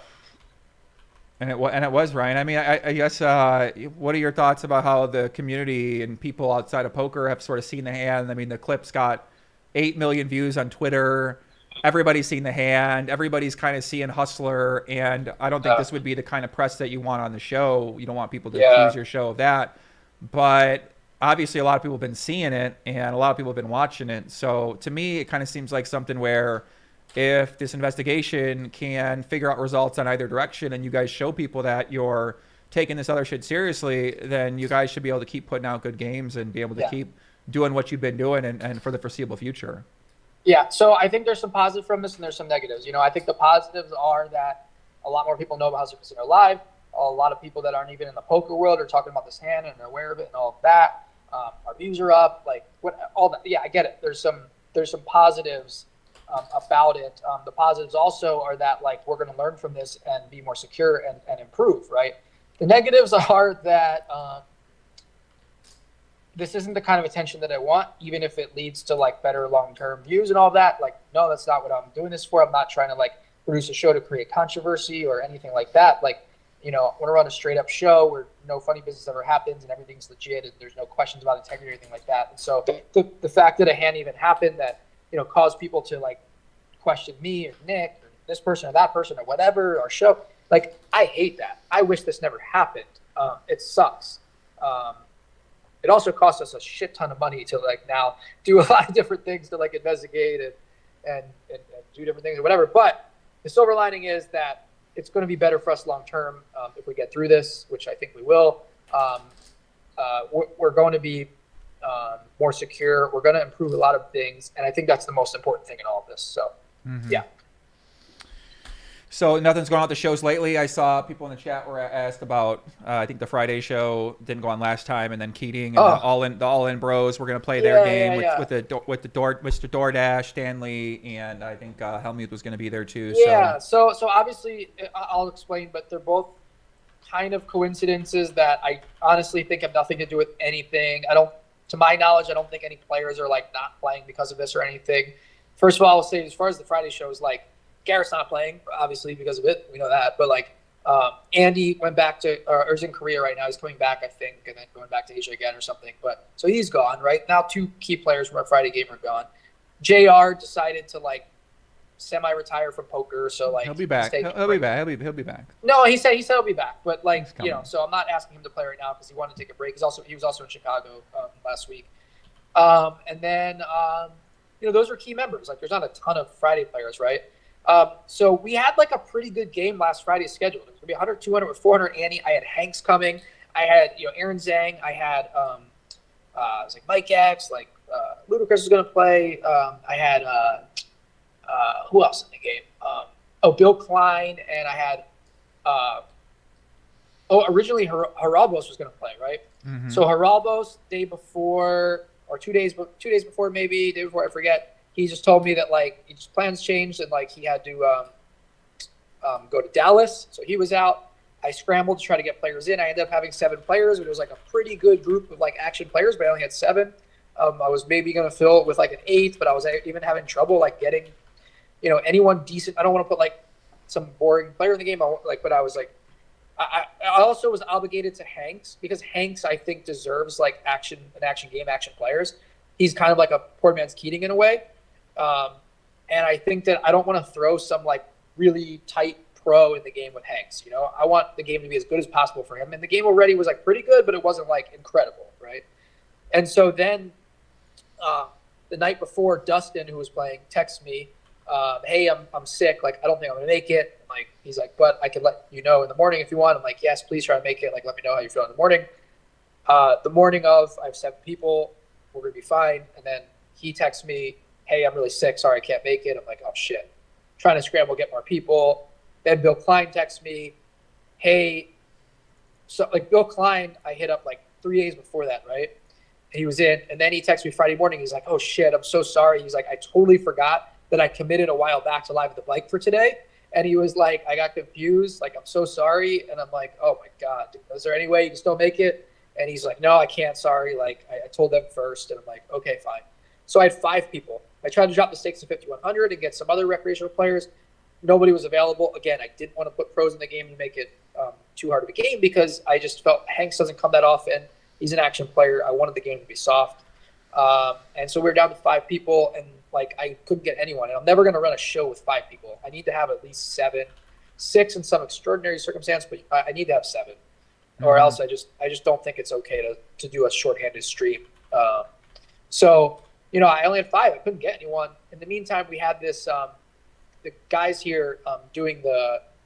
I had to come in early on Friday because to meet with these guys that are started this investigation to do all the cybersecurity and stuff, and they were going to like watch the production, but then they were like, well, if you don't do a show, then we can like get a lot done and like look into the computers and all that and the table and whatnot. And so I couldn't get the show together. Now we're like cutting it close to when the show's supposed to start, and I had this tape show in the bank from a while back. I had one left, and I was just like, you know what? Just call it off. I don't want to have a bad game for Hanks. I only have 5 players. I'm just going to call it off. I also Mike X didn't even really want to play in that big of a game, but I asked him, and he was like, if you need me to, I will. So I definitely didn't want to make him play 5-handed with like Aaron Zhang and Hanks, and Chris, and so I just called it off, and I was like, just do the tape game. We'll get ahead of all this cybersecurity investigation, and so I was there all weekend with them while they were looking at everything, and then this week we're supposed to have this Keating Chamath Helmuth game that they planned a month back or so, but we were really excited for, and then Stanley let me know on Friday that there was a chance that they would have to postpone it because Chamath had someone that he was working with. I forget what he said, someone from another country coming in, a client or whatever, that he might have to meet with on that Friday, and they don't want to do the game without Chamath. And so he said he'd let me know. So Sunday he let me know that like we can't do it. Chamath can't make it Friday. He feels bad. He's sorry, but like they're going to postpone it. So they all decided as a group to postpone. Keating said I think might go to some other country or something anyway. And so they just decided to wait until Chamath is available so that the whole group can come. So that was all. But we actually have a pretty sick game now lined up for Friday regardless. Stanley Tang is still coming. He's bringing a friend of his that he like worked at or that he knows from like DoorDash or Lyft or something. And we got Aaron Zay, and we have Wesley hasn't decided yet if he's playing Friday, but we got like who else? I forget who else off the top of my head. But we have like a pretty sick game lined up this Friday. So yeah, we're fine. Like I haven't really seen any impact in terms of like this situation hurting us with players for the most part. So honestly think our shows are going to keep continuing to be really good. And I have some like really fun, sick lineups, things that I'm working on, now that we got past this a little bit, I have some things I'm working on in the next couple months that could be really big. Yeah, I mean, I'm sure there's a lot of good ideas out there. One question I had is about Garrett. Will Garrett be allowed back on if he doesn't give the money back to Robbi, even if the investigation finds out that nothing went down? I don't want to comment on that because I really don't know the answer to that, and I haven't made a decision. I haven't discussed with Nick. Like, let's cross that bridge when we get there. I haven't even talked to Garrett really. So yeah, I really don't have an answer for that, and I would like to wait until we like think about that more and cross that bridge when we get there. Yeah, I see what you're saying. Okay, let me check through my sheet over here. I don't really see anything else over here. Whew. That was a long one, Ryan. I feel like we got a lot of good stuff out there answered, and yeah, I think it was necessary though. Yeah, I think so, man. I think so. I think if anyone has got any follow-ups and stuff, obviously there's some questions or some topics you missed out on. One of the main things is just, I guess, about why the game went on versus pausing it to do the security. I can kind of see both sides. I see your side. I see the side of pausing it and you maybe putting your full effort and resources. Obviously, we know you work hard and you're going to lock in, and this is all you're fucking doing is you're trying to figure out what's happening here. Yeah. So I think that was something I was pretty curious about too, which is that why not shut the game down and just say fuck it, like let's really show we're dedicating this to security. Yeah, because to be honest, like we had one person say something, the other players were comfortable playing, they wanted to keep playing. Yeah. It wasn't all the whole table being like, whoa, this is weird. There was one player that said something. I didn't in the moment really believe it because I didn't think that after the fact I did a little bit, but like I didn't really believe it because I didn't think anything could happen to our production. Now, again, I thought about it later and realized like, oh shit, like this is actually possible. And so I'm just like, there's no way. And I realized it was going to be a big deal and talked about because of how Garrett handled it and how weird the hand was. But we just didn't think there was like any risk or security risk. In hindsight, could we have? Sure, absolutely. Like we could have been like, pause, like we got to strip search everyone, like look through your bag. And then we would have the answer right away if something happened, right? Like not let anyone leave their seat, like stop right where you are, like, right? But imagine the scene we would have created if we did that when we're just instantly accusing them without even having reviewed the footage or have anyone else look at it. Like that's hard to do in a live moment. Well, I guess they're saying the days after, right? The investigation after the stream went down, the hand goes out, everybody's talking about it. Garrett writes his tweet. Robbi, I'm sorry. Right, I'm saying, yeah, not. We already went over that. We went over that part, but more. This is more about after, because I get where you're coming from about why you didn't stop the game. Yeah, that makes complete sense to me. Yeah, it's a decision we made. Like we talked about it, but we're just like, no, like we can't change anything instantly that day, right? Like we don't know how long the investigation's going to go. We don't know how long it's going to take to like figure out what we need to do, order the stuff, do construction, change things. Like these are things that take a long time. So we're not going to go off the air for like 2 months or something. Like especially when we don't know if anything happened or not. You know what I mean? This evolved as time went on. The day after, we had no clue. We leaned towards nothing happened, right? Most of us, I think, right? And then like as time went on, we're like, oh shit, like maybe this was pretty possible. Like, oh wow, that's a good point, you know? And so the things evolved. One day, you know, most of the smart people out there thought that it was like 90% cheated. Another day, like a bunch of people thought it was like, you know, 80% didn't cheat. Like everything changes with information and whatnot every day. And so like we just decided like, listen, like our players still want to play. We like it's not affecting that. Like none of the players seem to be uncomfortable. This is one allegation that may or may not be true. We're just going to keep going because, you know, we're confident in what we're doing.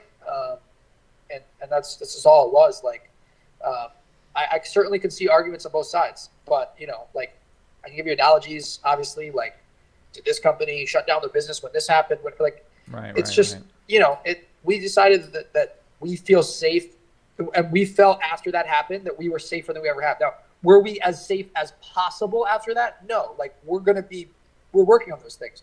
But we absolutely were our safest ever up until that moment in the days and the week after the incident happened. Of course, you know, we have to be like, so yeah, I mean, that's kind of why if that makes sense. Right. And you said the gaming commission also, they were in contact with the casino and they said that the stream is okay to continue running. Yeah. I'm not privy to like those conversations, those talks, but that was between the casino and, whatever that it's called, the commission that was involved with it. Mm-hmm. That's what I was told. I was not in on those conversations. So okay, makes sense. But yes. Whew. All right. Wow. All right. Grit poker. Somebody asked something real quick about the switching cards. Sure. I mean, is that something about it? Yeah. So the reason we changed one or two cards is because a card doesn't read. So we've had a lot. Let me try to explain this. We've had a lot of issues in the last X amount of months with cards. You know, whichever brand it is, we've had issues. I've heard that like it's just the manufacturer that makes all the cards. There's been some sort of issues with the RFID chips where like we'll get a deck and there'll be one or two bad cards in it already. Like we'll go literally test the deck, register the deck as soon as we get it and open it, and there's already a card that doesn't read, right? Which is just insane because we're paying an absurd amount for all these cards. But so now. Like during the show, these cards are very fragile, and for whatever reason, they'll go bad. Like the RFID chip will just stop reading, right? Mm-hmm. So when that happens, we'll wait till it happens a handful of times before we actually take action because it could just be a fluke or something, right? So a lot of times a card isn't the whole cards aren't read, right? You'll see it on the graphic. It goes around. You just see the back of the card. That means it's not read, okay? Sometimes we'll ask them, can you snap the card? Sometimes that works if the card's kind of like, you know, on the fringe. And sometimes it works, sometimes it doesn't. And then a lot of times what people don't realize is that when the flop comes out, or the turn or the river, it won't come in. And so the GFX person has to look at the flop cam and manually enter the card. The way, if you want to see that, like if you're ever watching a stream and the moment the cards hit the felt, the flop doesn't come out right away. If it takes like a second or 3 seconds or 8 seconds, that means that a card did, at least one card, sometimes two cards, didn't read. That didn't come out, right? That's why sometimes there's a delay between the cards showing on the flop, like when they put them down, and them actually showing on the graphics. But the GFX person just manually enters what card it was, okay? So when that happens, between whole cards and community cards, when that happens like, I don't know, 3, 4, 5 times in a show, and we realize it, we'll just remember it, like, hey, 8 of hearts. The graphics person will tell me, like, 8 of hearts is bad again. That's a problem. So, like, okay, fine, we'll switch it. Like, I'll wait until it's for sure a problem. So we have a bunch of replacement cards that we use. We'll find 8 of hearts. We'll give it to the floor man, and he will go and replace the card. And then we move on. And so that's how it happens. Yeah, simple as that. They're just bad RFID cards. And so in that stream, and there's been streams we go back where there's like a shit ton of bad cards. Like we opened a brand new deck and registered it the other day, and I didn't count, but I swear it's like the first 2 hours, like we had to replace like 11 cards in a brand new deck. It makes no sense. But then later in the stream, like deck worked perfect after we replaced like a quarter of the deck. I don't know how to explain these things. Something going on with RFID cards these days. I haven't found like ones that are like perfect. We did find some ways to make it better, which was we worked with Andrew, the GFX guy, to try to like solve the issue of like, why are our cards so bad? And we did a bunch of things. He had us take the table apart. We like changed the wiring so that like the wiring was like straight instead of like coiled or whatever. Like, and he gave us some suggestions of like, here's what you could do. So one of the biggest things we did that, and then one of the biggest things we changed was that he said you need to use a shuffler, because when the dealers are riffling, they do like a riffle or whatever that means. Like when they shuffle, that can damage the cards. And he said, I found that shuffling is actually safer than like, well, we have a shuffler that's customized for these decks, but that the shuffler, if it's customized, is safer than the riffling. So they shuffle. I mean, I'm sorry, they put it in the shuffler, they take it out, they cut, and they deal. And that preserves them much longer. So we started doing that in like, I don't know, maybe it was like beginning of August or something. We started using the shuffler. And then right before that, like our cards were terrible. We had a couple shows where like you see like half the hands, there was like, no, you couldn't see the cards, right? We had to have the dealer telling us the cards at the end. Eventually we figured out a solution where we have like a camera that's off camera that you don't see, that I have like zoomed in to a certain spot on the table. So the dealer will take someone's cards, and there's people show that on the internet where they'll lift the cards a little bit so I can see it on the camera in queue, and then we'll manually enter. So I'll tell the graphics person like 5 of hearts, 4 spades. That way the dealer's not saying the cards at the table. They're just showing me. No one can see them, and then we manually enter them. So after we started using the shuffler, we saw like an insane improvement in terms of like length of how longevity of the cards. So we rarely had to switch cards, maybe a couple times a show as opposed to like 20 times a show. In that stream, maybe that was like the 3rd or 4th time where there was a card that was bad. This is like, an hour and a half into the show. I don't remember if it was a new deck that day or not. I don't remember. But there was 2 cards that in one hand that came up for like the 4th or 5th time that did work. Or sorry, not in one hand. I apologize. In like hands close to each other, because they were 2 different decks. So we had a gold deck and a black deck. There was like, I don't remember which was which, but let's say the 6 in the gold deck and the 4 of whatever in the black deck. And so we got one ready, and then like the next hand there was another one that didn't work from the other deck. So we got that. We gave them both of the floor man. We said, hey, go switch both of these. One's in one deck, one's in the other. That's why they were switched. Whatever. The conspiracy theories don't even make sense in many ways. Like, and they're also just like unfounded. Like, cards don't work, we switch them. There's literally nothing else to it. So is there a lot of decks of cards you guys have? You guys have a bunch of... Dude, we have so many. We've ordered like 30 at a time. We ordered 50. Okay. We have like a ton of cards that we go through. We constantly have problems with cards, and we're going to probably get to order more soon. But there's been like so many issues, and we're just constantly, that's the biggest issue. We're constantly fighting the battle, because if you don't see the cards, like the show isn't as good, and that's just, you have to see the hands. And if they don't, it's frustrating for fans when like, why is this person's cards not coming in? So it's constantly an issue, and we always wait a few hands, and once they don't show up on the graphics, we'll replace that card if we have it. I mean, sometimes like there's been weird situations lately where like a 10 of clubs doesn't work. Obviously, there's also situations a lot of times where like the card's just like bent or like marked. The dealer will tell us, hey, there's like the corner of the 10 of clubs is broken. Like, you need to replace this. And we'll replace it. There's been situations lately where we're literally out of 10 of clubs, where we don't have a 10 of clubs that will work. And so we just have to keep letting that 10 of clubs play, and it's not showing up in the graphics. So there's a lot of situations like that too. Whew. All right, listen, let's wrap it up here because we've been talking for a while. 2 a.m. in the headquarters, GTO, 2 a.m. in LA right now. Grit Poker said, I have a comp TIA security plus certification allowing the stream to run the next day. It's the same as allowing people to walk all over a scene that has yellow tape. This violates chain of custody and threatens the integrity of the data. Can you comment on that? I do not know much about it. I didn't even hear anything you just said. He basically said that if you let the stream go on the next day, you violate the chain of custody and you threaten the integrity of the data on your system if you don't stop. It's not true. I mean, look, listen, if we think something happened, we believed right away that if something happened, that it was a person in production who did something, okay? The idea that some advanced, insane technological thing with a device on whatever, and the reader, and this and that, and the cup, that stuff is so unlikely. The easiest way is to infiltrate an employee that's not rich to like do something. We understood that right away, that was like most likely scenario. And so if that happened, like, yeah, we can address that easily, right, going forward.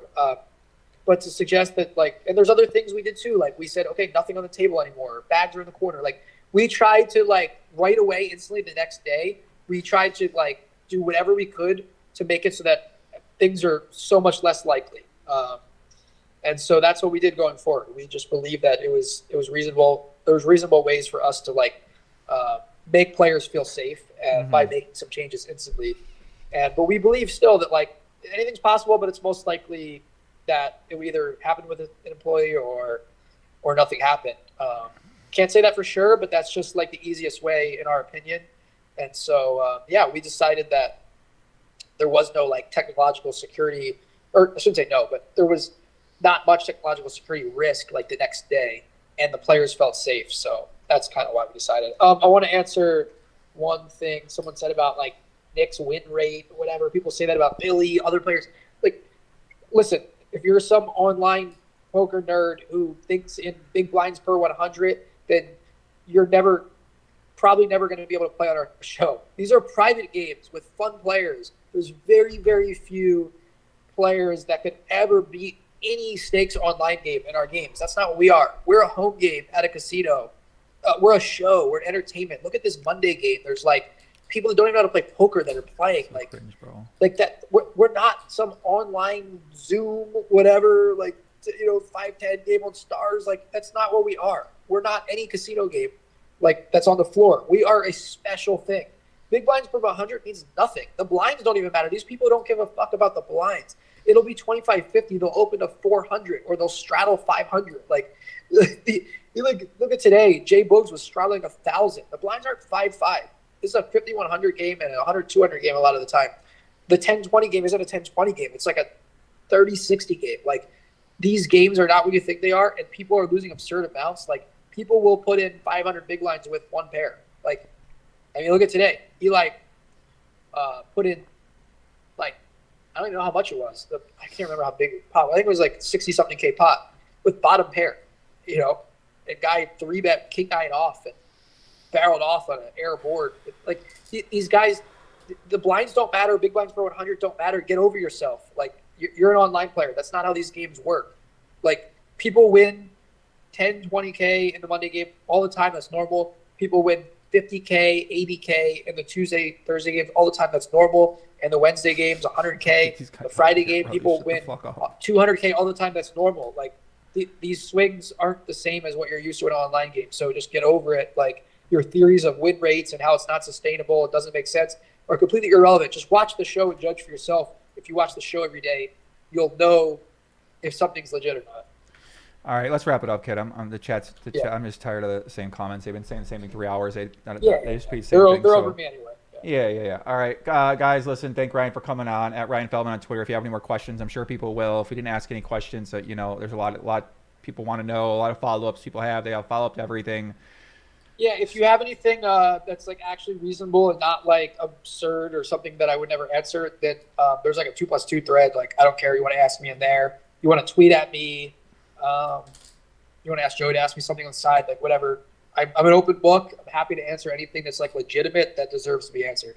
Perfect. All right, Ryan, appreciate you coming on. Once you get home, and then we're gonna set the table again and probably finish things up here, see what the chat thinks about things. And but yeah, we appreciate you coming on, man. Thanks for coming on, sharing the story, and we'll be in touch.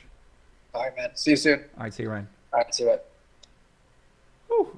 All right, guys. Thanks to Ryan Feldman for coming on the show. We're always happy to have him on the show.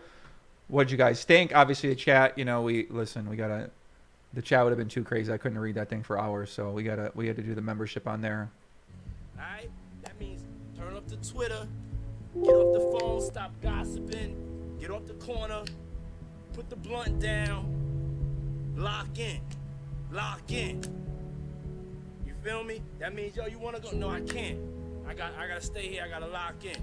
No, I'm going to the library this Saturday. I gotta do some research on this business I want to start. I want to know what it's going to really take for me to achieve that. I just want to talk. Lock in on your dream. Lock in. All right. Turn up the Twitter. All right, let's see what the chat thought. What'd you guys think about Ryan coming on the show? Grip Poker said he doesn't know what he's talking about, waiting 2 weeks. I mean, listen, everybody got a dispute, right? He say you don't know what you're talking about. You say you don't know what you're talking about. Everybody got a dispute. Everybody thinks they know what the fuck they're talking about here. What I think I've learned is no one seems to know what they're talking about. Everybody's just talking a bunch of fucking shit. So, you know, you got your view. He got his view. Everybody else got their view. Everybody got a view. So if you want to get your view out there, then you can go make your own YouTube videos and talk more about it. And yeah, what'd you guys think? Ryan talks a lot. I mean, yeah, of course I think he's just explaining with detail, right? He's trying to give you detail and context to the story that he's talking about. I think, yeah, I think he's just trying to give context to the story. Like, here's how it works. Here's a lot of detail. Here's how it went down. So, you know, the stories made sense to me. I mean, they are long stories, so some of you guys got low attention span. You guys black out and use your fucking mind, so you can't follow what someone's saying if they don't put it a certain way. And then if they don't put it a certain way, you're overly critical about the story. But if you have any listening ability, you can listen to the story. As you heard me listening to the story and repeating some of the story back from my understanding, I was listening to the story even though it was a long story. So I thought that, yeah, Joey needs his motivational speech to pep him up after that. Yeah, I mean, these are yeah, Ryan was fired up. I thought he did a good job. I thought he answered a lot of good questions out there as well too.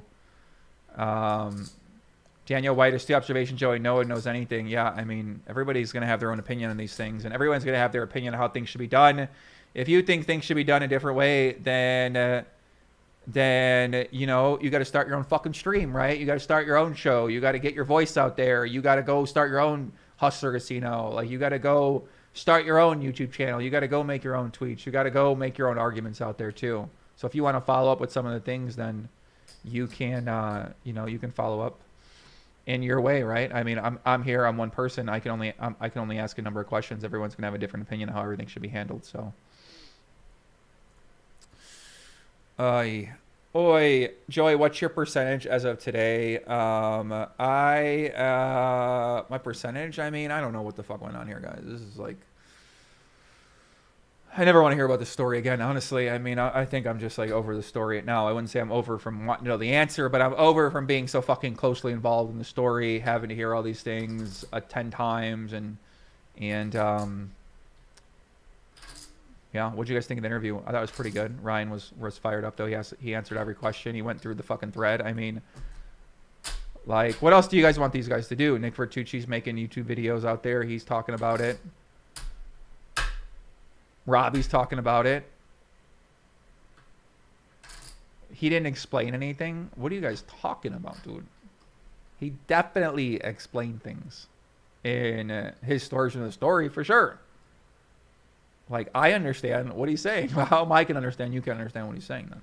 But I've also talked with him before about it, so I know, you know, I've known the things he's talked about with the past. Like, I've known a lot of these things for a long time. I've kept up with the story. I was there when the conversations were being made and stuff like that. So, you know, I have a little bit perspective. Obviously, not a lot about what happened recently, but I look at Nick's meme tweet. I think he blocked me because I think I probably retweeted this Poker Karen lady, and then maybe I don't think he liked that. I think he feuded now with Poker Karen. I don't know what Poker Karen's been saying, but he basically took the meme, or she took the meme and then made it like this, and then I think he just had enough. He don't want to deal with that stuff anymore. So Vertucci knows who Poking Karen is. Yeah, I don't know who the fuck that is. I want to know who that is too. So I'm curious what their results are going to find for who Poker Karen is.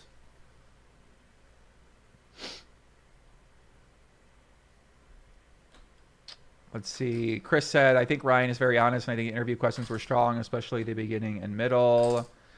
Thank you. Yeah, I thought it was pretty good, man. I mean, he kind of answered a lot of shit, so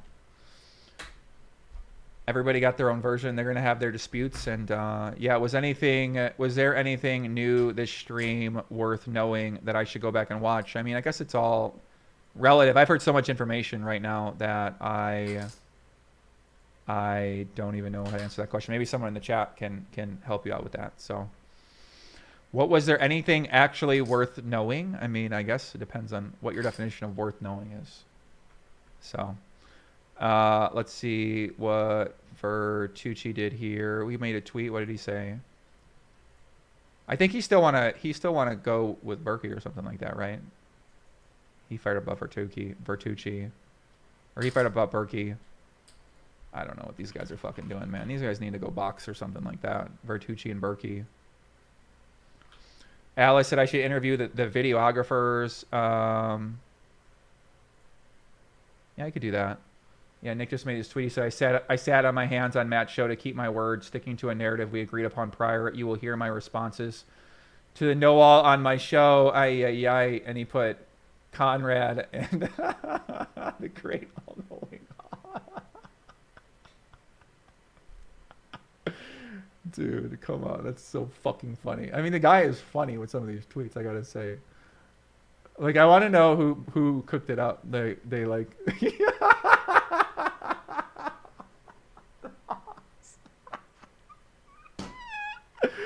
Oh my god, what the fuck is going on, dude? Get me...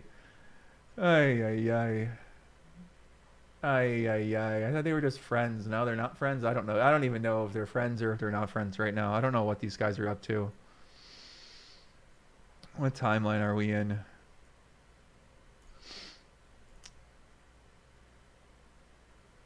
Alan Kessler wants to come finish off the job.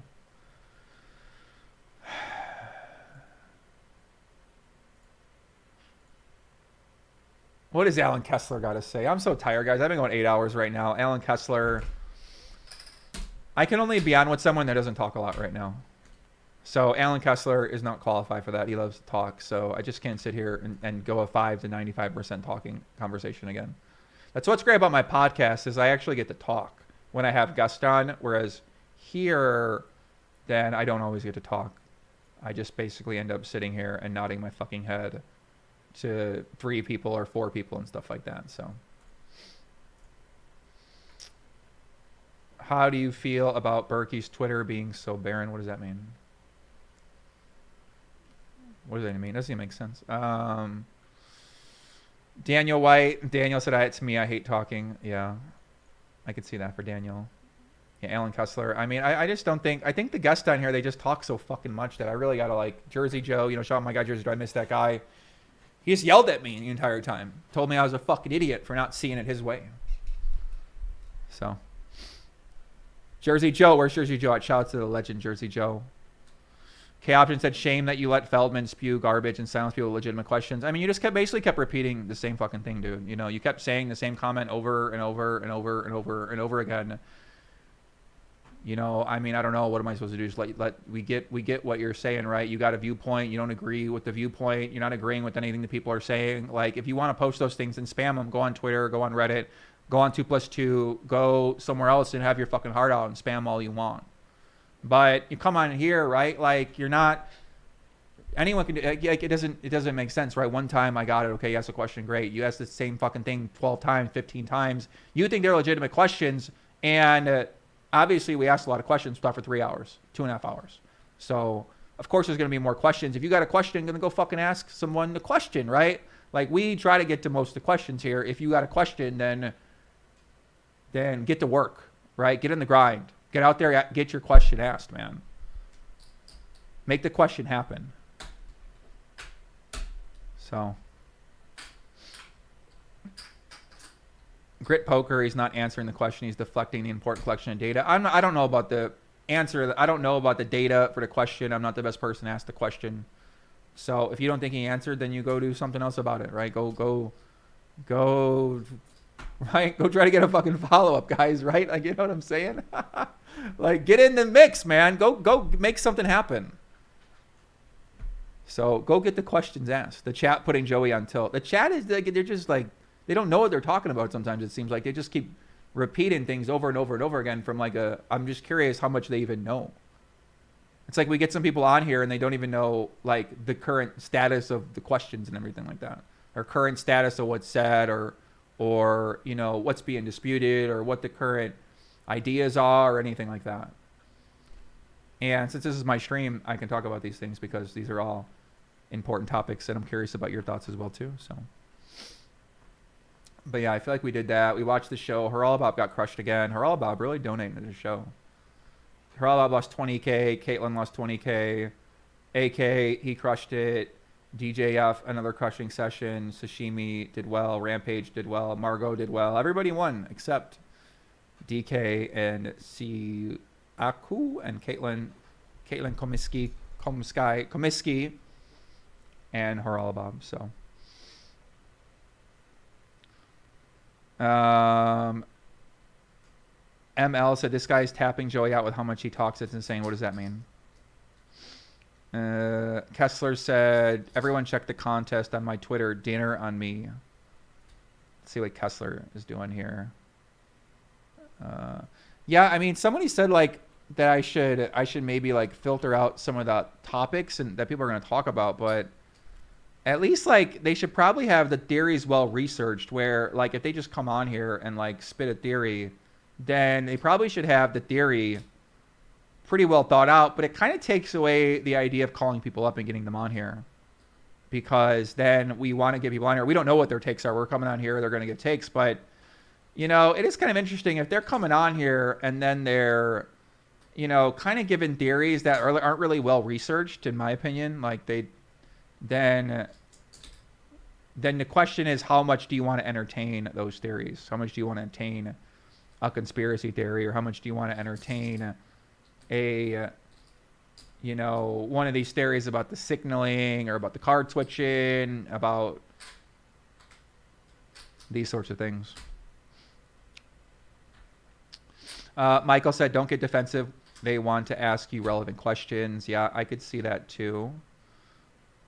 Alan Kessler says, random giveaway. Winner gets a free dinner on me at Las Vegas Casino. I select. What will be the number of entries at the WPT 5 Diamond event tomorrow? All right, let's go see how many were in last year. How many played this last year? Did it even go on last year? I don't know. I'm just going to guess 532.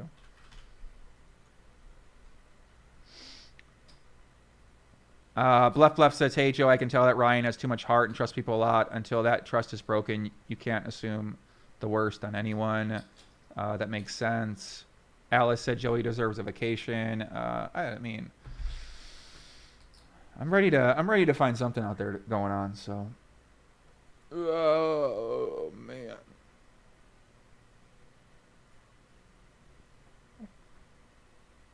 Yeah, I'm kind of tired. Let me play Caitlin's video. I got to go to the bathroom, and then I'm probably going to wrap things up here. It's about 2:30.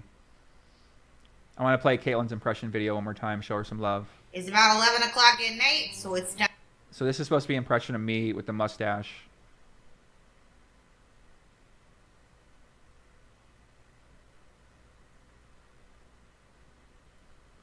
Yeah, I feel like, I mean, I kind of just want to retire tonight. I feel like I just had enough of this, all this stuff. I guess I put myself in this position. Makes sense.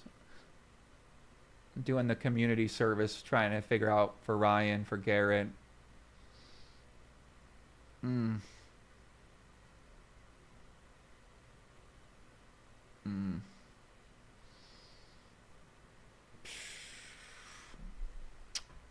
dun, dun.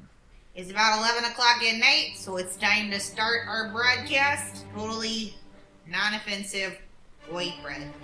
I was asked to tell a story. I told the story to the best of my ability. Like, Joey, do you have any idea how valuable my time is? I just got off the phone with Martin Scorsese. I wasn't being a mean girl. I was being mean to that girl because she started it. Everyone at Hustler Casino is cheating. What you doing there, Margot? Comedy. No, it's funny. I get it. Let's imagine you're a prehistoric man. You're running in the jungle from a tiger. You know, your flight response is going to give you the kinetic energy to run from the tiger. But when Robbi was, with Garrett, what happened, evolutionary and, brutal. I definitely want to be very mindful about the language that I use around the situation. That being said, shut it down. I was just doing this all for fame? That makes no sense. I live in Beverly Hills. There's so many better things I could do. I have an identical twin sister. Do you have any idea how many opportunities we have in LA? Corporate catalogs, special events, reality dating shows, porn, fun flyers, nursing. I'm standing up for Robbi because I don't think she did it. And I think it's the right thing to do. Also, Jen told me to, yes. Yes, that is accurate. Sorry, Joey. I still get flashbacks sometimes. This opportunity has provided me with a chance to be, altruistic, to be full of integrity. Did I torpedo my decades-long poker career off an assumption? Maybe, but I don't think that's what happened here. Oh, Joey, sorry, I'm just popping out of the shower real quick. I was gonna button up my buttons, but there's no point now. Honestly, I have no hate for anyone except Matt Berkey. He can go fuck himself. Fuck you, fuck your rescue dogs, fuck your poker training site. Take your thesaurus and put it up your butthole. Sorry I didn't do your podcast.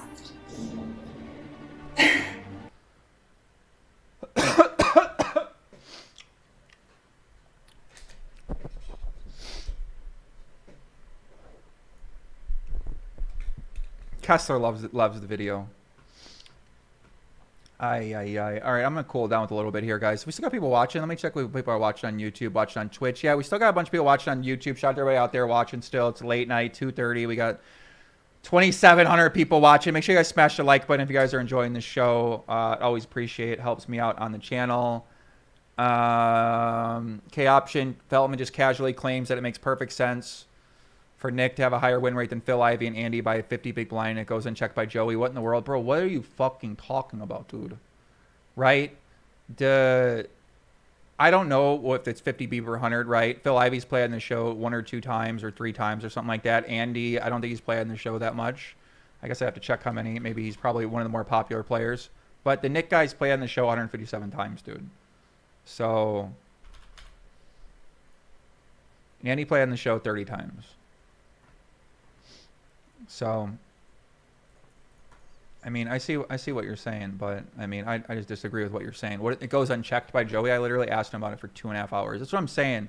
These people don't have any idea what the fuck they're talking about, dude. This guy leave 100 comments, doesn't know what he's saying. He's saying he doesn't go unchecked. I literally asked him about it, and he gave the answer to the show. What else is the guy supposed to do besides give an answer to the fucking question that is being asked to him? Right? What is this guy talking about? You know?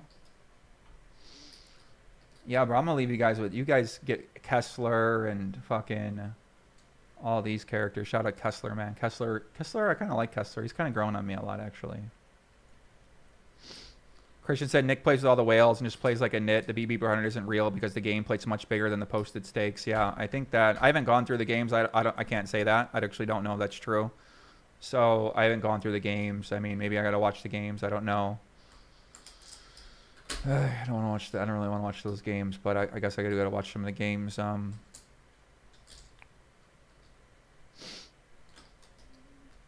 Yeah. Poker's like Poppy. It's dirty work. Glad you help out the poker community from bigger troubles. GG. I don't know if I'm helping these guys out at all. Might just be making them all worse, making everything worse. I guess I don't know. JJ said I've been quiet in IRL and social media regarding Ryan Feldman Hustler because I have a family dealing with Ryan, which is the biggest headaches in my life. I think it's time for some truths to be heard. Dan's action. I brought my name in the mix again. It just keeps going on and on, right? I mean, I guess somebody is making that post, so obviously Ryan has to defend himself from those things.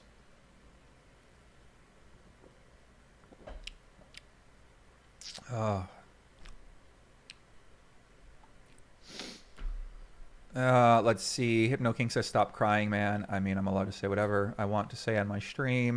Liz said, can I come yell at the chat in both places to chill out? You got to emergency watch all 150 episodes where Vertucci played. I mean, it'd probably be fun to watch the guy fucking dominate to see if this whole 10% DPIP theory is true. But read Nick's tweets. He blocked me on Twitter. I can't read his tweets now.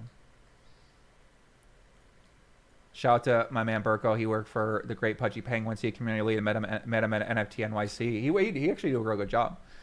If I have, well, technically we do a project, but if I was going to have a new project, then I'd probably want to hire someone like him. I feel like he'd do a good job at managing the community. So shout out to my guy, Berko Crypto out here. Always working hard for the Pudgy Penguins. Hope to see him at the next NFT NYC. Let's see. Julia said, Joey, you look unreasonably handsome, kind of unfair to the rest of us plebs. Yeah, listen, the ladies are obviously, you know, the two ladies I know in the chat, I think there's only 2 women watching, Alice and maybe Julia. They think that I look handsome, understandably so. Thank you very much, Julia. I just did my hair today, so I appreciate the kind words. Christian says Nick blocked me. Yeah, it looks like he did. According to here. There's Julia as well. I'd like to stay for the record. Shout out to Julia. That's Julia. She's in the chat. She's a moderator as well, too. She always working hard. 2 female viewers in poker must be a record. Yeah, it feels like a record. So there's actually this one guy's content I wanted to watch. It's 7 minutes. I told him I'd watch it on a show. So we're going to give this guy a chance. His name is Poker Films. And we're going to see what kind of content he's got. It looks pretty high quality. Hello, everyone. First, I'd like to congratulate all 3 of our remaining players. It's quite an accomplishment to outlast 8,660 players to get to this point. We resume play today with 25 minutes and 20 seconds left in level 42. Bro, this looks fucking sick. This guy need to come shoot a video with me. This looks awesome. The blinds are 1.5 million and 3 million with a 3 million big blind ante. Danielle, are you ready? Players, are you ready? Let's shuffle up and deal. The World Series of Poker to date is the most prestigious poker tournament series in the world. This event attracts an estimated 30,000 people to Las Vegas every summer, all with the same dream: to win a WSOP bracelet. In 1970, at the Binion's Horseshoe, Benny Binion took 7 of the best poker players and had them play in an extended cash game. Yeah, Tom Mill said, Espin is what you could have been if you played MTTs instead of PLO. I definitely would have won the main event if I played. Look at this fucking shot, bro. Look at how locked in everybody is. Look at this, guys. Look at this guy with the mustache. Bro, these are the kind of guys I want to get on the show. Fuck, I want to hear some stories. I'm only doing poker stories from now on. I'm just getting people on with crazy stories. Let me see. Who do we got? We got Doyle. Doyle's in the mix right here. Let's see if we can see any signals. Let's see if we got any signals. This guy's sitting really close to the table. This lady's back here locked in. This lady's locked in. This other lady over here is locked in. This guy looks real fired up. This guy looks like he might be doing some sort of signal with that glass in his hand. This guy's holding up a camera trying to get a shot from the background. These two look like they're whispering some secrets. This guy looks ready to fuck right here. I love this guy right here. This guy is straight up. Who is this guy right here? The guy in the right-hand side. Who is this guy? I don't really know. I don't know. Poker's Life said, we are the mainstream poker media, and you gave equal opportunity to everyone to talk, defend accusations. I think that's, we tried to. That's true. The winner being voted on by the other players at the table. After very little debate, Johnny Moss was elected Best All-Around Player, awarded the title, and officially announced the first winner of the World Series. Oh, so that 1970 was the first year. So this photo I have is from... So they're saying these guys all got together and made a deal where they just gave away the trophy, I guess. Is that what I'm saying? That sounds like a ridiculous way to handle it.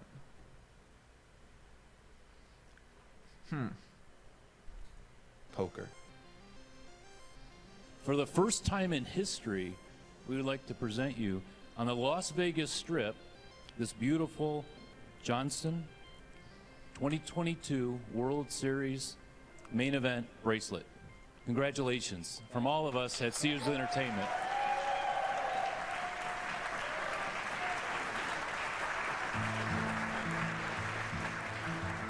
It wasn't until 1975 that the gold bracelet was introduced to the game.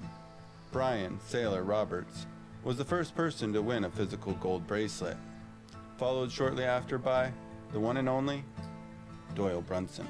Private game, where the people are there looking for the excitement. You know, they're not there for the money usually. They're there just to have a good time, and they're looking for an excuse to get in the pot. They're looking for an excuse to call you. And it was my experience that when I played in games like that, you get called 95% of the time. You can hardly ever bluff. Doyle won back-to-back main events in 1976 and 1977. The World Series is responsible for not only creating legends of the game like Texas Dolly, but it also created valued traditions that have lasted for over 5 decades. The main event is a tournament held once a year by the series and brings in a field of sometimes upwards of 8,000 entrants. Obviously, you'll be playing for a lot of cash prizes, and this right here, this is the most expensive trophy or bracelet in all of sports. And this is something that everyone here was supposed to be playing for, but I've gotten attached to it as I walk down the Look at all that aisle, so money. I think I You're might kidding actually me. hold on to this for a little bit of a while. Who am I kidding? This is definitely Sick. something that's going to go to the victor goes to spoils, as well as getting your name with all the great legends. In 2003, an accountant from Tennessee, Chris Moneymaker, won an $86 online satellite, qualifying him for the $10,000 main event. Chris did the once impossible, turning his $86 investment into just under $2.5 million, creating what we know today as the Moneymaker effect. This is beyond fairy tale. It's inconceivable. Binions was home to these players and traditions for over 35 years. Until 2005, the series moved to a new location, the Rio. At first, people were worried about this transition. Bro, this video is pretty sick. If I posted this on my channel, it would crush. You guys kidding me? If I posted this on Enjoy Your Money channel as something, like, people would love this kind of a video. I mean, maybe it wouldn't crush, but it would do pretty well. I think people would enjoy it. So this is from a each episode feature a bracelet. It's a documentary series featuring the 2022 World Series of Poker. Each episode featured a different player. However, these players all have one thing in common: they're searching for a bracelet. So it looked like he did a few episodes, and there's only 2 episodes out right now. The next episode is with Jeff Madsen, it looks like. I mean, after all, do people really like change? But look at what happened. Records were broken, and new legends were made. 2006 was the biggest WSOP main event to date. After playing 13 days straight and defeating a field of 8,773 people, Jamie Gold has done it! Jamie Gold won a prize of $12 million. In 2015, Cord Garcia won the biggest live tournament of all time with a course of 4 starting flights and a total of 22,374 entrants. I told them earlier I kind of treated it like a satellite to a 5,000 person tournament, and you got 4 shots to satellite in. And then once I bagged a bunch of chips, I was like, I have a really good shot at winning a 5,000 person tournament. So. Year after year, the WSOP has continued to bring in new players and attract the biggest prize pools in poker. In 2021, the WSOP attracted over 120,000 total entries, even after being shut down the year prior due to COVID restrictions. More than 500,000 Americans have been infected, and the death toll now tops 21,000. People were clearly eager to get back on the felt.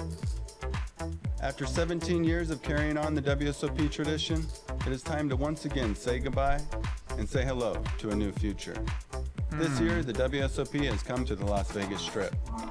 The Bally's Hotel and Casino will be rebranding itself as the Horseshoe Las Vegas and has become the new home to the World Series of Poker. Perfect. What does this mean for the WSOP? Well, let's just say, history has a way of repeating itself. Oh, wow. Your stat all in, risking it all. Every decision, of course, magnified by the enormous payouts and the honor that goes along with winning this tournament. Of course, we as poker insiders, Donnie, will always remember who finished second, but for most people around the world, the winner is the only real star of the show. And they are playing heads up for $4 million. You know. We can safely assume that Ed Rose is going to sort of go through. Let's see who's a documentary. Jeff Madsen. Scenarios. What are some of the options he's considering here? Well, I think given the fact that he's already started thinking about this and his mannerisms when he started thinking about it, he initially is Jamie like Kerstetter. Okay, there Jamie. There are a bit of missed draws. There are hard draws that have missed. Okay. Do you think he's laughing because if Kyle I call this and I'm right, Minoshi? it's going to be one of the sickest hands of Not main sure who event that history? is. Yeah, and then if What's his because name? Kyle if what? Kyle Maholich? Kyle Maholich? Okay. Call this and I'm right, it's going to be one of the sickest hands of main event history. Yeah, and then if I'm wrong, I'm going to look like a total idiot. Oh, I mean, that's what Asher. you're thinking, Shout out right? Asher. You're like, am I really going to do this heads up in the main event for $4 million? Wow. In a way, it's kind of leveling Cool. more with Well, himself. that's part one. What do you guys think? The chat gives it 9. What do you guys say we should put in the comment? The chat. What does the chat give it? What do you guys think? 5 out of 5. How many fires do we give that one out of fire? How many fires do we give it? The chat gives it. I feel like that's a pretty good video. I say I give that about. I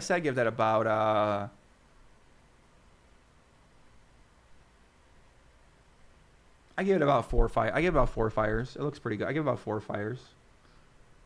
4 fires out of 5. What do you guys think about that?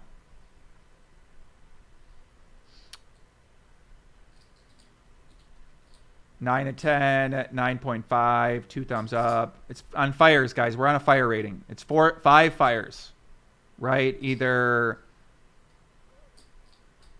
pretty good, 8 out of 10. I feel like 4 fires is pretty fair.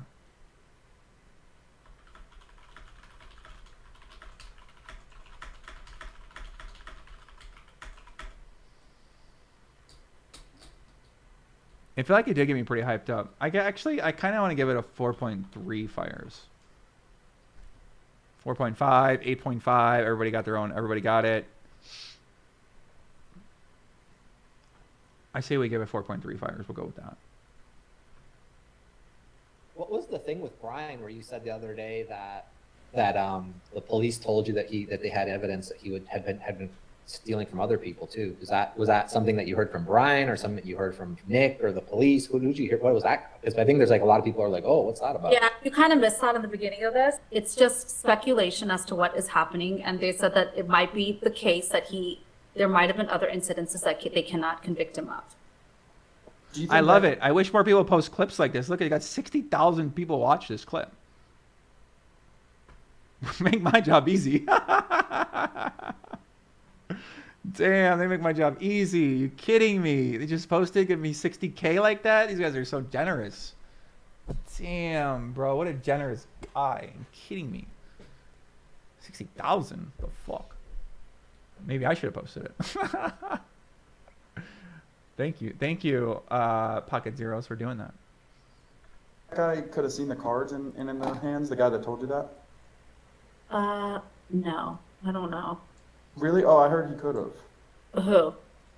The guy's name that told you that. You know, I mean, I know who it is that told you that. I'm guessing you do too. I heard he could have seen the cards. You're like a nutcase a little bit. Oh, you think so? That's like a. You're like a nutcase. What a fucking. This will become Tom Dwan's greatest hand he ever plays. Dwan bluffing and Robbi sniffs it out and snap calls yet again. Her response to the situation made her look like she cheated. Super confident. Everybody got a fucking opinion here, man. God. Oh my God, dude. Tom came off as unhinged. Oh my gosh. Doug Polk, actually the best detective work on the whole thing. Why did she say no? Also remember her and the cowboy have stock in this live stream. Sheesh. YouTube comment section.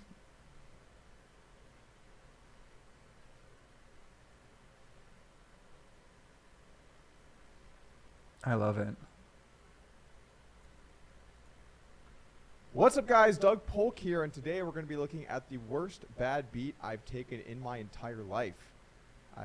Doug Polk doing hand reviews. What's going on? And I already know what's going to happen. There's going to be some guy in the comments that says, "But Doug, now you've ruined my video experience because you put the pot size in the thumbnail, and I know that you lost the hand." Fill it with important things like answering out. I don't know. People kick back and.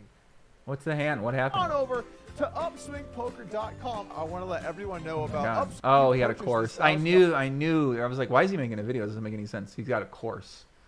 What are with these graphics? At this point, he lets Skull Mike behind him. Oh, this is a hand off the stream. I don't remember his exact comment, but he made some comment, and so they're going to feel very good about their hand. You're not losing to very many combinations of hands at all. He lost to a backdoor quad draw. You're kidding me. Do I go for the check raise? Typically, once you start. What the hell is his hand? Still good. Anyway, our hand begins with the players being dealt in. Now, to add a little context to this story, I had just gotten a full double up for about a $100,000 or $110,000 pot with pocket kings, where I 4-bet and ended up getting it in and won the pot to get the full double. So you can see I'm trying to collect some chips, and I'm trying to stack all of these chips that I just won. And this is where things already fly off the rails just a little bit. As the first cards are being dealt around the table, I actually take Boston Jimmy's card and put it into my cards. And then when the dealer comes back around and throws me my second card, realizes that I have 3 cards. At this point, a game of which card goes to Boston Jimmy begins. When I first saw this footage, I thought there was a chance that I had perhaps taken the wrong card. But after some excellent deductive work from our staff, and some frame-by-frame freezing, we managed to realize that, in fact, the right card did make its way to Boston Jimmy. So, fate was not altered, which I don't think that was the card. Because every one of these cards is random, and thus it's extremely important that we get him the right card. That was a joke, by the way. Anyway, once we do figure out which card goes to Jimmy, I get my normal cards, and then I drop a chip off the table onto the floor and begin searching for where my chip is. Anyway, back to our hand from hell. We're playing 100, 100, 200 with a $100 ante, so this is a pretty big game, and players have some pretty deep stacks. The player to my right opens to $500, and I look down at the pocket jacks. I decide to slow play it and just call. I don't want to get too deep into the strategy weeds here, but with pocket jacks, you do want to 3-bet in this spot a decent amount of the time. However, calling is good too, and you want to mix it up pre-flop so that you're not very predictable. Now, back in the day, I would have told you it's because of some reasons or something, but now we just listen to what our robot overlords tell us, and we have no clue why we do anything. And if you want to learn more about poker like that, head on over.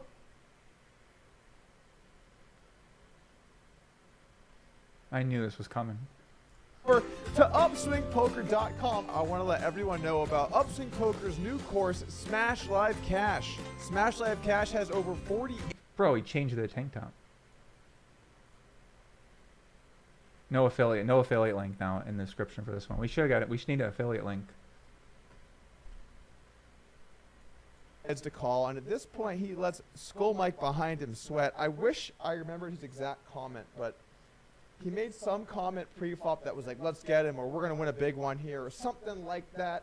Can't remember exactly. I wish I did. Maybe Skull remembers it at this point. Anyway, he calls, the button calls, and everyone else gets out of the way, and we're taking a flop. The flop becomes Jack of Hearts, 10 of Hearts, 10 of Clubs, and that's right, guys. We flopped top boat. Please, somebody have a 10.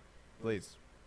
Please. The pre-flop raiser checks, and once again, we're in a spot where we can decide to bet or we can decide to check. The pot's $2,500. If I want to bet here, I'm probably going to want to bet something like between 1/3 and half pot.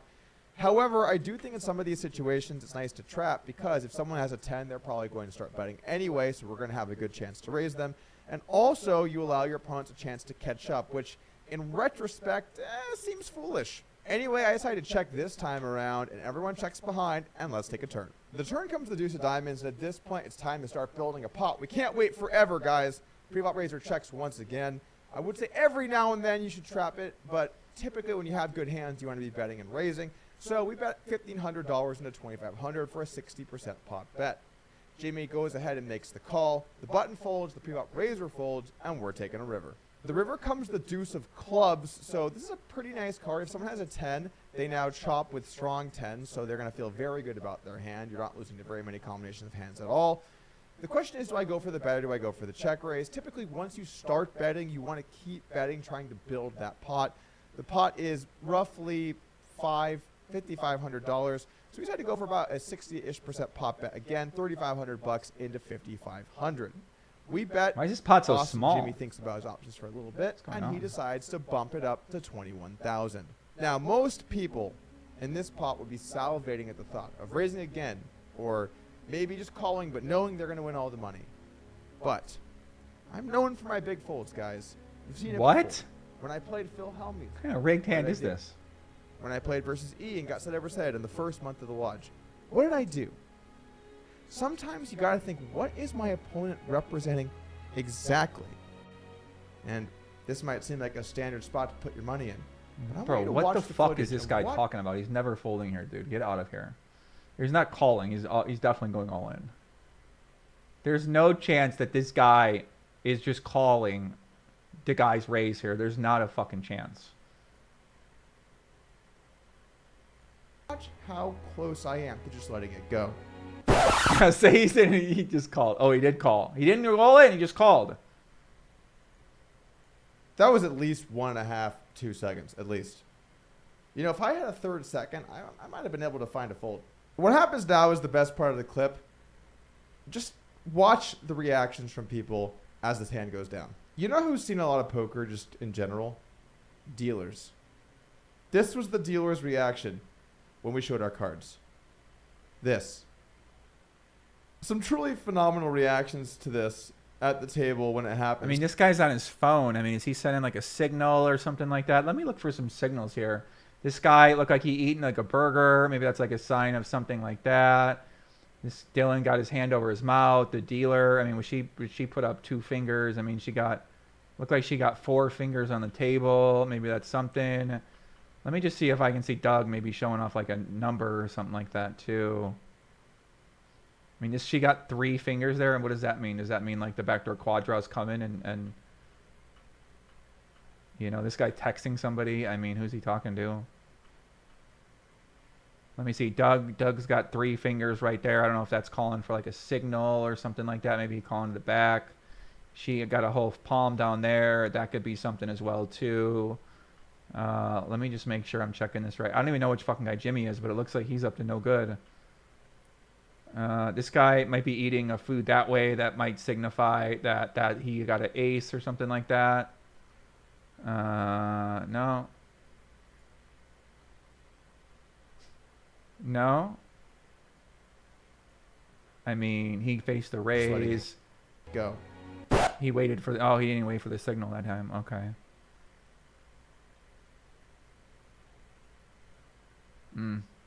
Phenomenal reactions to this at the table when it happened. Starting with my reaction, I really like this. The call, look over, eyebrow raise, then show my hand, and then the head shaking as you pay out your money. Got to get your picks. We got some other players in shock. Dylan also, the hand over mouth. The thing is that like a normal reaction? Like, remember Rip? Remember when Rip got up with the cowboy hat? I mean, this could look like, it kind of seemed like this guy is celebrating with, watch this guy. It doesn't seem like he might be celebrating with Jimmy, right? Remember Rip, he'd get up after the hand, act surprised. You know what I'm saying? Like, you guys, you know what I'm saying? Maybe tip the hat. I don't know. It seemed a little sus, doesn't it? Don't you guys think? He seemed like he's celebrating with the Gatorade, right? Yeah, maybe Gatorade celebrating with Jimmy or something like that, right? Is he staking seed 3? I mean, does he got a financial interest in the guy? It does kind of seem like you could kind of do this about a lot of hands. I mean, you could just look at reactions and just make things up. I mean, zoom in on the hat. Maybe the hat's fucking vibrating. You know. Dylan also, the hand over mouth gasp. This guy pulled out his phone. with the wow as he eats some food. Jorge even takes a little break from his call. Why is this guy on the phone? Get this guy on the phone. That's a bad beat, guys. And here we are complaining about it. So yeah, that's basically where we're at these days for me. I make videos about bad beats that I took at my card room. Pretty fascinating stuff. If you want to see more of this type of content, head on over to Poker at the Lodge on YouTube. Dog, what the fuck is going on? What have we come to here, boys? What have we come to? Well, I gotta order some food real quick. I'm so hungry right now. All right, what should I get? Hold on, guys. I just gotta get something real quick. I'm so hungry right now. Hold on.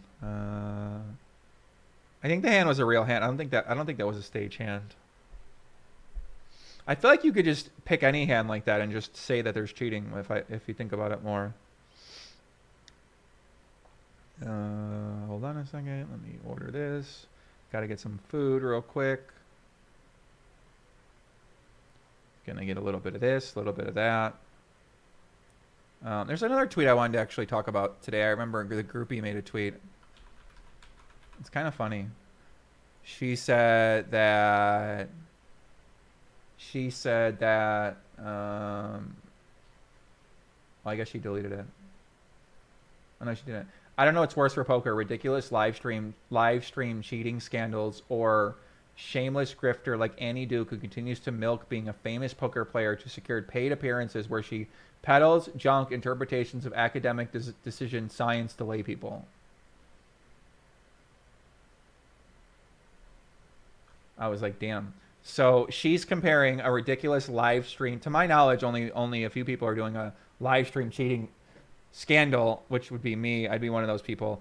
And she's basically saying that I'm comparable to Annie Duke with my stream. She doesn't know what's worse for poker, my stream or Annie Duke.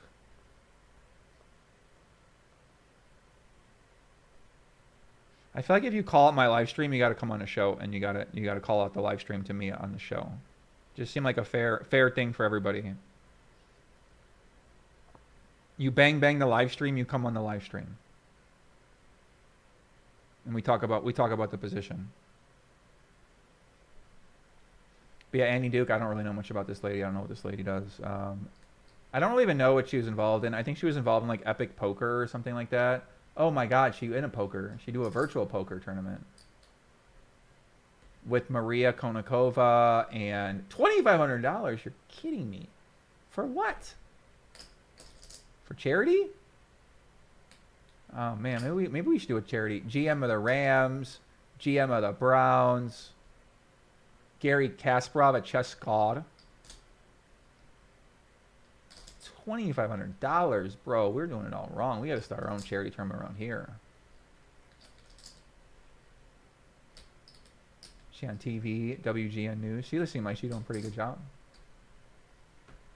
Yeah, I don't really know much about her. Howard let her sister. Yeah, I don't really remember. What did she do? Like, why are people so mad at her? I just remember she was involved in something with Epic Poker, but I was mainly focused on poker at that point in time in my life, so I wasn't really following what Annie Duke was doing that closely.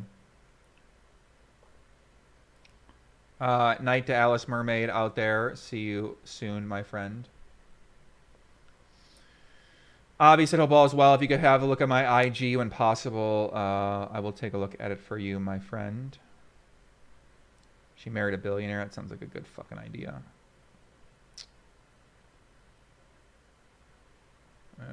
Hold on, I might order something, guys. I'm getting some food. I'm getting my favorite food. Garrett's LA Times article where he threatened the home game after losing nut flush is the same thing he did to Robbi. See ya, Queen of the Legion, Alice. See ya, Alice. Poker Film said, thanks for watching, Joey. You're welcome, Poker Films. Yeah, Poker Films is a video we watched in the chat, guys.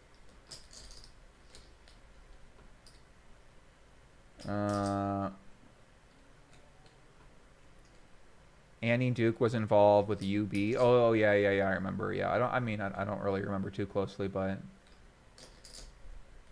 Yanis with the 555. Joey-Ingram, you the best. Cheers from Latvia, Riga. Thank you very much. Yeah, thank you for all the great donations here, guys. I appreciate everyone who's been supporting the show.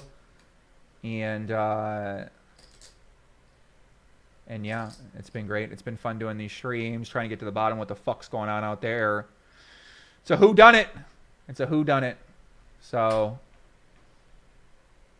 it's a whodunit. We heard from everybody. And I guess our next step is to just wait. Just want to get on the stream. Welcome to Pile Poker. Welcome to get on the stream. See what else I got in the archive here.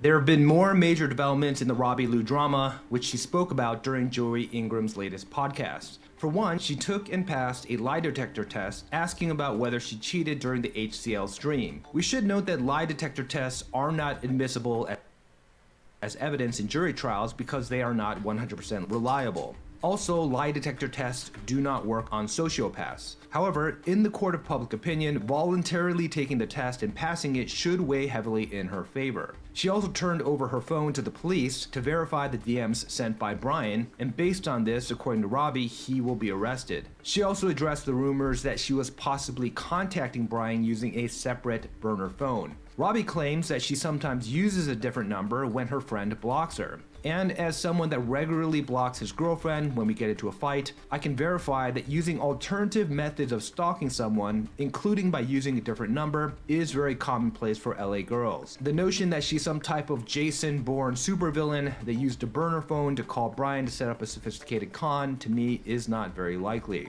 Robbi also elaborated on her prior interview regarding Brian possibly being involved in theft at Hustler Casino. Whatever. Here, let's get somebody. I think we watched this the other night. Let's get somebody in the chat if you guys want to call in. Give me your thoughts on the show. If any of you guys got an opinion, tapping Garrett's worst nightmare. I still can't go over this fucking post. This is the funniest thing I've ever seen. Robbi's sister.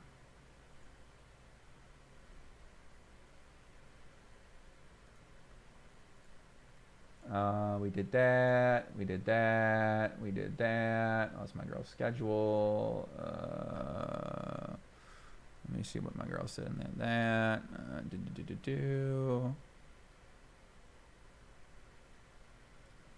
Let's see. We kind of went over that. I mean, too tired to go over that again. Went over that. We went over this. My craziness.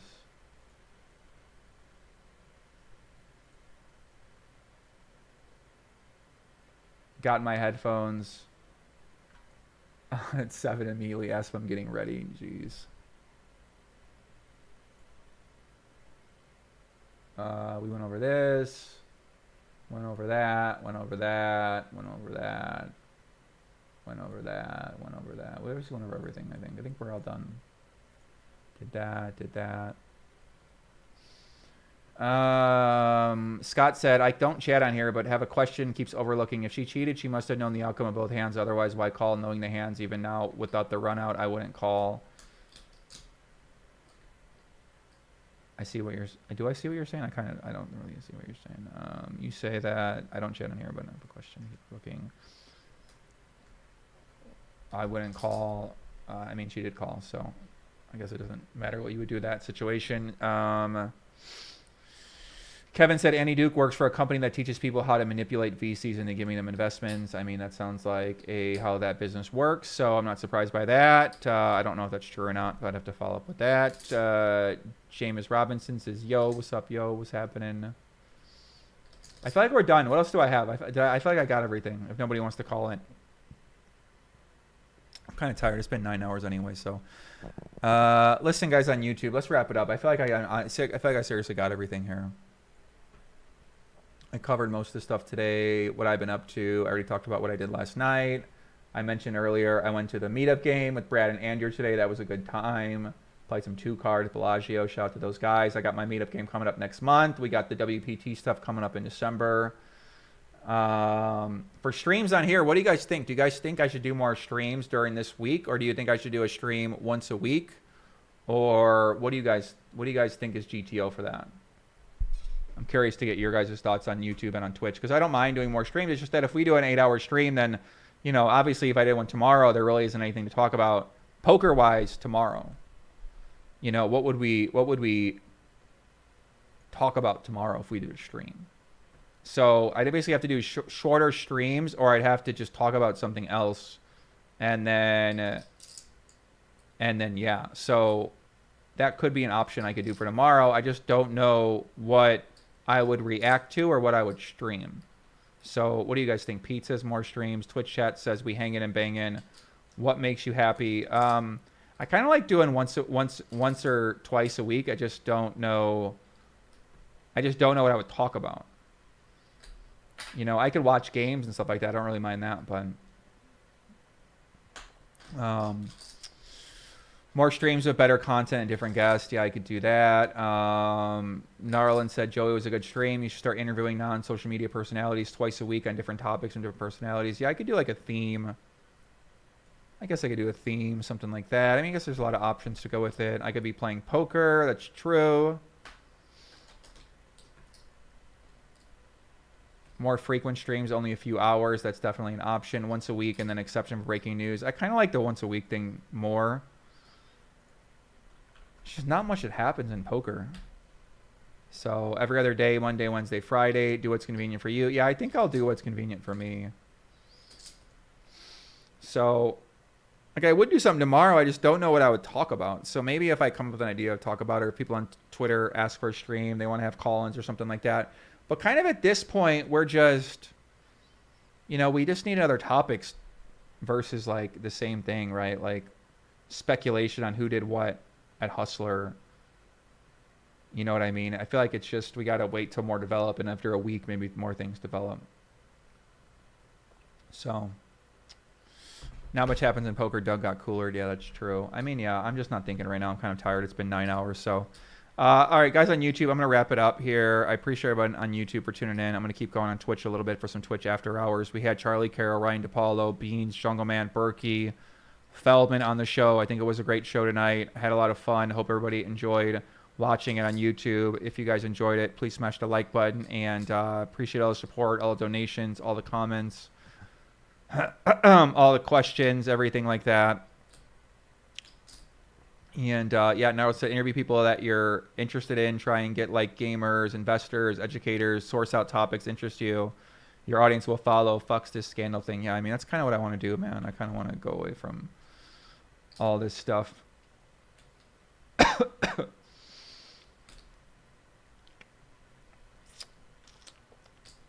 yeah, YouTube. Phineas, give him some shout outs. Poker is life. Slow Poker, shout Slow Poker. Fangless Wetch, Eugene Green, ML, Kendra. Calm down, Kendra. Lothar, Dave O, Albie, Error Eliminator, Ragnar, Overby. But yeah, Berkey versus Jungle, that was pretty epic. Epic. Whatever the hell those two were doing earlier, so.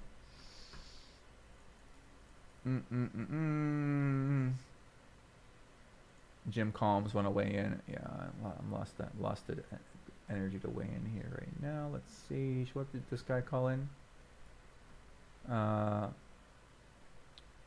Adam said, I'm getting up for work right now. No way this thing's still going on. It's still going on. We're still here. We're still locked in.